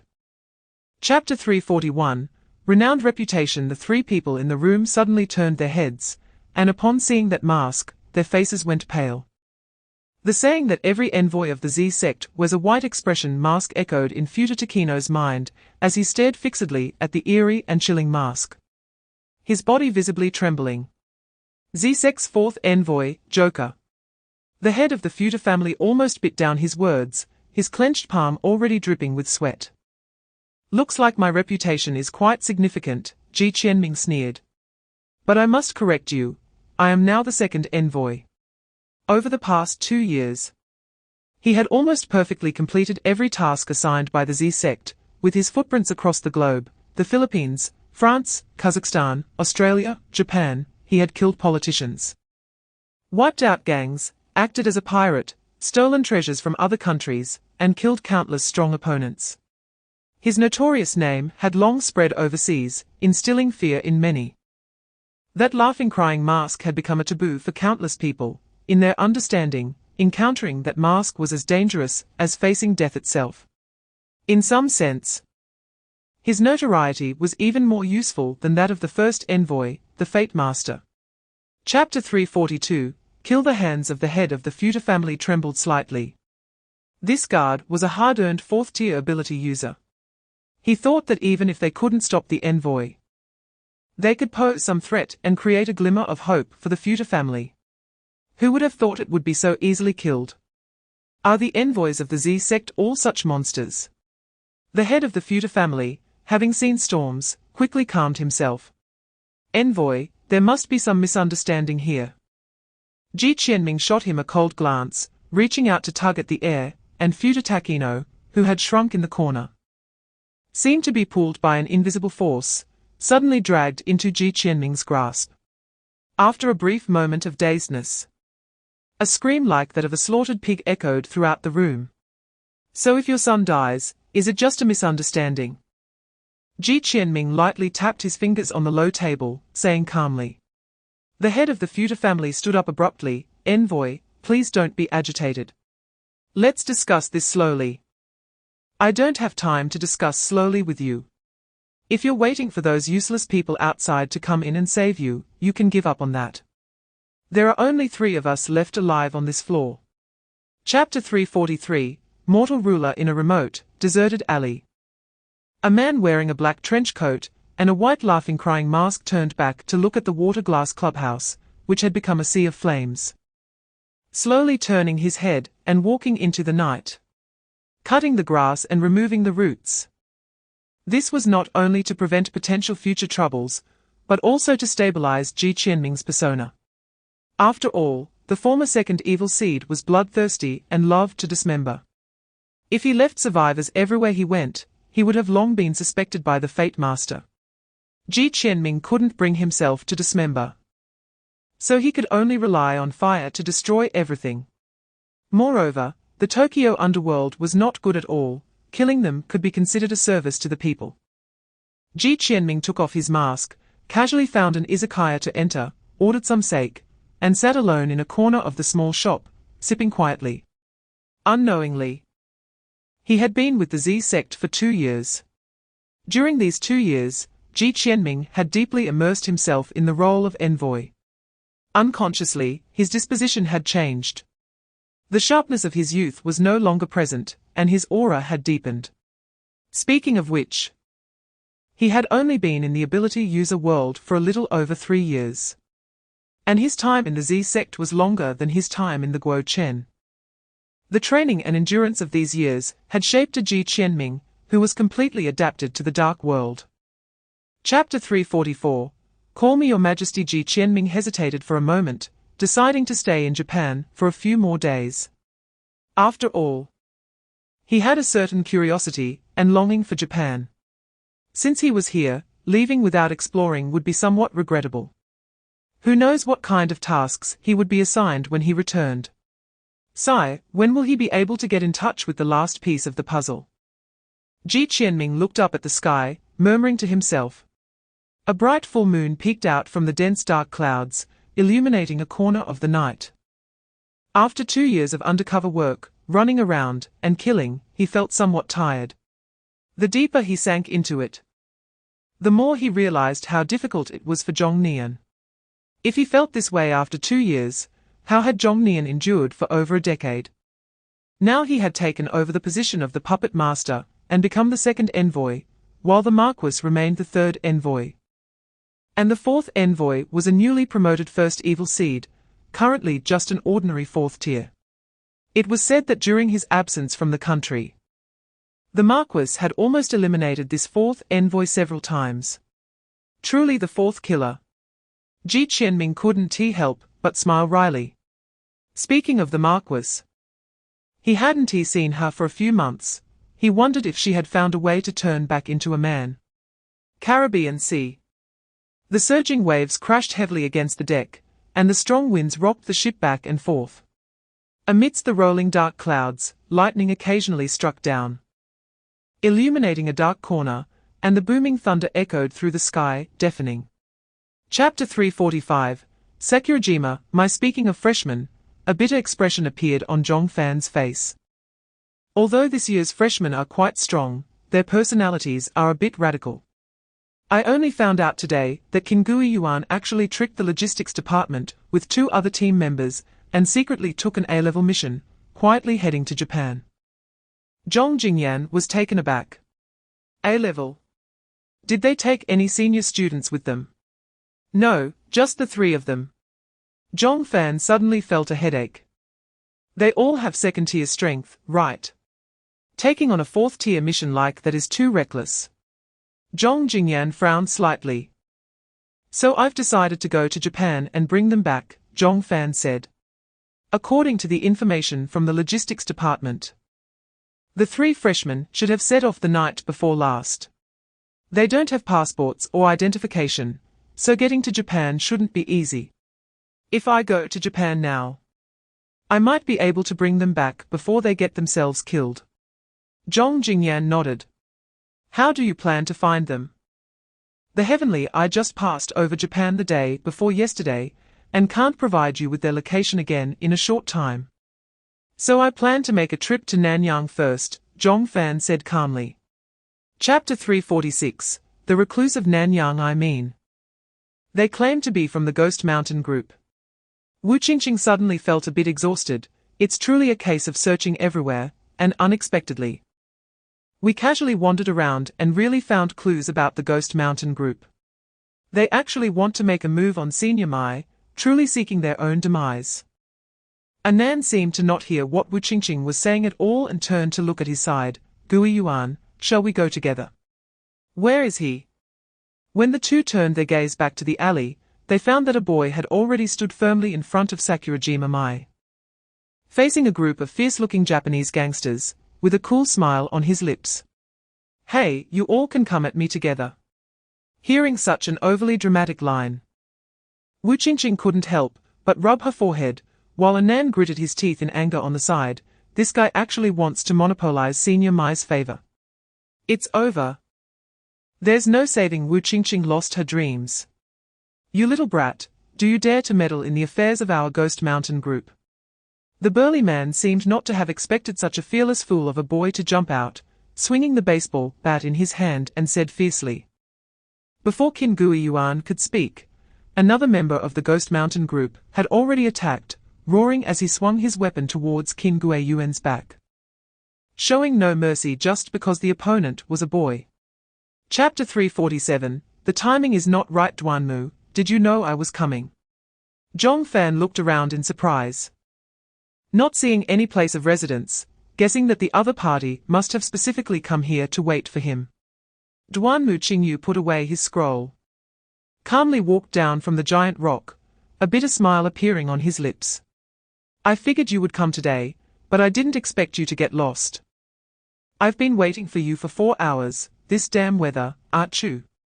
Duanmu Qingyu sneezed, rubbed his nose, and said with a wry smile, "If you have something to discuss, let's talk about it at my place." Saying this, he patted his dusty robe, climbed the steps, and walked up the winding path towards the mountain top, with Zhong Fan closely following. Both of them had considerable stamina. After about 10 minutes, they were already nearing the summit. On the relatively flat ground at the top, there was a simple wooden house, surrounded by a dilapidated fence, forming a small courtyard. The courtyard was mostly filled with vegetables and fruits, and near the house, there was a rough stone table and a stone chair that had been worn smooth and shiny. Duanmu Qingyu pushed open the door, and the interior was even simpler. A crooked wooden bed, a square table, 2 chairs, and a rudimentary stove in the side courtyard. Chapter 348, The Elements Reversed. Qin Gui Yuan pulled his gaze back from the crack of the door, pouted, and said, "This tiger lady, always making things so tight. Who would think of going to see her?" "Really?" Anan said irritably, "Who wants to see her? Don't you know in your heart?" Ignoring Anan's words, Qin Gui Yuan lay back on the bed in boredom. Just as he was about to complain to Anan, an unexpected event occurred. Boom! The deafening sound of an explosion came from inside the house. Qin Gui Yuan and Anan were momentarily stunned, then jumped up from the bed and shouted in unison, "Wu Qingqing!" Just as they were about to run out of the bedroom, Qin Gui Yuan's pupils suddenly constricted. Without thinking, he pounced on Anan. The next moment, a sniper bullet shattered the glass and, carrying terrifying kinetic energy, struck the spot just in front of the two, leaving a small black hole that emitted wisps of white smoke. "Someone is targeting us." Qin Gui Yuan's brain was racing. At the same time, the suite's door was suddenly slammed open, and the sound of heavy footsteps approached. Judging by the frequency, there were at least 20 people. Qin Gui Yuan's face turned extremely ugly. The two of them lay on the ground behind the bedroom door, unable to see the situation outside. Rushing out recklessly could very well get them shot to pieces. Chapter 349, Stupid Wow, It Really Is. Ji Qianming silently put the documents back. These documents were, of course, fake. What he had just pulled out was merely the contact information of a free information center. Using a clown could easily fool their eyes, making them see a truly authentic Gou Chen certificate. After confirming Ji Qianming's identity, Qin Gui Yuan and Anan finally let down their guard. Before they could relax further, Ji Qianming suddenly spoke. "You have already been targeted by the Ghost Mountain group, and it's not suitable to stay here for long. We need to change places." Half an hour later, at a hot spring resort in Tokyo, dressed in a black kimono, Ji Qianming slowly picked up the hot tea on the table, took a sip, and glanced at the restrained trio, feeling a bit amused. "Senior," that was Qin Gui Yuan, couldn't help but speak up, breaking the heavy atmosphere first. Ji Qianming said lightly, before you ask your questions, shouldn't you first explain why you sneaked into Japan and even targeted the Ghost Mountain group? How did you know we sneaked in? Wu Qingqing asked, somewhat surprised. If you came to Japan through proper procedures, the Academy would definitely prepare corresponding identities for you. So how could you end up sneaking around to even stay in hotels? Ji Qianming was well aware of the procedures for Gou Chen and immediately saw through the situation. Chapter 350, The Meeting Gift. One person wiped out an entire gang. Isn't that what they've always wanted to do? There really is such a fierce person. Senior. Do you know who that fierce person is? Admiration flashed in Qin Guiyuan's eyes. Ji Qianming's gaze drifted lazily out the window. Who knows? The three little ones exchanged glances and decided not to dwell on this question. After a brief discussion, Qin Guiyuan stepped up to Ji Qianming, seriously saying, Senior. We discussed it, and now that we have been targeted by the Ghost Mountain group, conventional means definitely won't allow us to leave Japan. Do you have any other ways to leave Japan? Ji Qianming raised an eyebrow slightly. Leave? Why leave? Qin Guiyuan was taken aback. The Ghost Mountain group is so strong. Isn't staying here just asking for death? That was before you met me. Ji Qianming slowly stood up, a brilliant smile on his face. With me here, you can continue doing what you want. What we want to do. The three little ones were a bit confused. Aren't you going to wipe out the Ghost Mountain group? Let's go, with me here, no one can hurt you. Chapter 351, 200 million. Annan stared at the poker table for a moment, then thoughtfully said. The odds for the big ghost are 10 to 1, the small ghost is 1.5 to 1, and odd even is 1 to 1. However, relatively speaking, the big ghost has the highest odds. Just like that gambler earlier, who bet 1 million on the big ghost and won 10 million back. That's a full 10 to 1. Is this casino unlimited red? Annan seemed to have thought of something crucial and exclaimed. What is unlimited red? Wu Qingqing and Qin Guiyuan looked confused. Generally, casinos set a cap on the betting amount in a game, which cannot exceed a certain limit, called unlimited red. For example, if the limit is 100,000, you can win a maximum of 100,000 in a round. Unlimited red means that the amount within each game is not restricted, you win however much you bet, Annan explained. Ji Qianming said lightly. This is the underground casino of the Ghost Mountain group, so it's not surprising that it's unlimited red. Meanwhile, the dealer shuffled 3 decks of cards and placed them in the dealing machine, getting ready for the next round of betting. The betting began. And gamblers gathered around the table, placing their chips on their chosen options, but Ji Qianming quietly watched, showing no intention of betting. And there were quite a few like him. Chapter 352, 3 times a small-scale mental block. He, do you really think that's useful? Ji Qianming slowly withdrew his gaze. By now, the betting on the table was almost complete. He calmly placed his hands on the chips in front of him, and suddenly pushed them all into the range of the big ghost. Once again, 200 million yen. All on the big ghost. The atmosphere at the table became heavy. If Ji Qianming's previous move of turning 20 million into 200 million was surprising, this time, if he wins again, it would be 2 billion. Ji Qianming ignored the gazes of others and remained calm. The dealer's face turned a bit pale. She swallowed hard and slowly revealed the cards.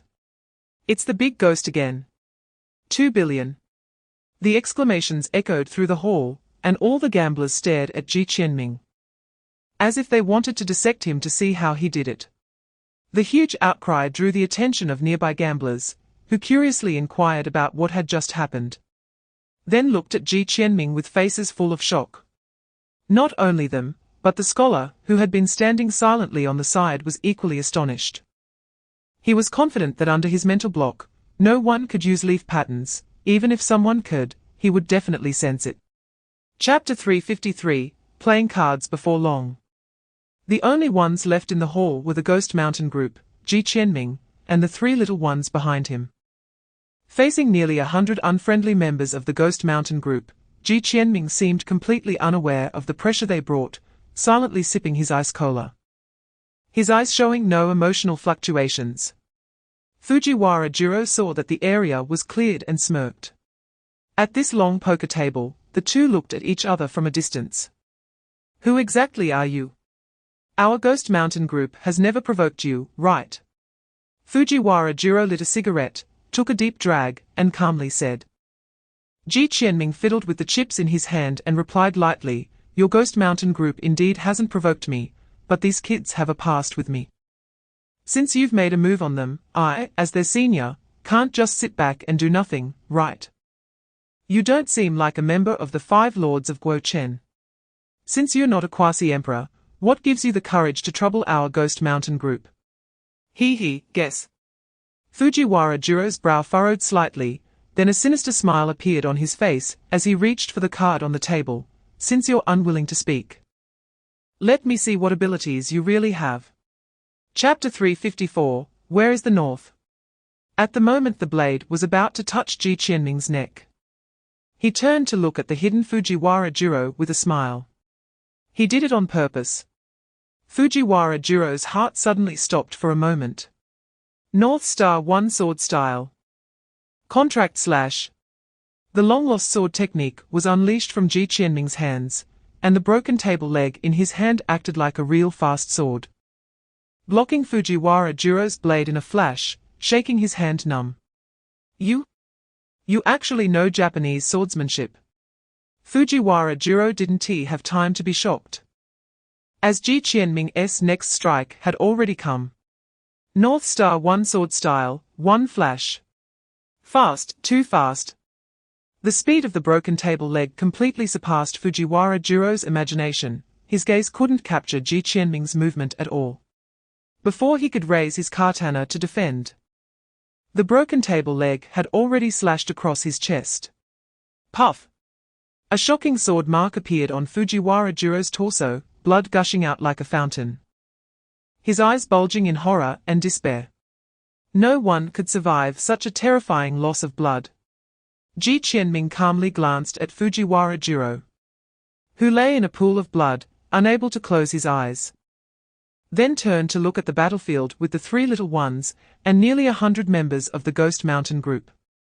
Chapter 355, Fanjun and Joker. In the next moment, a young man dressed in black directly broke through the ceiling and landed steadily in the chaotic hall. His left eye shimmering with golden light, as he scanned the surroundings. Teacher! Teacher! You're here!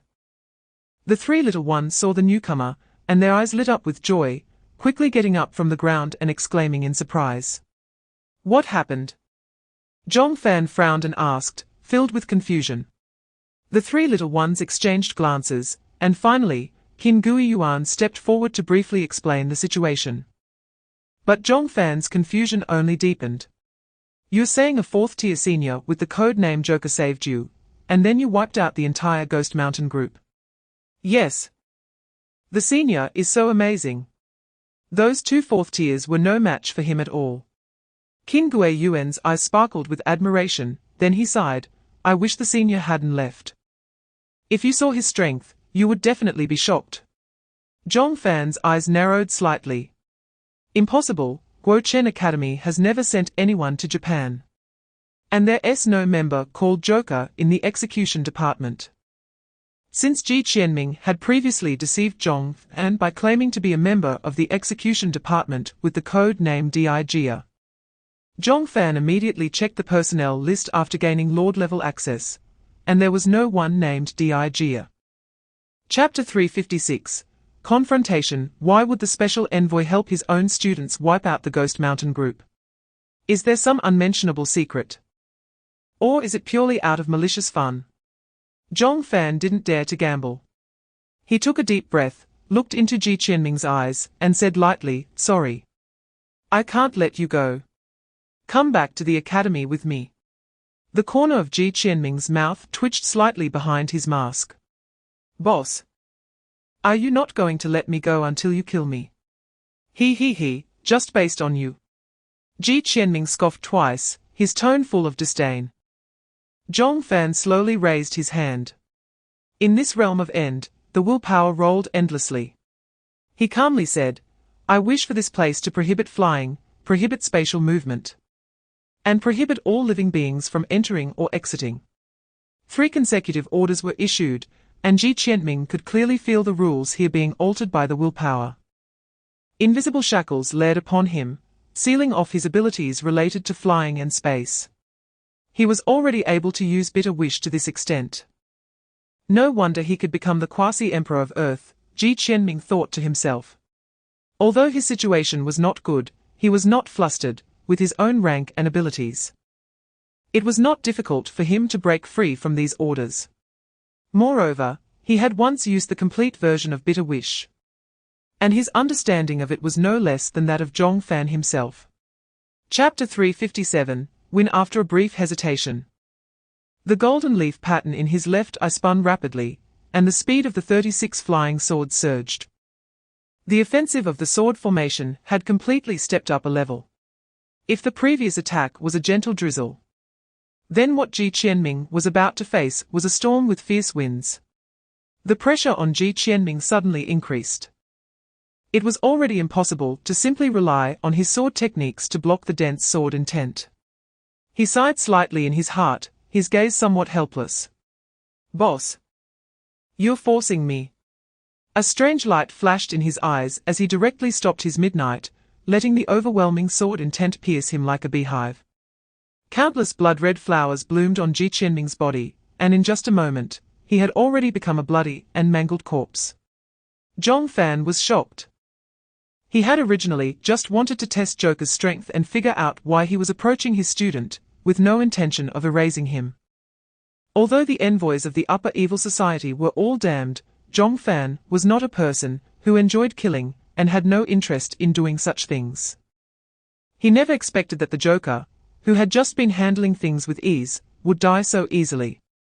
Chapter 358, Returning home. Of course, the instigator of all this, Ji Qianming, was unaware. He just glanced around at the crowd below and felt that things might have escalated a bit. Zhong Fan's domain had already left his range. All 5 senses had returned, and the spatial blockade was no longer in place. Ji Qianming manipulated the space and disappeared in the blink of an eye from everyone's sight. Gou Chen Academy. Zhong Jingyan leaned back in his chair, holding a standard white tea mug for old officials. A few tea leaves rolled in the steaming tea, releasing a faint tea fragrance.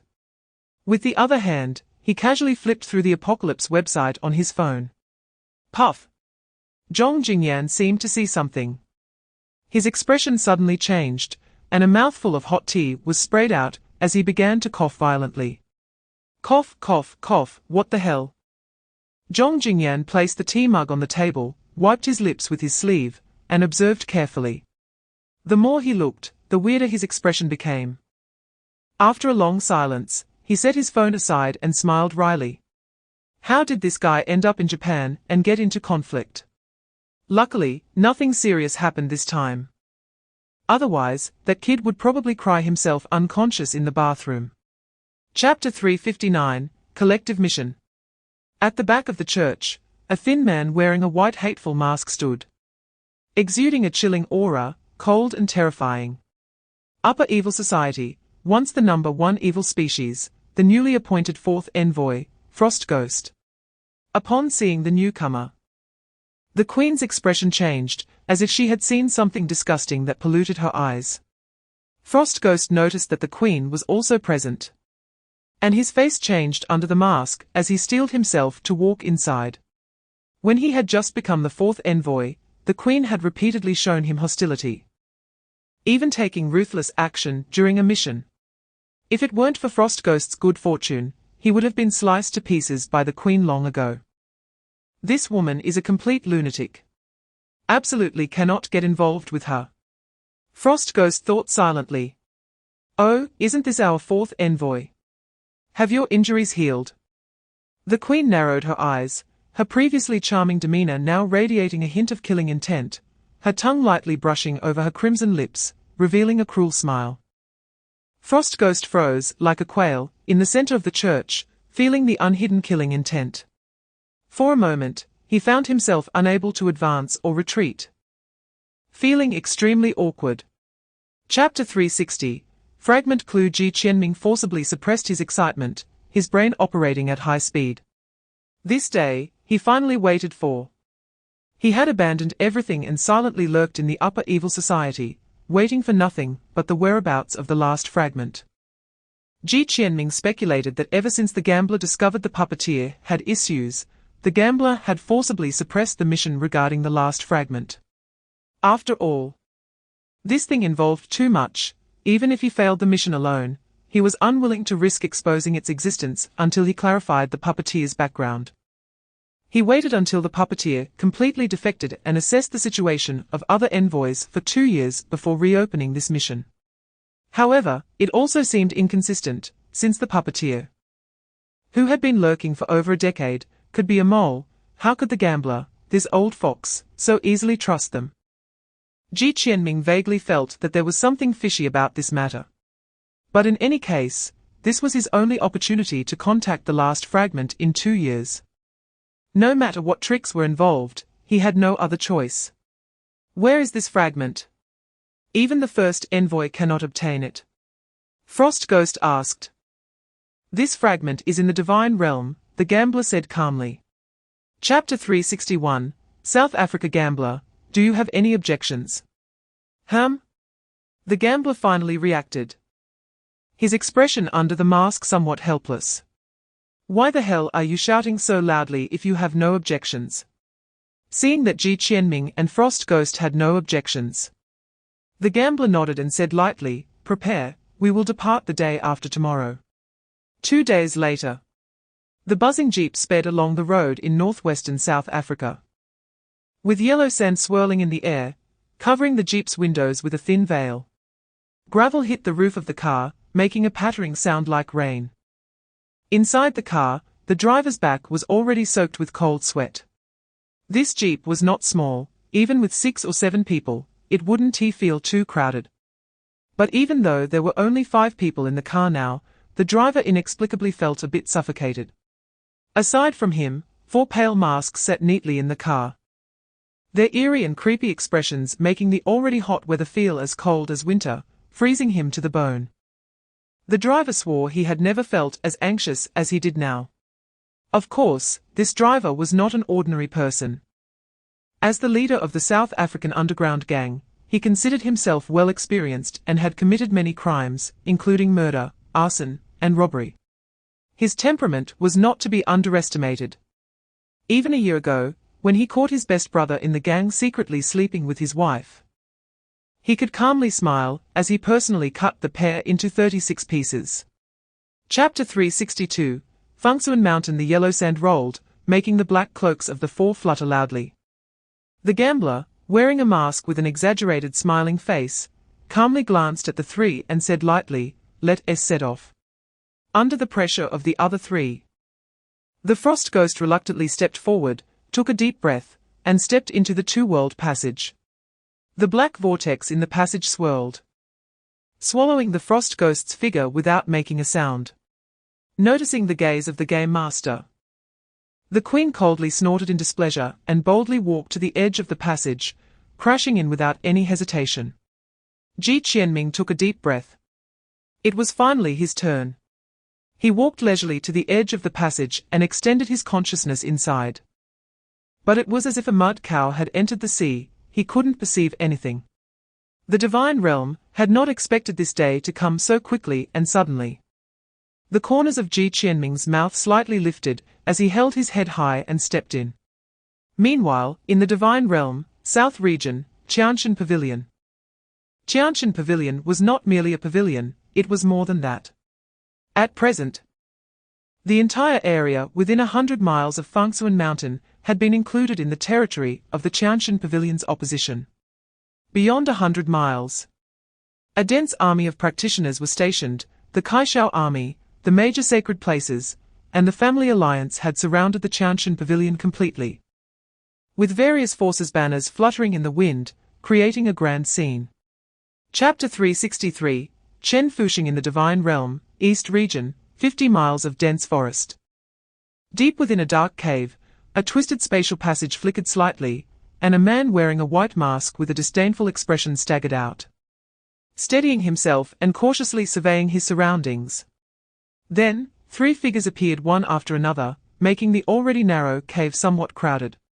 In the darkness, the queen straightened her proud figure and seized the opportunity to squeeze toward Ji Qianming. "Hey, Frost Ghost, why are you squeezing?"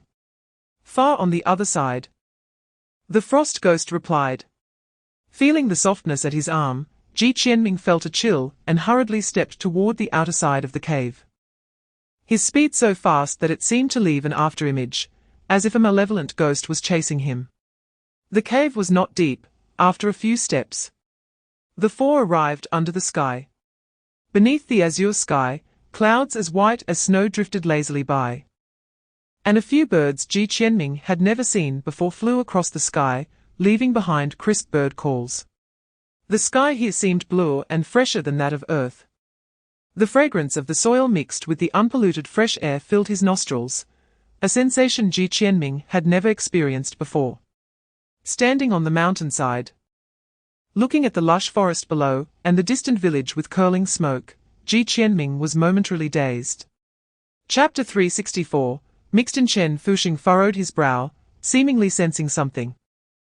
After a moment, his face grew even paler, and he began to cough lightly.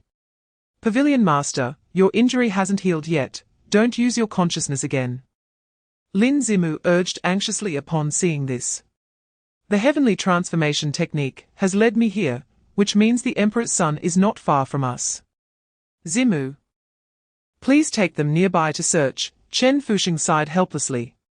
Lin Zimu nodded, slightly bowed to Chen Fuxing, and transformed into a beam of light flying towards Fengsuan Mountain below.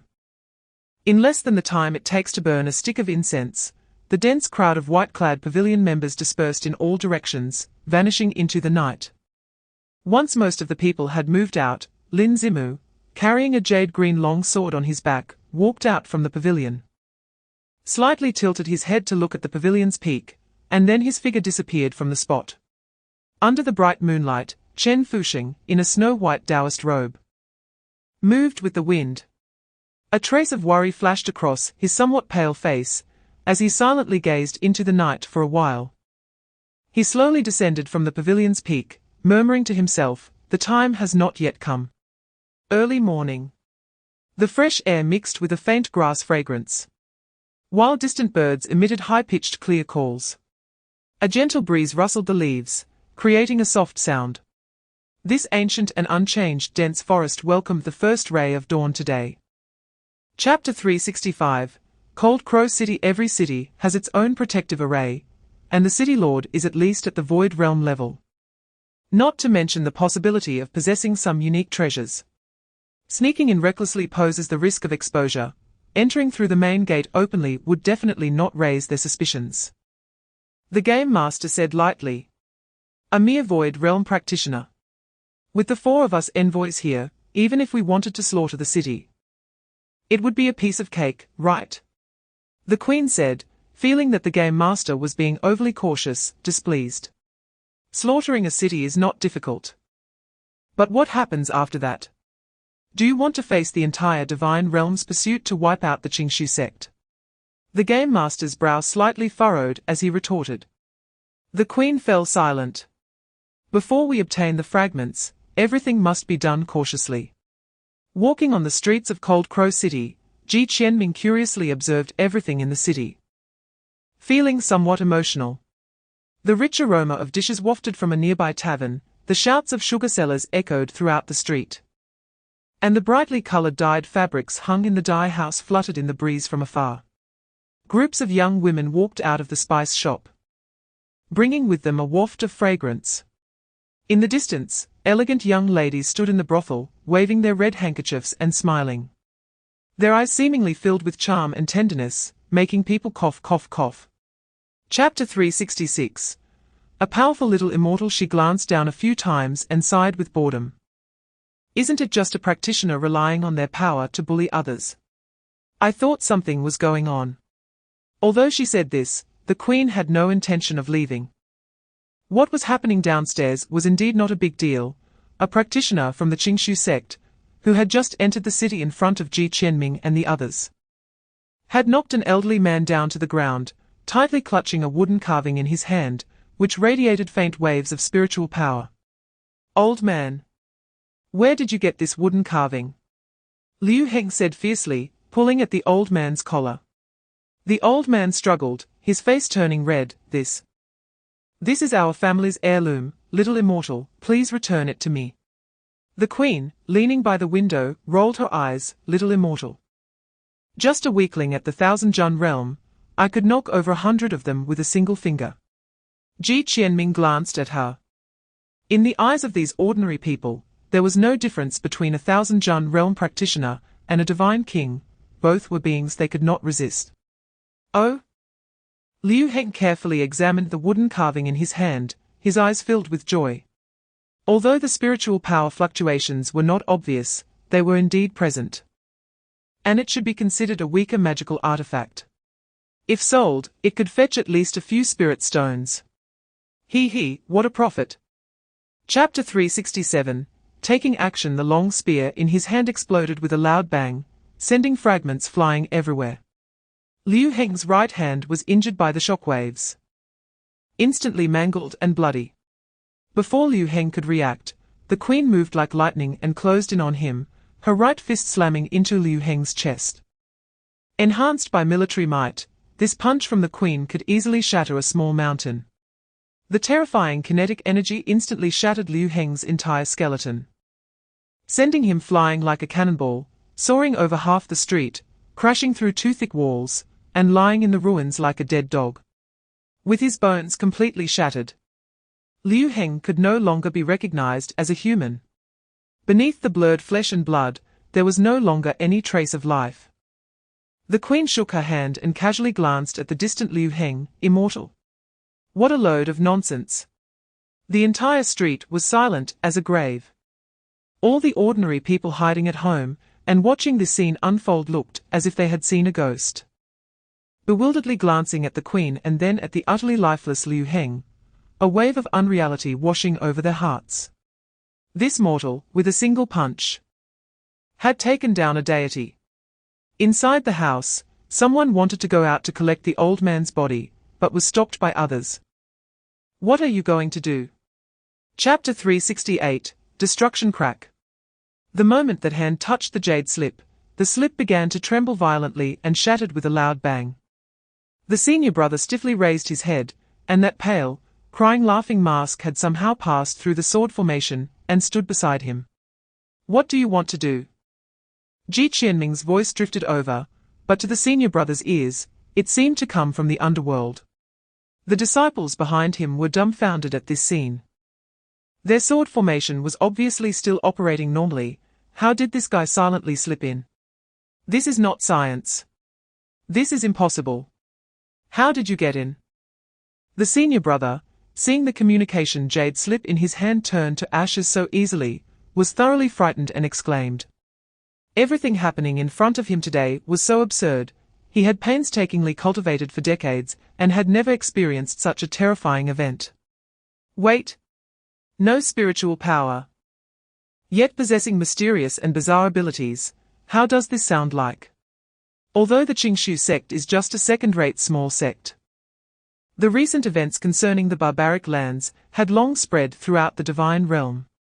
As the senior brother, he naturally knew a bit about it.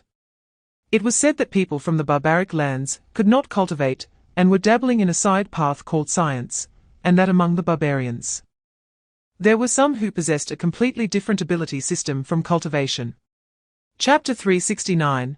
City Lord. The cold wind swept across the desolate street, lifting a few fallen leaves that spiraled in the wind, a sense of deathly silence enveloping the entire street the moment Ji Qianming's words fell. Shangye Society. Liu Feng's brows furrowed slightly, his mind racing, but no matter how he recalled, he could not remember a sect called Shangye Society in the eastern region. Could it really just be an unnamed small sect? Or did it come from another continent? Regardless, these guys had killed so many Qingshu sect disciples in his city. If he did nothing, the Qingshu sect would definitely not let it go. Although the Qingshu sect was indeed not a major sect, it was the only one in the vicinity of Hanya City, and its leader was a half-step divine king, with elders who were all at the divine general level. If he could not give them an explanation, he feared that his position as the city lord of Hanya City would not be very comfortable in the future.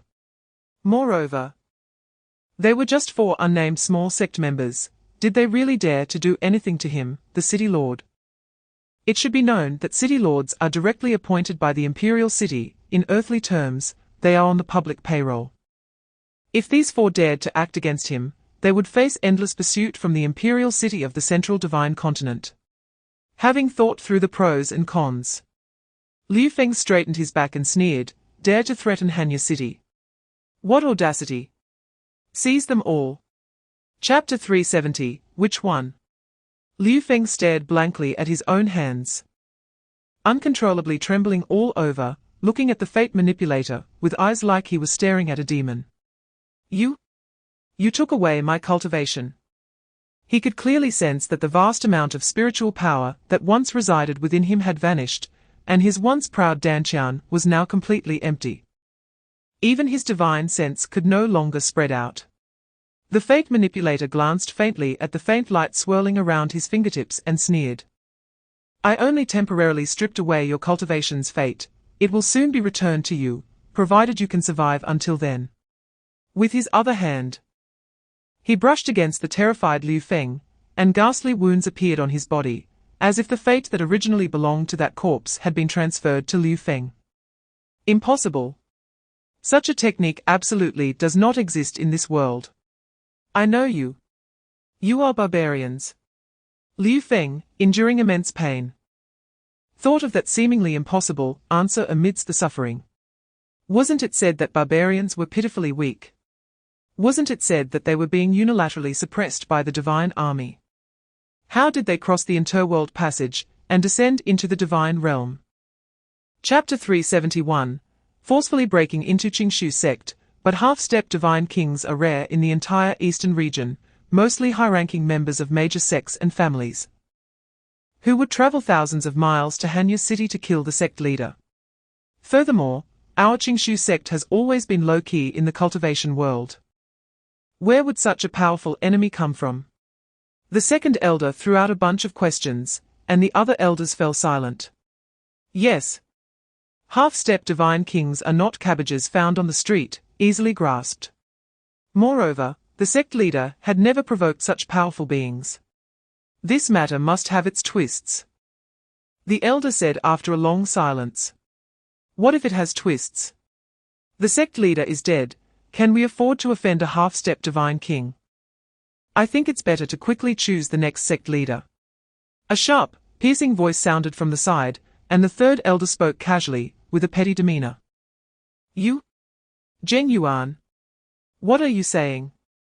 The sect leader is the leader of the Qingshu sect. The death of the sect leader is a disgrace to us. This matter cannot just be brushed aside. The third elder had provoked the wrath of many, and several elders stood up from their seats, pointing at him and scolding angrily. Just as the argument escalated, the fourth elder suddenly said, I think something is off. Why haven't Wang Mian and Liu Heng returned yet? Chapter 372, Elder with the strength of the elder at the divine general level, combined with the Qingshu sect's ultimate technique. He was confident that this strike could kill most divine generals. Even if he did not kill them, they would definitely be heavily injured. Unfortunately, his opponent was Ji Qianming. 2 years ago, Ji Qianming could take on 5 opponents alone. How much more so now? The pressure from the Lingshu finger was indeed not small, but to Ji Qianming, this level was merely a slight inconvenience. He easily broke free from the constraints of the Lingshu finger, unsheathed the midnight blade in his hand, and the furious clown's phantom flickered behind him, altering the physical properties of midnight, striking out with a single slash at that phantom. The two collided, making no sound at all. The blade of midnight emitted a strange blue light, and the sharp edge cut through the phantom, forcefully splitting it in half, dissipating into spiritual power in the air. The elder was shocked. He never expected that this man wearing a strange mask would use an ordinary iron sword to cut through the Qingshu sect's ultimate technique.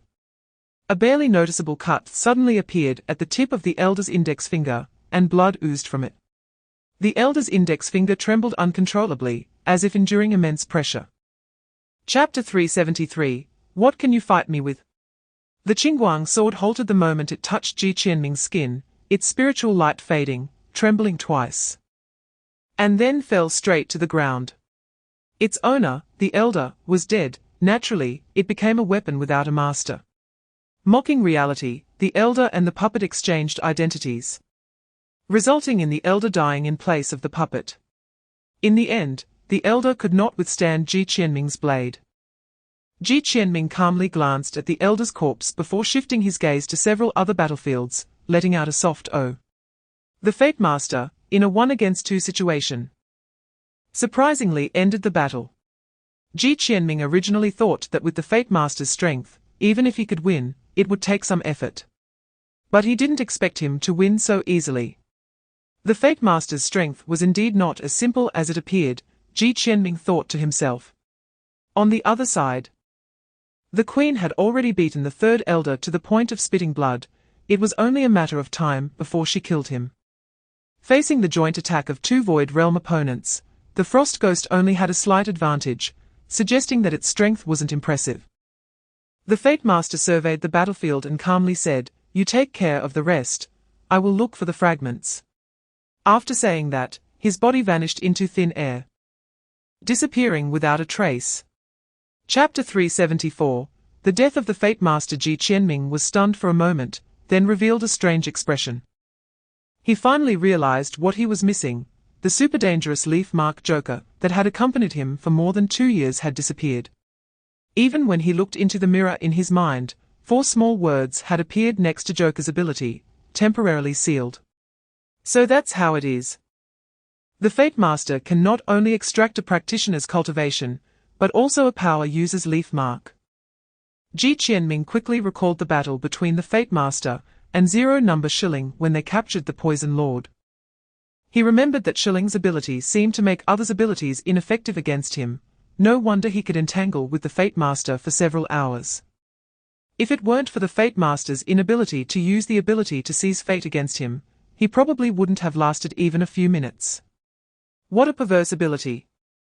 However, when one pervert meets another pervert, it becomes a contest of who is more perverse. Clearly, Ji Qianming was much more perverse than the Fate Master. The corners of Ji Qianming's mouth turned up as he looked at the Fate Master with interest and said, "Oh. Do you think by taking away my Joker, you can definitely win?" At this moment, Ji Qianming was almost certain that the president, although suspicious of him, did not know his true identity. If he knew that he was Ming Jun Ji Qianming, the Fate Master would never have done something so foolish. Chapter 375, The President Appears. Ji Qianming looked at the familiar mask, and a strange chill surged from the soles of his feet to his brain. A long-lost sense of crisis enveloped his heart, and unknowingly, he had entered a strange state similar to a mental connection. Only between life and death would this state be triggered. "Who are you?" Ji Qianming seemed to have lost all emotion and spoke calmly. Absolutely calm, absolutely indifferent, absolutely rational. "Me? I am the first evil seed, the 4th envoy Frost Ghost. Don't you remember? Joker?" The Frost Ghost's voice seemed somewhat puzzled. The first evil seed. These long unseen 4 words suddenly lingered in Ji Qianming's mind, and details he had never noticed before seemed to flood back into his consciousness in this state, crystal clear. Why is it the first evil seed?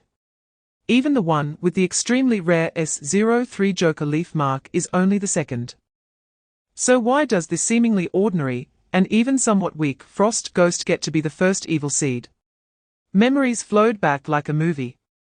Not from the statue, but from the task scroll taken from the Fate Master, who, unusually cautious, suddenly took all the envoys to the Divine Realm. Chapter 376, Crisis arrives in the Dawn Domain. Upon seeing Ji Qianming directly unfold his domain, the Frost Ghost's expression turned extremely ugly. Just as Ji Qianming said.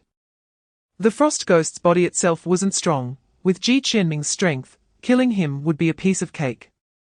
Although this clone ranked at the bottom among the many clones of the president, it was the only one he had planted in the upper evil society.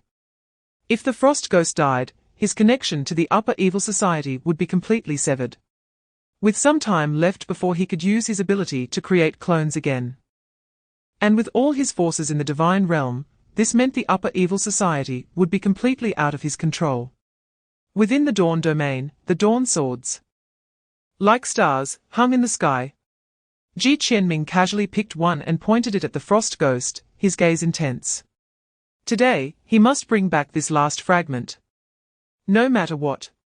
The Frost Ghost's eyes contracted, and the temperature around him plummeted. Grey ice and snow enveloped him, forming dozens of massive ice spikes that shot toward Ji Qianming. Long time no see, old friend. The corners of Ji Qianming's mouth lifted slightly as he spoke to the scattering dawn light, then slowly raised his right hand, pointing at the dozens of ice spikes.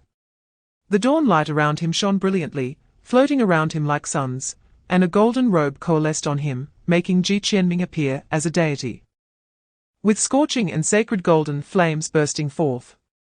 Chapter 377, Between Life and Death. I forgot about this trouble. Upon seeing the queen, Ji Qianming felt a headache. Joker, where are you going? I've already killed the Fate Master, and the president's clone in the upper evil society. Queen, are you going to block my way too? Ji Qianming's eyes narrowed slightly, ready to act at any moment. The queen was unpredictable, and could not be judged by common sense, since she had no malice toward him. Ji Qianming initially didn't plan to attack her. However, if she actively opposed him, he wouldn't hold back. Who said I want to block your way? The queen seemed a bit wronged and said weakly, where are you going? Take me with you. Ji Qianming was taken aback. Can't you see? I'm an undercover agent. I killed the Fate Master and the president's clone in the upper evil society. I'm no longer an envoy. So what? I became an envoy just for some excitement. I never liked the Fate Master and the Frost Ghost. I actually wanted to take them down for a long time. Whether you're an evil seed or an undercover agent, in my heart, you're still that joker. Anyway, I'm sticking with you. The queen placed her hands on her hips, looking defiantly unafraid, and with her emotions running high. Her bosom heaved violently. Chapter 378, 1 against 6. Before Ji Qianming could catch his breath, the golden-winged rock and the blood-colored long spear were already in front of him. The surging spiritual power stirred the heavens and the earth, creating a tempest. The two attacks had not yet struck Ji Qianming, but they had already brought him immense pressure. A cold glint flashed in Ji Qianming's eyes, and he transformed from 1 into 9. Within this boundless circus, Ji Qianming's figure disappeared, and 9 clowns of various forms stood on the stage, mocking all living beings with entirely different expressions. The hating clown suddenly raised its arm, and the rules of heaven and earth twisted bizarrely in its hand. The golden-winged rock, originally flying toward Ji Qianming, suddenly turned around and collided head-on with the general holding the long spear beside it. Direction of mockery. If it were an ordinary half-step divine king, they would definitely have been caught off guard by this strike. However, these 6 were all clones of the president and had a deep connection with each other. The moment the direction changed, the general had sensed everything and sidestepped the attack.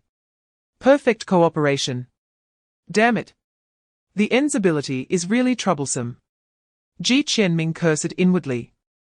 Seizing the hard-won opportunity, Ji Qianming decided to take the initiative. Now, whether in terms of numbers or strength, he had already fallen into a disadvantage.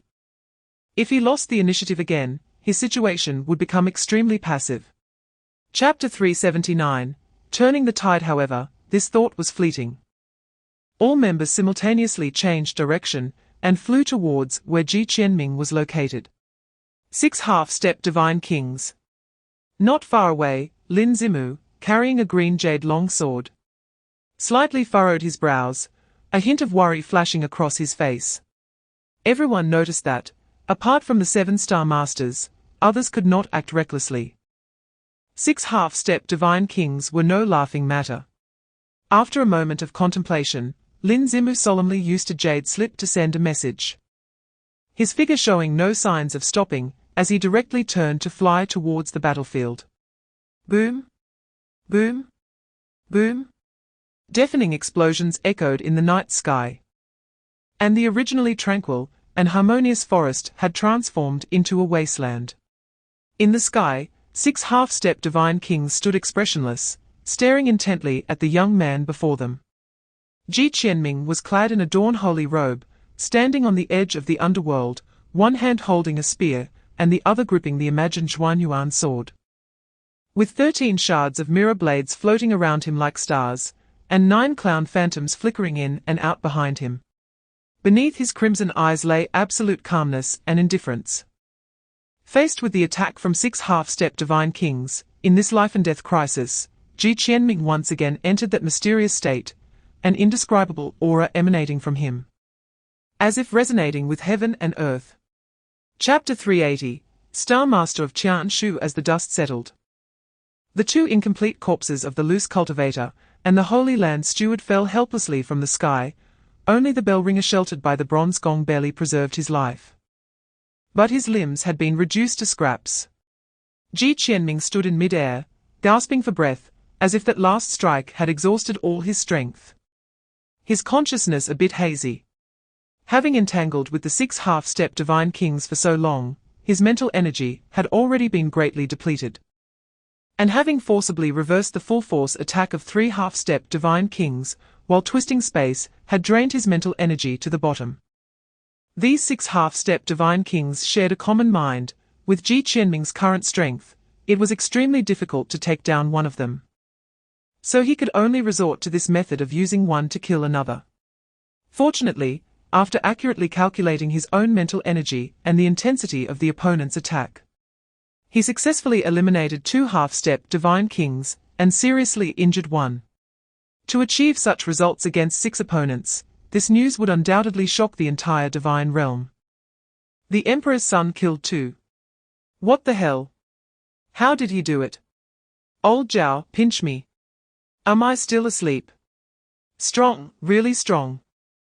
Is this the power of the Emperor's son?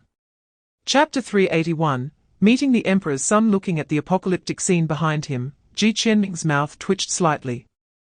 This president was also a decisive person, knowing that he could not escape today, and directly self-destructed 3 half-step divine kings. However, this time he lost the avatars of 6 half-step divine kings, which should have severely injured him. Perhaps the half-step divine king avatars in the entire eastern region were buried here, which was good news for him. Although he had survived the president's pursuit, his heart was still tense. His gaze swept over the few half-step divine kings beside him, his brows furrowed tightly. Who are these people? Why are they making such a big deal to save me? Ji Qianming's mind raced. Just now, the president's avatar seemed to mention Tianshan Pavilion, which seemed to be a local force in the divine realm. And the fact that they could casually mobilize 5 half-step divine kings indicated that Tianshan Pavilion was certainly not a second-rate sect like Qingshu sect. Perhaps it was a force transcending the 4 great holy lands and 5 great families. But he didn't know them at all. Why mobilize 5 half-step divine kings to save him? What was even stranger was how they knew he was here. He did not believe that these 5 half-step divine kings were just passing by and came to help, seeing that he had no connection with them. Yet they made such a grand effort to save him. There must be something fishy behind it. Chapter 382, Divine Emperor's Fury. Understood, you may go down. The King of Darkness waved his hand, and the shadow disappeared again. After pondering for a moment, the King of Darkness slowly stood up, stepped outside, and his figure vanished from the spot. Not long after, in the Divine Emperor's Palace. Both the Shadow Pavilion and the Divine Emperor's Palace were located in the imperial city of Central Continent. Although they were far apart, that distance was nothing for a divine king, and one could reach it in a breath. However, this time the King of Darkness deliberately slowed down, secretly pondering the reason for the Divine Emperor summoning him. Just as Ji Qianming had thought, the president's camp was chaotically neutral. Although he currently had the King of Darkness as an avatar, he held no reverence for the Divine Emperor. Instead, he was extremely cautious. Taking the position of the Shadow Pavilion's master was firstly to dispel the Divine Emperor's suspicions, and secondly, to more conveniently build his own power, devouring the entire divine realm. What he feared most was that the schemes he had secretly laid out for hundreds of years would be discovered by the Divine Emperor, causing everything to collapse. After thinking left and right, the King of Darkness still couldn't figure out where he had exposed his flaws, and his heart suddenly felt much more at ease. He immediately shrank in size and appeared at the entrance of the Divine Emperor's palace. Chapter 383, Ancient Pavilion. The Divine Emperor spoke again, pass the order down. The 4 great holy lands, 5 great families, and other sects within the 5 domains must send personnel to form an army. In addition, let the coalition forces surrounding the Ancient Pavilion's traitors temporarily stop their pursuit, and all focus on forming the expeditionary army, ensuring to capture the barbarians within a month. When it came to Ancient Pavilion, the corners of the Divine Emperor's mouth twitched slightly, his expression as ugly as if he had eaten a fly. Ancient Pavilion was truly disgusting, having relied on Fengsuan Mountain to hide for 2 years, causing the coalition forces to waste 2 years' worth of resources. If not for that, the earth would have long been flattened by them.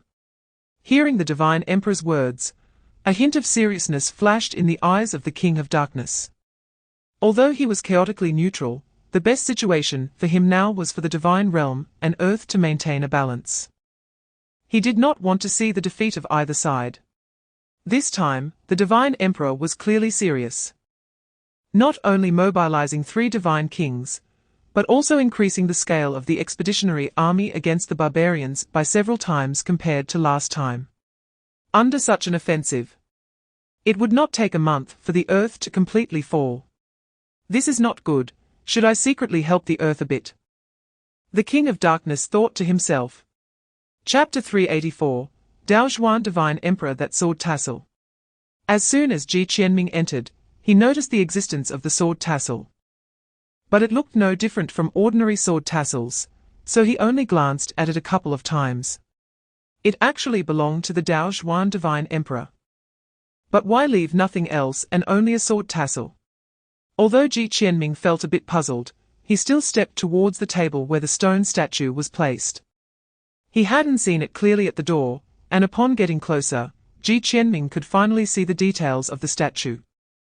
It was a middle-aged man dressed in a dark Taoist robe, standing with his hands clasped behind his back, gazing at the sky. His face bore a slight resemblance to Ji Qianming, and there seemed to be an indescribable essence between his brows. Just standing there, it was as if he held up the entire world. Looking at this lifelike statue, Ji Qianming remained silent for a moment. Then shifted his gaze from the statue to the crimson sword tassel in front of him. As Ji Qianming approached it, the sword tassel began to emit a faint red glow, as if the once lifeless sword tassel had come alive in response to some kind of calling. Ji Qianming took a deep breath and naturally extended his palm towards the sword tassel. His fingers easily passed through the red halo emitted by the sword tassel and delved into it. Chapter 385, The Beginning and the End. 19 years ago, an unprecedented turmoil occurred in the divine realm. I won't go into the specific details, but as the Divine Emperor at that time, I foresaw my own death for certain reasons. At that time, your mother had just given birth to you. To avoid disaster befalling you, who was still in swaddling clothes, I transformed another newborn dead baby into your likeness, and claimed to the outside world that you were a stillbirth. At that time, there was no safe place in the entire divine realm, so I had to risk sending you to Earth. Luckily, I had often taken your mother to Earth for secret outings, so I knew about the existence of orphanages. After sending you to the orphanage, I returned to the divine realm and reinforced the seal on the passage between the 2 realms, and then I died. Dao Zhuan calmly recounted the events of that year, a hint of nostalgia flashing in his eyes, as if the scenes from back then were still vivid in his memory. Dead? Ji Qianming suddenly recalled that Zhu Yang seemed to have mentioned that the divine Emperor Daojuan was dead. So who was this in front of him? Ji Qianming carefully examined Daojuan beside him, but couldn't see his condition at all. I am already dead. This body and everything here are merely the power I left in the sword tassel. All of this is prepared for you, Daojuan said gently. The current him was no longer the divine emperor, who ruled the divine realm, but an ordinary father. Chapter 386, Guardian. Unfortunately, this short-lived divine emperor, only reigned for less than 200 years. Otherwise, the divine realm would never have acted against Earth, Daojuan said with some regret. The amount of information contained in the words of divine Emperor Daojuan was overwhelming, leaving Ji Qianming somewhat dazed. If it weren't for Daojuan's reign 200 years ago, Earth would have probably been destroyed by the divine realm long ago. But what he didn't understand was, why was it that during Daojuan's reign the passage could accommodate the divine emperor's entry and exit, but it couldn't in recent years? Did you tamper with the passage? Ji Qianming speculated. Daojuan nodded, that's right. When I died, I consciously separated my body and merged it into those passages, using my divine emperor cultivation as a medium to completely seal the passage for the time being, essentially cutting off the invasion routes of the divine realm. Ji Qianming asked in confusion, but why did you do this? Is Earth worth you going to such lengths? Daojuan gazed deeply at him and replied, Earth isn't worth it. But you are. Ji Qianming's mind buzzed, and some previously unclear details suddenly became clear. Earth itself wasn't worth Daojuan risking his life to protect, but Ji Qianming, who was still in swaddling clothes at that time, was on Earth.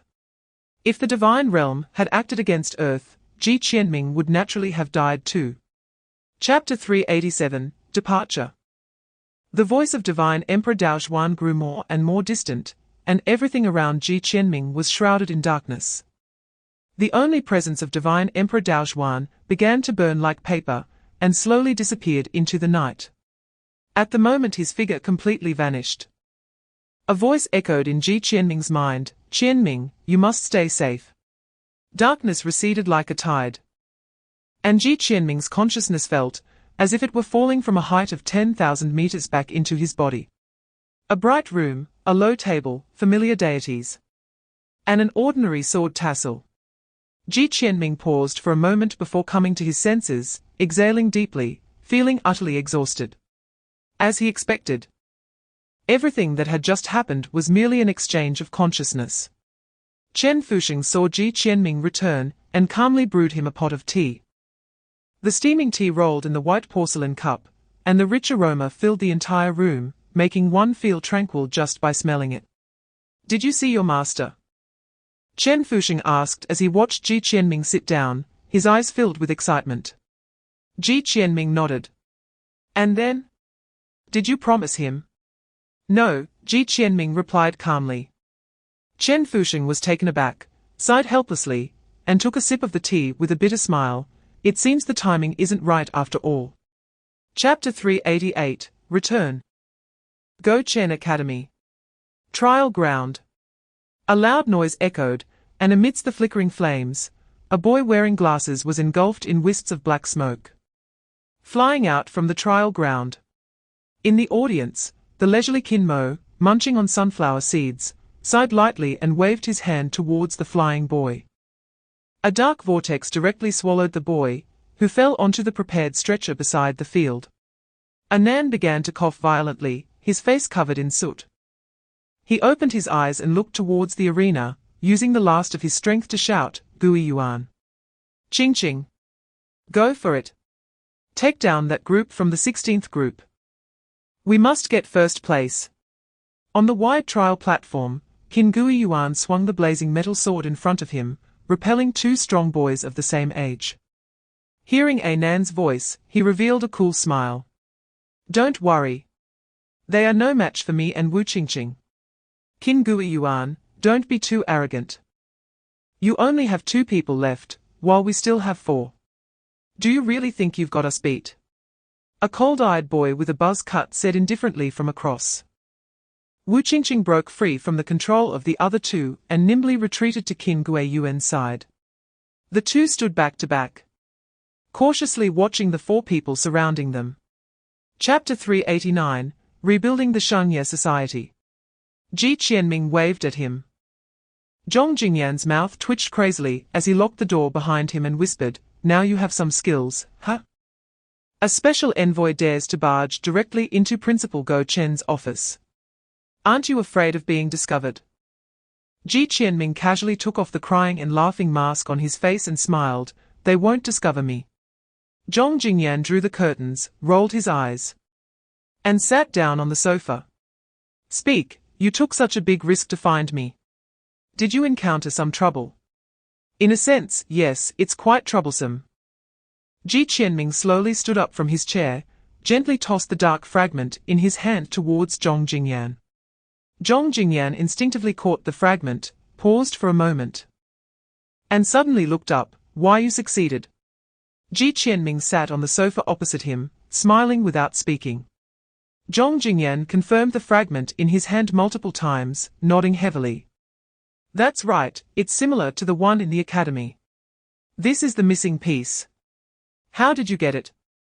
"I went to the divine realm. Casually wiped out a sect, and accidentally killed 2 other special envoys." Ji Qianming's tone was very calm, as if he were just talking about what he had for lunch. Chapter 390, Capturing the Church. "Your Highness, where to next?" Ji Qianming's lips curved slightly as he looked into the distance and said lightly, "To rebuild the Shangye Society." After a while, at the headquarters of the Shangye Society. The familiar church, bright lights, and neatly arranged long benches. Ji Qianming led Lin Zimu through the church and stopped in front of the black statue. The fearsome and terrifying black statue seemed as if it wanted to break free from the stone, sending chills down one's spine. "President, I'm here to fulfill my promise." Ji Qianming looked at the statue, a cold smile appearing at the corner of his mouth. "Your Shangye Society will be taken over by me."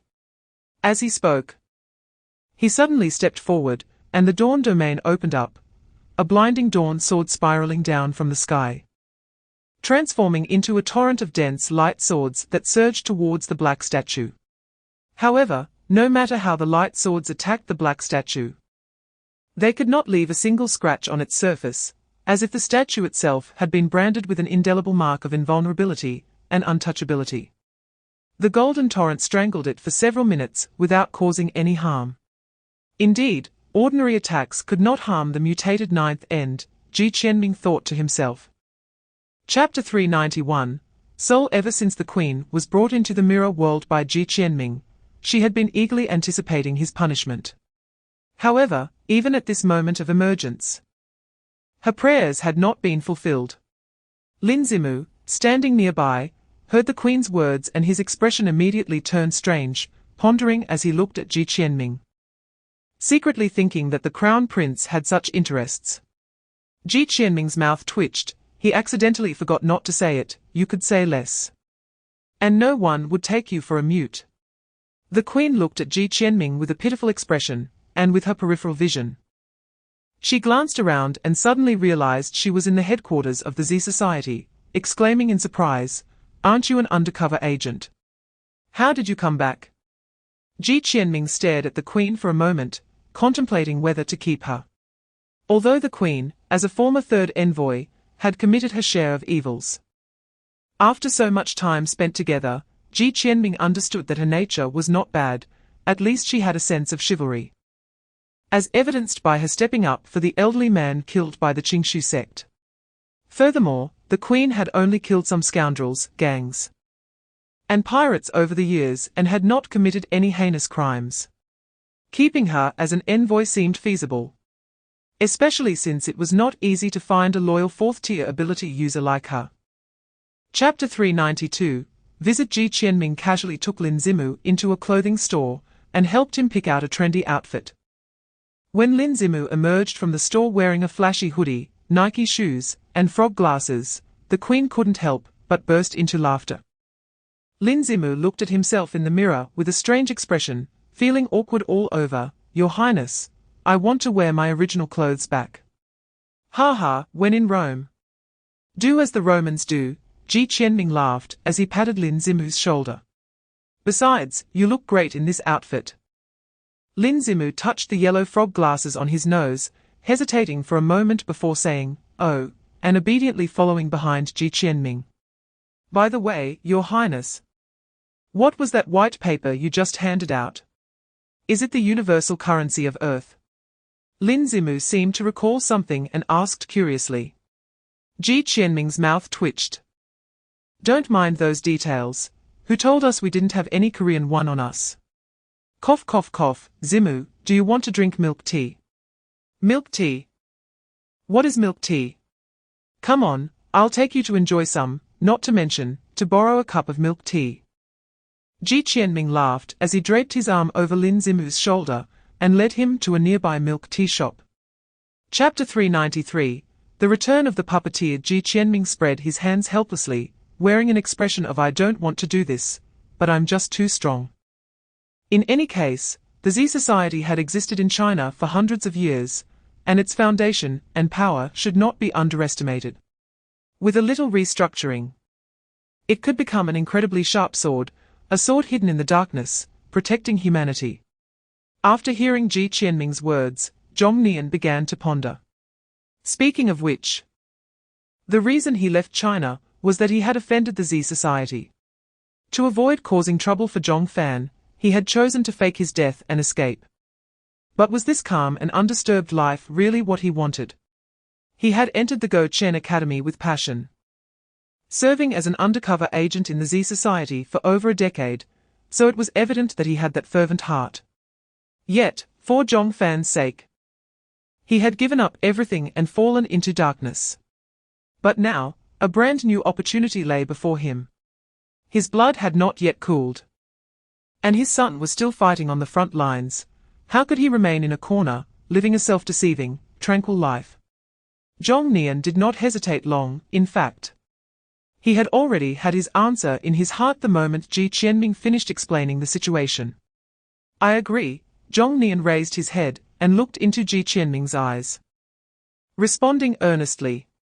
Chapter 394, Ghost. This is troublesome. Chen Ji remained silent for a moment, a flash of ruthlessness crossing his eyes. What if there are 3 envoys? It doesn't matter outside, but since they have foolishly entered my haunted house, then let them all stay. A pitch-black domain suddenly opened, instantly covering the entire haunted house. The environmental temperature showed no change, yet people could clearly feel the temperature plummeting rapidly. This was not a physical cooling, but a chill targeting the soul. Beside Chen Ji, the darkness suddenly twisted, and dozens of blurry ghostly figures flickered in and out of sight.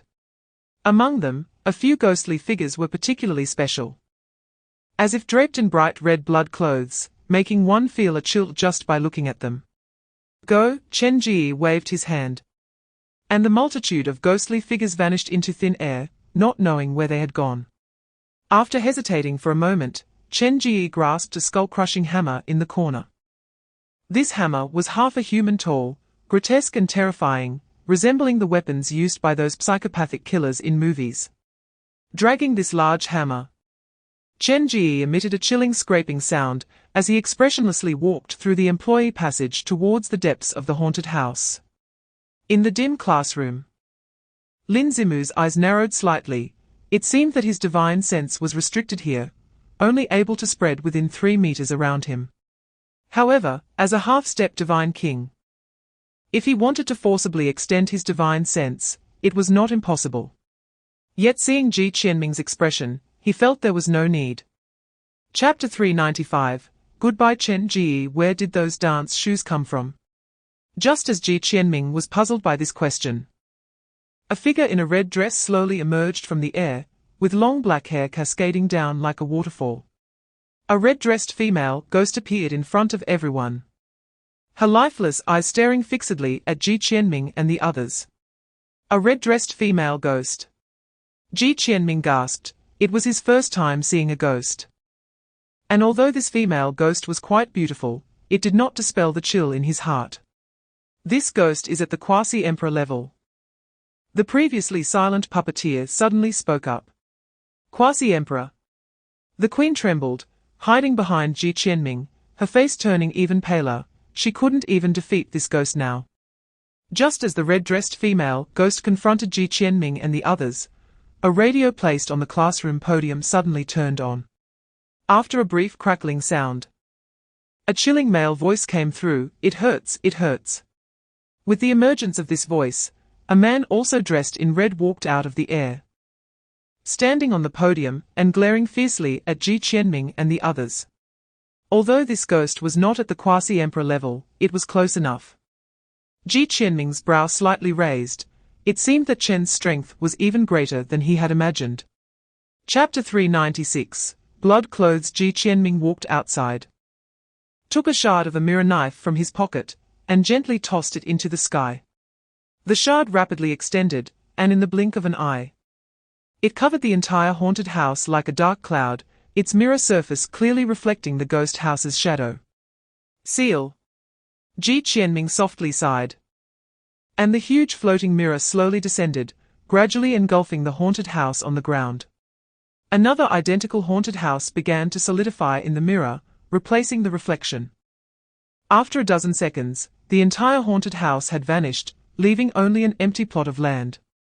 The large mirror then shrank into fragments of a mirror knife, spinning back into Ji Qianming's palm, which he pinched with 2 fingers, the reflection of a haunted house clearly visible in the mirror. Chen Ji rubbed his eyes, confirming that his haunted house had disappeared, and couldn't help but smile bitterly. "You really are impatient. My game console is still inside. Since the haunted house has fallen into your hands, I might as well stick with you for a while." Ji Qianming grinned as he put away the mirror knife fragments. Just now, he had used the ability of the Mirror Walker to seal the haunted house entity into the mirror, replacing its reflection.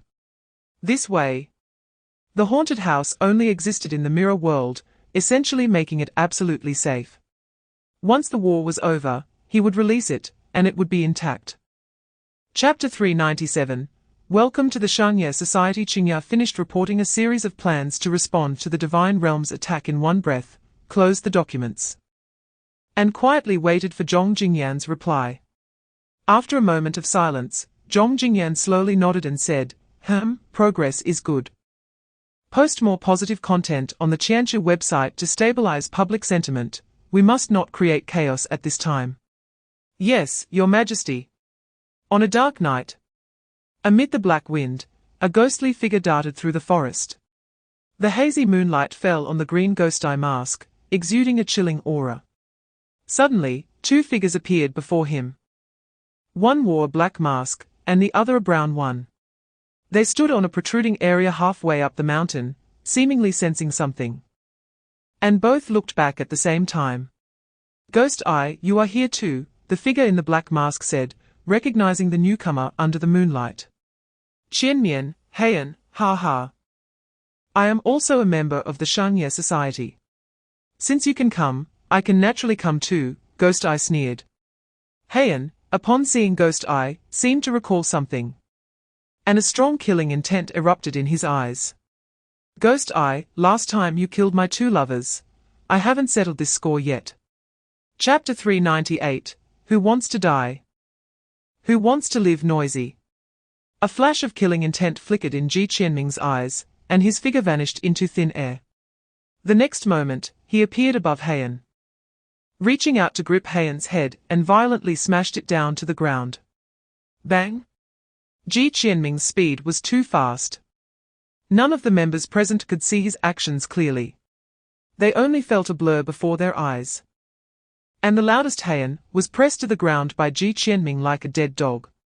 The power of the underworld rapidly invaded Heian's body, quickly blocking his mental flow. Heian was merely a 3rd-tier ability user, and had no power to fight back before Ji Qianming's underworld presence. When that bone-chilling cold spread throughout his body, Heian could no longer muster any ability. He lay on the ground like a corpse, awaiting slaughter. The eerie crying and laughing mask swept over the crowd. Under Ji Qianming's cold gaze, Heian, who had just been shouting to kill the envoy, didn't even dare to move a finger, let alone step forward to save Heian. It was only at this moment that Heian understood that the envoy before him was something he could not contend with. Feeling the killing intent radiating from Ji Qianming, he shivered, his voice trembling. I was wrong, I know I was wrong. First envoy, please spare me. Chapter 399, The Purge begins. Hearing Ji Qianming's words, the group of members rushed forward. At this moment, if they didn't follow Ji Qianming's orders, they would only meet a dead end. The scene became chaotic once more. After Ji Qianming shot them a fierce glare, these members, who had committed numerous evil deeds, obediently lined up in 2 long rows and quietly began to take an oath, even yielding to each other. The oaths Ji Qianming had them take were very simple. One was that they were not allowed to do anything harmful to society, and the other was that they could not disobey Ji Qianming's orders. Ji Qianming also set a good deed quota for each person. Everyone had to do at least 500 good deeds per year, and those who failed to meet the quota would be directly erased. After all the members had taken the oath, Ji Qianming nodded in satisfaction, opened the church's main door, and all members rushed out with tears in their eyes, feeling for the first time that being alive was such a happy thing. When only a few people remained in the church with Ji Qianming, the queen couldn't help but laugh out loud and turn to Ji Qianming, saying, "Are you sure this is okay? After all, they are a bunch of capable guys. Killing them like this is too cheap for them. It would be better to use them well. It's also a way to let them atone." Ji Qianming sighed deeply and said slowly. Chapter 400, The Demons. This was the 3rd day the queen had been searching for this group of pirates. According to the information provided by the puppeteer, there were at least 4 Yuan ability users among these pirates, but the highest was only a 4th tier. These pirates had rampaged across various seas for decades, and the stolen goods, treasures, and ransom extorted from crew members had amounted to astronomical figures. From the perspective of the entire Earth, although the harm caused by this organization was not significant, in the context of the increasingly fierce war between the divine realm and Earth, any small variable could be fatal. However, the Queen did not care about this at all. She only wanted to complete the task as soon as possible and then return to headquarters to seek rewards from Joker. The days of drifting at sea were truly unbearable. Pirates in front, listen up. You now have 2 choices. Either I blow you into pieces and sink you to the bottom of the sea, or you obediently come back with me to the Shangye Society for Reformation. I'll give you 10 seconds to think. The Queen pulled out a large loudspeaker from her ring and shouted at the giant ship on the sea. On the giant ship, the captain listened to the Queen's warning, looking bewildered. "Nolan, do you understand what she's saying?" The captain looked back at Nolan with a strange expression. Chapter 401, Brother Zimu comes for a bite. Quinn looked at the pale ghostly face, his mind blank, and a foul smell emanated from his pants. He had been so scared that he lost control. "Submit, or die," said the man with the terrifying mask. However, before he could finish his words, both of them rolled their eyes and fainted neatly. Blood clothes, the corner of the mouth beneath the blood clothes mask twitched slightly. With a helpless sigh, he dragged the large hammer in his hand and continued walking deeper into the corridor, muttering to himself, "Why don't they wait for people to finish speaking? The psychological quality of these foreigners is really poor. Even the aunties who come to the haunted house have better psychological quality than you." Pakistan. Amidst the rolling yellow sand, a group of armed black men surged out of an alley, shouting something and aiming their guns at the man in the middle of the intersection. "We will never surrender. Go back to Huaxia, envoy," the leading man roared. Under the dark muzzles, the white crying face mask slightly lifted, and a pair of deep eyes calmly swept over the crowd. What a pity, the puppeteer's eyes narrowed slightly. Click. All the rioters' bodies trembled slightly, as if invisible threads controlled their bodies, rigidly pointing their guns at their own heads and uniformly pulling the triggers. Chapter 402, Are We Banding Together? Ji Qianming slowly opened his eyes, and the aura around him underwent a dramatic transformation. A sense of Tao emanated from his eyes. as if it could suppress all living beings in the world.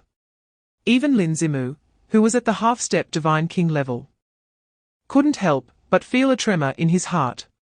This is the Emperor's son, this is the suppression that comes from his bloodline.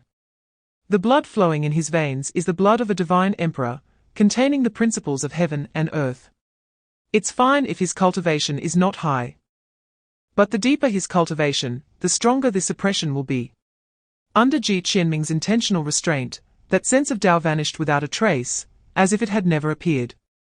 He patted his bottom and stood up from the ground, twisted his neck, and let out a comfortable sigh. Ah, the void realm is indeed different. Lin Zimu stared blankly at Ji Qianming, who looked as if he had just finished a meal, and was patting his belly, feeling completely dazed. Even now, he still couldn't recover from the suppression of that Tao, and looking at Ji Qianming's expression, he seemed unaware of the existence of this power. Your Highness, the Emperor's son. When did you start practicing? Lin Zimu seemed to think of something and asked. Ji Qianming tilted his head and thought for a moment. About 2.5 years ago, I happened to find a cultivation technique, and just practiced it casually. Chapter 403, Inside the Manor. What kind of divine being is the owner here? A manor with such tight defense measures. This man in black is not an ordinary person. As the largest arms dealer in Asia, he has seen many wealthy bosses, but this manor gives him the feeling that it is no longer just a residence. It resembles a military fortress. More importantly, the heavy military weapons loaded on the truck behind him could arm an entire army, a scale of firepower suitable for war. State your identity. A mechanically cold voice came from the right side of the gate, as several well-equipped mercenaries with submachine guns approached him, ready to fire at any moment. The man in black quickly calmed down. I am Lauren, and I have brought the goods you wanted. After a moment, several mercenaries seemed to receive some instructions through their earpieces. After carefully searching each vehicle, they returned to the gate and gestured to the surveillance camera. And the gate slowly opened. One heavy truck after another started up, orderly driving into the mysterious manor, the humming of engines tearing apart the quiet night. And the manor's gate slowly closed. Chapter 404, The Z Society. Please all go to your death, good brother. My name is Chu Lisheng. And that over there is Ji Yunhan. His family is a Chinese family temporarily residing in Australia. Later, that guy Yang Wei killed his parents due to some friction. And then, shut up. The corpse-like Ji Yunhan suddenly roared, his bloodshot eyes glaring fiercely at Chu Lisheng. Chu Lisheng immediately swallowed his words back. A hint of killing intent flashed in the eyes of the black man, and he walked straight up to Ji Yunhan, clenching his fist to strike him. Brother. Good brother. Don't rush to make a move. If you hit him again, he'll die. How about I rap for you? I'm also a well-known rapper in the area. Let me start with a verse. Look at this bowl, it's big. Shut up. The black man roared, and his fists fell like raindrops on Ji Yunhan. Blood continuously oozing from his mouth, a scene of extreme misery. Despite this, he still gritted his teeth, silently enduring it all. Stop it. A voice drifted from afar. A suited man appeared at the entrance of the cellar, his expression dark. The black man immediately stopped upon hearing the suited man's voice, obediently standing aside, bowing his head respectfully. Chapter 405, Sweep not right. The masks of these envoys are different from before. The crying and laughing face should be Joker. But where is the trickster? Wasn't the puppeteer a traitor? Who is that guy wearing the terrifying mask? Since the Z Society is an organization in the dark, information about them is scarce. Moreover, the previous envoys left no survivors when they purged other organizations, and even those who were left became members of the Z Society. No one knows what has happened within the Z Society, which has led everyone to assess their combat power based on 2 years ago. Let this group of ignorant envoys see our methods. In the luxurious and comfortable living room, Yang Wei casually lounged on the sofa, a cigar in his mouth as he spoke lightly. Bang! Bang! Bang! Bang! Several loud gunshots rang out, and several snipers hidden within the luxurious manor simultaneously pulled the trigger. An overwhelming barrage of sniper bullets tearing through the air, whistling toward the four figures in the sky. The four envoys seemed oblivious, standing still in the sky as the bullets easily passed through their bodies. Just as everyone was about to cheer, the four figures were visibly fading away. Chapter 406.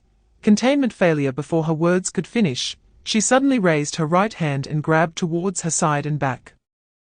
A grinding sound that made one's teeth ache rang out. When she opened her palm again, a twisted sniper bullet was inside.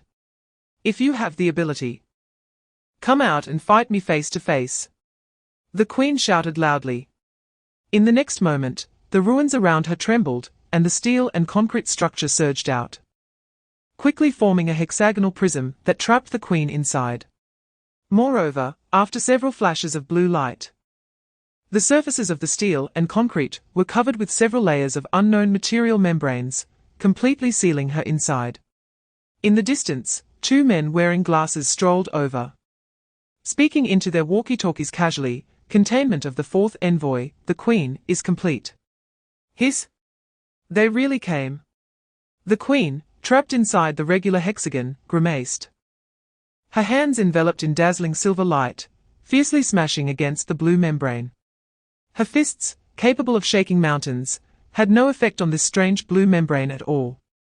She was completely trapped. The Queen angrily punched and kicked the wall for a while, then muttered to herself, "This time it's really messed up. Joker, come save me." Chapter 407. Escape. The fire axe hanging on the wall suddenly fell, accurately splitting the iron chains that bound his hands and feet. Chulishing scrambled to his feet from the ground, successfully escaping from his dire situation under the overwhelming fortune. Cough, cough, cough. "Oh heavens, I was just joking. You wouldn't really trade my 6 months of luck for this, would you?" Chulishing muttered with a bitter face. "No, I have to save that guy first." Staggering, Chulishing walked to the cross where Gou Yunhan was bound, using the fire axe to cut the chains and the divine nails, laying him flat on the ground, checking his pulse and letting out a long sigh of relief. "Fortunately, this guy is really tough. Hey, Gou Yunhan, if you're alive, give a sign." Chulishing shook him. Gou Yunhan opened his eyes in a daze, his gaze dull. Chulishing grinned and shouted, "Are you okay? Let me ask you, what is 3 times 9? Gou Yunhan's eyes gradually regained clarity, as he looked around in confusion, hoarsely saying, 391 meters 80. Chulishing. "It's over. It seems he's really hurt his head this time. How did you escape?" Gou Yunhan looked at Chulishing in puzzlement. Chapter 408. Saving people. Just now, he had sensed a battle occurring beneath him with his spiritual awareness, and it seemed that 2 of them were young people from China. Out of curiosity, he had directly smashed through the ground and entered the cellar, just in time to witness the scene that had just unfolded. How could there be 2 young people from China in this underground lair of overseas ability users? Special envoy. Special envoy. We are all Chinese, you have to save us. Chulishing spoke in fluent Mandarin, sounding pitiful. Ji Qianming was about to say something when he suddenly furrowed his brows and turned to look behind. The black muscular man had somehow transformed into the form of a Bengal tiger, charging towards Ji Qianming like a bolt of yellow lightning. A fierce growl echoing in the cellar, every movement filled with raw, wild power. "Flashy!" Ji Qianming muttered under his breath, swinging the midnight in his hand. The blade slicing through the air, opening the Bengal tiger's belly and leaving a wound over a meter long. His movements were extremely quick, and the precision of his strike was astonishing. Chulishing didn't even have time to see his action before the aggressively charging Bengal tiger had already whined and collapsed in a pool of blood. Chapter 409. The Apostle of Desire, the Gambler of Fate. At this point, Chulishing automatically shut his mouth and stopped speaking. What happened next? Ji Qianming pressed. Then, the previously silent Gou Yunhan suddenly spoke, taking over Chulishing's topic. His fists were tightly clenched, and there was uncontrollable anger in his eyes. For some reason, my parents came to Australia with me, working in a Chinese restaurant to support themselves while allowing me to study. One day, when I returned home as usual and opened the door, I found 2 bloody corpses hanging from the ceiling in the living room, with the doors and windows wide open. They were right in front of me. Ji Qianming's body trembled slightly, then he continued to step forward. Ji Yunhan's fingers dug deeply into his flesh, the anger in his eyes intensifying. He said in a deep voice, "When despair and rage filled my mind, I obtained this." He rolled up the sleeve of his left arm to reveal a dark red, strange leaf pattern. It gave me the power to control my emotions. With this power, I killed dozens of gangsters and cleared the entire neighborhood, but I know this matter is not that simple. Chapter 4:10, The Strongest and the Weakest at This Point. Chu Lixing smiled and casually said, "I've calculated it. If I load 5 bullets into a revolver and shoot myself in the head, if I lose, I die. If I survive, my abilities will be amplified to a terrifying level. By then, I might even be able to slay gods." Chu Lixing looked up at the sky, murmuring to himself. Ji Qianming was stunned, betting his life on a 1 in 6 chance, and if he lost, he would die, if he won, he would slay gods. Is this the gambler of fate? In a sense, this was the most useless ability, yet also the strongest ability. Ha ha ha, just joking. I'm such a coward. How could I dare to shoot myself in the head? Chu Lixing's demeanor suddenly changed back, laughing carefreely. Ji Qianming looked at him meaningfully, then turned to glance at the silent Ji Yunhan beside him, suddenly feeling as if he had struck gold. "Have you been in this manner before? Do you know where those leaders are hiding?" Ji Qianming asked. Ji Yunhan shook his head, and Chu Lixing awkwardly said, "We were captured before we even had a chance to enter the core area of the manor. We didn't see any of the other leaders except for the guy in the suit." Chapter 4:11, The Wise Monarch. Meanwhile, Ji Qianming also noticed this obvious change, a flicker of joy crossing his eyes. Found it.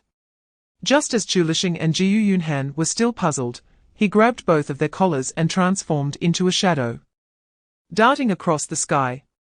"What should we do?" He sent out a signal. "The other envoys are probably on their way," one leader said anxiously. A heavy killing intent flashed in Yang Ya's eyes as he coldly said, "In that case, let's work together to take down this envoy first. Even if the other 3 envoys arrive later, we will still have the advantage in numbers."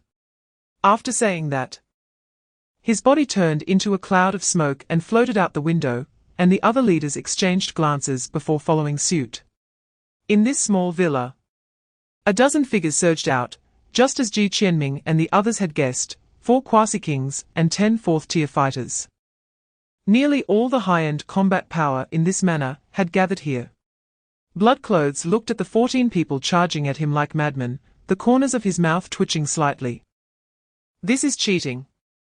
With no time to think, several figures in red clothes flew out from behind him, and other fierce ghosts also manifested in this ghostly realm, charging recklessly towards everyone. Chapter 4:12, I really am an ordinary envoy. Ji Qianming's gaze swept over everyone as he sneered, "I'm not. I didn't, don't talk nonsense. I'm just an ordinary envoy. Everyone, I believe you, sure." Having witnessed Ji Qianming's abilities firsthand, no one would believe his nonsense. Seeing the expressions of the crowd, Ji Qianming sighed helplessly. It seemed that no matter how he argued, he couldn't cover up the truth. Although he had completed his mission and was now in control of the Z Society, it didn't matter if his identity was exposed. However, he still wanted to keep a hand hidden to surprise the divine realm. If it got too noisy, he would miss the opportunity. Forget it, anyway. These people won't be able to leave this manor alive. A crying clown's phantom flickered behind Ji Qianming, and as time accelerated, he transformed into a golden flash of lightning, vanishing in an instant. A blue blade cut through the air, producing a buzzing sonic boom. The faces of the four leaders tightened as four domains opened simultaneously, blood red, grey, brown, and blue, raising their defenses against the speeding Ji Qianming. Behind William, a pair of massive bat wings spread wide, holding a western long sword in hand, with a blood moon hanging high in the air within his domain, emitting eerie moonlight. Under this moonlight, William's speed increased another notch, as he transformed into a blood-red lightning bolt charging towards Ji Qianming. Chapter 4:13. The Power of Desire. A helicopter flew right above him, seemingly having some issues, swaying as if it might fall, perfectly covering the smoke that Yang Ya had transformed into. The propellers kicked up a whirlwind, rapidly pressing Yang Ya down towards the ground. Yang Ya looked at the manor below him that was rapidly enlarging and was dumbfounded. He couldn't figure out where this helicopter had come from, and how it just happened to stop right above his head. Did the Z Society have prior preparations specifically to guard against him? Jiu Yunhan stared in amazement at this miraculous scene, gratefully glancing at Chu Lisheng. Then he took off running towards the direction where Yang Ya would land. At the moment when the smoke crow landed, Ning and Huadan rushed towards it from left and right. The smoke crow's time to transform into smoke was limited. If it remained in smoke form for too long, it would gradually lose its sanity and ultimately become a mere cloud of smoke. Realizing it could no longer escape, it had no choice but to return to its original form to confront its enemies. Thick smoke emanated from it like rolling waves, forcibly resisting the attacks of the two puppets. In fact, if an ordinary person were in this smoke, they would easily lose their combat ability due to lack of oxygen. But these two puppets did not need to breathe, rendering the smoke crow's greatest reliance ineffective. Chapter 4:14. The New Evil Seed. Y. The puppeteer glanced at William, who lay in the pit like a dead dog, and said, his leaf-pattern blood source can transfer his own bloodline power to others, thereby creating second-generation vampires. These second-generation vampires are usually of third-tier strength, and second-generation vampires can create third-generation vampires that are comparable to second-tier, while third-generation vampires can create fourth-generation vampires that barely match the first tier. This means this guy can create soldiers infinitely. Allow ordinary people to possess combat power comparable to that of ability users. Ji Qianming quickly realized the immense value of this, gasping in shock. So, as long as William is given enough time, he can transform a group of ordinary people into vampire warriors comparable to practitioners, thus reducing the numerical gap in low-end combat power between the divine realm and Earth, and even potentially turning practitioners of the divine realm into vampires. It shouldn't be that simple. This ability must have limitations. The specifics will have to be asked of him. I am merely proposing this possibility. The puppeteer shook his head. Ji Qianming furrowed his brows, his gaze lingering on William for a moment before he slowly spoke. I understand now. For the time being, spare his life, bind him, and take him back to the church. When he wakes up, we'll ask him clearly. If he proves to be of no value, then we'll kill him. Chapter 4:15. William. A cold smile appeared at the corner of Ji Qianming's mouth. He wasn't waking up, he had already been awake, but was just shaking in fear. After saying that, he leisurely walked up to William, who lay in the center of the church, narrowed his eyes, and smiled, still pretending. It seems I didn't beat you hard enough. I'm awake. I'm awake. Don't hit me anymore, my teeth have been knocked out. William sprang up from the ground, revealing a mouthful of broken teeth, crying out. Thanks to the vampire physiology, his body's recovery speed was astonishing. But teeth couldn't just grow back with strong recovery. That recent beating truly scared him. Ji Qianming conjured a boss chair at will and sat down leisurely. A pale, crying, laughing mask looking ominous. He looked at the disheveled William sitting on the ground and calmly said, Let's talk about your abilities. I advise you to think it through. If I find you of no value, I will send you down to reunite with those leaders. William shivered and hurriedly spoke, My ability is S14 blood source, which is the legendary ancestor of vampires. My abilities are similar to those in the movies: super strong physique, control over bats, and the ability to spread my bloodline. Chapter 4:16. This world needs fools. As the vehicles drove, the exaggerated corner of Fortress No. 8 gradually revealed its full appearance. Just one corner was more grand and spectacular than any building these residents had ever seen or imagined. Even standing on the ground and looking up, squinting their eyes, it was difficult to see its height. This was the last line of defense protecting humanity, the fortress. 23 buses split at an intersection, becoming fewer and fewer, until finally, only one bus remained nearby. Old Zhao drove along this familiar route to the entrance of Fortress No. 23. At this moment, a long queue had formed at the entrance of number 23. One after another, families holding their luggage looked eagerly towards the front of the line, where the military checkpoints were registering the information of residents entering the fortress and conducting security checks. Damn it, there are so many people. When will we be able to enter the fortress? A man in his 40s sighed. Dad, I'm so tired, I want to go home. Beside him, a little girl sitting on a green woven bag rubbed her little legs and pouted. The man squatted down and gently said, Jing Jing, we can't go back now. We need to go to a safer place. Chapter 4:17. Meeting. Don't worry, our sizes are similar, you can wear my suit. Li Lanjin shrugged and smiled, extending a hand. So, please take care of me, my partner. Partner? Xiao raised his eyebrows slightly. Yes, partner. Li Lanjin said. Your ability has a fatal weakness, you cannot defend against mental attacks. So, they specifically sent me to partner with you. With me around. Any mental attack below half-step Divine King level cannot harm you. Xiao looked at him with some surprise. You've broken through to Quasi-Emperor. Li Lanjin smiled without answering. Then our combination should be invincible. Xiao smiled and extended his hand, shaking hands with Li Lanjin. Only invincible below half-step Divine King. You're wrong. Xiao looked at him meaningfully. Half-step Divine Kings can also be killed. This time, it was Li Lanjin's turn to be stunned. He looked at the smile on Xiao's mouth, unable to believe. He said, You mean, you should go now, partner?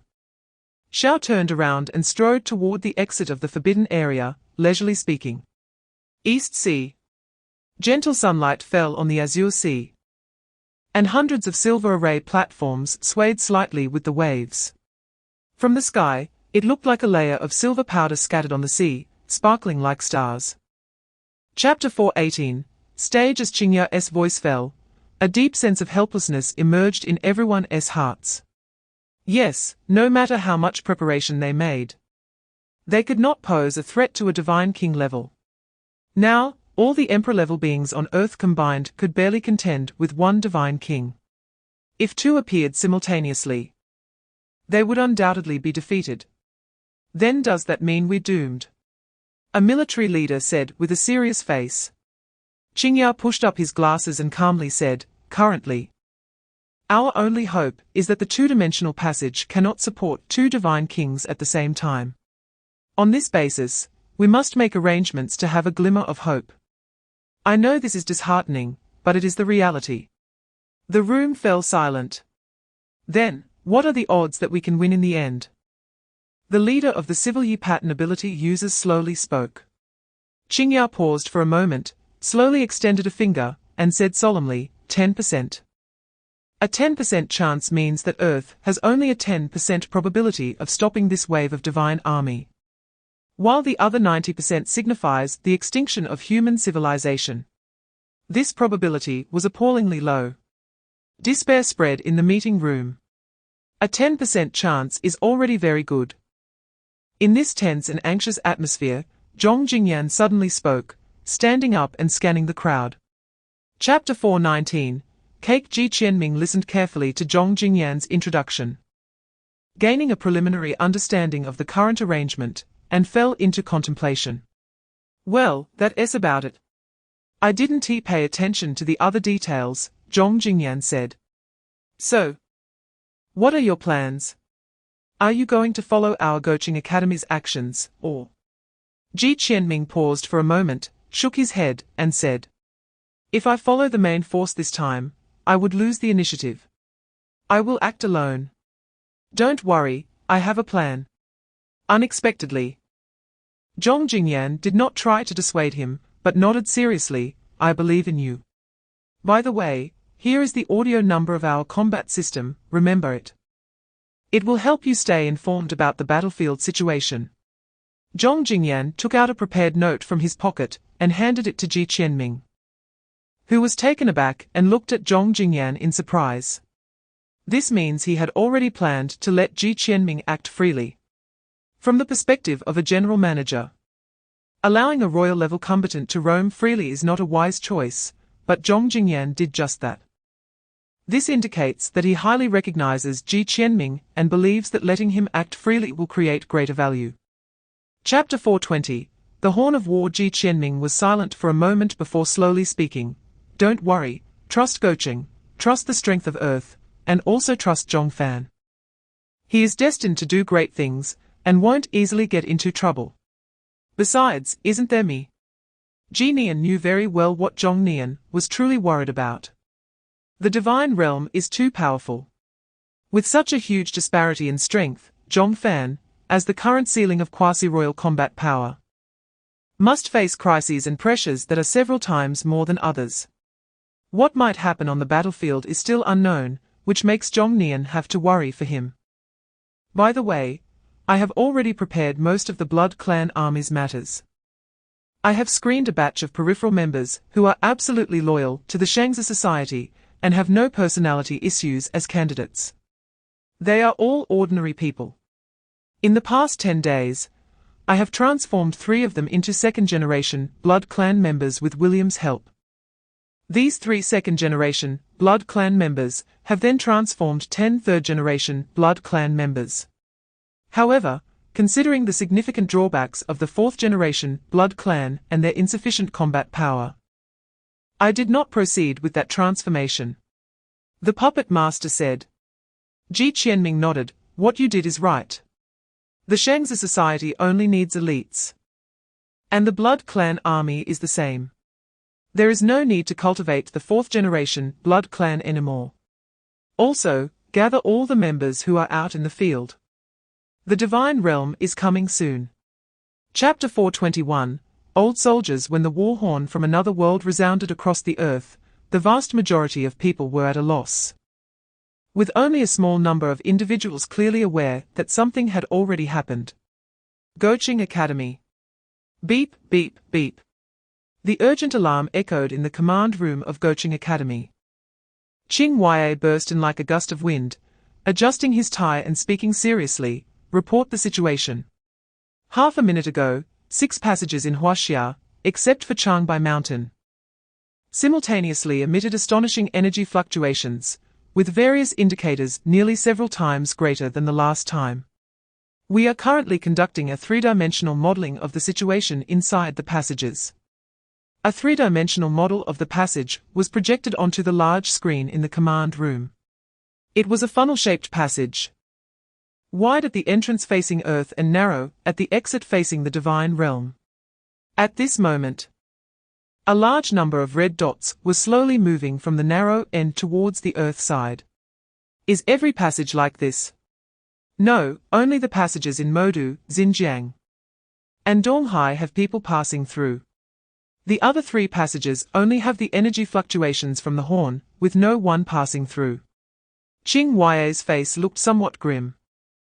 It seems that this time the Divine Realm has changed its strategy, not launching simultaneous attacks from the 6 passages at the outset, but rather concentrating their forces to attack 3 points. As a result, their arrangements in the other 3 passages have been wasted, and the pressure on those 3 passages will greatly increase. Chapter 422. Home Theft Plan. Not just me, each of you is a hero. Although we are mortals, what we need to do now is to fight for that slim chance of survival for our loved ones, friends, comrades, and fellow countrymen from the hands of the gods. The old commander seemed to want to say something more, but when he saw the constantly jumping countdown, he took a deep breath and said, for my son, daughter-in-law. And my little grandson, who hasn't grown up yet. For the tens of millions of my compatriots in Huaxia, I salute you all, warriors. Clap. The old commander performed a standard military salute, and the loud sound was transmitted through wireless signals to every submarine. All the remaining old soldiers stood up in unison, returning the salute. 100 submarines, 300 old soldiers, all in perfect unison. Clap. At the moment the countdown reached 0, countless figures surged out from the black vortex. A terrifying pressure descended upon the world, and a catastrophe was upon us. The old commander slowly closed his eyes and softly said, "For everything that is breathing on earth. There is no way to retreat, blood battle in the sky. Between the green mountains. Sigh, not here. In front of a dilapidated wooden house." Ji Qianming stepped out of the yard and said helplessly. Chapter 423, Side Story of the Lord of the Underworld. Tap, tap, tap, tap. The sound of high heels echoed in the narrow corridor. In the dim hallway, a graceful woman dressed in a black dress was walking forward, her long, fair legs wrapped in fitted stockings, exuding a hint of an alluring aura. Behind her followed a boy around 17 or 18 years old, wearing an ordinary beige jacket with a large flame character on the back, proudly raising his chin, with his hands casually tucked in his pockets, walking with a swagger. "Lady Yuhara Mai, you've finally arrived." At the end of the corridor, a man saw the two approaching and showed a hint of joy in his eyes. Yuhara Mai replied lightly, "Tell me about that child's situation." "Yes." The man opened the document in his hand and read aloud, "The child's name is Qihanchi. 17 years old. 4 hours ago, he voluntarily went to the police station, requesting to be locked up, stating that he would uncontrollably kill those around him." Uncontrollably kill those around him. Is he a high-risk Yuan? Yuhara Mai's brow furrowed slightly. Yes. When the police reported his situation to their superiors, the academy immediately took over the child from the police. After our initial assessment, his Yuan is S13, Underworld. Chapter 424, Side Story of the Lord of the Underworld 2. What are you going to do? Of course, I'm going to carry you. Zhong Jingyan snorted, as your teammate. I absolutely cannot give up halfway. I'll carry you for the remaining 2 laps, consider it weight training. Qihanchi stared blankly at Zhong Jingyan, hesitating to move. Just as Zhong Jingyan was becoming impatient, a voice floated over. Qihanchi, look, Senior Mai is waiting for you at the finish line in a maid outfit. The moment those words reached Qihanchi's ears, his entire body trembled. And he looked up towards the finish line to see the stunning silhouette he had a crush on, indeed wearing a maid outfit, blowing him a big kiss. Unprecedented fighting spirit ignited in Qihanchi's eyes, and his expression instantly became serious. After a standard crouched starting position, he shot off like a cannonball, moving several times faster than before. Zhong Jingyan stared blankly at the sight of Qifatty sprinting, then looked at the empty finish line, turned to look behind him, and clicked his tongue. You really have a way, Luo Bing. Luo Bing, dressed in a literary shirt, smiled slightly. I just used an illusion to ignite his fighting spirit. Nothing too special. Chapter 425, Side Story of the Lord of the Underworld 3. That child seems to be named Yuhara Haru. I can't remember clearly. Zhong Jingyan shook his head, took a sip of wine, and sighed deeply. Just then, Qihanchi, who seemed to be dead asleep next to him, suddenly lifted his head and shouted at the bright moonlight with all his might, I'm heartbroken. Zhong Jingyan slapped Qihanchi on the head and cursed. What the hell? Senior Mai isn't even with you, what are you heartbroken about? I don't care, Senior Mai has a child now, my youth is over. Suit yourself. While Zhong Jingyan quietly drank, a strong voice from a distance shouted, Who the hell is not sleeping at night and shouting here?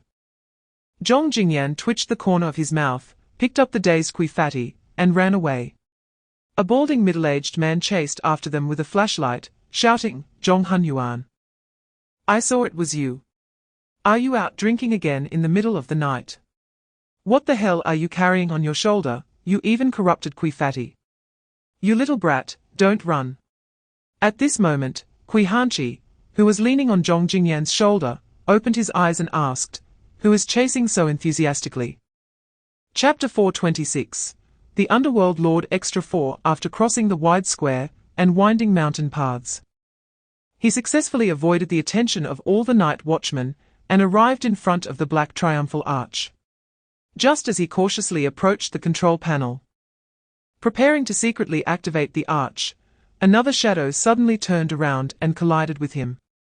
What the hell? Sure, you idiot. Didn't we agree not to come? Zhong Jingyan quickly covered Kui Hanchi's mouth to prevent him from shouting and whispered, You're here too." Kui Hanchi pulled his hand away and muttered irritably. The two exchanged glances and simultaneously cursed, "Damn." After a moment of silence, Zhong Jingyan asked, "So, should we go back? Since we're here, what about our oath? Walk 10 laps in skirts on the playground. Can you not mention that? If you don't say it, I won't say it. Who would know we made an oath? You seem to have a point. So, should we go together?" Kui Hanchi asked softly. Zhong Jingyan hesitated for a moment, looked at him helplessly, and nodded heavily. "Let us go together." Saying this, he opened the control panel, selected a teleportation point near Chilong Mountain, and the black triumphal arch trembled slightly, as if some ancient presence was gradually awakening. Chapter 427. The Underworld Lord Extra 5 Run. Zhong Jingyan supported Luo Bing and shouted. The three broke through this checkpoint and quickly ran into the dense forest behind, plunging into the Chilong mountain range, fearing that the military personnel would catch up. The three ran for over 2 hours, constantly changing directions. By the time they stopped, they had already gone deep into the mountains, and night had fallen. The mountains in the darkness resembled a silent prison, with no light in sight, surrounded by towering, thick old trees, making it impossible to discern the direction. With every step, they had no idea what they were stepping on, and the roar of beasts echoed from afar. In this pitch-black mountain range, a group of terrifying divine executioners was imprisoned, along with 3 second-tier youths. "Should we start a fire?" Kui Hanchi asked in the pitch-dark forest. Luo Bing shook his head. "No, if we start a fire, we'll definitely be discovered, whether by those bandits or by the Academy's team. It's not a good outcome." Kui Hanchi sighed deeply, leaning against the tree behind him, slowly sitting down. "Luo Bing, you're really amazing. You controlled over 20 people by yourself with illusions." Chapter 428. The Underworld Lord Extra 6. Spending the night in this primitive forest, it's normal to have nightmares, Luo Bing said while wiping his monocle. Kui Hanchi regained his composure, packed his things, and continued walking deeper into the forest with Zhong Jingyan. "This mountain range is so big. How are we going to find those bandits?" Kui Hanchi asked. "There's no other way, we can only rely on luck." "Luck?" Kui Fatty's eyes widened. "Of course. Do you expect them to set up road signs for you? Or shoot off a flare? We can only randomly choose a direction and pray we run into them." "Like that direction?" Luo Bing casually pointed.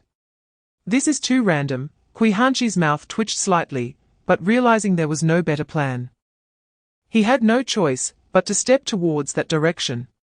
Chilong Mountain Range, cave. Have these savages responded? In the cave, a man exuding a cold aura asked in a deep voice. Reporting to the chief, not yet. A sharp voice replied, belonging to a low-level lackey at the 1000 Jin level. The chief sneered, "They better not do anything stupid, or don't blame me for sending them another head." Chapter 429. The Underworld Lord Extra 7. If I'm not mistaken, Senior Mai and that Richard are in the cave. Zhong Jingyan pondered. What are we waiting for? Let us go rescue them. As soon as Kui Hanchi heard that Senior Mai was in the cave, he immediately wanted to rush over, but was pulled back by Zhong Jingyan and Luo Bing on either side. "Are you stupid? They have at least one in the Void Realm, and there might even be a divine general. Are we 3 second-tier freshmen going to die? Zhong Jingyan slapped him on the head, cursing. Luo Bing looked at him in surprise. So you know you're here to die, then why come? Stop talking nonsense. We're here now. Use your brain, think of a way. Zhong Jingyan said, his mouth twitching slightly. Luo Bing rolled his eyes, pondering for a moment. The opponent likely has a divine general level presence, which is not something we can handle. Fortunately, we don't need to confront them head-on. Our goal is just to rescue people, so we can only be clever about it. As Luo Bing said this, he fell silent. Zhong Jingyan and Kui Hanchi looked at him eagerly, urging, "Don't keep us in suspense, hurry up and say it." Luo Bing continued. Senior Mai and the others are imprisoned in the cave. If I'm right, the leader of the opponents is also there, so to rescue Senior Mai, we can only find a way to lure these people away. Chapter 430, The Underworld Lord Extra 8 Kui Fatty. In the cave. Yuxing Mai saw the newcomer, and exclaimed in disbelief. Kui Hanchi trembled all over, quickly wiping the dirt from the corner of his mouth, revealing a miserable smile. Senior. I'm here to save you. Are you stupid? Hurry and leave. They are all in the void realm, not something you, a freshman, can handle. Yuxing Mai struggled frantically, but the god-binding lock drained her of all her strength and couldn't be undone. She could only shout loudly.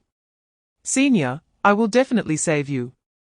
Kui Hanchi looked at the third-in-command, putting away his smile and said calmly. His expression was filled with seriousness. A shadow of night extended from under his feet, gradually consuming all the light in the cave, and his aura became increasingly profound, causing the temperature in the cave to drop significantly. Ridiculous, the third-in-command spoke lightly. His long sword still sheathed, his figure blurring as he flashed directly in front of Kui Hanchi and kicked him in the chest. His speed was too fast. Kui Hanchi couldn't react at all. He only felt a blur in front of him, a tremendous force surged from his chest, making his internal organs ache. And he crashed heavily against the stone wall behind him. Chapter 431, The Underworld Lord's Side Story 9. Now.